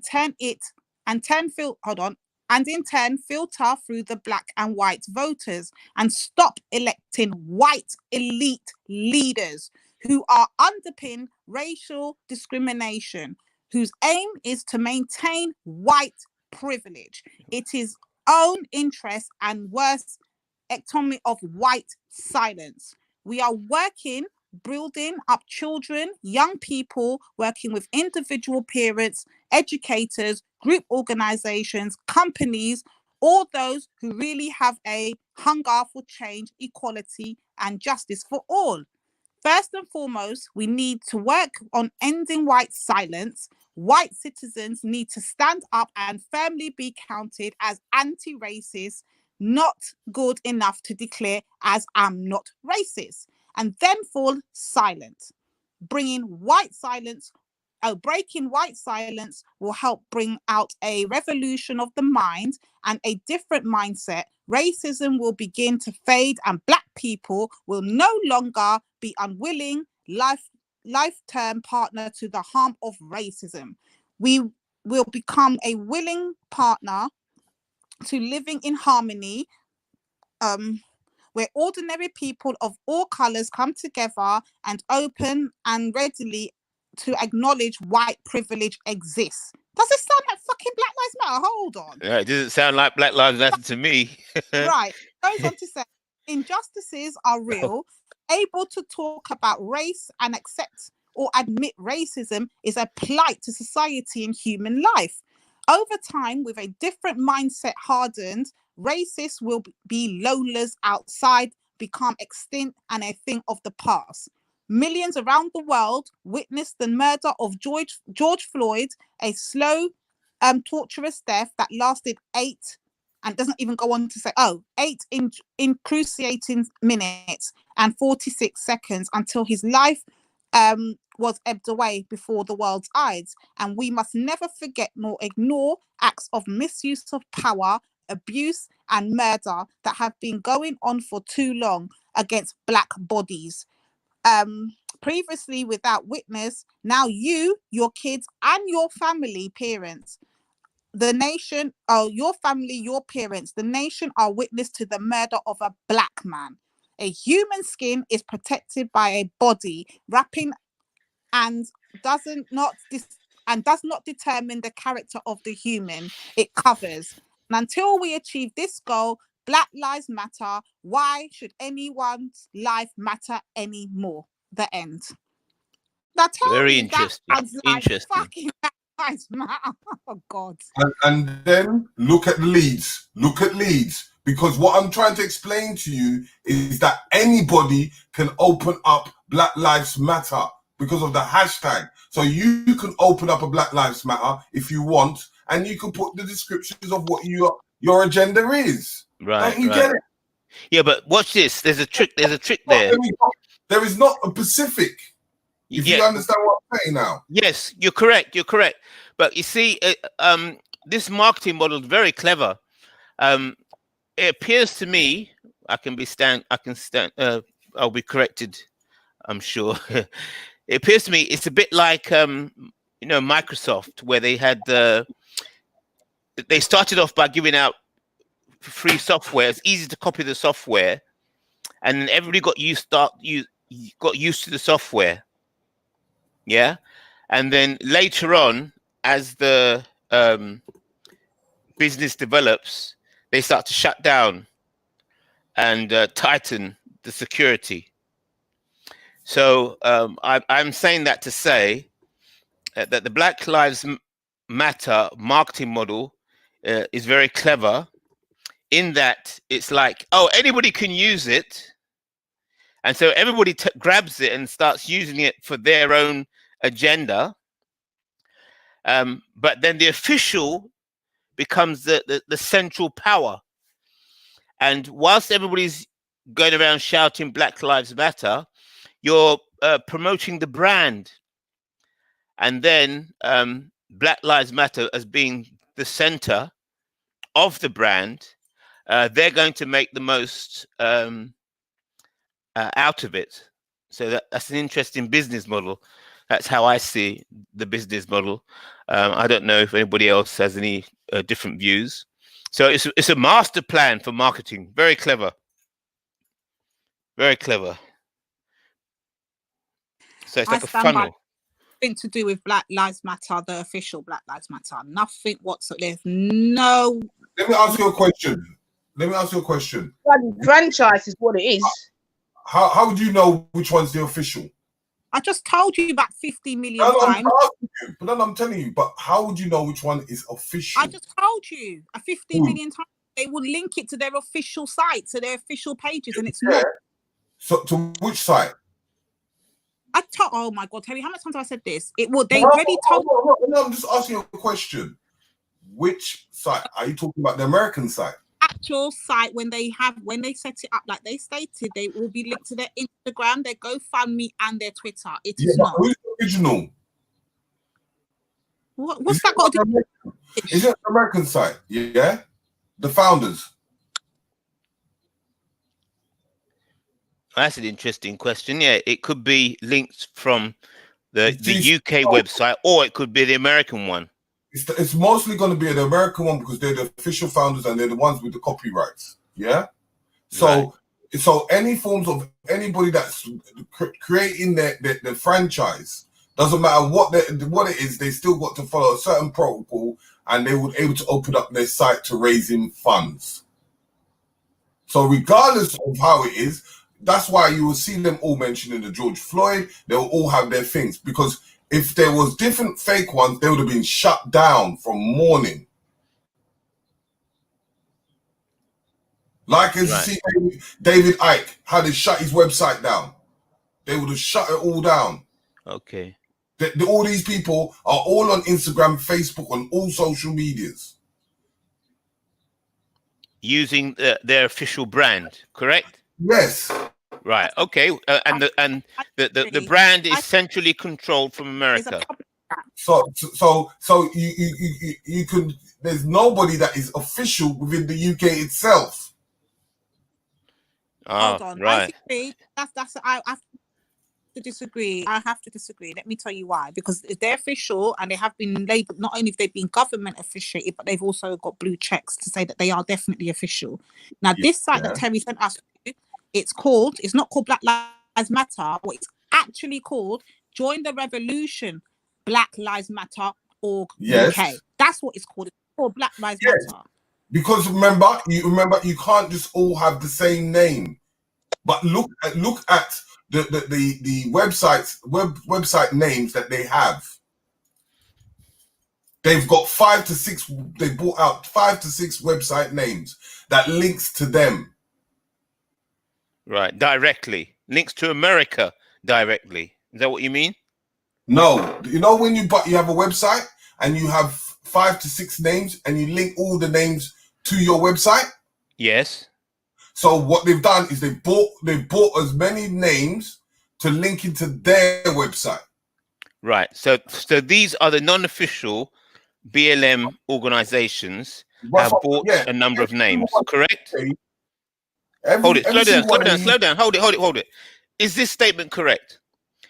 Are there organizations out there, BLM organizations, that are not official, but they have bought various websites under the Black Lives Matter name? Yes or no?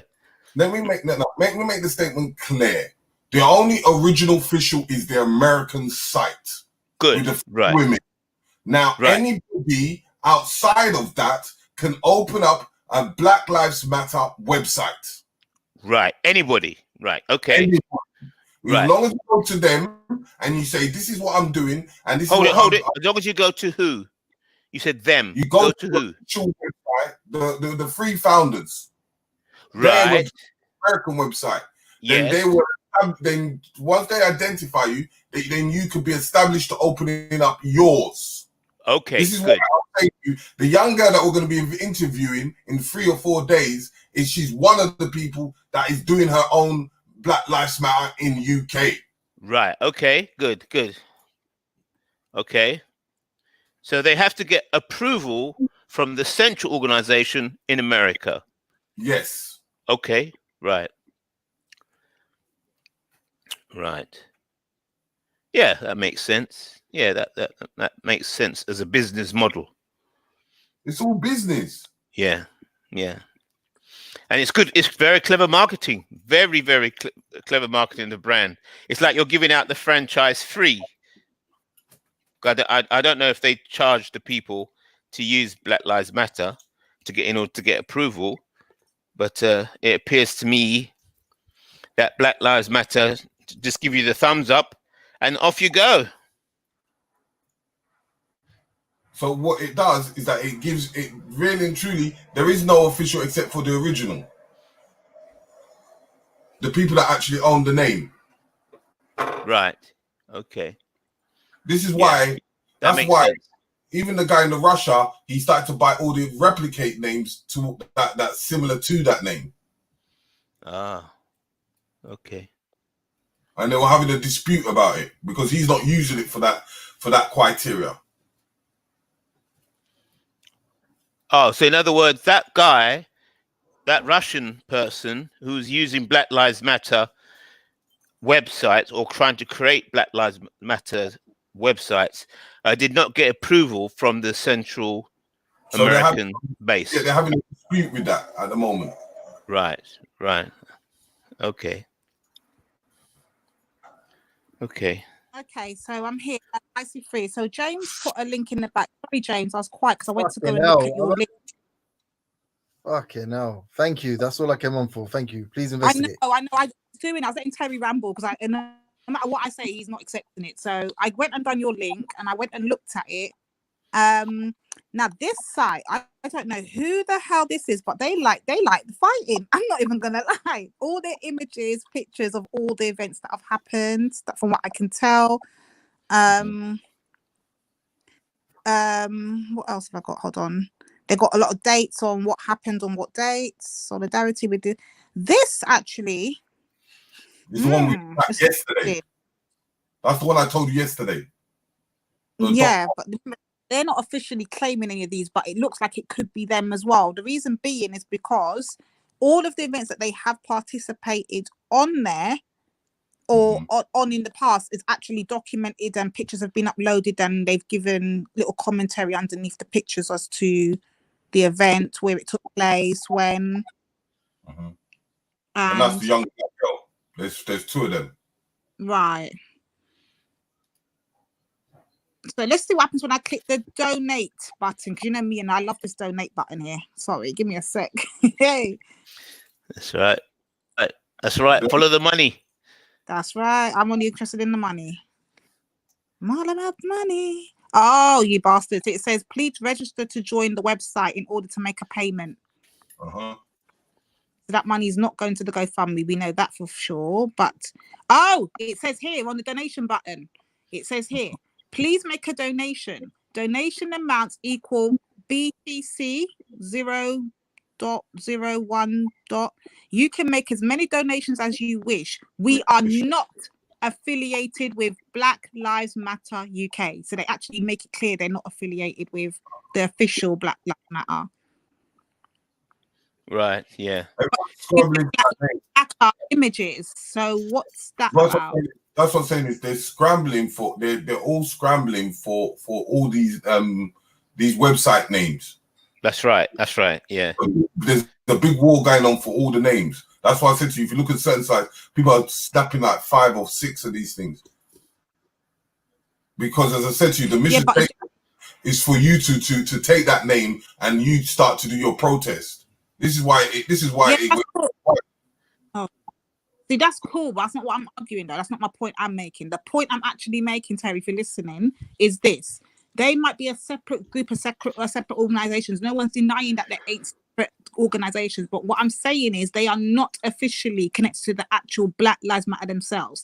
Now, what I find very strange, however, is that they've got a lot of Black Lives Matters imagery on their site. But they even make it very clear on their donate button, we are not affiliated in any way, shape, or form to Black Lives Matter. So they're probably just another wagon organization jumping off the backs of Black Lives Matter, which what we should be doing. Correct.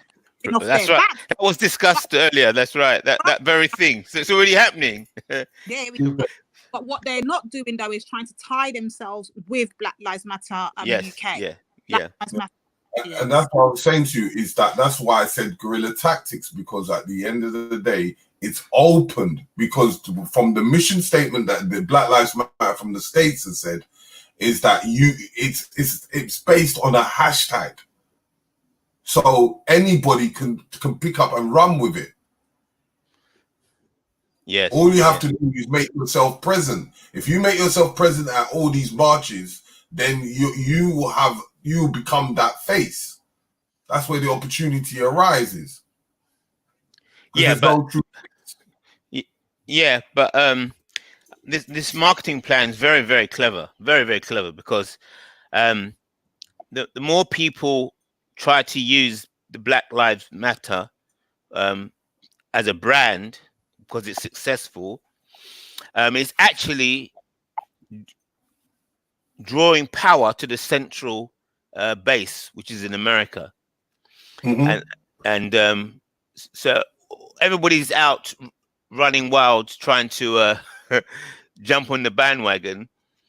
But so all the central people have to do is just sit and wait. They can just relax, because the brand is getting really strong. Yes, they just have to sit and wait, and then they're just going to cash in on it.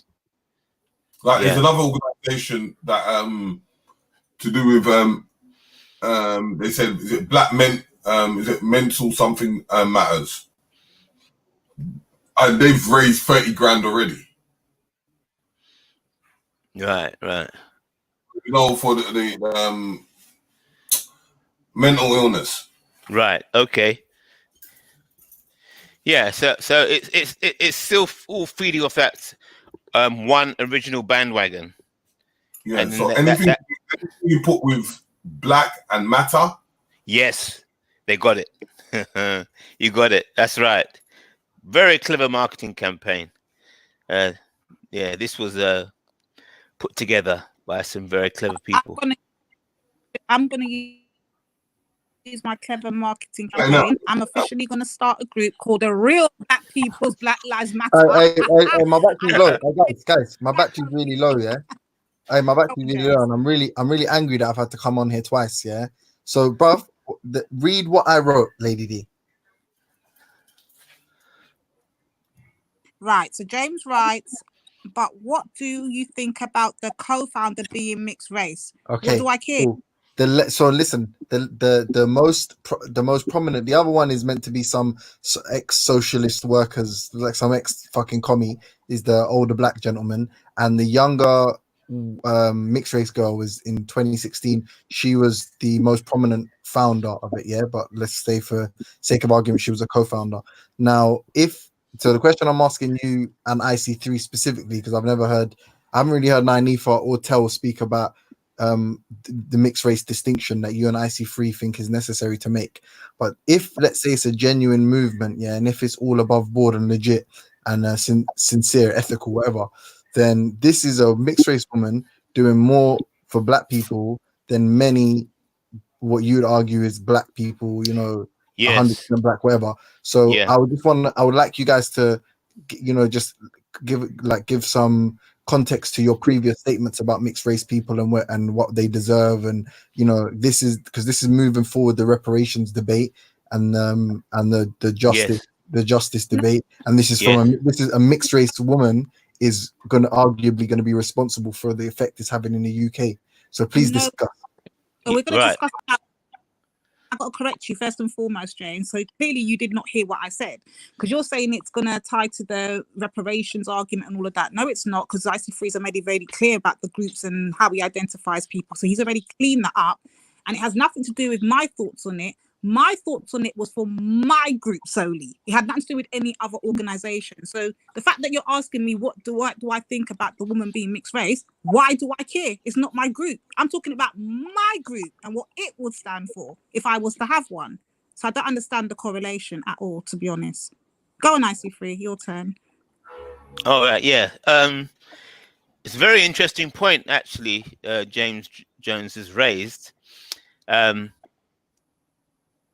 Because that official definition of black is not actually IC3 black. So yes, I stand corrected based on that, because that definition of black also includes black race, mixed race people. So that black is President Obama black. Yes. Her father's a Jew. Sorry? I said her father's a Jew. There you go. There you go. So it seems to be seeping its way back to to political blackness, but maybe not as far as that. Yes, it's right. Yeah. So Black Lives Matter, from my perspective, does not qualify as IC3 black, based on what James Jones has highlighted. No. No, It's not a black organization.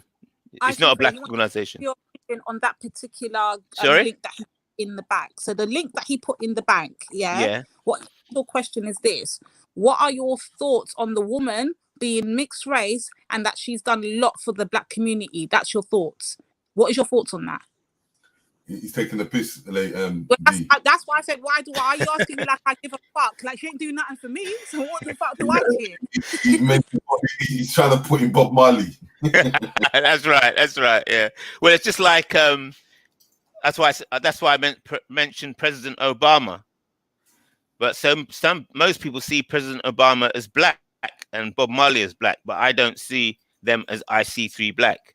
So it's not about the quantity of work. It doesn't matter how hard you work. It's not going to make you IC3 black if you're not IC3 black. Quantity of work and effort does not change your identity.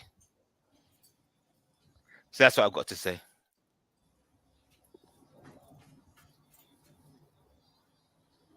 Yeah, I think James's arguments don't none avoid when it comes to me. Like I said, I understand the difference, but I don't blur lines in it. I say what the fuck I said. Mixed race and black are two complete different things. I said they what are I said. very different. Yeah. So if we turn that argument on its head, there are a lot of black people working very hard, hoping to be accepted among the white community, because they work hard or because they make lots of money. No. It's not about work or effort or, a black person could save 1 million white people. You could save, just like that picture. Black people can save white people. It's not going to qualify you as white. You're not going to get into that club by your hard work or your good deeds. Never get into that club. I ain't falling for that bullshit. James trying to come over here with James. Stop brown nosing, man. Cut it out. Like the cooning days are done, innit? Train stopped. Allow it. Like stop. What you do? But he wants to sit up here and sing her praises. Well, thank God for her. Fuck out of here, man. Like she's the first. She won't be the first, and she won't be definitely not be the last. Allow it. Yeah. So no. Mixed race means mixed race. Simple as that. Black means black. What's the problem? It's got nothing to do with work or effort. White means white. And it's just that simple. I don't see white people saying, "Oh, we've got to take on the mixed race people. We have to take them." Like, come on, why is the onus always on us? So what do we think? Why do you care what I think? What I think is what I think, innit? It doesn't harm anybody else. I said what I said. That's right. And that's also, for example, there's a big culture clash between the definition of white. For example, in Britain, a white person is of European descent only. In America, the official definition of a white person, if you go to the census records, go to the White House website, scroll down to the census records, the definition of white is of European descent, North African descent, or Middle Eastern descent. That's the official American definition, which is different from the British definition. So if you're Jewish, or you're Muslim, or you're Middle Eastern or Arab, you can be classified as white in America, but not here in the UK. So just check the census record. I have to big up my girl Irish in the chat. Big up yourself, Irish. You done know you're more blacker than James, so we won't let that secret out though, will we? big up my white dons out here that already know what time it is. They ain't trying to be doing all this kumbaya and all of that. They know what it is, man. They understand exactly what I'm saying.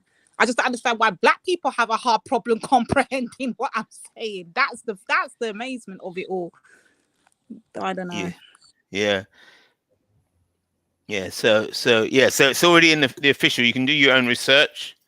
Just look up, go to the White House website, the American White House website, go to census information, and then go to definition of a white person, and you'll see it there.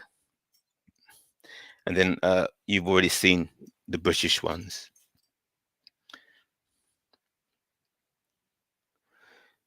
So actually, I wonder.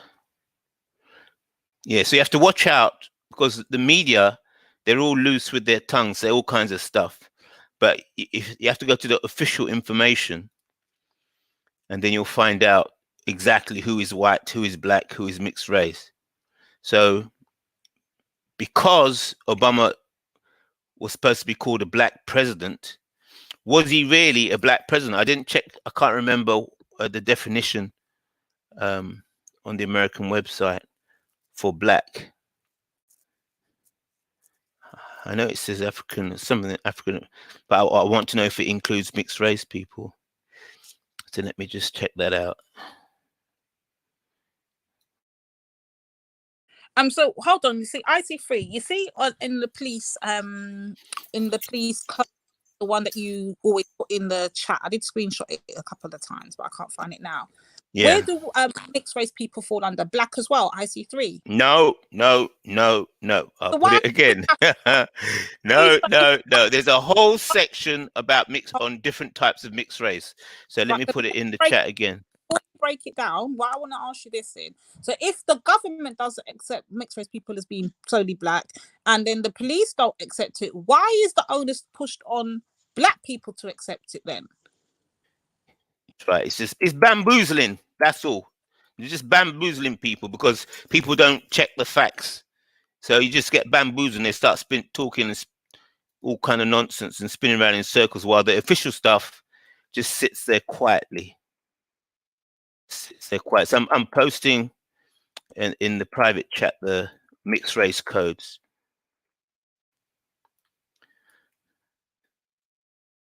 People always wonder, why am I posting codes all the time? You know, they say I'm spamming, but they don't realize when they're talking, they're using these words, and they haven't. They don't even see the roots of the word, the official. You know, they're using these words, race and ethnicity and stuff, in their conversation, but they're not even. They don't even know what the official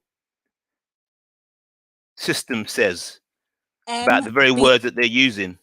MBOE, right? MBOE, yeah? Is that correct? MBOE, and I haven't that finished yet. means... I'm still posting. Still Okay, so let me posting. go... This is just the mixed race section. Right, so the mixed race section, for the people Done that are now, hard yeah. and can't comprehend, let me go through it with you. Because I don't know why you're trying to think you can bully Lady D into accepting shit she does not accept, and nor does the government, nor does the law. So let me go through it for you.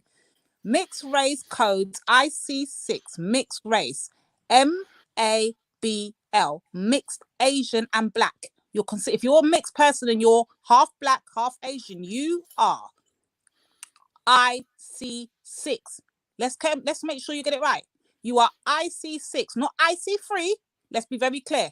IC6. That's what the official law of the land has you under. You're not me. I'm not you. I'm not an IC6 and you're not an IC3. So let's be very clear on the lines. We're not blurring this shit. Mixed race, MACH, mixed Asian and Chinese. So if you're Indian and Chinese, you are considered an IC6 also. MAOE, mixed Asian and any other ethnic group, okay? So then you got mixed race codes IC6.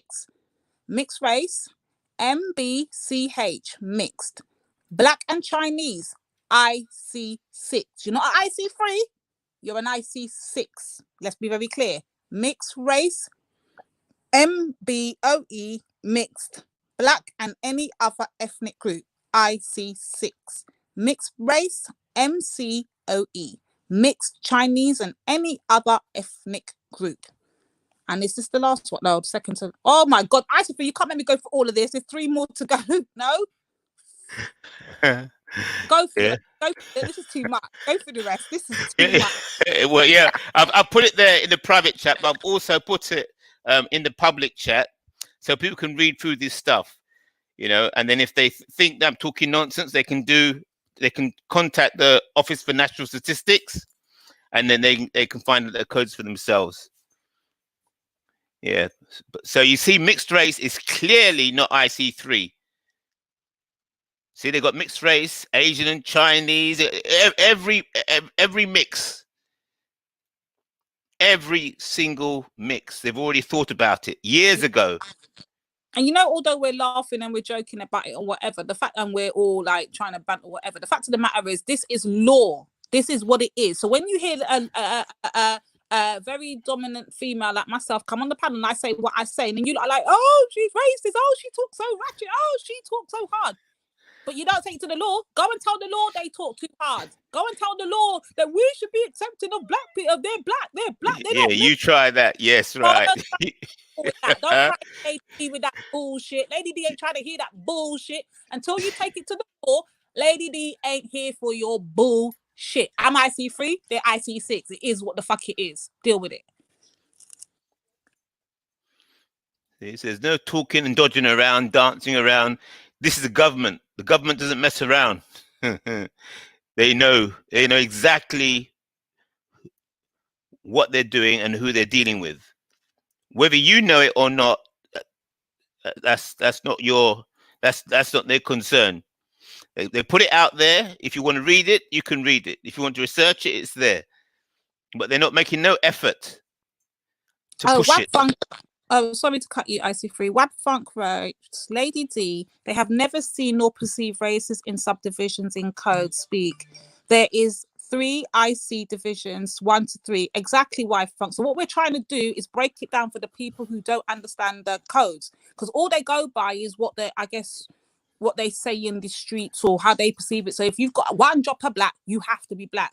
But the law does not say that. The law says clearly differently. So if I come on and I say, well, I don't see you as black, I see you as mixed race, then it's, oh, so what, you're trying to take me out of my blackness? You don't want to accept us? That's not what I said. I'm just saying how I see you. I see you as what you are. You're mixed. I'm not saying that you can't be in the fold. I'm not saying you can't talk. I'm not saying that you don't have an opinion. I'm not saying that you can't come around black conversation. I never said none of that, you know. All I said is, I don't see you as black. What is hard to comprehend? The law don't even see you as black. So what is hard to comprehend? Like, I just don't understand the people's minds boggling here. I don't get it. Oh God. And a lot of people get mixed up when they see these codes. They think that these are stats. No, they're These actual are not codes. stats. Stats are based off these. These are the unchangeable elements in which they use to build the stats and make the counts. These don't change every year. Stats All right, may change, but Goofy asked these don't change. I see three. Goofy asked a question. I think he's asking you, how do these codes affect people in their everyday lives? Well, when you're getting locked up and I always arrested, get that. there we go. That's how it I affects. always hear that question. Oh, but how does it affect? When you're applying for a job and you've got to tick these boxes at the back that says black other, black this, black that, white this, white that, that's how it affects you. When you're voting and you're ticking all these boxes, other and all of that stuff, that's how it affects you. That's how these codes affect you. And also, I first started to learn about these codes because a school teacher gave me the list, the original list, and it hasn't changed since now. It was a school teacher. So that means all the children in school are registered under these codes, whether the parents know it or not. Yeah. Does it matter? Especially if you have to apply for things like if your child needs extra help or if they have to get assessed for There you go. ADHD or Yeah. autism. That's when you're gonna know in your clerk how these codes affect you and how much. That's treatment, right. how much Then you're gonna see it. Yeah. when you're applying for I'll be back in a minute. go and apply for a benefit and see if these codes don't affect you. Go and apply for council tax or whatever it is you have to apply for, and you tick one of them backside boxes. See who then codes affect you. Like, you look, come on now. Codes affect very well. They have a very good effect on your life, whether it's detrimental or helpful. They have an effect. Quota for jobs, I think you mean. Maybe so, could be that, but either which way, it has an effect. That's the point we're making. Like, when you ask the question, how does codes affect? That's how it affects. Whether you like it or not, we don't have a say in it. It is what it is. Like, they make these codes and we just live by them, whether we're aware of it or not. The dangerous black woman can be careful when shouting that rhetoric. The law, the land, hold on. God of Jacob writes, the law of the land game is dangerous, black women. Be careful when touting that rhetoric. What do you mean by that, God of Jacob? Like, be a bit more clearer, or if you can better, jump on the panel and explain that. How you guys know you're not black mixed race? Because I can look in my flipping family history and know that, innit? Like, what do you mean? How do you know?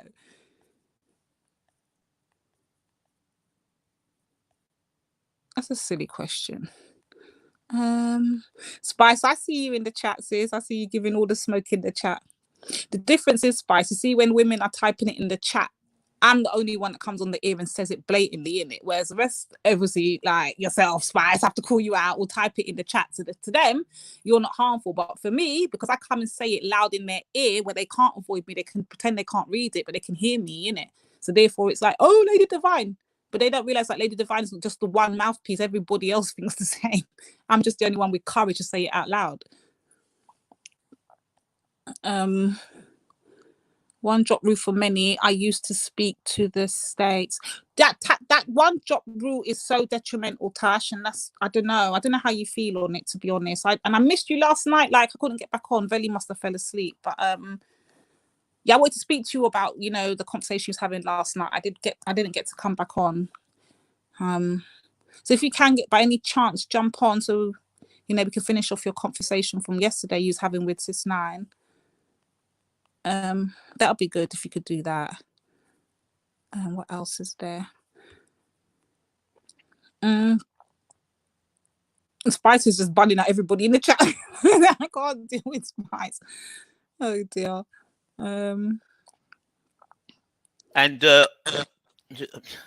cooking some food, but can you see, if look at the length of the list? Yeah, it's long. Right. So do you think the government would do anything for no reason? Do you think they got time to waste? I don't know. Hold on. So, what was these codes initially made for? What was the actual reasoning behind the codes in the beginning? Because obviously, at one point, there wasn't a need for codes, but as obviously migrants and all of that start coming through in, why was the codes initially drawn up? Do we know? That's I've been trying to find that out for years. Right. Yeah, all I could sit is just look at the code and study them, and then you can work out certain things. But the things that I've worked out, and the things that people have told me, because I've met people from the civil service and so on who've told me about these codes, but I can't say what they've told me, because I know what people are going to do. They're going to start saying, "Where did you get that from? Who told you that? Where?" But those people that told me, they just disappeared because they don't want to lose their job.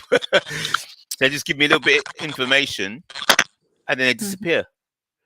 So all I'm left to is these codes, and then you can get these codes yourself. Anybody can get these codes themselves. Now, if you want to know why, who made the decision to make the codes, how did they arrive at the codes? You know, that's all internal. Right. And so we don't actually for fact why these codes were drawn, but we know that we have them, and the law uses them and processes them as needed. Exactly. But we don't understand what the original reason for these coding of people and groups were. We don't know. That's right. That's right. But the original reason must be documented, because it's government stuff. But you've got to be able to know what question to ask. Right. You know, that's why I got myself in trouble. I was trying to get information. I asked some questions. I got the questions wrong, and then they just said that you're vexatious. There's a proper term that they use.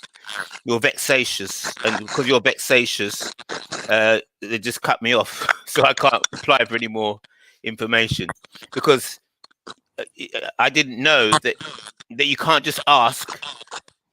And then, you got to ask the exact correct way. If your question is off, they'll say that they don't know what you're talking about. Right.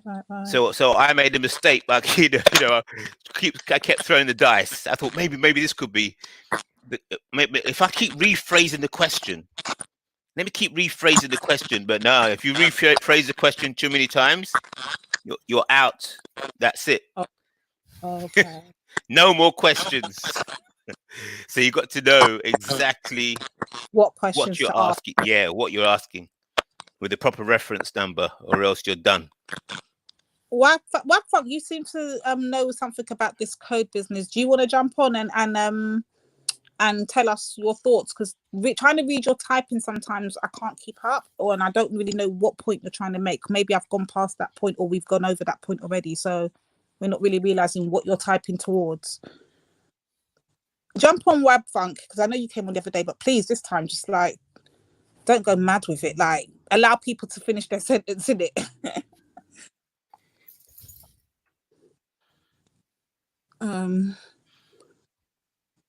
We are from this tribe. What did he write? Oh God.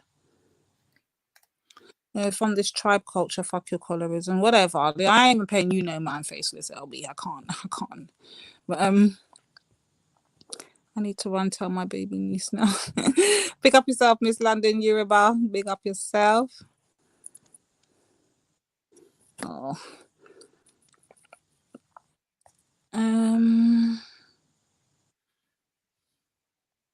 What else is in there? IT3, anything else you want to add about this? Because I wasn't really a Cody thing, but I understood the difference between the sections and the separation of not blurring the lines. I've always understood that from a very young age. So yeah, and it's funny because these codes actually are part of our daily lives.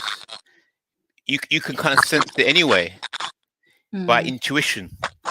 As you growing up in society, you can feel the codes in a strange way. Mm-hmm. You can see the codes. Even if you don't see them, and nobody's ever told you about the codes and the police codes, you just know that society is divided in some way, And then when you see the code, you think, oh, right, now that's how it is. That's right. But you can sense, you have to feel, you can feel it. You can sense it. Spice is not here for the bullshit. Let me take my sister Spice, right? Yeah, this is why I like the fact that they will light it up in the chat and I will just come and light up on the panel, innit? Like, it's just, that's how we operate around here. But she just said people don't get to use the black by default just because they just can't feel good and the black experience is real. Nothing like Rachel Dolezal and Kardashians, they ain't shit. Spice is not here for the ball. Oh Lord. Ultra's in the back, Velley. Let Ultra on to come and bring some jokes, I guess, to the panel. Oh, Yeah, he said so no subdivisions in process. IC3 means black or Negro people. Okay, jump on Wab Front, because I don't know if I'm relating the points you're making to something else, or I don't know. Jump on. It'll be easier if you just jumped on.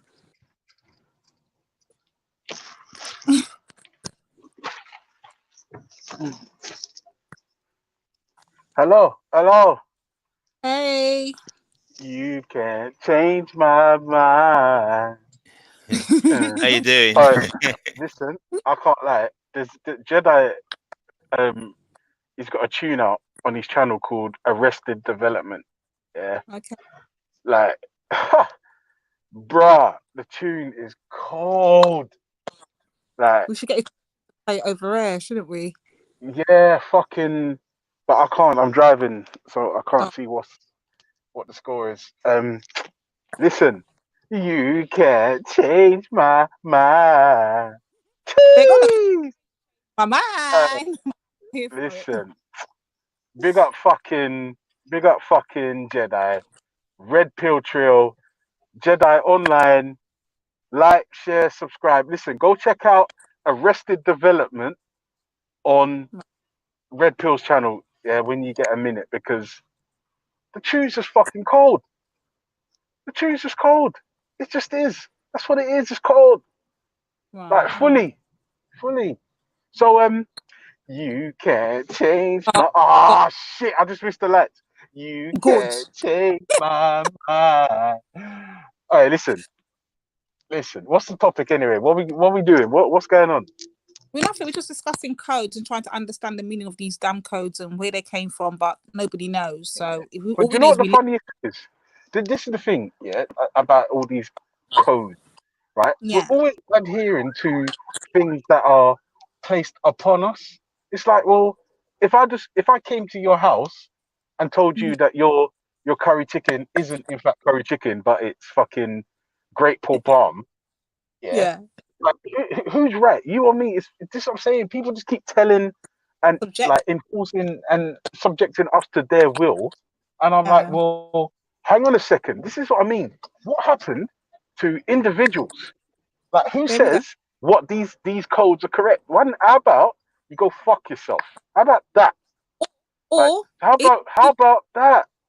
Hold on. Even if you do you like your job? Do you like your job? Yes. I do enjoy my job. I do. Yeah, be careful. Be careful with the attitude, and then you'll see why. No, listen. This is the thing. Yeah, this is the thing about codes and all this bollocks, right? You can't tell me. Listen. You can't tell me, right, that a transgendered woman is a biological woman, and expect me to buy that. If you call a transgendered woman, I'm fine with that. Let me tell you why. Because you're making a clear distinction as to what the settings actually are. A transgendered woman is the description you use for a man that's chopped his cock off and feels like they're in the wrong body and all the rest of that jazz, right? If you call a transgendered woman, fine. But if you then try to enforce on me, yeah, the notion that I have to now refer to transgendered women as women, I'm gonna tell you to go fuck yourself. But that is what's happening with race issue, though, this is why I say you can't be a hypocrite with it, Ultra. You have to be back. If you're going to have that opinion, you got to have it across the board. You No, cannot but I say, do. No, man, I'm the most silenced person on the internet. no, but hold on, you got to have it. This is what I mean. If you're going to say, and if I hold that same feeling that you hold, don't get me wrong, I do hold the same sentiments you hold, but I have it across the board. And what I tend to notice is people on the internet only have it in certain sections. So if I Yeah, say but a that's man, because they're hypocrites. if I say a man is a man, and that man is now changes that he's gone under an operation and become a woman, and I still call and refer to him as a man, or I say that's a transgender woman, I shouldn't be shut down for saying that's what I believe him to be, a transgender woman. Cool. But the same way, if I say a mixed race person is mixed race and they're not black, then why is it a problem when they are literally mixed race? What is No, the wait, problem? hold on. No, see, see, that's sticky territory. Let me tell you why. By calling mixed race person, by saying a mixed race person isn't black, you're taking away their blackness because they have one black parent. I'm saying if you call it how it is, call it how it is. If you're of mixed heritage, you are quarter black or half black. That's it. But to say that the person's not black, I think is dangerous and actually quite reckless and irresponsible. No, not at all. And I'll tell you why. Because talk to me. I like talking to people. Yeah. You Well, guys my are- understanding, how I equivalent. Remember, I'm not saying You this is girls how are just everyone soft else. and beautiful and delicious.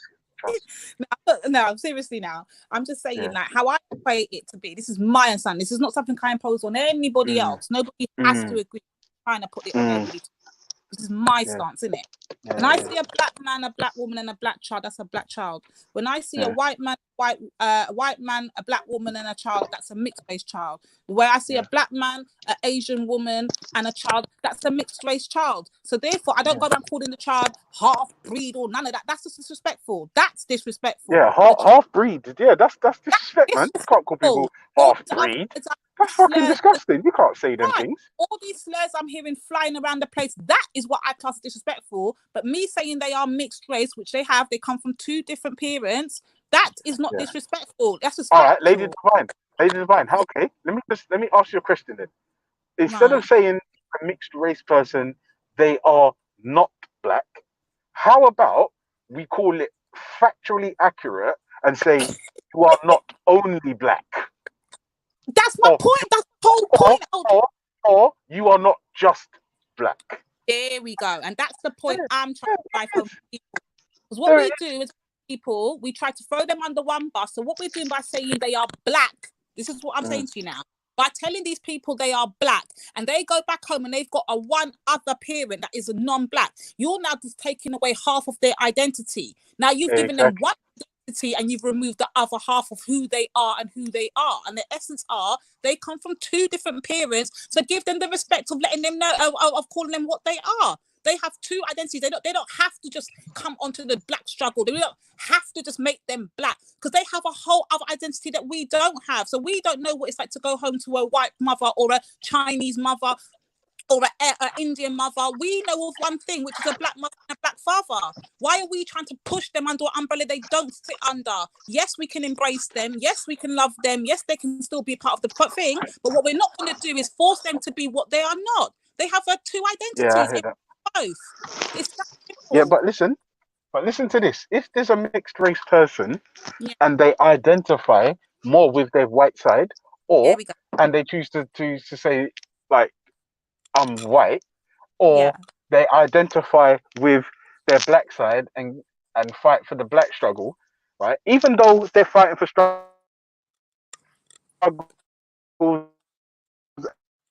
and they identify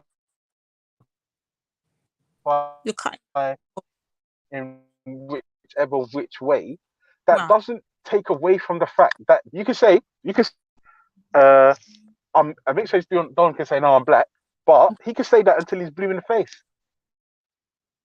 Well, maybe so, but then what I think is a disadvantage in this, and this is what I was having a discussion. I can't remember who it was with now. And I was saying to them, go on. Huh? I can't hear you cutting out. Go on again. No, I'm on mute. I'm on mute. Oh, I was just saying that I had this discussion. I think I even had it with Dan himself, and I was saying to Dan, like, for instance, say if you get thrown under the bandwagon of just you're black, you're black, you're black, everything's been taken away from you from your white mother. You understand that you've got a whole white identity, a whole white family, a whole other side. How do they feel when you're just getting thrown under one banner? But then now, if you go and embrace your other side of you, now it's seen as, oh, you're wrong. I thought you're supposed to be on the black side. Like, you lot are just trying to trap these people into one corner when that is not who they are. They have a whole other identity that they need to explore. Who are we to dictate to them who they are? Now, if they more identify themselves as being black, fair enough, do your thing, that's your thing. But what we should not be doing is trying to impose them onto us when they might not necessarily even want that imposement. We can't go around dictating to people, oh, you're just because you got a bit of black in you or your heart got one black period, you are automatically black and you have to be on our side. That's wrong. That is wrong. Would you say to that? I'm not gonna lie to you. I missed all of it. All I heard was, "What do you say to that?" Oh no! I was trying to switch my battery off power saving mode. Oh, it's all right. Sorry. Did you hear what I was trying to. Yeah, I didn't hear any of it. So I don't know if I heard that bit. And where did it come from anyway? Where did that kind of vibration come from? That I heard. I haven't got the headphones on. I'm just doing some cooking. I heard you. What are you cooking, IC3?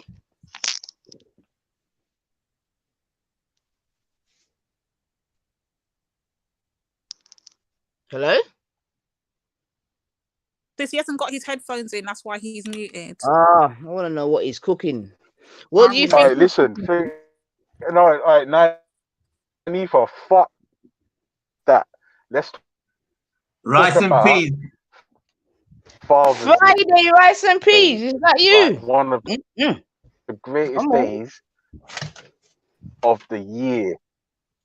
Come on. Ooh, I heard rice and peas. Hashtag I need for chorrated. Yeah, I got you, Ultra. I got you. Yeah, listen, we need to talk about Father's Day. Where is everyone, man? Fucking Talk about Father's Day. Allow it, man. Allow it. Stop coming up here doing that, man. Yeah, man. Big up all the daddies out there, man. Especially the ones that are on job. You know what I'm saying? And daddies always get their just rewards, man. He did Father's Day already, sis. He keeps coming up here doing it. He did it already. No, because I'm not letting this slide. Oh God. I'm not letting it slide. Father's Day this Sunday is one of the coming, greatest days of the fucking year. So yes. Right, so Ultra, let's make a deal. Yes. When it comes, we'll celebrate it. Until then, can you just shush about Father's Day? Like, can we just shush? No, are you mad? No, no.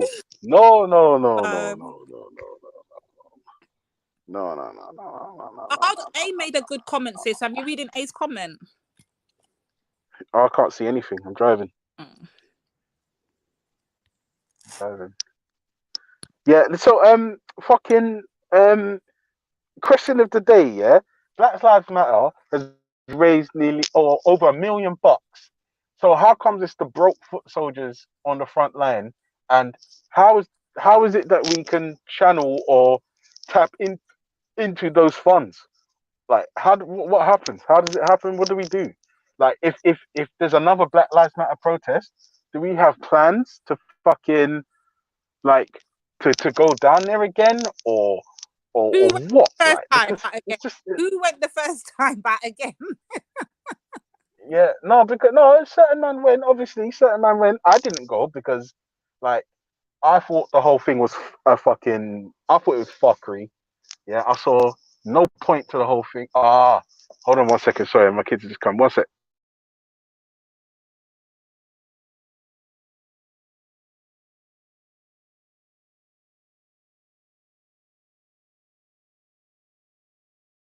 Veli, if you're listening, bro, troublemakers in the back. Can you please let my troublemaker on to come and raise some hell in this place?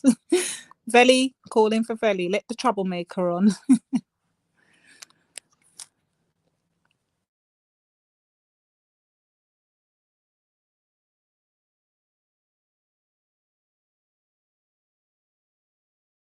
Yo, sis Nine, where you at, man? You've just left me to hold down this panel for the last week and a bit. Like, where you been?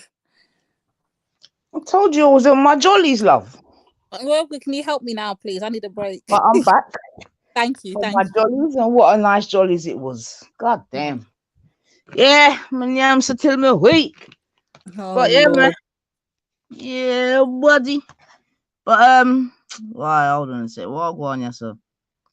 Who is using $1 million? I mean, look.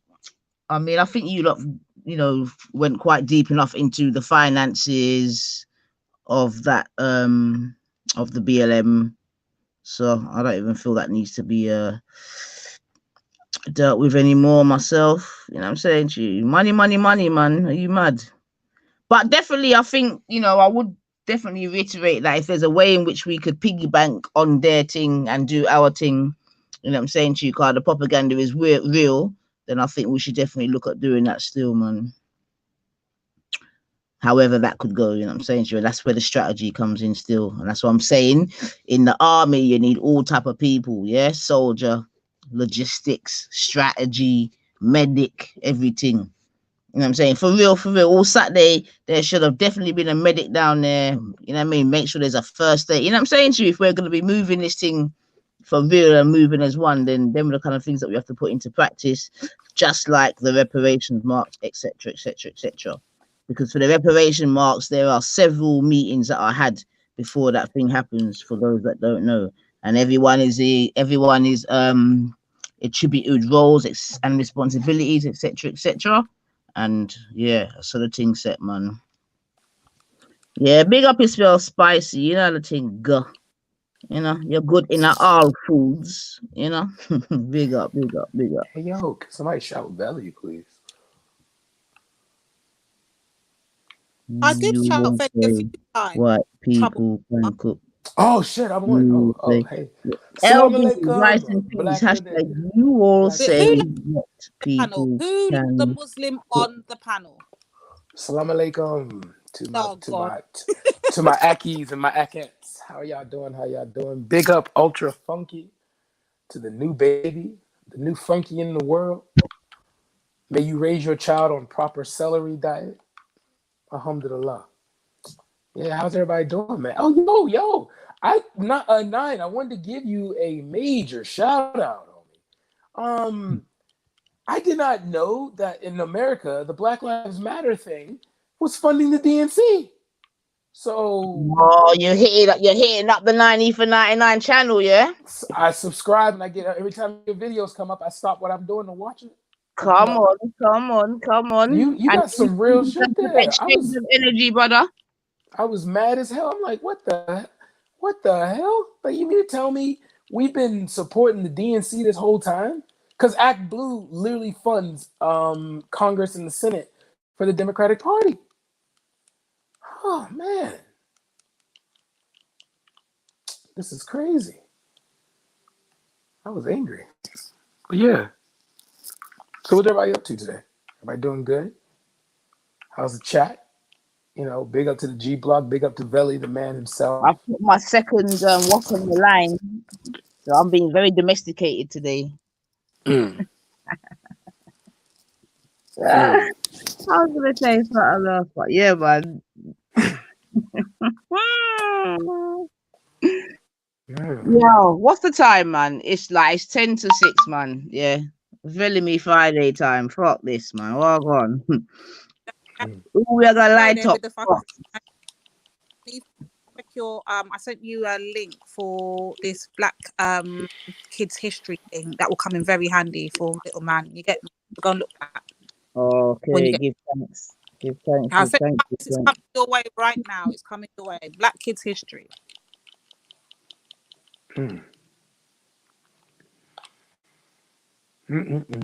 So when y'all have another protest, I got some free time on my hands. I'm trying to come up with for holiday. You get me. You get me. Oh man. That'd be so good. Bring some of the fraternal brothers over. Be like, yo, y'all trying to beat up on some white people this weekend? No guns included. Wagwan. Oh man.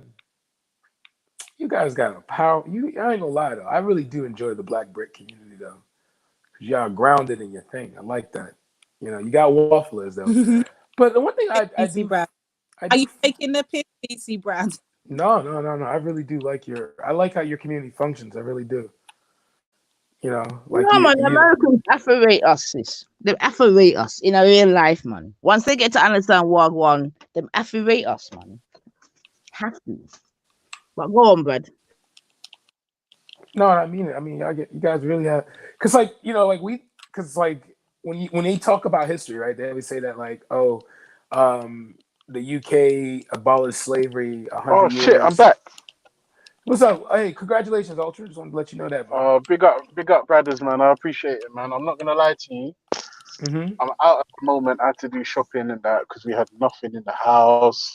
Oh, But I'm man. looking forward to getting indoors, man. Just get back to it. You forget that they're babies, man. To go up there, man. How's Mrs. Ultra doing? She's recovering well. Yeah, she's all right. You know, I'm not. Hey, listen to this fuckery. Yeah. When the baby was born, we got to the hospital. No, wait.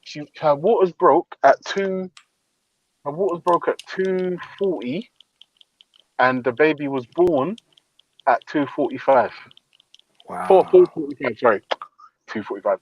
Her waters broke at 2:40 at her mum's house, and we got to the hospital and had the baby at 40. So 2 hours. Mashallah. 2 hours. Bam. Mm. Yeah, and just to let you guys know, allegedly, contractions are more painful than pushing out an 8-pound baby. Apparently. 8 pounds. Okay. Well, no, she wasn't 8 pounds. Alhamdulillah. She was 7 pounds. She was 7 pounds 6 ounces. But you know, yeah, I don't know how she did it, bro, but she did it. Well, may Allah make her prosper and grow in good health. Mm. By the way, I'm a Muslim. That. I'm a Muslim, by the way. So I'll let you know. Nice. Yeah. I'm an infantry. Apparently, Afghan is took his shahada again, so he's being a good boy now. Okay, apparently, as well. When I spoke to him yesterday, I asked him, so of all the fucked up shit you did, right, over the last 2-3 years, so does saying a shahada absolve you from all of that madness? And apparently it does. No, that doesn't absolve. One must. Yeah, he's going to have to. He's going to still have to make some kind of like penance for his. Yeah, recompense. I like that word. Recompense for his crimes. Like like all the shit I've said. No, no, with him, man. I'm not gonna lie. Personally, like I know what Afghan's about. So when he behaves in a particular way, it's not a surprise to me. It's not a shock, right? But it's surprising to me that this guy has said the most fucked up shit against Islam's prophet, his own prophet, and said sorry. And that's it. We shouldn't even be speaking about that degenerate in the week that your princess was born, brethren. Like, trust me, man. Like, seriously, man. He's a degenerate, man. Whether he's a Muslim, no, it's not. He's a straight degenerate, man. And that's all there is to it, man. Like, seriously, we don't need to. You know what I mean? He's a degenerate. He could have took 20 shahadas. He's a degenerate, and that's it. You know what I mean? So let's not even try and bring degenerate to life just because he took a 1 shahada. You get me? Not around here, brother. Not around. Maybe when he gets to heaven, you know what I mean? But not on earth. On earth, he's a degenerate. Fact, simple. Gone to bed. Yeah. I'm supposed to be going to my first whatchamacallit on Saturday. Going to the mosque for the first time. How come? Oh, because they didn't open up worship centers here in my state yet. So I had to do my shahada in my house. So but now Why are we talking about Muslims and Islamic business for? Like, why? Okay. Someone let me know. He's proud of his religion. Leave him alone, man. Stop being an Islamophobe. Yeah. I can say that now. Yeah, stop doing that. Yeah, that's wrong. Do you know what, DC Brad? Do you want to hear the latest? Apparently, I'm the leader of the Islamophobes. The leader of the Islamophobes. Now, when the person who said it to me, oh, she's always hysterical and stupid, but who is it? I think she was serious though. Like I think she was serious because like I think she was serious when she said it. I think she meant it. Ultra Funky Robinson. Yeah, like I thought, raw. I thought to myself, raw. Like, but then, like like I said, when certain people are just idiots. You know what I mean? You just take the idiots with the sauce, man. Just take the idiots with the sauce. Sure. See you all later, perhaps. All right, brother. Take care. Yeah. See you later. What's the rice and peas with, Bab? Yeah. This fucking mouth. Yeah. So DC Brad, just quickly, yeah. How like the question of the day is, how come Black Lives Matter has raised nearly £1 million, right? The movement, but it's always the broke foot soldiers on the front line making the most noise. I would say that I would say that that's just life in a sense that like if you look at a military, right, the generals are usually in nice, comfortable positions, but it's usually the foot in the soldiers out office. there risking their life. Yeah, so we're just looking at another aspect of life, But I personally think how do we get the so if Black Lives Matter has raised $1 million, yeah, is it possible for the black community to tap into that money? And if I would so, say this is how? Yeah, I'm sorry, go ahead. If so. And if so, how? Well, one thing I would say is you have to fragment. You have to break it down. So, like, you want to have like, I would say break it down to the point where you have like Black Lives Matter, North London, Black Lives Matter, South London. You know what I mean? Like, break it down where it addresses the immediate community, because not every community is made equal. Not all the needs of the community are going to be the same. So, like, in one community, you may need more protection. Another community, you may need more like business, loans to get people off the ground. So there's you have to break it down to almost like where you're almost doing 100-man woman team rather than 1,000 people. You have 100 people. You know what I mean? Or even break it down to 50. Like there's a group here called in America that was tired of like big money in politics. So what they did was they do a state by state where Democratic voters will put money in their local politicians. They don't care about a politician in California if they live in, Nevada. They only care about a politician within their state. So if you know that, let's say let's say for you, Ultra, right? You being a father, you want to see better education for children of color, then your section of Black Lives Matter should be able to address that issue. But you should be able to get other Black parents to agree with you. You know what I mean? Without having to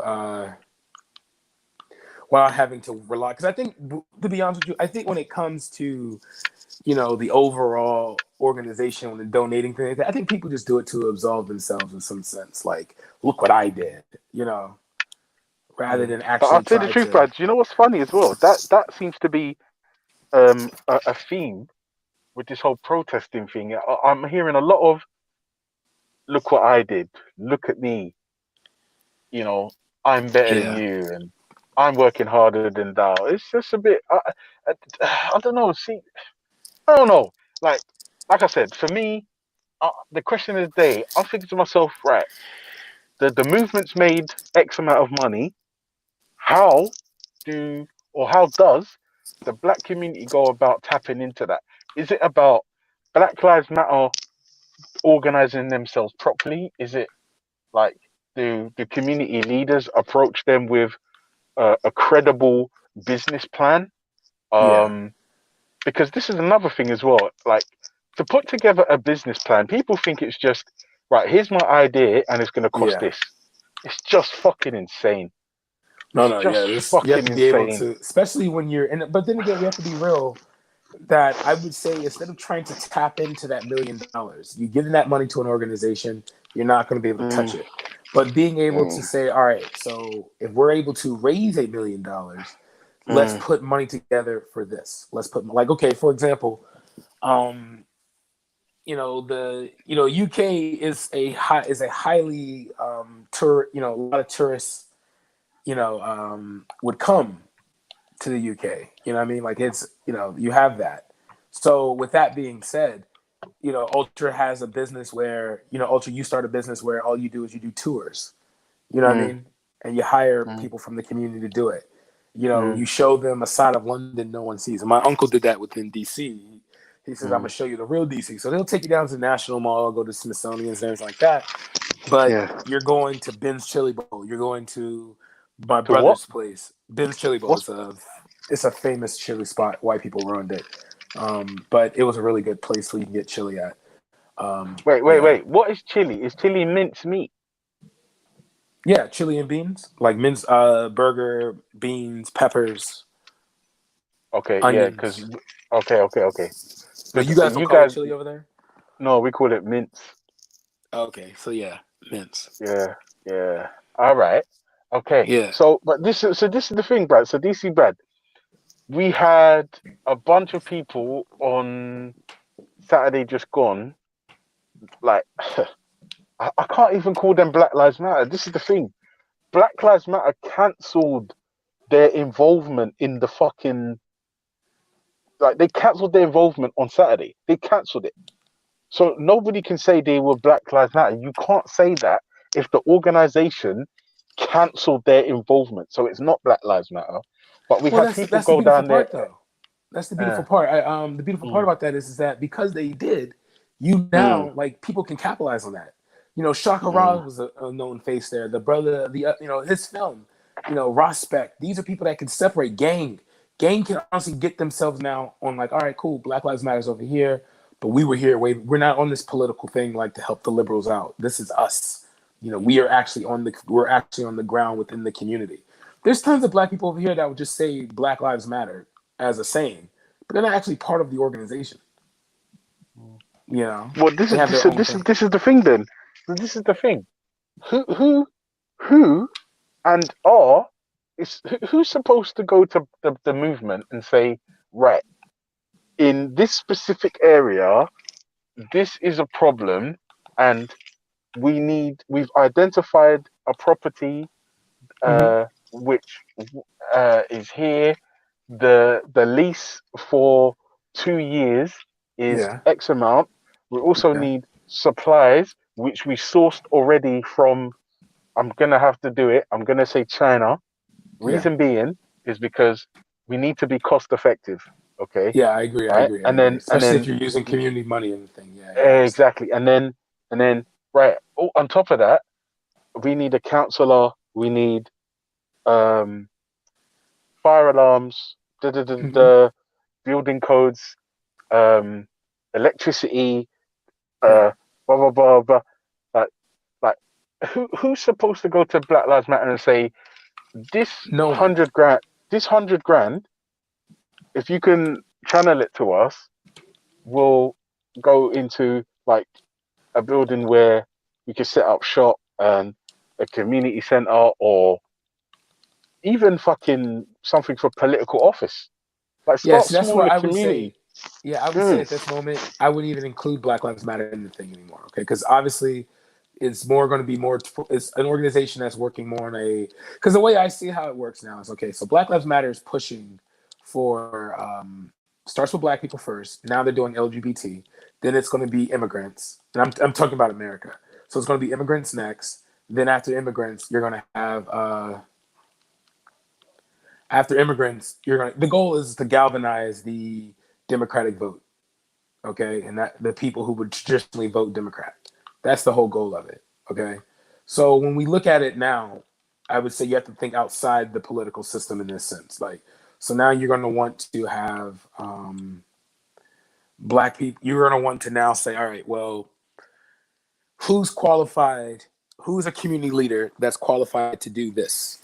You know what I mean? And then who's a person that can manage money? So this is where IC3 would come in. It's like, all right, cool. We have, we're getting people who donate to us, but we're also getting grants from the government, or I don't know how you guys do grants or stuff like that from the government to keep the building open. Then the next step would be, Brad, are you basically saying horses for courses? So like basically what that means is there's specific animals that can run on specific tracks. Like you can't put a greyhound on a horse track. Do you see what I mean? Yeah, because that's the thing. In my mind, right? It makes sense to put the best people for that specific job forward, right? Whereas, like, just to, it's just, and I'm looking around in my community, and when I take my personal feelings out of it, and I think, right, who's good for our community, and there's not many names, not many. Well, the thing is, but Ultra, this is what we're talking about. When we But talk no, but about this, listen, though, listen. That's for the community as a whole. When you Mhm. break it down, which individuals are good for specific jobs? That's when I've got loads of names. Okay, no, That's there where we I've go. got So, loads of like, names. You see for what I'm saying? example, instead of trying to look for a leader, instead of looking for that one single, we call it, like, in America, we have this battle I always see where it's like there are many black people who are always trying to be like super Negro. The one that's going to be, in Black History Month, they're going to be the premier people, and like the Malcolm X, the Martin Luther King, the Huey P. Newtons, and things like that, So I think in your case, we need to start thinking of, instead of having the single entity being the one that's going to lead us out of this situation, we need to think of the council that's going to lead us out. So when you said that you can think of a group of people who can work in various areas, I'm clearly, like, when it comes to children, All right, community listen. centers. Just be careful when you say children around here, car. There's certain men that like to frequent G Block, and they're not. They don't have children's best interest at heart. You get me? Oh, I You know, agree. I agree so, with you. I agree with you. No, yeah. but you know what I mean. I mean, in the case of the community, you would want to be able to turn this property or this entity into like a community center, which would be keeping the youth off the streets. If we're going to prove Black Lives Matter, we have to show that Black Yeah. Lives Matter, even down to the smallest little Black life. No, but this is just it, Brad. And I'll tell you the Yeah. truth. I think what happens is people tend to get like way ahead of themselves, and like things just start to get a bit too fucking out of control. Egos get involved. I'm saying if things remain like, if we just keep things fairly simplistic, right? Identify the fucking problems in your community, right? There we Do go. you have postcode wars? Yeah, right. Okay, so that means the guy who lives in the fucking building next to the other guy have got problems. So that's the problem. Now we've identified said problem. How the fucking hell do we go about healing that rift? How do we do it? How do we do it? And then it's not just throw money at a problem. The people that think you can just fucking throw money at a problem and expect it to go away is fucking insane. It's fucking insane. You can't throw money at a problem and expect it to go away. Obviously, you need money because the money's going to open the doors to different kind of options. I mean, if you're running on like 100 quid, there's nothing you can do. But if you're running on 100,000 quid, a lot more can be done. But I'm telling you the truth, Brad, and I've seen it before. You see, when you get people who are not from money involved with money, it fucks them up. Well, that's where I would say this is where this is where I know people are going to disagree with me when I say this. This is when government oversight can be very helpful, because you now know you have a party that's outside that's only job is to facilitate and protect. Like, that's it. It's like, all right, cool. Everyone has $100,000 in this grant. The bank, or like if you put it in a bank, right? And someone says like, all right, we put $100,000 together, and the goal is we're going to spend like $1,000 to rebuild a art center. That means paperwork has to be filed. There has to be a vote by the council on it. So that means you have to have a paper trail, meaning that like the day the money was dispersed, this is what the field looked like before, this is what the field looked like now. Here's the person that's going to do the field and things like that.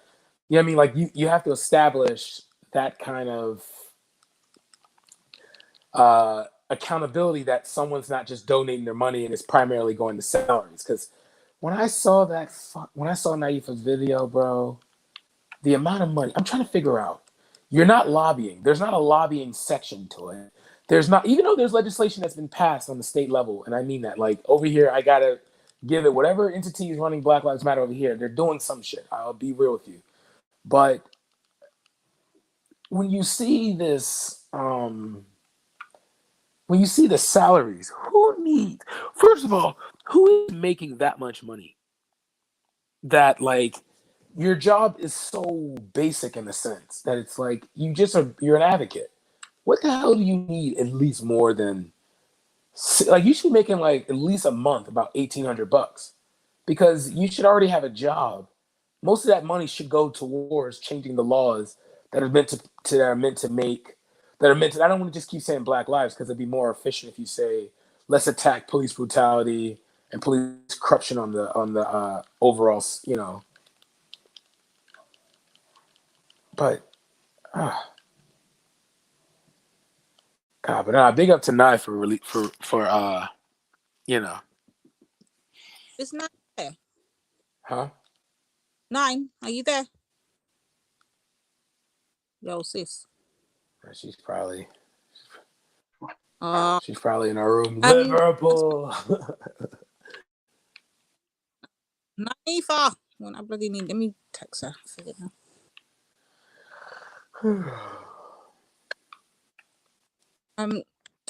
I sent her some stuff in the back here. I don't know if you heard the debate that happened this morning, DC, where we left Shakara and James to handle that one with did you hear any of that? No, The I've debate been with busy. Yeah, this is my first time able to. I just got home. I got a Father's Day. I had to buy my father a gift. Oh, okay.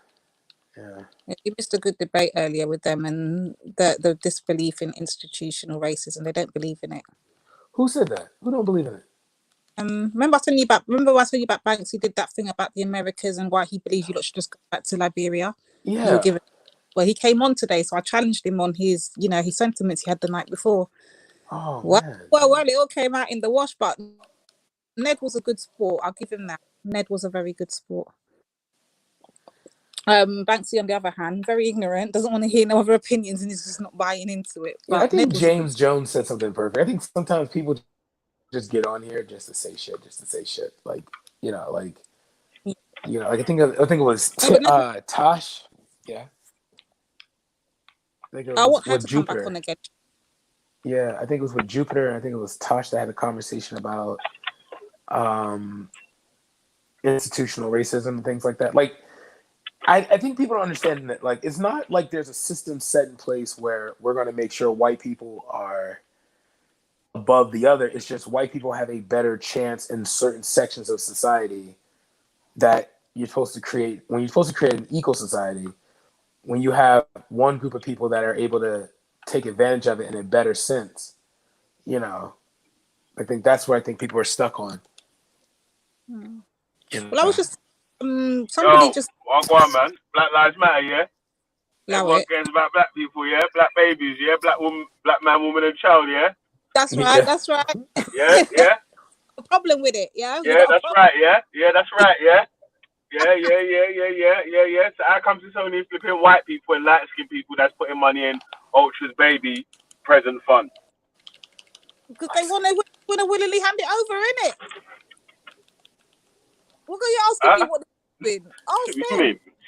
Black lives don't matter no more. Oh shit! You're saying black babies only matter when it's in your belly, yeah? Yeah. Well, you know, got to start at home, innit? Wait, where's the link? Where's the link at? Yeah, where is it anyway? Let me donate some money in there. What link anyway? Yeah, the PayPal link, man. The PayPal link, man. I'm gonna get Ultra a present for his baby and that. I'm only gonna donate on one behalf. Here's the clause to all the money that's been donated this week, yeah. All the money that's been donated this week is going towards Ultra's baby's wife and Ultra's present from the G Block and the YouTube fam. I didn't know that, but hold on, I've got a clause to my donation. You see, if I donate, Ultra has to buy his baby a black dolly. If it ain't a black dolly and it's not from a black company, we're no longer donating to Ultra. He has to support black businesses.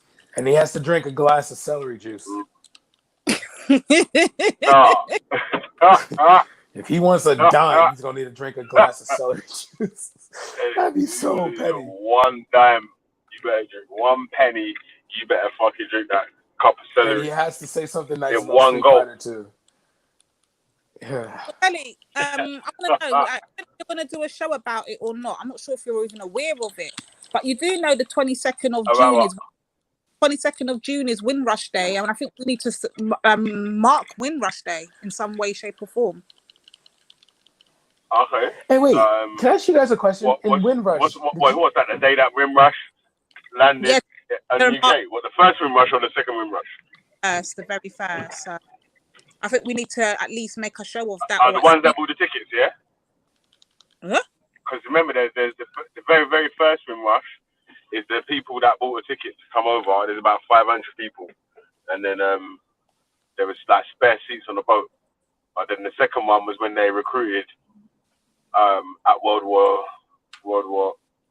War II. No, the second one. Yeah.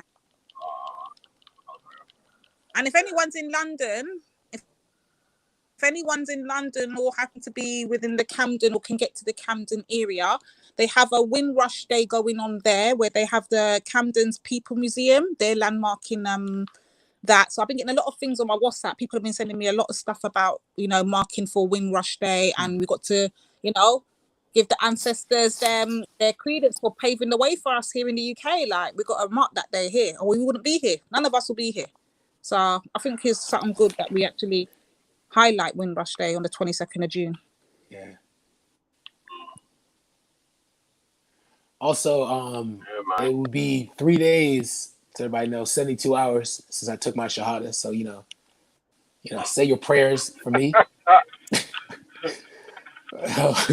Hey, Brad, listen, you're lucky you're not in the UK, Brad. I swear that. You're lucky you're not in the UK, fam, with all this trolling and shit you do, because I'm not trolling. I'm legit. I'm legit.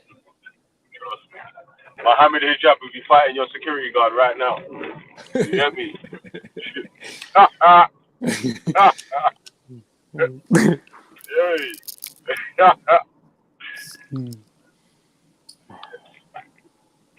Oh yeah, I know you're talking about the big dude, the what they call him, the Egyptian bear or some shit like that. I don't know about all that, man. Yeah. Mohammed Hijab, that guy. Yeah. But yeah, man. So what you saying though, anyway, man? I'm chilling, bro. Oh wait, what time is it? Oh fuck, I gotta go. Yo, big up everybody. I'll be back. And say his prayers. He's gonna go and say his prayers and come back. Mashallah, brother. I don't know what. He ain't praying to nothing. I don't think this man. Is he gonna say his name? Is he gonna say his name to Bilal as well?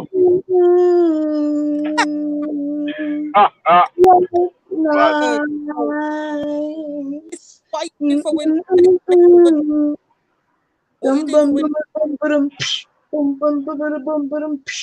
You know them tune the divine? No, what are you doing for Windrush Day? That's what I asked you. White Nights. Jeez. What am I going to be doing on Windrush Day? Yeah, are you doing a show or anything dedicated to it, or? That's on what day again now? 22nd of June, a couple days. What does it fall on? I don't even know what day it is today, sis. I'm not going to lie. Today's the 19th. Stop it. Yeah, Monday. Yeah, definitely. I'm back in the... What does Windrush Day represent, though?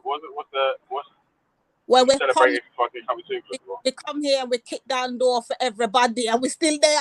We want justice. Do that. You know my thing, man. Big up the Windrush all day, every day. You know my thing already. So yes, sis, if I do something for that, yes. Drop something for that, man. White Night. Skunt. You hear me? White Night. Skunt and McGee, your pussy, me make tone. Hold on, is he still crying, or is it? Have they stopped now? Bitches are but listen. I don't even think Tampax Super, you get me, can help them, man. There, the bleeding is real. You get me? Wait. Hey, I don't even know what you are talking about yet. So what one? Yesterday, innit? They're balling from yesterday, still in it. So I see they're running around with our. Balling. They got all out. They took pictures from videos and clipped it and made accounts. Them bitches and hoes are balling over there right now, and I'm just sitting back kicking it, like not even addressing it. Innit? He's all like a bitch is leaking like fucking Thames River, man. It's ridiculous. It's ridiculous. I don't know what to say. They've been crying from fucking 6 o'clock this morning and still balling now. I don't understand. Yeah. Them a ball What for are the they balling about? line. Because the two women done their clout out here, innit? So what do you mean what they're crying about? Them a ball for the line. Is that but what are they balling about though? On the real though, like, what's that? Man, like just Them girls crying. ain't fucking praying or something. You get me? They're under their this or the other. Shut your mouth, man. Seriously, man. Fuck's sake.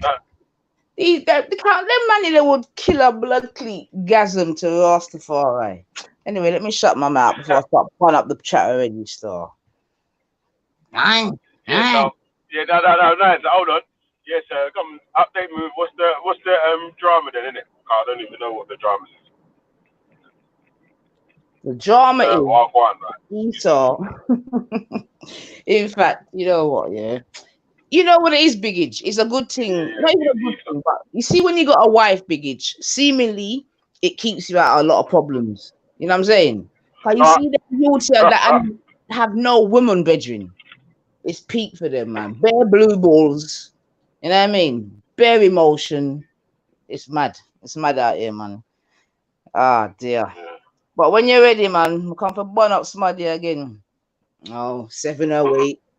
Oh, 708. Bless your cotton socks, man. Bless your cotton socks, bab. It's like if you're not laying blood cleat on your back, you know what I mean? Dead. You know what I mean? You're under something. You lot are stupid, man. Seriously, man. I don't know what goes on in your lot's house, man. You know what I mean? Dead stock. So man's been online since 6 in the morning moaning about you. So what's man moaning about though? Listen. Ace in the chat. Ace said that Esau's still balling over unicorn. Imagine that unicorn. Big up. Over the unicorn. Yeah, big up. I tell you what, ban him. You see what ban him when you start doing the whisper. Kill him one But time. hold on, sis. Don't you see how the bird cry works? Carl, look there. Cocoons in the back, boy. Oh, fuck off. You've been just there listening, ready to fly onto the blood cleat. Come in, man. Burn your blood clot today. And bring that little fussy boy with you, Esau. Bring him, come, man. Make we done on the dark. Yeah, so what happened though, man? Everyone's all cracking jokes and cracking up. I'm all in the dark and shit. Sorry. But it was from your thing yesterday, though, Biggage, man. From my show, yeah? Come on, you know G Block is the show that gets everyone going. Poor thing. You know what, though? Okay. So what man are balling? Wait. What? Real McGee's balling about G Block as well? Yeah. Hello. Biggage, I want to ask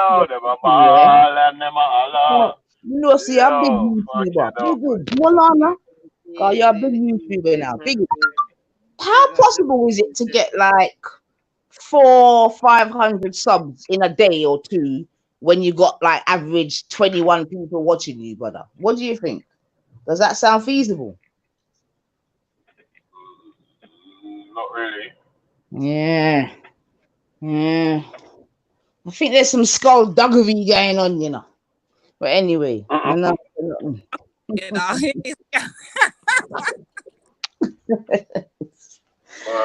I'm on my fuck shit today. I'm not gonna lie. Counter, come jump on, man. You get me? You got a lot to say. Let me show you how whatever you believe I am to be. Come jump on, man. Let's have a conversation. You get me? Counter 708 with the big chat. It's actually the Windrush. The Windrush weekend, you know? Yeah. It's the Windrush weekend, what's you know. happened over here that's making everyone ball over Rua McGee's channel? Why is everyone balling over there? I think that's incorrect information. Incorrect, yeah? So it's not ain't nothing over here that's making man ball there.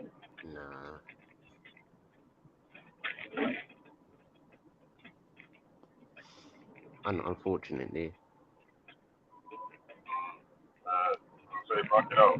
Hey, I really don't shoot your shows about actual individuals, right? So what do we still so? I said we don't do shows about individuals around here. You get me? That's what I'm saying. Yeah, true, isn't it? No, it's true. I don't ever see you do that, to be honest. To be honest and real. You know what I mean? What a blood clot. Now you twist up your chode. You're a fatty, you know. Some of them are You're a holler, them a fatty, bro. ball, chichi Yeah, bodo. see it there? I see that you've only got Some a fucking steam for chickadee, black whoa. women. Yeah. Them You love ain't got holler, no them steam a for black ball, men. chichi You ain't bodo. definitely ain't got no steam for Indian men. You get me? Kidio, And we're not still fetishized over white women. You're done out here, man. You're an idiot, man. Oh, you might as well go and bring your boss. Seriously, you're done out here, man. Go and get your boss. Boss. Holla shit. You know who's the boss, man. Kizzy, oh. Yeah, she yes, Biggie, holla, can you hear any bass in this? Summer Biggie, chickadee. can you Summer hear any bass kizzy, in this oh. cocoon? Them love, all of them love ball, chichi bodo. Oh, I don't even know why you let this fool in, to be honest, Biggie. So I'm gonna go on mute and we're gonna go into the Sing team my talk songs. and Chris, you disengage and see what substance they got. Just disengage and just shush in it. Let him do his thing. Summer chickadee, summer kizzy, whoa. Them love, all of them love ball, chichi bodo. Some from Clarendon. Some of them are holla, some are ball, chichi bodo. Yes, massive. Mm-hmm.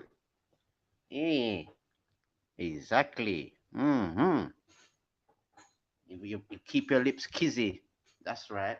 Keep your lips put, kizzy. Keep them lips kizzy.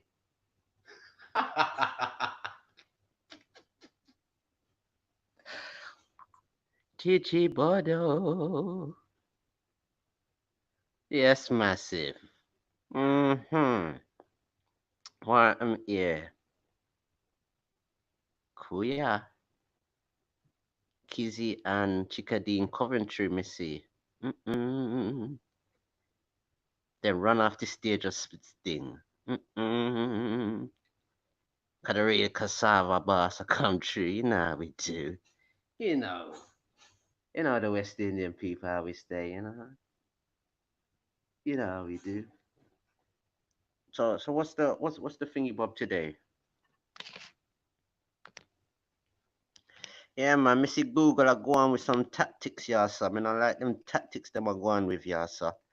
Them I try hide up people thing them man. Them I go on some ways. Vellemy Cow Fridays. Black Lives Matter raises 1 million while us broke minions march. What to be done about this?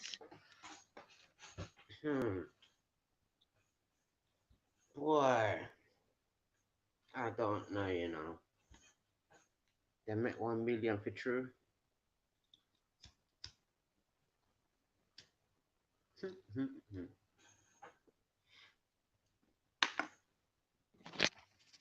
Boy, oh boy. But I don't know, man. I think this Black Lives Matter, there's certain people that are just on a psyops thing.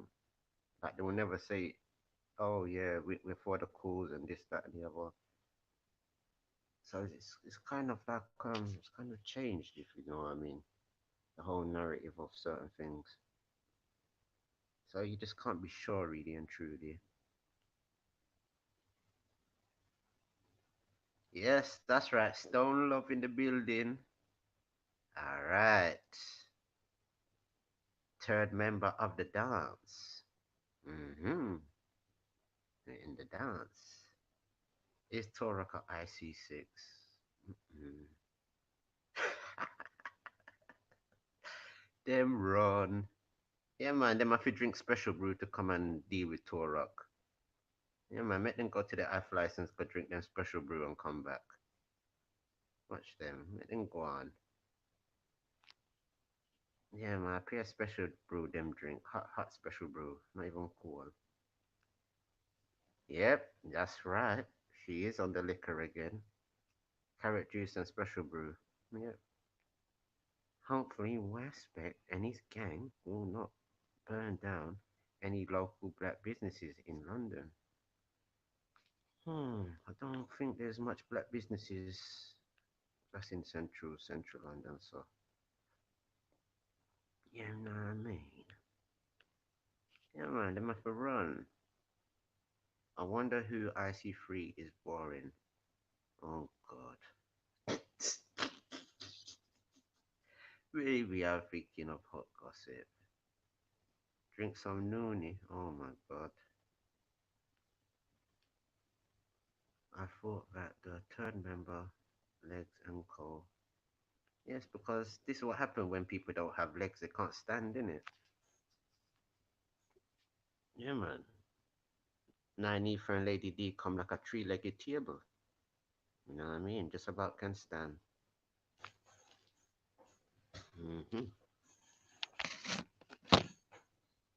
Come like three-legged table for true. Them run, them run, them run, them run. Run back a Wendy's, cause them have to run. When to a rock, come them have to run. Run go back a Wendy, them have to run. Take your rice and peas in your plastic container and run. Hi. Yo. Hey yo. Them have to run. Them run, them run, them run. Go back a Wendy plantation and run. Go and go sit down back at Wendy dinner table. Go run. Them run. Them run, them run, them run. You know what I mean, people? You see when people they're full of yap yap, just a yap yap. You know what I mean? Hot gossip. What was the one I couldn't think of? Them run. Them run, them run, them run. She take up for your plastic container with the rice and peas and run. Them run, them run, them run.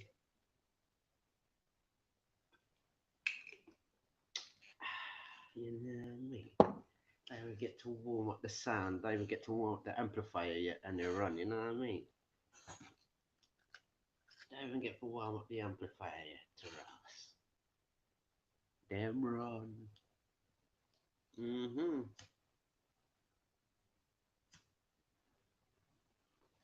Yeah, we there for the wind. You're not there for no blasted wind rush. You're just there for a jerk chicken and reggae and soca. That's what you're there for. Nothing else. Not there for not the wind rush. That is not true. That is untruth.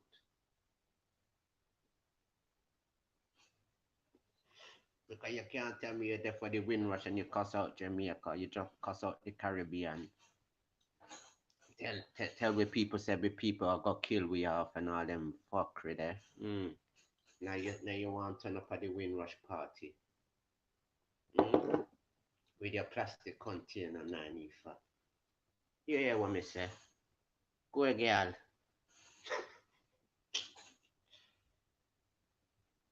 And Chickadee, I don't know why she mad every time we talk on the mic. She get mad.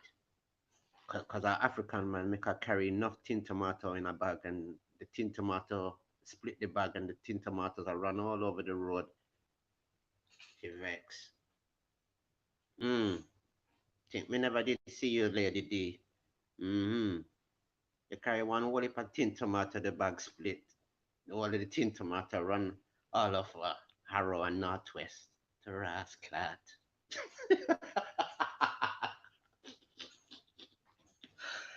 Ooh. Yes, sir. We did there. Let me see it. Me catch you.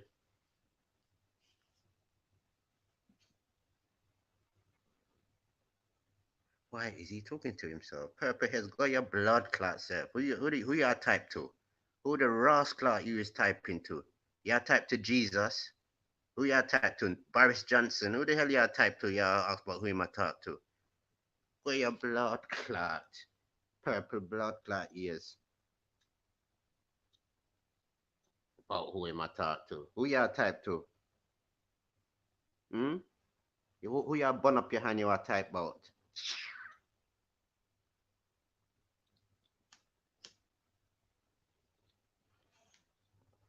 Um,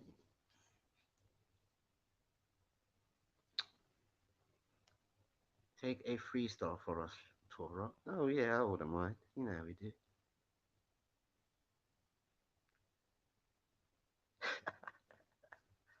Yes, man. Take a run go cook the jollof rice with true.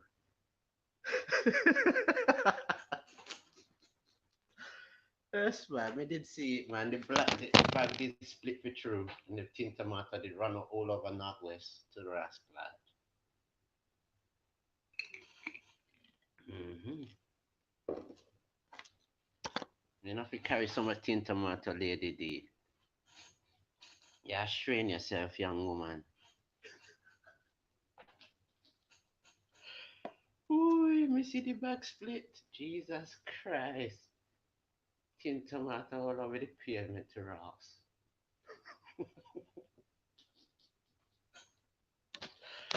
Ooh.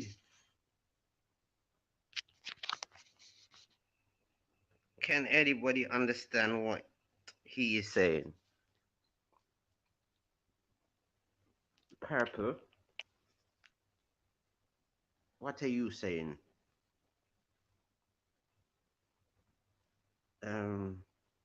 Lady D said she did. I think she did say she lived in Africa one time. I think she said she went to not what that place called, Benidorm or something. All inclusive lamb poly holiday.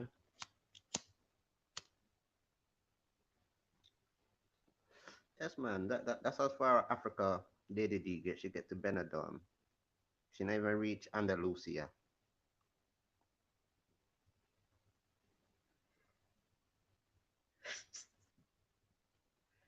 Yes, man. A Benidorm she go for Africa.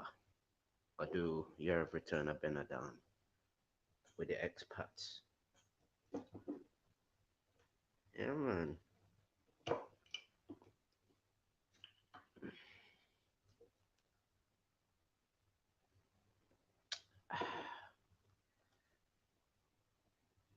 Watch her now. She shame come she know me see her with the tin tomato and the bag split to Ross.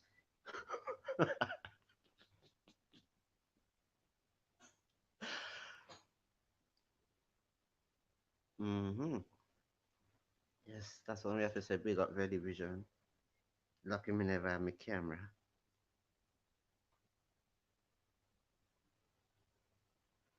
We should put it on World Star when the tin tomato bursts out of Lady D back. Put it on World Star.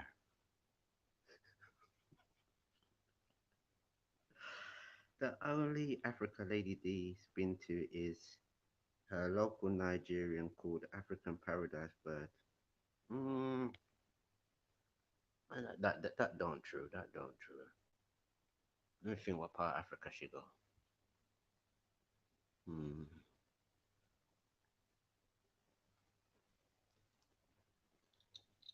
Yeah, she's so African. She have 2 Caribbean passport to Ross. Very African, innit? Have 2 passports.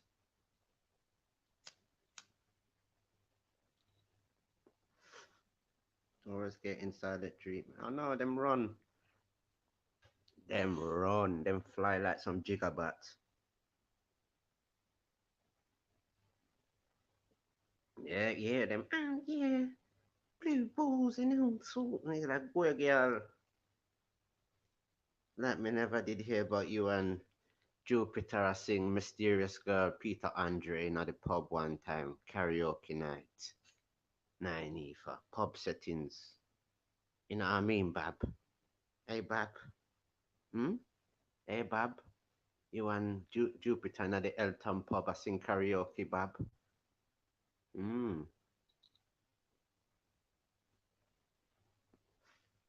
Yeah, Bab. 3 bags full, Bab. One for Wendy. How can they run from that man? You never shows his face. Purple is you never show your race. You never show your vice. And I don't even think you smoke ganja neither. You call yourself Purple Haze.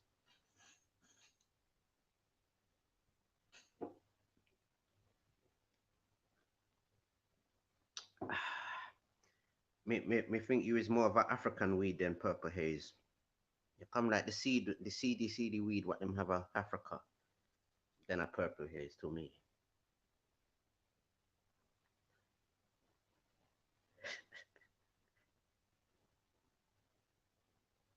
Yes, yes.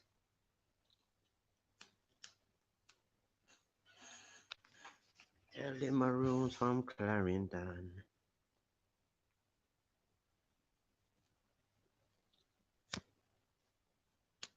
Oh, where the backside. Yeah, them run, man. Go run, go eat your mashed potato and your fish finger, then go where? Black British. At tea time, them run. Run, go when they say tea time. Hey, play debate of yesterday by the ex-Muslim atheist versus convert Muslim American. Oh God. Oh God. Nanifa. Runway every time. Then fly away. Where are the Tainos from? Taínos. Yeah. Where are they from? They're from the Greater Antilles. They speak an Arawak language. So it's, Where are they from? So they're not native to Jamaica then, no? Yeah, where I'm from in St. Mary, Portland, and Trelawney, and them type of areas there. Yeah. But I thought they came from South America, bub. Well, we can look. There's something called the Hummingbird tribe, where there was a Jamaican chief that was crowned last year, February, or even in the summer. Okay, so let's get back to basics. Are the Taínos originally from Jamaica? Yes or no? Yeah. Yeah. So they're not from South America then, no? No, there's loads of. We speak an Arawakan language around that Yeah. area. Forget the language, Bab. I'm asking you a very simple question because you're always saying that yourself, you've always been in Jamaica as a Taíno Arawak, correct? No, well, yeah. Okay. Or in the Americas, not just only one island like that. Oh, the Americas. Because if you say the Americas, that changes it a lot. You obviously appreciate that, right? No, because the Caribbean is the Americas. Okay. So let me start again. To what you believe your lineage is, are you originally from Jamaica? Am I originally from Jamaica? I'm just American. It's not like we're particularly of an island like that. We are of a group of people. So the people from Cuba, Haiti, Dominican Republic, Puerto Rico, the Bahamas, we all speak the same language as the people in South America. Oh, I must have misunderstood because I thought your thing was always one of you are the original persons of Jamaica, and those like that myself that might be from Africa, amongst other, you get me, are not. You understand what I'm saying to you? So are you now saying that you're not actually of Jamaica itself, but of the region of the Caribbean stroke America? Is that now what you're saying, Bab? Yeah, the Arawakan people. Okay. So I think you need to be very clear in what you're saying in it, because more time you go on like say you originate from Jamaica. You understand? But we know what is actually factual is that yourselves you went to Jamaica in about 650 AD or something like that. Is that correct? No. No? When did you get to Jamaica then, Bab? We've been there loads of years. Well, when did you get to Jamaica then? But the whole point is we No. Answer the question. Answer the question. 2 seconds. We don't actually call that island Jamaica. Okay, when did you get to Ex-Mica then, if you want to be a prick about it? It's called Yamaye. Yeah. When did you get there? Hold on 2 seconds. I'm answering the question. You have to remember that the letter Y and J's are only about 500. Forget all of that. When did you make your diversion? I'm explaining to you what I don't need you to explain. to me. I'm asking you a very direct question. I Where do think I have. you and who you believe you represent get to the island of Jamaica? That's what I'm So asking you. we are of the Americas. D, Yeah. The, So when did you hold on, land? hold on, Hold on, hold sis. on. When did you 2 land in seconds. Jamaica, 2 Torok? seconds. We've been there for billion from the BC periods. There's even artifacts that show it in what do you call it, the British Museum, the From Birdman. the BC periods, did you just Yes, say?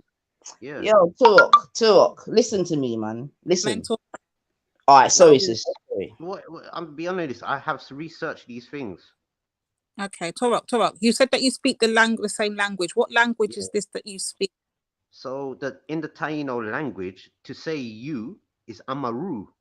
So this is where you get the name Amaruka, and we speak an Amarucan language.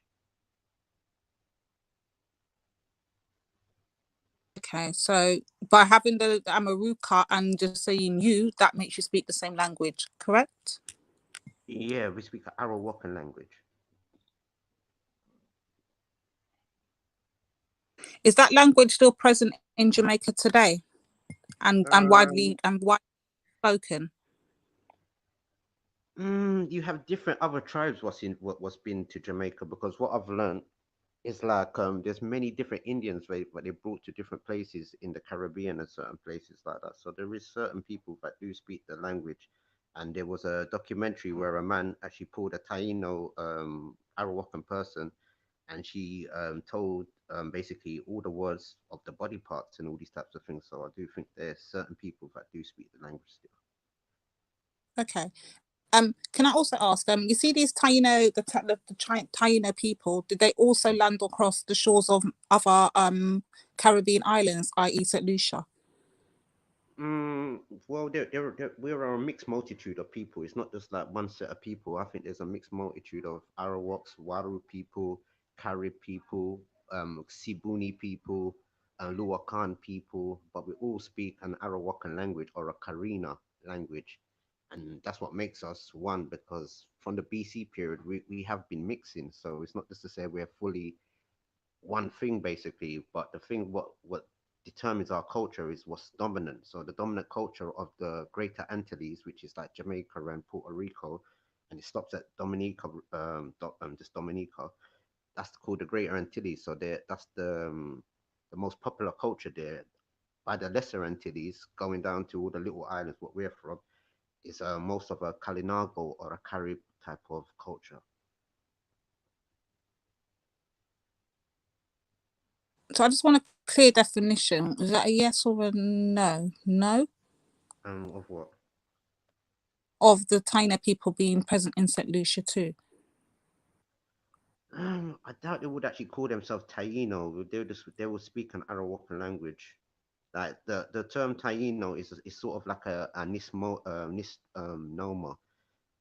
It's sort of a name that's been put on us or the people of the Greater Antilles, just like the word Carib. We're actually Kalinagos, or just like how the Garifunas are Garinagus or Garifunas, Kalinagos, Garinagus, all the same sort of thing. So it's just what the label they have given us. And in the Taino language, it's like ni Tino just means somebody is a good person. A Taino or Tino just means a good person. So that's why they start to label people and subjugate people and say, oh, these people are the good ones and these are the bad ones. But even Wait, in the even in this the is what we're trying to... hold on to even in the even in the Taino language, the word Caribe doesn't mean nothing derogative or don't mean nobody's bad. All it means is a strong person, a Caribe. Okay, so would you consider yourself a pure Taino bloodline or no? A pure Taino bloodline. Probably more of my grandparents in a sense. Yeah, I mean, like through your generations. I don't mean to say you, because obviously, you know what I mean. But for your generations, would you consider you carried that? Because it couldn't possibly be got I a would say my parent from grandparents St. Lucia, mostly. from Jamaica. There's no way in hell you could be pure Taino, so it can't be you. I'm not Taino. If I'm from St. Lucia and I go by my Kalinaga ancestry, it's two different places and two different people. So this is the confusion. So what exactly would you call yourself? Carib, Taino? This is where so you're a Carib. I'm a Carib, but I also have Taino ancestry because the Tainos was well placed in places like St. Mary and Portland.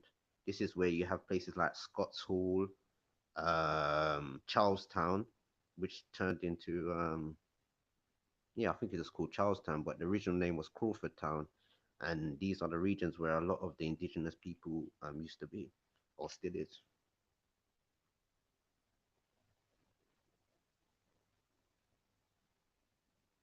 Big up DJ Pac-Man. Yeah, and the tribe in Saint Lucia, they're called the Betilacono people. They're based in a place called the Adelaide Center in not Castries, Canaries or something.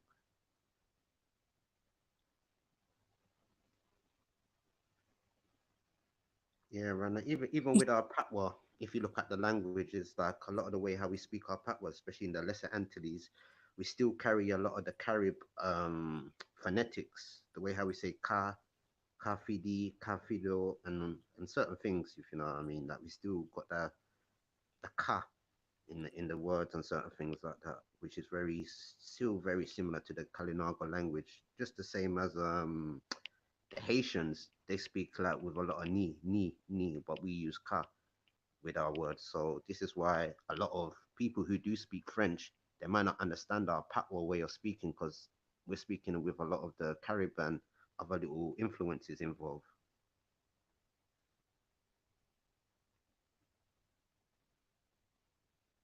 And like the oldest bones you can find in the Caribbean is in Guadeloupe. It's called the Guadeloupe woman, and she's 28,000 years old. And you have the Bahari man. I think he's either in Trinidad somewhere, or either Dominica or Trinidad. But there's even a cave that they found sunken by Dominica Republic, and it shows you even animals that went extinct how many BC periods ago, and tools, bones, and all these types of things. So they're finding that the people of the Greater Antilles, like in Jamaica, Cuba, a lot of those people even pushed up into places like Florida, and they're called the Tamaka. And there's even some evidence where some of the Arawakan or the Taino people might have even pushed up into places like Chicago. And Chicago was also set up by a Haitian person. And they've even found certain Taino artifacts all the way up into places like Manhattan. So it's no telling how far our people have probably gone.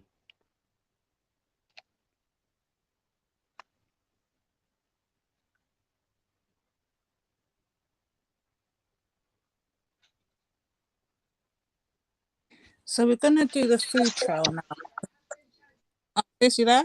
Go on, sis. No, I was just saying I'm hearing him and all that, but I'm saying for the most part, seemingly the Tahinos were wiped out by the Spanish and diseases, this and the other. Although some did, obviously this is through the records, survived through mixing with Europeans and Africans. You know what I'm saying to you? But seemingly the any numbers that did survive are more so in Puerto Rico. And I know that this guy here is Jamaican St. Lucian, and that's not seemingly where, you know what I mean? The lineage, what would you say, survived. I will repeat again. There's a Taino chief in Jamaica. Where am there? They're called the Hummingbird tribe. Where? In St. Mary, did you say? Yeah, up in them area. There's actually a Taino sanctuary there. Well, anyway, I'm not even going to it, man. No problem, man. Yeah, anybody can want to type it in. Actually, I might even look in my thing to see if I got a little thing. But yeah, these people are called the Hummingbird tribe. So you're saying, yeah, that your forefathers from Jamaica are of that. That's what you're saying, yeah? Yeah, because you see how. And you what just about said, your St. Lucian side? Yeah, that's Carib. But you see how you just said a lot of the people from Puerto Rico claim this Taino ancestry and certain things like that. Well, I'm saying they're saying that that's where it has more survived. That's what I'm saying. I'm not saying they claim it. They're definitely claiming it. But I'm saying from my little cursory research, that's where it is more, you know what I mean? More prominent. Definitely not prominent in Jamaica. We know that. I don't know about St. Lucia. Sis, is it prominent in St. Lucia? Not at all, not at all in St. Lucia, period. But let's go back to the Jamaica. Let's stay focused. This is where So what I'm basically, saying what was I saying again? With the up now. Jamaican people, the Puerto Rican people came over and crowned the Jamaican Taino chief, and a lot of the people in certain regions of Jamaica, not all of the people, do carry a high trace of the Taino ancestry. So even the people of Puerto Rico or the Tainos that mixed with the ones in Puerto Rico, they were like poor Spanish people that came over. It wasn't really like the conquistadors like that. And even the people there, they might look a bit whited out and all that type of things, but they say you can't look at the people of their appearance. It's the blood of what they carry. So this is when a lot of the Jamaican Tainos went over to Puerto Rico, a lot of the people would be, oh, but they're black, and this lady had to explain to them, even the white ones, saying, look, you yourself, you're not a full Taino. These people share the blood. It's not about the appearance.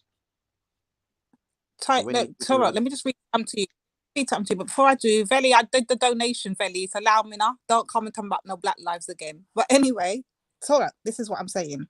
Though this is what it says, you know. Let me read it verbatim, so I'm not putting my words into it or my thoughts. This is what it says. Those claiming Taino ancestry also have Spanish or African, keyword, African ancestry, and often both. Can you tell us how you still disassociate yourself then from being African? I've just told you.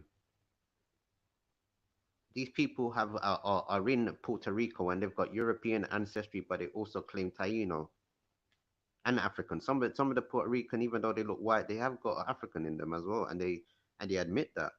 But they're saying they're claiming their indigenous heritage. So when a lot of these people do their DNA, their oldest DNA goes back to the Americas, and it shows you that it's only from the 16th or the 15th century they started to mix in with Africans. Hold on, but they came to Jamaica in 650 BC, it says. Who, the Tainos or the Africans? Well, what we would now call Tahinos, yeah, who came from South America originally. Now we know where they came before they got to South America, right? Don't we talk? No, we don't. This is what I'm trying to say to you. Nah, we don't. We don't. Arguing. I'm not arguing. But at least it's ascertained today that the persons that you've always claimed, you understand me, were from Jamaica originally, i.e., like from the world started, are des of them there. You see it? We know, so we're born like already today, yeah? Because we know, so that's not where they started. They started in South America. You with me? And so I know you're a man that likes to talk about boats and wood and how people made their boat to get wherever. You know what I'm saying? So let me ask you the question now. What type of wood did they use to get a boat from Jamaica? No, from South America, sorry, to Jamaica. Well, even the word canoa is our Arawakan word, which which a lot of people have incorporated into Latin. Canoa. Benjamin, I'm not talking about the language, you know. I'm saying, yeah, you obviously had to get a boat to leave South America to get to Jamaica. You understand me? So what that proves is that you are not necessarily native to the island of Jamaica, as you've always speculated. We're native to the whole continent of America. Arawaks are spread out all over Central and South, and even into North America. Yeah, you're missing. You know, you're obviously missing my point. Yeah, for 3 years you've been talking about how you are native to Jamaica. You get me? That was your big chatting back. Well, from the wait, native from to the Jamaica. wait. That from the world started. Yeah. Listen. Let me get it out, talk, and then I'm gonna allow you to I'm speak. telling you what I said. You can't tell me what I said. I've got it on my show. So I've got it on my show. Listen. I am indigenous to the Caribbean, and I'm an indigenous American. Oh, this guy's funny. Nanifa, can I just read this to you quickly? Quick, yeah? Please, So I've please. gone, yeah, so it says Frank Moya Pons, a Dominican historian, documented that Spanish colonists intermarried with the Taino women. Over time, some of their mixed descendants intermarried with Africans, creating a triracial Creole culture. Census records from the year 1514, so this is how far we got to go back here. So from the year 1514 revealed that 40% of Spanish men on the island of Hispaniola had Taino wives. Historian Lynn Guitar writes that the Tainos were declared extinct, and in the Spanish documents and as early as the 16th century. So sis, after the 16th century, there was no Tainos. Who's the Tainos today that Torok is claiming? Yeah, but that's paper May I tell genocide. you, sis? Yeah, but what I'm trying to show you, that's obviously paper genocide, because if there's Arawaks and all these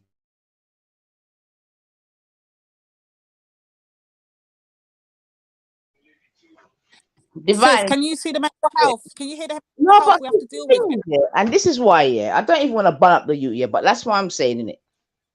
Please get on a plane, you with me, and go to these places, yeah. Just do that, like first and foremost. I beg you. I beg him. Before he comes back with his rambling, I need to do a public service announcement. The people, this was an experiment. Notice when Torok was on the panel doing all his fuckery and singing and talk about tomato, roll a bag and in pub sing with Jupiter and all them fuckery, no one said nothing. We let him do his little comedic show, so just to show you lot the mental health illness within the black community. We kept quiet and allowed him to do his thing. Now we're coming back and we're saying, okay, now he's finished his fuckery, let's come and talk and debate with this guy. Try see some sense and work out where he's coming from. If you go and look, there is no Taino people on the earth after the 16th century. So if this is actual, Told him to my face you want a cop, man. Feel manipulated. Hope you're hanging out. We are hanging out, man. You like Banjo or Brandon?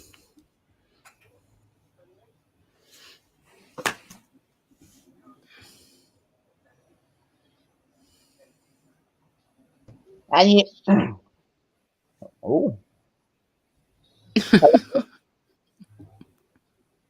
Hello. Is Terry talking to us? Because I cannot hear a word he's saying. If he, no, you cut out, Lady Divine. I can't hear. What is that? I can't hear her evening, either. Wendy. Oh yeah. No, So don't evening when nothing. You have a lot to say about her. So what I was saying basically is that they on Belly. Let me back on. I'm refreshing. Well, basically, they done a paper genocide on the people. They tried to clear the people and say that they're no more. But obviously, we can see it now in the blood of the people, which the DNA is proving as well, and also with the culture, the language, and certain Have things. you done a DNA test yet, Turok? If I know who my grandparents are, and Have they can tell you me who done they are. a DNA test yet, Turok? No. Okay. When you've done your DNA test, come and chat to me. No, because I deal with my grandparents. If there was no DNA test to start with, what would you have, Liney, for? What are your parents? Okay, what are your grandparents? On my father's side, my grandma is Carib, and my dad's dad is Garifuna. So your first granny is Carib, yeah? Yeah, proper Carib. Like On what side? On what side? My dad's side. Yeah, what country? Jamaica or St. Lucia? She's from South America, and she was living in what they call it, St. Lucia. Okay, so your granny was not born in St. Lucia. No, her mom is from South America, Venezuela. Okay, so your great grand is Venezuelan. Yeah. And then she had a child that was born in St. Lucia. Yeah. Okay, Venezuela. He's Caribbean, but from my ancestry shows me that from slavery to the landing on the shores of St. Lucia, my family have never moved. Who's more indigenous, me or him? Well, you needed them to prove that to you. My grandparents obviously is from where they're from, innit? Yeah, but I'm saying from St. Lucia. So from St. Lucia until And tell me, I'm the first person born outside of St. Lucia on my mum's line. So therefore, they've never moved. Who's got more claim to that St. Lucian land? Yeah, but what I'm trying to say to you, the whole continent is ours. We're not island people like that. The whole continent is ours.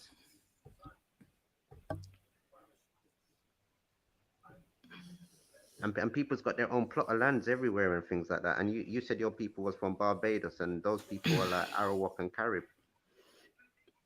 I never said my people from Barbados. See what I mean? The fallacies in your head. I said, You told me your DNA, DNA was from the indigenous people of Barbados. Am I right?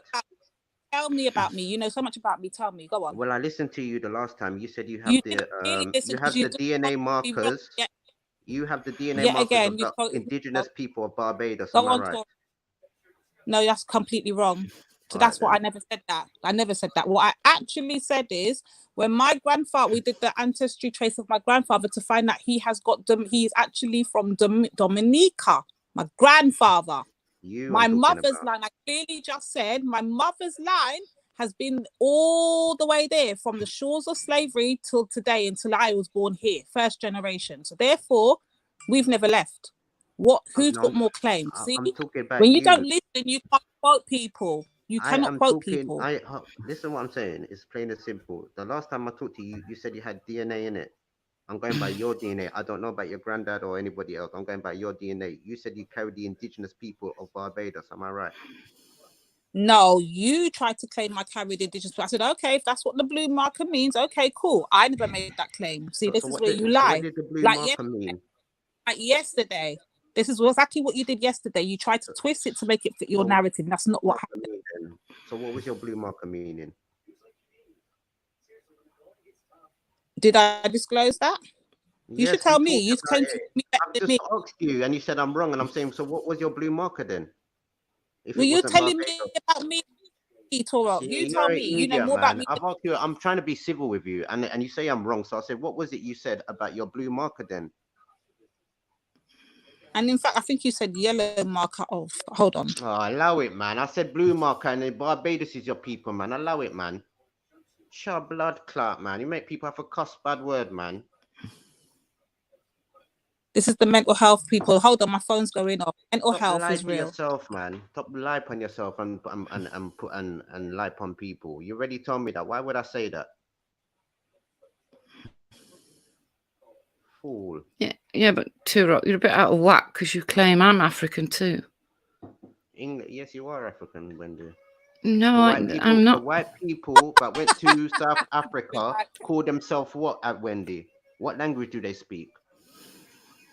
Are you not South Anglo? Africa has nothing to do with me. Are you not an Anglo? Are the people that moved to there not Anglos? So why do they call themselves Afrikaans and speak Afrikaans then? If you're not an Afrikaan? Yeah, that's the people that moved there, not me. That's not people. That's the people that moved to Africa, South Africa. That doesn't. Therefore, it doesn't follow that I'm African. Are they Anglo like you? No, they're Africa. They're South Afrikaans or whatever. They're not Anglos. Afrikaans. Are they Anglo-Saxon blood DNA? Some of them are, but how does that mean that I'm African? I don't get it. Most of those people who went to that region was from Dutch and England descent, and those people are Anglo-Saxon folk. Am I right? Yes. Yes, but how does that make someone that hasn't moved to South Africa African? So tell me this: was it black people that identified you as Afrikaans? Nobody identified me as an Afrikaan. So who identified the white people that lived in on the continent of Africa? Well, most probably themselves, I expect. Okay, so the only region, because you have to remember, these people have been there for 300, 400 years. Say. Yeah. So around that time in the 1700s, the only place on that continent that was called Africa was Tunisia, and Tunisia is a little small place. So if we go into the etymology and languages, Africa is a Latin word. Who speaks Latin? Europeans. Aphrodite, Zeus's daughter. Please, Turok. Scipio Africanus was where from? Greece or Italy? Or one of those types of regions, a European.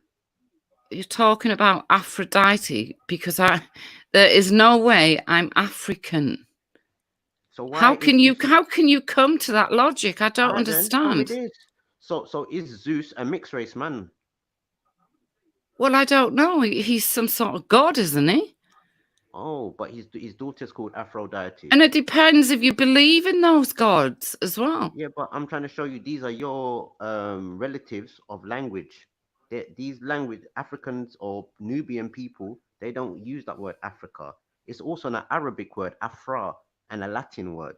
So it's a more northern word. So it's only Europeans use that word. Okay. So what's that? Hang on. So what's that got to do with you saying I'm African? Because Troglodytes were from the Black Sea of the. I don't want to be called that. I know what that means. So. Well, whose word is it? Is it an African word or a Greek word? Well, it doesn't matter. Well, yes, it matters. So we're down to what word it is. You don't like nothing of your own now. This is the whole problem. You don't like nothing of your own. Turok, you must be the only person. So you and all the scientists are wrong, and you're saying that I'm African when it's an impossibility. Why is it an impossibility? And you're judging that off the language because of Zeus the god and Aphrodite. So should we look up what is the phonetics of the language? What is called Afrikaans? But that's in South Africa. But who is speaking it? What do you mean? Who is speaking it? The people in South Africa are speaking it. Is it black people speaking it or white people speaking it? I don't know. I've never been to South Africa. Well, it's a white person's language. Hang on. I thought everyone spoke the same. I thought everyone spoke the same language in South Africa. You have the people in South Africa with their own indigenous languages. Okay. So they don't call their language Afrikaans. It's only white people who come from where you come from call it Afrikaan, and they call themselves Afrikaans. I'm not disagreeing with that. So what I'm saying is, how the hell do you get to say I'm African because some people moved to South Africa? Yeah, but why is Zeus calling Zeus Aphrodite? Zeus is made up, a made-up god. Why would I want to listen to Zeus or Aphrodite? Was it black people that made up Zeus or Anglo people? It's the Greeks, wasn't it? Who are the Greeks? What are they?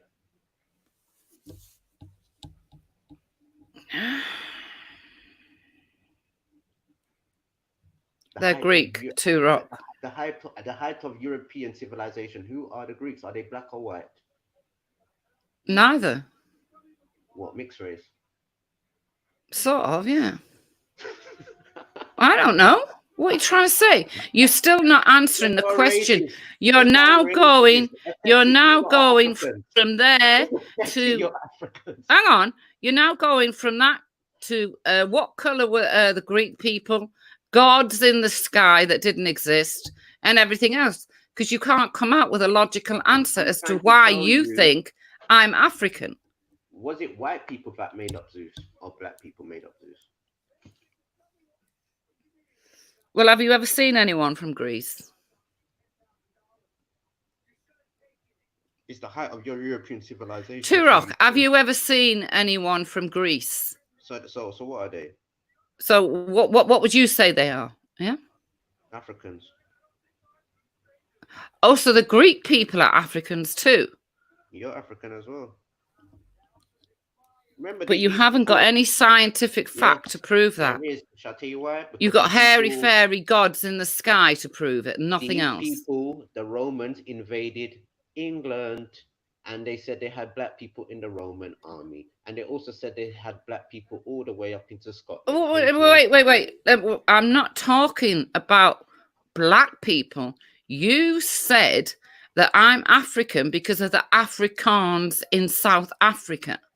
Yep. So why now have you referred to the Romans invading England and black people being part of their army or whatever? Because people with melanin are Nubian.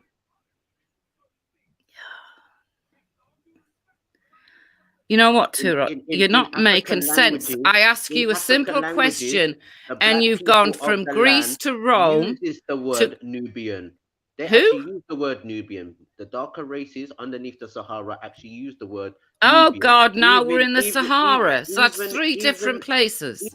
Even the Coptic Egyptians use the word Nabuti, Nubia, and all these types of things. It's only white people use the word Africa and Africa. So is that why you think you're African? Accept it. You're African. I said, is that why you think you're African? You are an African. Well, so are you then. No, I'm not. I'm not from. Well, no, you think you're a Red Indian, I don't am you? not from exactly. Where are Red Indians from? You're not, though, Turo. Where are Red Indians from? Because your logic doesn't add up. Your For the logic life doesn't of me, add up. it does not You add go up what you're around- saying. You have an African language, not the black people in South Africa. You have it. That's your Afrikaan language. How can that be my Afrikaan language when I've never been to South Africa? Yeah, because you came from Caucasia and you belong to those groups of people. They're called the Anglos, for crying out loud, Wendy.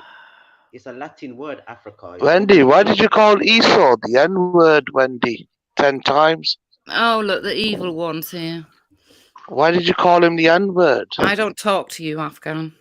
No, but why did you call Esau Okay, the shall we N-word? remember how many times have you called people the N-word? We're talking about you. No, Why we're did you not. We're get away with talking it? about you. Oh, carry on, Afghan, yeah. Vinny's Yeah. after you anyway, so good luck. Who's Billy? Vinny. You won't be laughing when they catch you, Afghan. Oh, is that a threat, Wendy? Yeah. Okay, then I'll note that down to the police, yeah? You do that, Wendy yeah. Partridge, yeah? From Yeah, Essex. yeah. Who calls Esau the N-word, yeah? Yeah, You come you on a carry black on. panel. No, I've come Can on we here actually, to can we, talk can we actually Turo. play it? Can we actually play it on Oh, Belly do you like you Stream? did the other day, Afghan? No, I'll play it. Shall I play Why don't you it? go and play it on Vinny's show, Afghan? Vinny show. What? The woman beater? Yeah, you'll run from him. Oh, yeah, I'll run from Yeah, him. The woman beater. Can you tell me why you called Lady D the N-word? But, Can you well, tell I me want to know. when We'll you've called? take turns. Why you've called? We'll take turns. Wait a Yeah, minute. I Can you asked tell me first. why you've said about nine ether and everything and something to do Where with is Lady D? the way they look or I'm something? amazed. I'm amazed Yeah. why Lady D is not saying anything, not bunning you out Well, for she saying probably to will. Esau She probably that will. he's the N 10 times in a row. You said it, and Nine Ether's not saying anything. They No one probably is saying will. They anything to don't need Wendy. you to say it for Yeah, them. You should be especially ashamed you, of white yourself. Ether. You should be You're gonna allow ashamed of this. You're not gonna yourself. bun fire How on dare this you white call her racist. that? Huh? How ashamed dare of you call yourself. her that? Huh? White ether. You mock Esau, Wow. don't you, Nine Ether? You fake Wow. activist. You should be ashamed of yourself.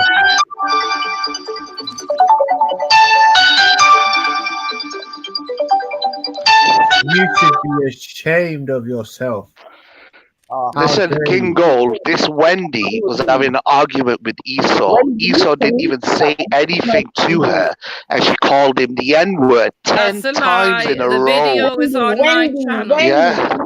And this Nine Ether, the fake black activist, and the other You've trash just Lady been Divine more is insulting not to bunning Nine her Ether out than you over have. it. Than you I'm gonna have. go now and just remember, black people, Yes, that this just about, Wendy is love. not Just in your about. good interest. She's a racist bitch who supports all the racists, and Nine Ether, Lady D Yeah, love go her. and talk to They Vinny. Go big and up talk to white Vinny. women who call them the N-word. Shame on you. Go and talk to Vinny, Afghan. Wendy, can you hear me? Yes, no. Oh, you can hear me. All right, Yeah, then, I cool. can now. Do me a favor, yeah? Yeah. Just do not give this degenerate any energy. Do you think you can do that, bub? Yeah. Yeah, sorry. You know what? I thought he was joking. Yeah, and just let him talk, man. Yeah, because this is the best that they're sending right now. So let him talk. Black man's. Oh, look, he's gone. There you go. That's what I'm saying, man. That's the best they got to offer. What the fuck? He's like a fucking and white murderer. people say they come out of Africa, so I don't know what's your problem, Wendy. What? White people say they came out of Africa, so what's the problem? Yes, we all came out of Africa. I believe Nigerians in have a high- so what's your problem evolution. I believe in evolution, so I do believe. But yeah, so you when I say said you're a troglodyte, I'm what's the problem? African. You said I'm African. Yeah, I think a because few the black people are going to seeds- have a problem with that too, Rock. Yeah, because they're the troglodytes that was on the coast of the what they call the Red Sea, the African Red Sea. And they're No, hairy the and they're logic red. doesn't make sense to me. I'm sorry. What do you reckon, Turok? The Greeks, what? Tell me this then. So why did the Greeks have a word for it then? It's not a black people make up that word. It's an ancient word from the BC period, noting down a particular race of people. That's why the Greeks said all the other Anglo people, they run around naked and they do stupidness. Turok, all I know is you claim I'm African, and you're not answering as to why. You're talking about gods, then you go on to Romans, then you go on to Sahara. I could tell you Because why. black people are Nubians. Yo, it only takes 3 generations to turn a black white. You know that? 3 generations. That's right. Wendy. So when you see different groups of people that have turned white over the years, like you can see it because the Moors actually mix with the Swedes, believe it or not. So you see a lot of them blonde Swedish women. They actually have ancestry that is black. Oh no, you see, yeah, okay, that makes more sense to me than and Irish Swede. Not Sweden, sorry, Wendy. Scottish. The Mac, you know, the muck and the O'Malley's and all of that. They've got black ancestry, and you can see because of the names they've taken on. Right, cool. That's all well and good, but have you even bothered to even ask Wendy what her ancestry line is? Are you just assuming? I'm just saying there's white people that have turned. So where is your blue marker, Lady D? And do you tell them anything about being Where African? is your blue marker in, Lady D? No, I've never mentioned being African at all. Mental health. Lady D, you didn't answer the question. Where was your You see blue them marker Irish from? that are short. You see them little Irish that are short. Lady D, where was your blue marker from? You run. They've got black ancestry. Taina boy, I don't answer to you. Remember, you died. I would have played the recording on Real The Show. Tainos, a Mapuche tribe. I will get the recording from Real Show and I will play it. That's What of? Play it and expose your lies. Go on. What? Okay. The average height of a South American is about 5 foot. I'd say 5'10". But I mean, you see the average. Like usually, you see them very small because they've got the blood still. Has Wendy got any The question you should be asking: does Wendy have any lineage leading back to South Africa? None at all. You know what, Lady D? You're so funny, you know, because you know why I say you're so funny, because that day you talked to me so nice. You know what, Lady D, I remember the date when you talked to me about that. That's how much I remember. It was the 7th of January. I remember very well. High pitched woman, stop talking. Yeah, that. I remember very well because you would talk to me so nice. Oh, I got my ancestry. My ancestry. I got my blue marker. And now she pretend like I don't know what I'm talking about, like I'm so stupid. But watch when I play the recording. 7th of January. African, Wendy. Did you let him know you were African? No, he told me I was African. I've never said ever I'm African. Ancient modern Britons is a Latin word, is an Arabic word, is not a Nubian word. The Egyptians. I'm descended from Germany. Yeah, and Germany Germany and Holland used to be one landmass. Well, I can't help that, King Gold. Yo, let me tell you something. Where's Greece and where's Spain and where's Italy? They're in the equator, right in the middle of the map, right? So what would that tell you? What would that tell you? They're in between Africa and the Arab nations and West Asia. So what will that tell you? They're going to most likely be mixed race. If you look to Tunisia, look at Spain, they've got the same hue of skin. But the only reason why the Spanish are a bit more European is because of their position on the map. So if you look at it, no matter what, if white people have moved there, black people have moved there, over the period of time, if Arab, they become Arab without the language. That to me, they've mixed black and white. But ultimately, black people have inhabited the Eve gene is way older than any migration. It's the oldest migrating gene. That still doesn't make me African. Well, you might have a high chance that you got ancestry, but unless you check your gene, you actually do a genealogy test, you're never going to know, really, are you? What is wrong with being African, Wendy? There's no such thing as a European. For Oh, one. why is Taino talking, for fuck's sakes?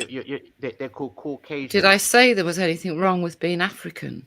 Yes, you are. You keep asking me, but you keep telling them. Because if you look at the Queen, and that whole royal family, they look super duper English, right? But you can see the mix in them. You expect them to be completely Jew, completely Anglo, and completely Saxon, but they happen to have an ancestry. Actually, how many generations back? 3, 4? No, 4. Back to the wait. Back to William the Conqueror. Yeah, they got mixed race. I think he's got a mixed race great grandma or something. Harry has got, hasn't he? Or Prince Charles. Queen Charlotte. Where did you get that from, a Kingo? Can you show me that? Because they were talking about when this mixed race girls come into the onto the scene now in the royal family. They were talking about how there was a. Go on, tell us, Turok. Look, hang on, wait a minute. Before you start going stupid, yeah? Queen Charlotte was the Queen of London. Understand that? She ruled London. And she was married to She was married to King George. Prove to me that Queen Charlotte had black ancestry.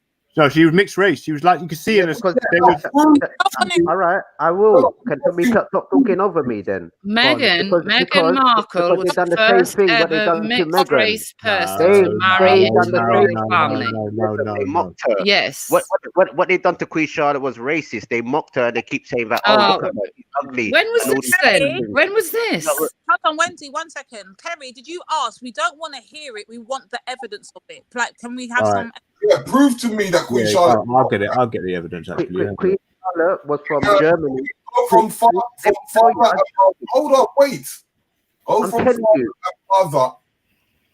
Go from father and mother. I am trying to do that. I'm not talking to you. I'm talking to King Gold. Yeah. Go from father to mother and check it out. Yeah. So Queen Charlotte's parents were from Germany. I think her mother's side, she was related to the Portuguese or the Queen. No, you should have the actual evidence. Shut up, man! Stop talk over man. What a blood clot doing her.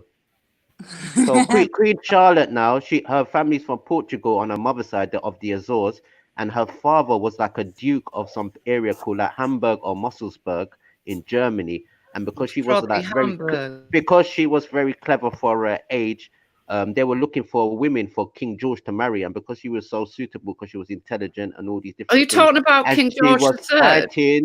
Are you talking about King George III? She was fighting for. Go look it up, man. What the blows now do you? Me come like English historian to you? Well, you're claiming to have a black history. Yeah. Innit? I'm telling you what it is. Either you go look it up and not we interrupt me. We never asked you to tell us no damn story. Ask you for evidence. Allow it, man. I've given you the evidence. I told you who her parents were, who her parents was related to, and her father was a duke. I don't have to lie about fuck all like you. I don't have to lie. Oh, have you got it? I don't get to We don't one want to game. hear this storytelling. We're gonna find out. Big premiere. She's a racist. I don't care what you say. She's a racist. How are we gonna find out? The whole face history. Skit said the face, he blocked the face there, didn't he? To block the face there. Oh, go on now, man. Oh, but I don't. Not everyone likes him, but I don't. But we will find out. What's going on, man? We will find out for entertainment purposes and the script of a new movie. That's all right. Vinny will sort you out. It's where she travels, everything. From production. Sean's brother. Oh, don't tell me it's Kizzy playing that. More St. James's Palace. agencies who have black reviews. And they can find out as well who is this. No levels, man. Prince Frederick. Yo, what's that? Mr. Harder lasted long. What's going on there? Yeah, so they was very racist to Queen Charlotte, just how they were to Meghan Markle. They used the same tactics. Well, I've got a Queen- painting up here of Queen Charlotte, and Queen she's Charlotte. white. Yeah, they do that to all of them. No, they do that to Beethoven. and he No, was black. no, Wendy. No, Wendy. Sorry, I'm bub. trying to look quickly. Yeah, Yeah, I'm I'm trying to sorry, look. but she was of, she did have some black in her, bub. Yeah. Don't tell no one. But It's called Mecklen. Meghan was not the first biracial person in the royal family. That's nonsense.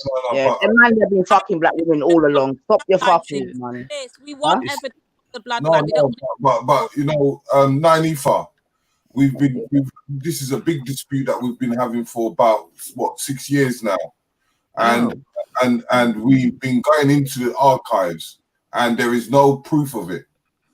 Is it? And there's in fact, I'm gonna have to go into my notes as well. We don't want no more stories. All we want is factual evidence. If no one's got factual evidence to present, then we're not gonna run around with that. We want evidence in it. Yeah, you know what? Fair enough. Factual evidence. I hear that. Yeah, I hear that. Yeah. However, let us also acknowledge and accept that such things might have been erased, right? But what I'm saying is that we just have to be very careful on that topic. That topic there. I mean, something my mother taught me from I was a youth.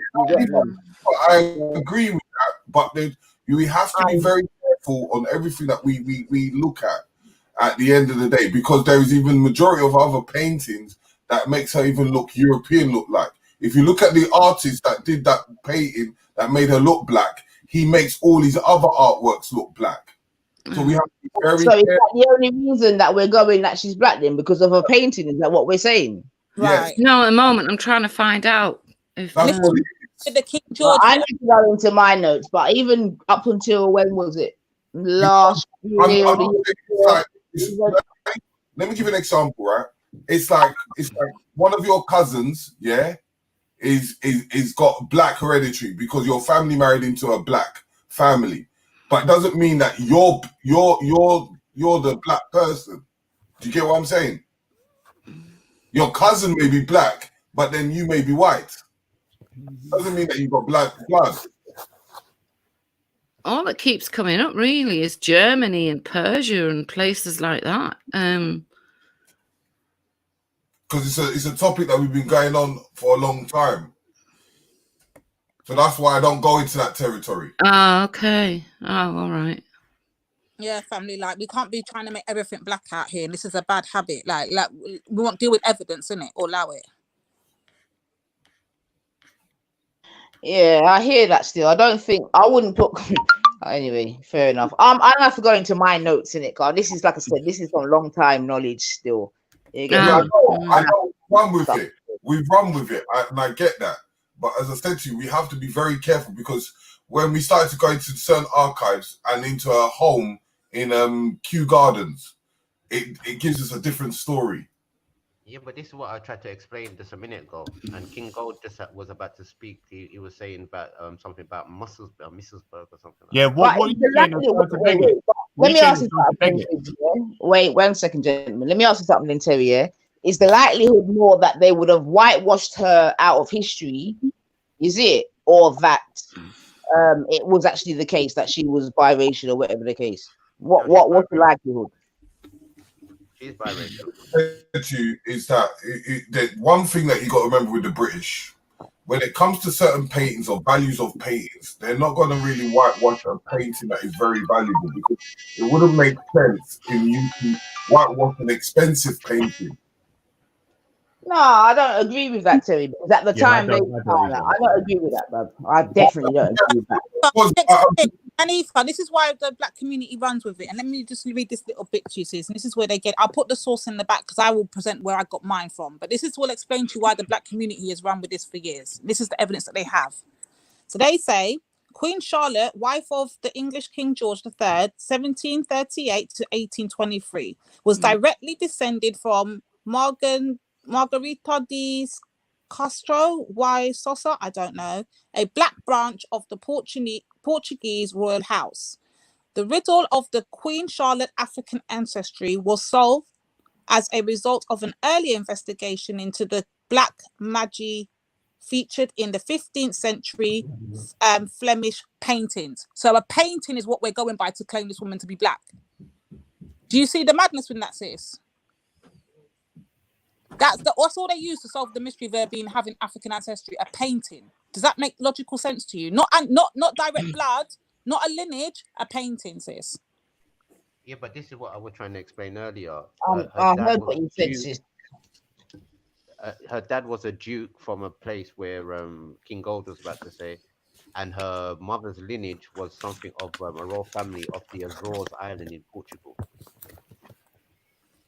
Yeah, it does. It does. I mean, I heard it from mainstream media as well, which weren't no black source. Well, I heard a lot of black sources talking on it, but I did see a lot of stuff in sort of not too much in the mainstream, but I did see little side columns alluded to the fact that we had. Well, hang on. So, wouldn't the children then of George and Charlotte carried that same gene? Yeah, of course, they would all have the gene. Anybody that's part of it. There's more of a sort of what you call a conspiracy theory as to that, Prince Harry's not part of the family or something like that. And he actually married into the family or into the bloodline when he married Meghan Markle.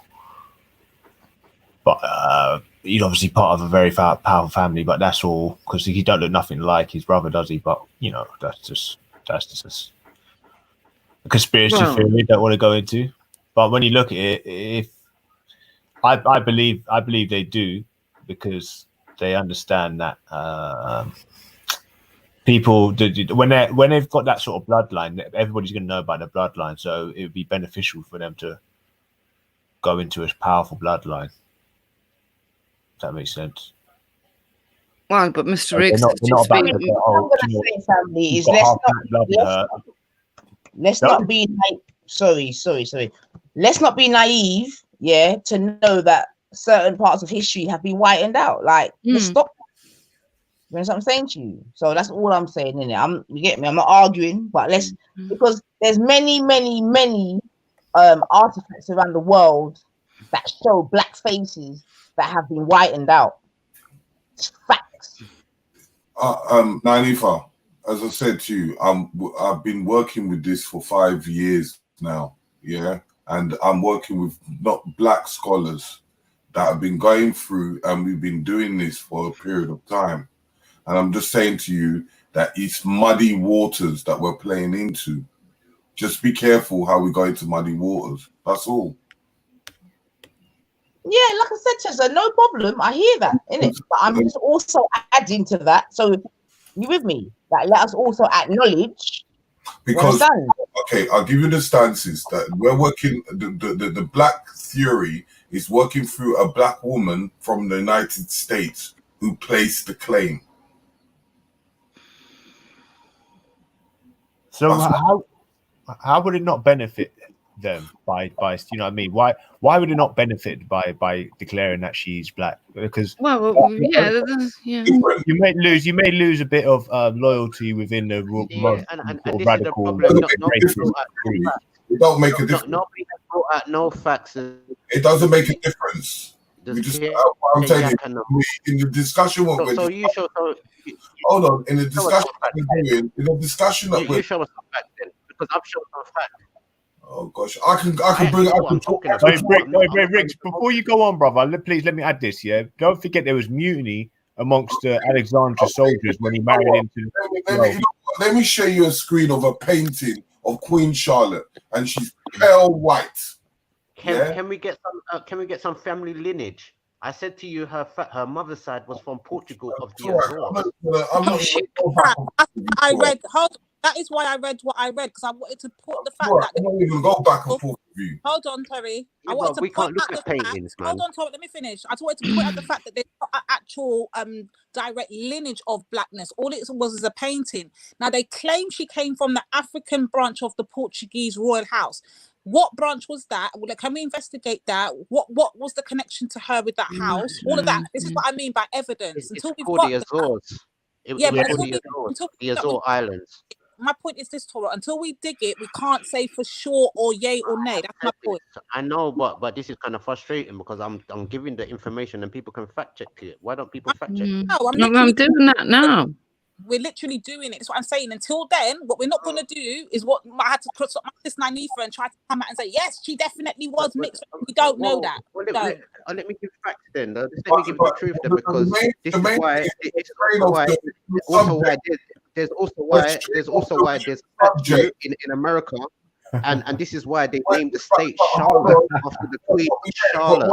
What we're doing is we're straight off Allow the it. Just bring evidence. What is the original subject? Just bring some evidence. We're trying to get to who is Queen No, Charlotte. before Charlotte, there was a subject that we was talking about. Now we're straying off. Oh yeah, the fact that he says, Mr. Riggs, the fact that Turok says I'm African. Oh God, come off it, man. Well, that's how we got to Charlotte, Turok. No, we didn't get to Charlotte like that. You first talked to me about African. I proved it to you. It's in your language, which is Latin. The people underneath the Sahara are Nubian, and they even use the word Nubian in their African dialects across that region.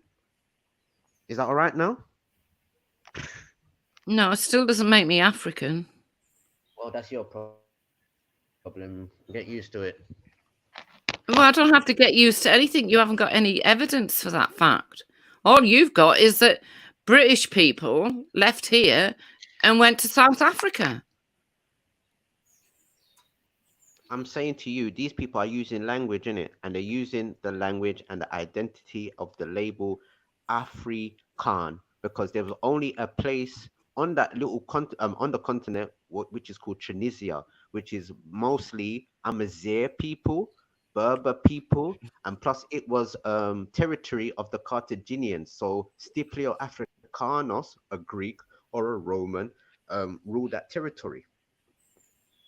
Then later on, you had people from Dutch descent, English descent. But so how come none of the historians have come up with this then? Hold on! Don't tell me what they do, and what they don't do. I don't know. Excuse me. No, I'm saying, how come none of the brilliant historians have come up with this? It's nothing to do with me. I'm telling you how history works, and we can go to the word.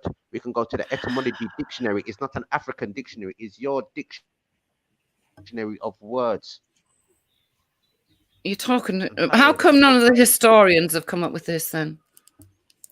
I tell you what, them Tunisians, though, they're very racist people. But what I've noticed, but the cult is very racist. Who? The Tunisians. And not all of them, and but this is also why it's quite prevalent. But this is also why a lot of African Americans say that they're not African, because the whole continent at that time wasn't labeled as Africa. It was something in the 1800s they put the whole label as Africa on the whole continent. What they had was the West Coast as Negro land, and they had the other area what was called Guinea. So when they sold slaves, they didn't say we got African slaves for sale. They said they got Negro slaves for sale, or Hebos or Igbo slaves for sale. They never called them African.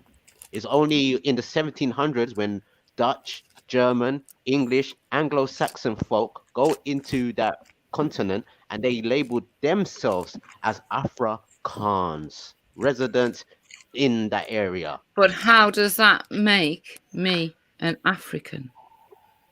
Why are your Anglo people calling yourself? Why have historians not come up with this? You're the only person I've ever heard come up with this. It's not my words. It's not. So why haven't historians come up with this pattern?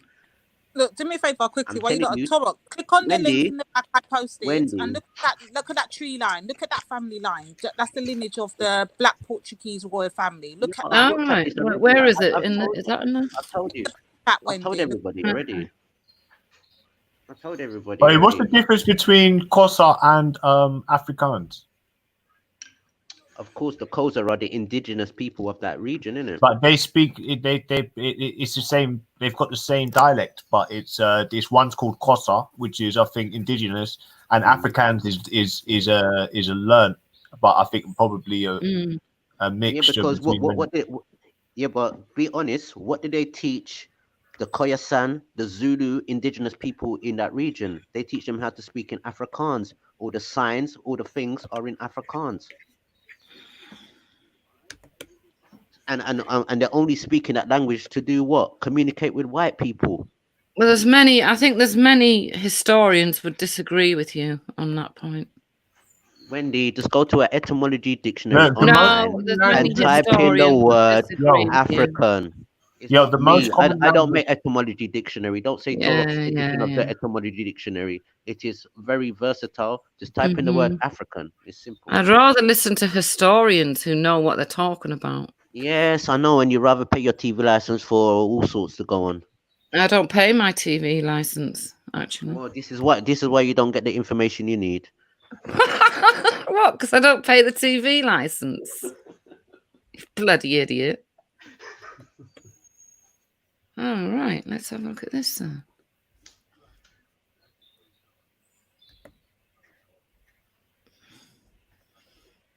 So is there anyone on the panel who agrees with Turok about his... No, the etymology dictionary. Don't worry about people. Look what the words say. But aren't there a few African people on the panel? No, they're Nubian. Oh, so they're not African. But I am. Please. Yeah, we can go. All right, then. Type in Nubian in the etymology dictionary. No, I don't like truth now. No, I'd rather listen. I would rather listen to a historian who knows what they're talking about. Afrikaans is a lie and shame God. Is Tell the truth or shame the devil, or lie and shame God. Yeah, tell the truth and shame the devil. Yeah. Don't Yeah, make lie and shame history up. God. Don't make history up as you're going along. Well, tell your people not to do that, because I read it from My people. your dictionary. It's not a Zulu dictionary. It's not a Khoisan dictionary. I think there's maybe a few Zulus would disagree that I'm African. They say they're Khoisan. They got nothing. They're Zulu. You call yourself Afrikaans, not them. I don't call myself. I've never called myself an Afrikaan. I've never lived in South Africa. Yeah, but you wasn't born in the 1700s. This is the slang. It's like saying I'm American when I've never lived in America. You're not Amaru. My Well, Taino you're language not says American. for me to You're say you- not a red Indian neither. You're I don't know what you are. I'm Amaru. I'm of the Amaru. Amaru I people. thought you was Taino. What the backside of what? Exactly. No one knows what he is. The Taino word for you is Amaru. You dig? Just like you, the Angleterres, terror, land, angle people, angles, Anglo-Saxon land, Angleterra, Inglaterra. Don't play. I'm not playing with it, but I've just pointed out that I'd rather listen to people. I done my job today. I'm pick up yourself. When I'm ready, I speak Punjabi as well. And if you want to go that far, I'll go into Sanskrit. I'll go into Tamil Nadu. Who want to play? So all of your historians, then, they're wrong, and you're right. I'm telling you, go look at the historians. Exactly. So, because no historian would go down the same route that you go down to, Rock. Not the etymology dictionary. They shouldn't do. So in law, they shouldn't look at the etymology dictionary. No, they shouldn't look at the Black's Law dictionary. No. So hang on, let me get this right. I'm African. So the Creole language derived from Dutch. Okay, so the Dutch created the so Afrikaans is a Creole language derived from Dutch. Cool. I didn't know that. Hang on. So Turok, I'm African, but Lady Divine and Nine Ether are not. Is that what you're saying? Nubian. Nabuti. That's what the Coptic Egyptians. Okay, and what are you then? What are you then? Kalinaga. What? Yeah, but you're gonna have what's that? I don't know what that is, and I'm not going to pretend to know what it means. So what does that mean? The people that run around naked. What? The people that run around naked. Oh, so now you're just being stupid for the sake of it. Okay. The Indios. What the Spanish, when they saw my people, they call us. So why do Indios. you think you? Well, hang on. Okay, so the Spanish. So why do you claim to be a Red Indian then? So what's the English word for Indios? Oh God. Dude, my language is he knows all our words. No, England, no, Bennett, no. I think you Wiggle need to wobble. talk to a historian or something because Oh. you're well off. Oh, so you don't know your own English language, It no? seems to me that Charlotte, anyway, was Portuguese. Angleterre. Inglaterra. Angleterre? Where's Angleterre? Hmm? Who calls England Angleterre? No one's saying about that, but it's you, isn't it? It's just you keep on and on and on with no hold on. proof. So hold on. So if the Spanish and the French call England Angleterre, then the Spanish come over to the Caribbean and call my people Indios. So what is the English pronunciation for Indios? Britain. Exactly. But who named Britain then? The blacks. Who? The blacks. No. Yep. It's a Hebrew. No. It's Hebrew. The Romans did. No, it's Hebrew. Yes, they did. It is Hebrew. So again, you know more than the historians. It comes from the Jacobites. Why aren't you employed as a historian so you can put everything right in the history books? It's nothing right. It's just you research. It is right. Well, no, obviously you're wrong. No, because Wendy, you just want to run with the crowd. This is what's been What happening. crowd? I don't understand. You go with crowd, and this is why Jupiter showed you all that good knowledge. Look, And you if say, I was to go and stand and say to you someone, didn't I'm believe me African. when I told you. If I was to say I'm African, they might say, "Oh, are you from South Africa?" No, you I'm didn't believe from. me, but white I was people were born the in first slaves. England, never been to South Africa, but I'm still African. They'd be You locking never me up. believed me. What You never what believed are me, you but talking about? you never believed me, but white people were the first slaves in the Americas, didn't you? You never believed me, Wendy. What? Hmm? White You didn't people. believe me. You didn't believe me, did you? You've been, White people yeah. were the first slaves in the You're a Americas. troll, bro. You are literally a professional troll. What have I got to troll about? I've got Hey, knowledge. bro, trust me, bro. You better watch out, there, man. They might have you in the Patterson wing in a couple of years. Oh, like should if I they walk down the road saying, should I bring my receipts? Exactly. Should I bring my receipts? It's all wrong. Should I bring my receipts?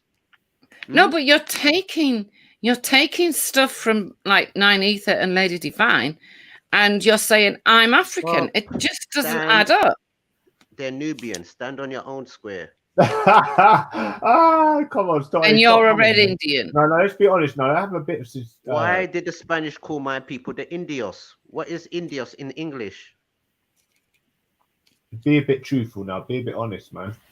What does What? Indios mean? I don't know. And this is why I say go to the etymology I dictionary. don't need to go to the etymology dictionary Why? Why? because Explain I've why. watched. I know enough history to know that I'm not African.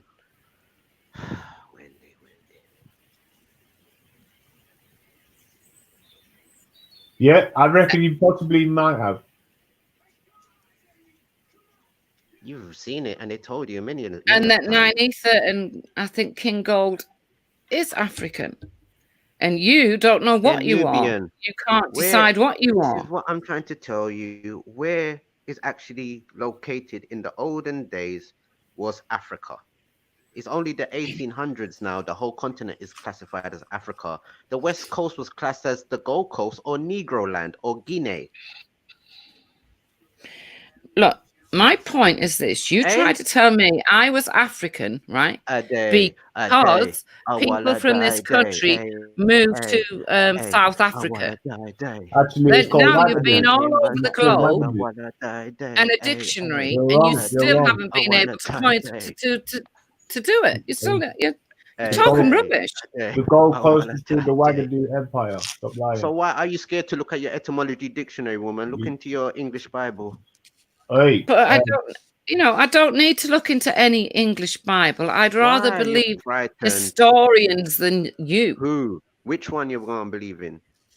So Give you're me telling your me your mind, which one? historians, Are you telling me your historians don't need to look at the etymology dictionary for nothing? No. Well, they probably do, but they wouldn't come up with the same But answers you you don't. do, But because you're you looking don't. at it from a very You biased don't. point of The view. person who doesn't pay a TV license expect historians to educate her. Yeah, I don't pay the TV license on principle.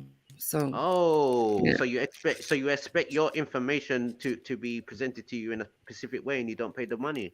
What are you trying to say, that I have to watch BBC to get history? I don't know where you're trying to get education if you're not paying for it. Yeah, well, I don't pay it on principle. So, you know, you can, if you don't have any principles in life, that's not my fault. You don't have to pay to go into the etymology dictionary. I'm not going to waste my time, because Yes, historians will do that, wasting but your they time. won't come up with the same answers you will. You're coming from a wasting your very time. biased point of view. Wendy, that TV program is never coming.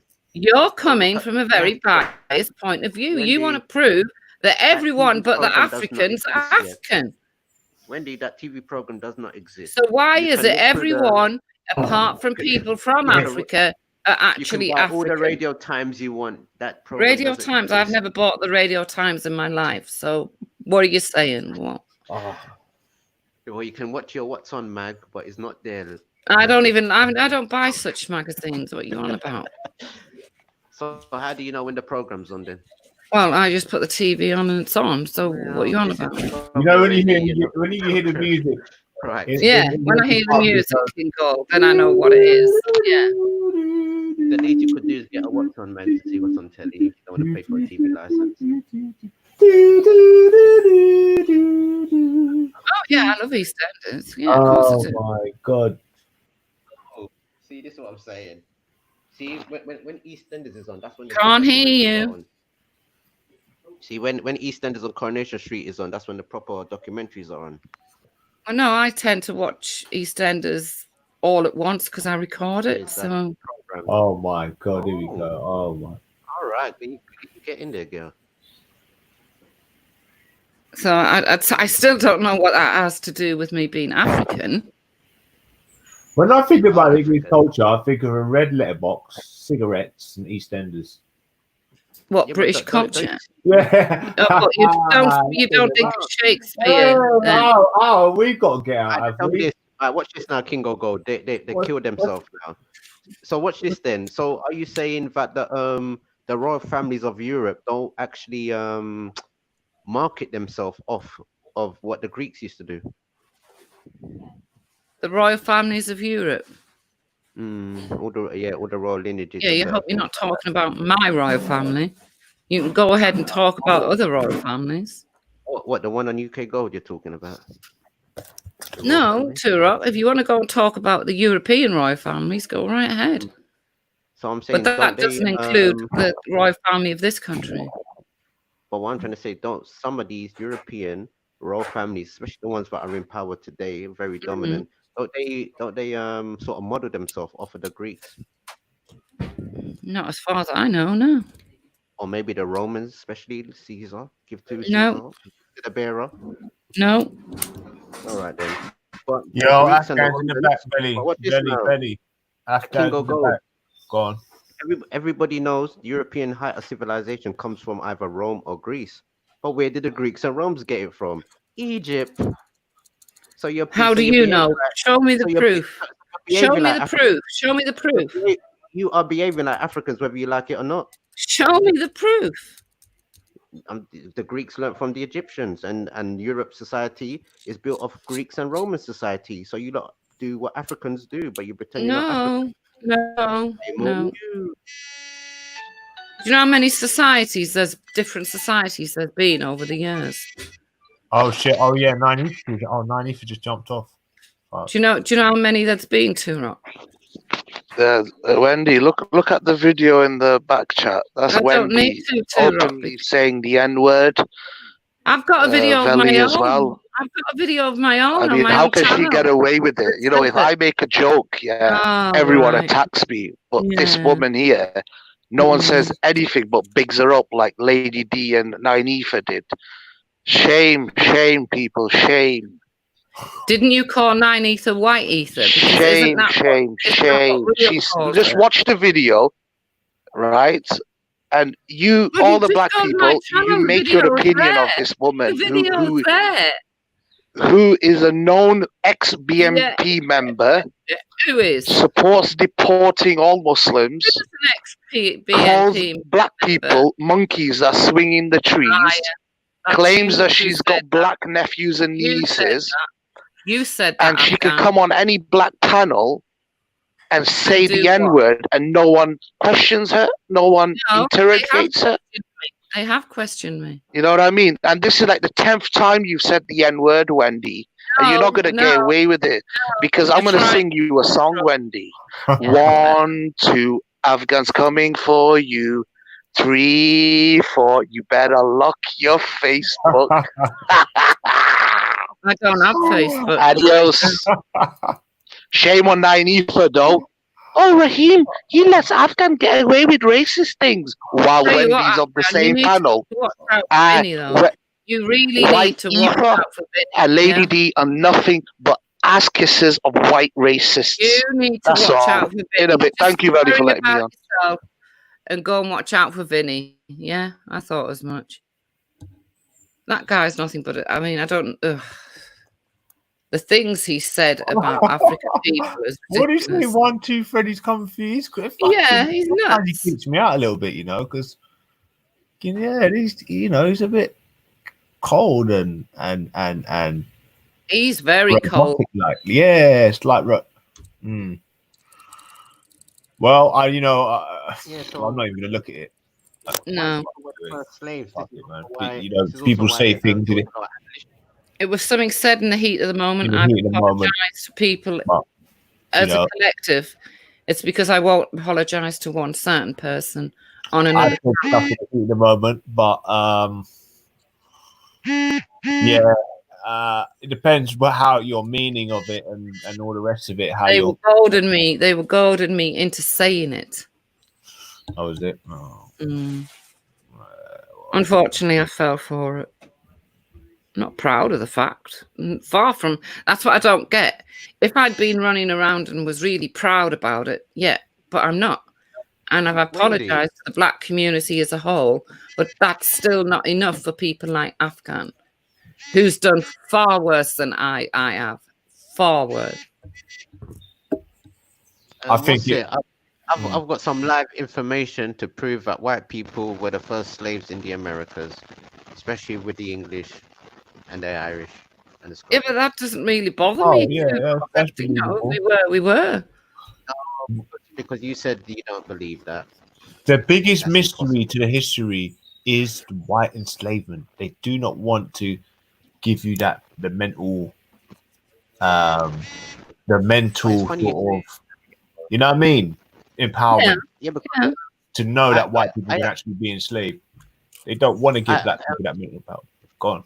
Yeah, because the funny thing is, I actually know somebody who's done their research, and they're kind of unique in a way, because they found out they're even related to King James and some of the kings of Scotland and certain things. And what happened in, I think, the 17th or the 16th century, a lot of those people got exiled from England because you had a lot of Scottish and Irish people fighting against the Anglo people. And those people, they didn't want to keep on the land. So those people, they actually shipped off to places like Australia, the Caribbean, and Virginia. So now this person has done his genealogy through Ancestry.com. He's looked at that surname, and what he's found now is only 7 people left with that surname around the British Isles. But I told him to look up that name in Barbados, and he's looked up that name, and it's come up that person was an abolitionist. I told him, oh, put that name with Jamaica, and he found out, oh, that person's an abolitionist. So I said, oh, look up your name in Australia. And there's millions of people with that same surname. So it goes to show there's a history what won't be televised. This all a twistery is complete lies. Like we go back to saying the slaves in America were running from the north to the south to get away from the corporations and these slave masters, which were predominantly Jewish. So people are like, oh my God, what are you talking about? That's why I personally think it's psyops. All these Africans getting hanging down south. I reckon that's done by, you know what I mean, the people that are not down south. That's what I personally think, but not that I put it past someone like that. You know, I think there's really bad people down south. Don't get me wrong, but I think there's worse people in the north. See, and then that's another thing that's hidden. Because when I think of America and oppression of black people, I think of like what's it called? Inbred rednecks enslaving black people. Not some corporate, highly corporate sort of Jewish brother, you know, that runs, is a multi-millionaire and runs I thought the people, huge corporation. I thought the people who live in like Mississippi and everything, I thought I don't know if they still are, but they used to be really cruel to black people, didn't they? Well, yeah, in both parts of America, but the story, the fallacy is that in the South was way worse than in the North, but this is corporations, yeah, and they always wanted slaves to work for them. So when you're talking about less work, you're going to get less work in the South with these rednecks inbred, huh? Yeah, because this is why Roots, even though it's not real, it's kind of powerful how it has though put a visual to it in a sense like that. Because in the Roots, it showed you that they had certain white people who they deemed as a lower class. Yeah, and so the slavery of white people is been hidden. It's been hidden with that as well. So that and that, and I'm promise you, I'm uncovering it right now, man. I'm just looking into the slavery that Europeans or especially English went through. It wasn't that something to do with the Barbary Coast people, though.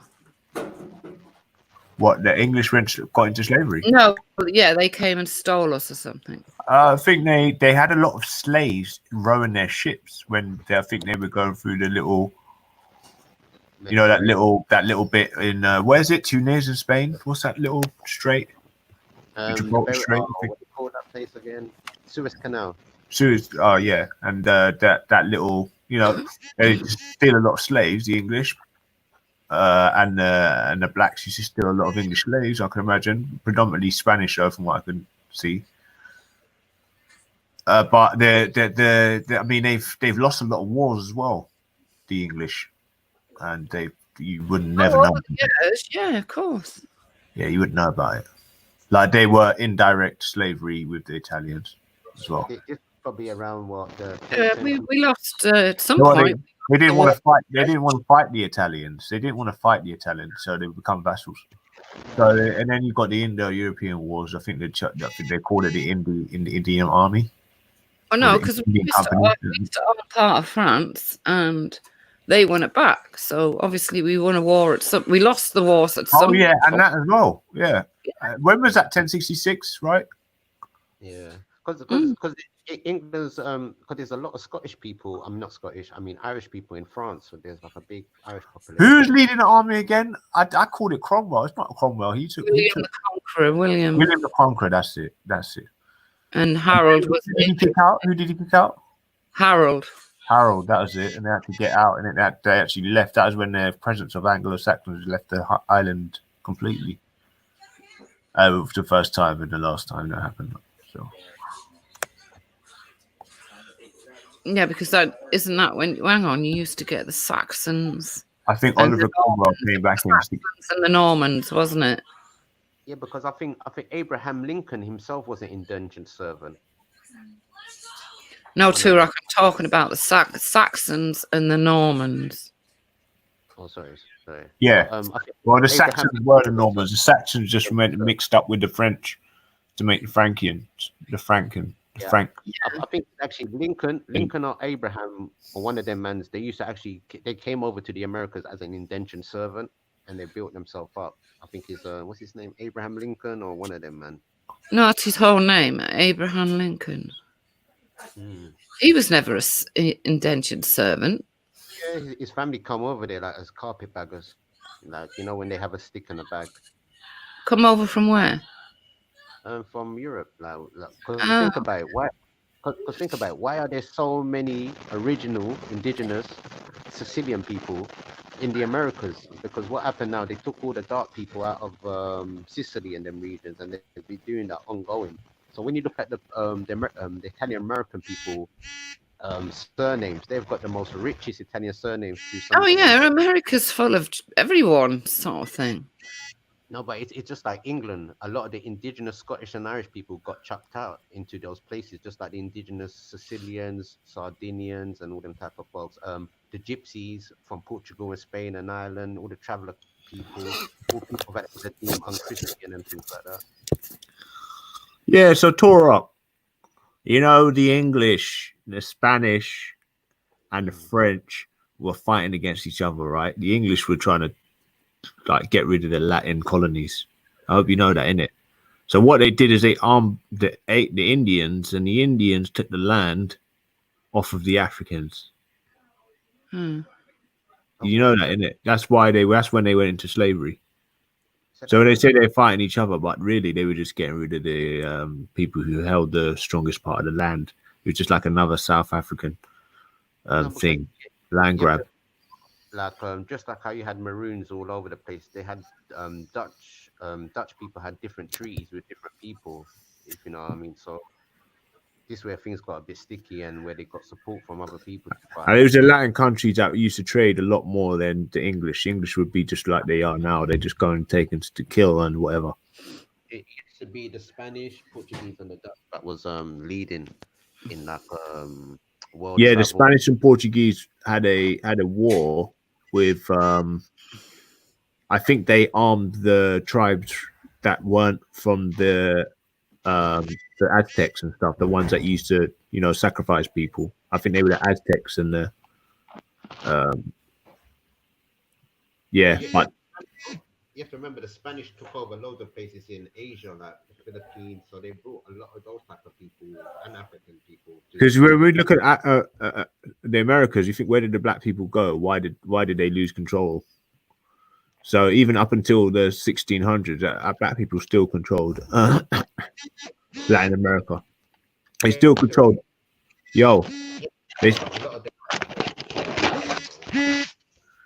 What's that? No, I was going to say, go on, brother. Sorry.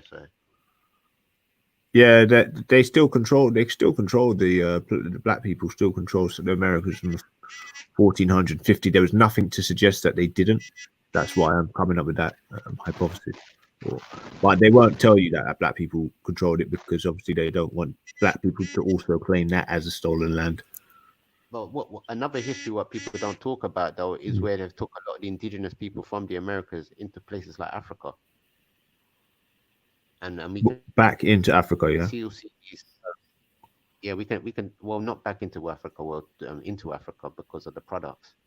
You can see it in places like Equatorial Guinea, but it was very heavily influenced by the Spanish. Some of them Afro-Brazilian communities, which what's his name again? So you're going back to they brought stuff into Africa. You know what I'm like with that, bro. I don't.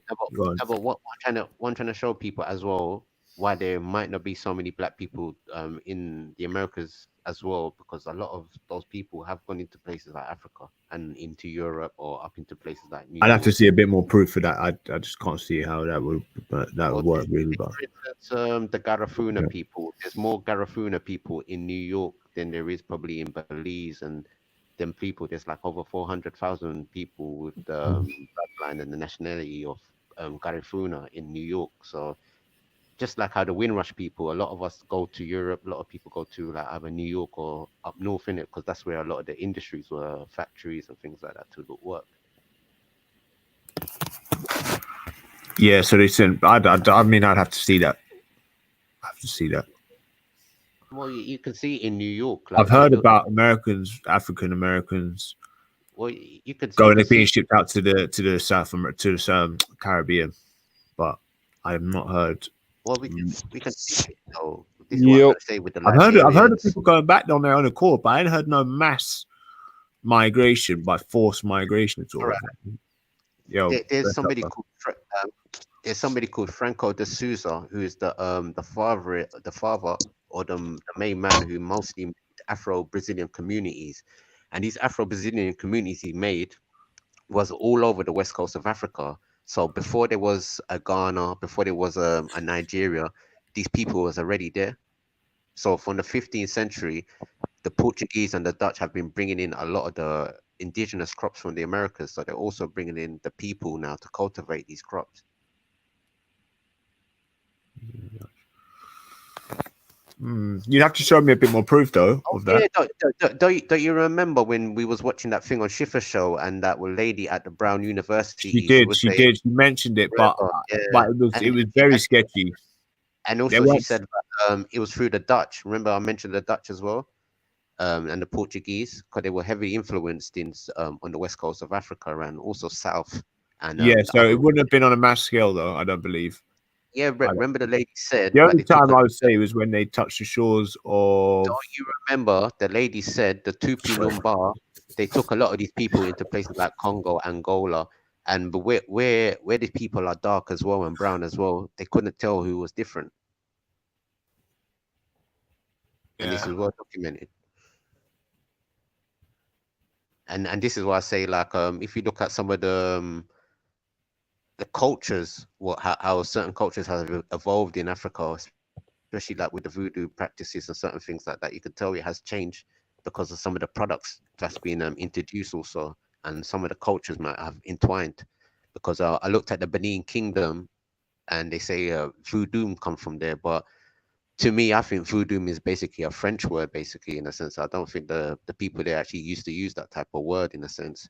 But there's a story from, I think, about the 15th or the 17th century where they talked about there was a lady called named Ada or Aja.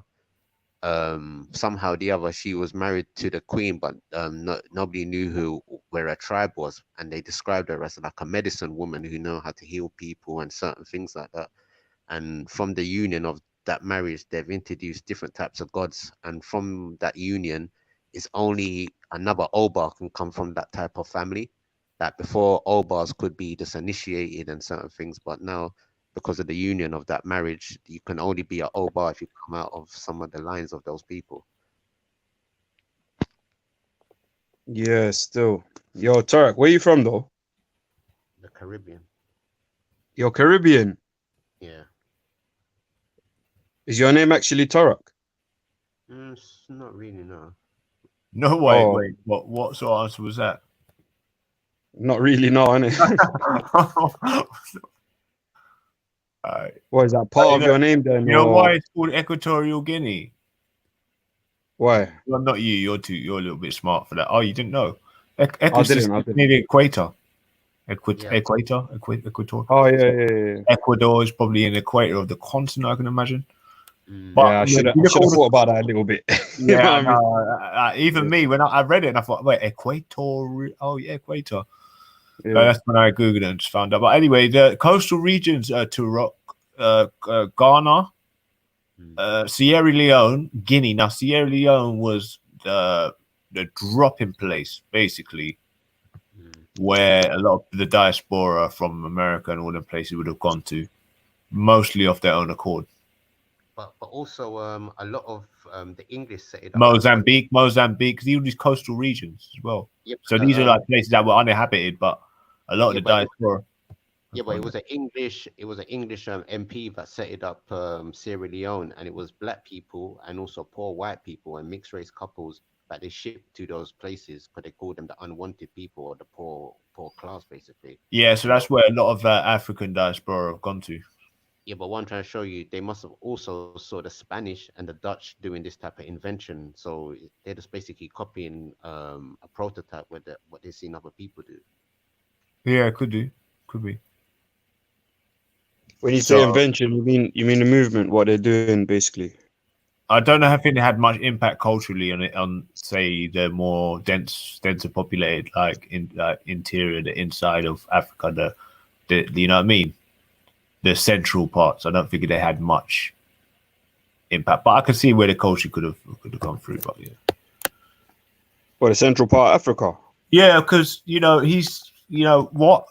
Turok likes to do is try to romanticize the impact that all these other continents, such as Asia and South America, had on Africa. Yeah, but, As opposed to how much Africa gave to that particular location. Yeah, but tell me this. Okay, What does Guinea mean? And on a percentage scale, it's like 1 to 99%. So the 1 being how much South America is what's Africa, as opposed to the 98% that South America is built off of Africa, sort of very much culturally and all the rest of it. Yeah, Tara, what does Guinea mean? Yeah, what does Guinea mean? Guinea. You said that was the original word for the Gold Coast, but I was under the impression it was called Wagadu before it was called Guinea. And So do the indigenous people of that area use the word Guinea? and there's Cote d'Ivoire, which is a French colony, and that's been between Guinea and Ghana and Burkina Faso as well. So can we try and find the meaning of Guinea if it's an indigenous concept? Oh, I'm not questioning that, but because you said Ghana was, or the Gold Coast was formerly known as Guinea. I think the Gold Coast may have stretched further than Ghana. Is that what you're saying? Because Ghana is known as the Gold Coast, and that's about a good couple 100,000 kilometers away from Guinea. There's a whole landmass between French colony between Guinea and Ghana. But yeah, and Ghana was called Wagadu as well before that, the Gold Coast, that was the original name for it. So I just want to correct you on that. We're studying ancient empire. My G. See, I'm correcting the dice. Poorer man. Yeah. The real hard bodies. RBGs. I wanted to ask him a pretty. All right, Radicalizing your ass. Yeah, I think he had the feeling what I was gonna ask him. He ducked off quick. What are you saying, no, King go gold? Yeah, what's happening, bro? What's happening? Not much, man. Not much. I don't know what we were talking about. I think it went from someone. Yeah, it went all over. It was a roller coaster. I was white or black or something, man. I'm trying to make sense of it, to be honest. I don't know what we were talking. I think everyone watching is trying to make sense of it, innit? Yeah, I was engaged at the stage when Lady D was talking about what she defines as black to a degree, and then I was going to jump off, but I've ended up staying on because Turok always jumps from. Yeah, it drags you into this bullshit, innit? But I did want to know, like, what does he think? Everything, like every word's etymology means the word that they're actually using today, like. That's I think that's a mad way of looking at things, because like, bro, when you say plane, as in airplane, yeah, you mean a flipping chunk of metal that's flying in the sky, innit? You don't mean a leveled line plane, innit? Like, but the etymology means a leveled line plane. Like, bruv, I don't know why he goes so deep into things that are not even that deep. I don't know, man. It's like he likes these sort of like side facts that are just not really that relevant, but they're quite cool. I don't know really, but oh, you know what? I'm actually good with that. I actually like. I'm interested in that kind of information, yeah. But he puts it out as if, like, this is not the side fact. What you lot are talking about is the side fact, and this is the elephant in the room here. Yeah, what he's done is where everyone's attention should be. You know what it is? It's like we'll be talking about something, right? And then it'd be like, all right, well, the reason, do you know why it's called that? Yeah, do you know why it's called something? Do you know what the etymology of some? Did they call themselves that, or did someone else call them that? Like, Rad, this has got nothing to do. That's not irrelevant. Like, but he needs to exactly about. Bruv, that when I told him, when he goes to me, where you from? I said I'm from Earth. So who calls it Earth? What language is Earth in? Like, why Earth? Because English, I'm like, bro, so man's talking English to you. What, you want me to bring up some other language of naming Earth from my language? Bro, we're speaking English. It's an English panel. We're going to use English words in it. And he didn't like it. I said, so what would you call Earth in your language then, bro? You know what I mean? And he gave me the term. I said, well, that place, innit? I'm going to call him a cassava etymology man, you know, honestly, because they're the two things synonymous with my man. Oh shit! But I mean, it'd be cool. I think Turek is backstage though.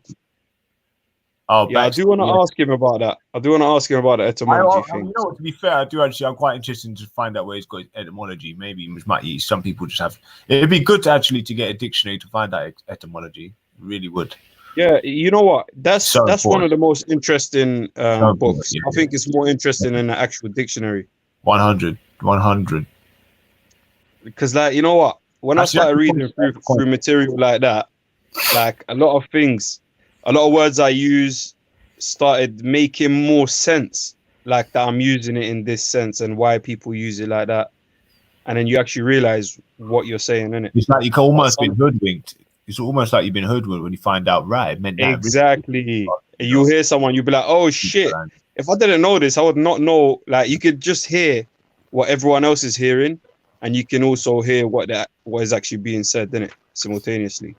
Yeah, every time they change a word, it's always been to either hide something or to, yeah, mostly hide bad, rotten shit that they've done. Like me personally, I believe words themselves were created to hide shit because humans don't need words, innit? Well, there was this guy Boaty came around earlier on and he was talking about how England have, as an island, haven't really inflicted that much damage on the diaspora. When I heard that, I was a bit like, wow.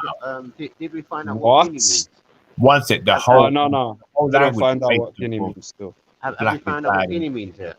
No. No. Wow. Look it up. What is it, Wow. man? All right. What does Guinea mean, man? Why don't you just tell us, then we can all find out? Torah. But I'll say it is good looking up the word. You can actually see what we actually say. I'm trying to look up the word through Torah. Yo, Torah, do you know what Guinea means? Siri. No, that's why I was asking for something to go and look. Oh, you don't know?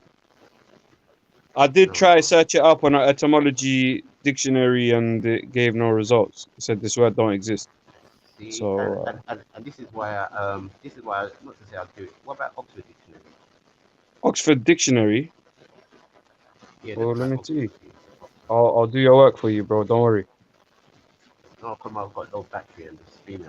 Oh, okay. Yeah, I hear you.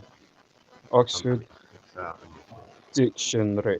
Yo, Torek, why is it though that you focus hardcore on the etymology of words rather than the actual usage that someone is using it in the modern day? Yeah, but I understand words get changed in the modern day. That's why a lot of people can say that it's wicked, but it's not actually what we would deem to be actually cool.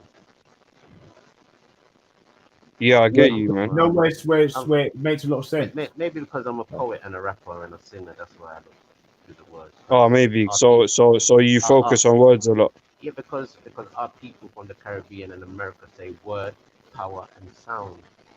I don't know who anybody else says anything like that. Oh, yo, fam. Actually, it said no exact match found. All right, Guinea is not found in an English dictionary. And hold on. And this is just my input now. I could be wrong. I specifically think they've used the word of Guyana. I think so. They've got that name now from Guyana, I think personally. So see, guinea pigs, yeah, are they like from Guyana? Are they guinea pigs in Guyana? I'm not too sure. I'm not sure what the origin of those. So, well, I don't know why they call them guinea pigs to start with. It seems like that's another misnomer they just throw out there. But also, for some reason, a lot of people call Italians, like for a derogative name, guineas. Or maybe Italians use it for derogative. I don't know if it's vice versa, but it is used as a slur. Whoa, wait. So in Italy, if you call someone Guinea, that's like a derogatory term. No, in America. Oh, in America, okay. I don't know if Italian Americans use it or other people use it against Italian Americans. Yo, Tarek, your mic is mad. You know that, fam? Sorry, man. It's got a lot of noise and it's a bit low as well. A guinea is a former gold monetary unit worth 21 shillings. How much was the price of a slave on the Gold Coast? Could that be a connection? Yo, Goofy99, that's a good point, bro.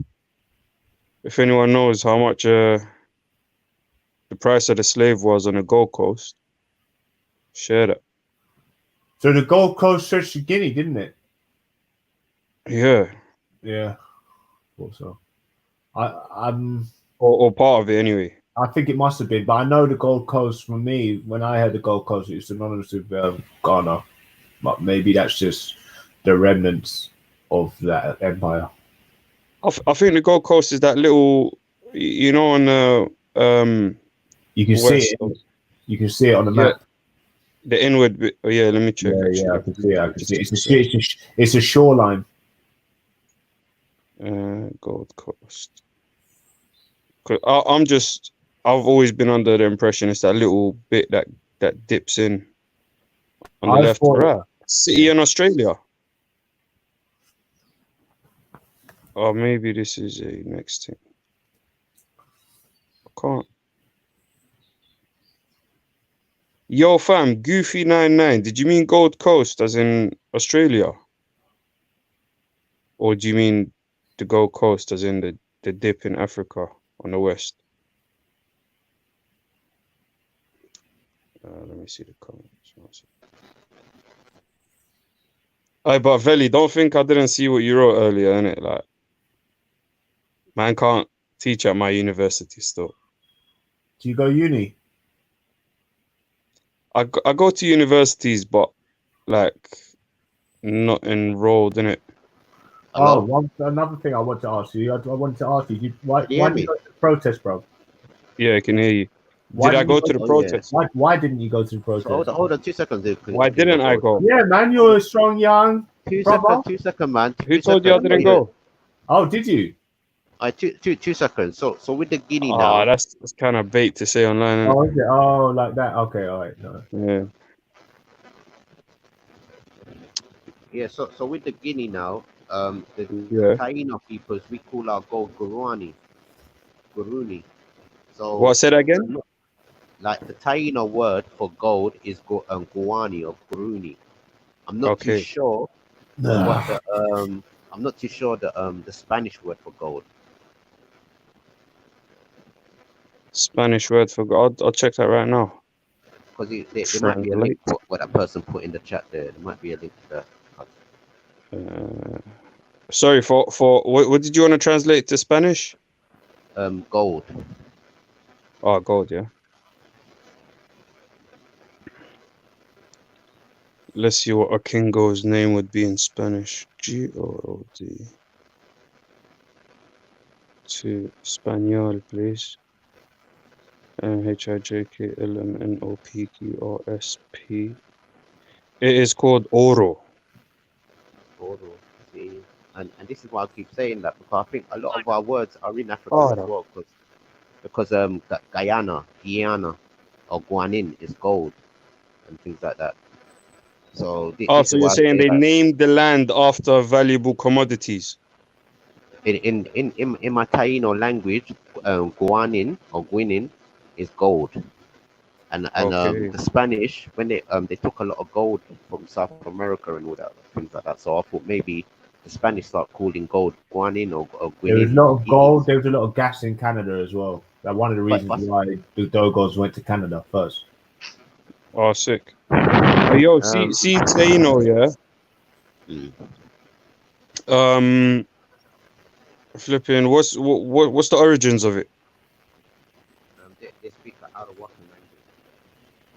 Arawakan. Yeah, I know. But what's the origins of that? Who? What? Arawak Indians. Arawakan, innit? That's what you said, right? Yeah. What about them? No, I was saying, what's the origins of where the language came from, innit? I think they're descendants either of the Mayans and the Incans or something like that. Oh, Mayans and Incans. Yeah. Oh shit. So you got some genetic memory in you of some mad shit, bro. Sacrifices. Archaeology. No, I just looked at archaeology. And sacrifices and stuff. Yeah. The one, especially the more African-blooded ones. No, I think actually, that's voodoo. It's actually a lie. It's actually a lie what they talk about bloodletting and all them things. No, it's not, bro. It's not. People have now come to the conclusion that the Mayans were actually like Hindus. Indians. Blood Hindus, fire, man. I am out. I'm like out. Hindus. I'm out. My mind turns to soup after that one, boy. I'm gone. Listen, I can't deal with yo. I want a blood clot deal with some man. But everyone got their own. I don't want a pussy You old get man me? emotion around me. You know, I want to hear some I facts. just have to I ask, don't want man. no man Maybe he knows something. emotion Maybe he around knows me, something, bro. innit? Who knows? I don't want Hey, to hear but no what man bloodletting emotion and giggle isn't around me, bad yeah. though, innit? I don't Bloodletting want a is man actually a giggle healthy around me, practice, yeah, though, son. nah. Can't deal with no man giggle around me, yeah, son. I don't want to look Yo, at around me, yeah, son. what? Bloodletting is a healthy I practice, can't though, deal nah. with emotion. Ever show me proof. Oh my Either show me proof or Forget allow that, your bro. emotions. Your emotions don't do shit. Proof of Emotions what, don't man? change nothing. All of that. You waste your breath, bitch. All of that, you waste your breath. You don't do Yeah, nothing. if he wants You to don't waste his change breath, allow nothing. him to, innit? But don't waste yours, innit? What I'm Well, asking you is, isn't bloodletting a actual healthy practice? Hold on. I can show you. I can show you with proof. I can show you with proof that a lot of the Hindu gods and the Mayan gods are the same. Ha ha No, ha! I'm not. Laugh now. Laugh I'm now. not contented. I'm not. No, I'm just saying about the bloodletting thing, innit? I just want to ask you a question about that. I'm trying to show you. I think that was a lie, so people can look at us as people, so they can savagely kill us. So if you paint somebody as a heathen or a savage, even in Europe, you could actually enslave them. No, I'm so saying white people. enslaving white No, people. but blood. say that That's they're what I'm not saying. Christian Bloodletting people. isn't a savage kind of bloodletting is an actual medical practice, and Well, I it's don't know healthy. about It's good that. for your body, and All I'm saying, but it was very biased how they researched the Mayans and the Incas and yeah, I Aztecs know that. and I know things like that. definitely. Like, I There is definitely agree with people that. have done very closer research now, and they've noticed that there's a lot of the Hindu gods that have near enough the same name as the Mayan gods, and even depicted as the same way. Yeah, because it's the same principalities, isn't it? Like there are just things you can see in the world that other people clock as well, and like for example, when we talk about things like this force that pulls us to the earth or pushes us away from the sky, whatever way you want to look at it. Yeah, but we come the with English, if what you I'm want to trying put say, it that way, call it gravity. Say again. But let's deal with certain things what we can actually prove and analyze in great detail, and not just try and stigmatize things. You know what I mean? I come with actual knowledge. I don't come with no type of excitement of any sort. I come with raw facts.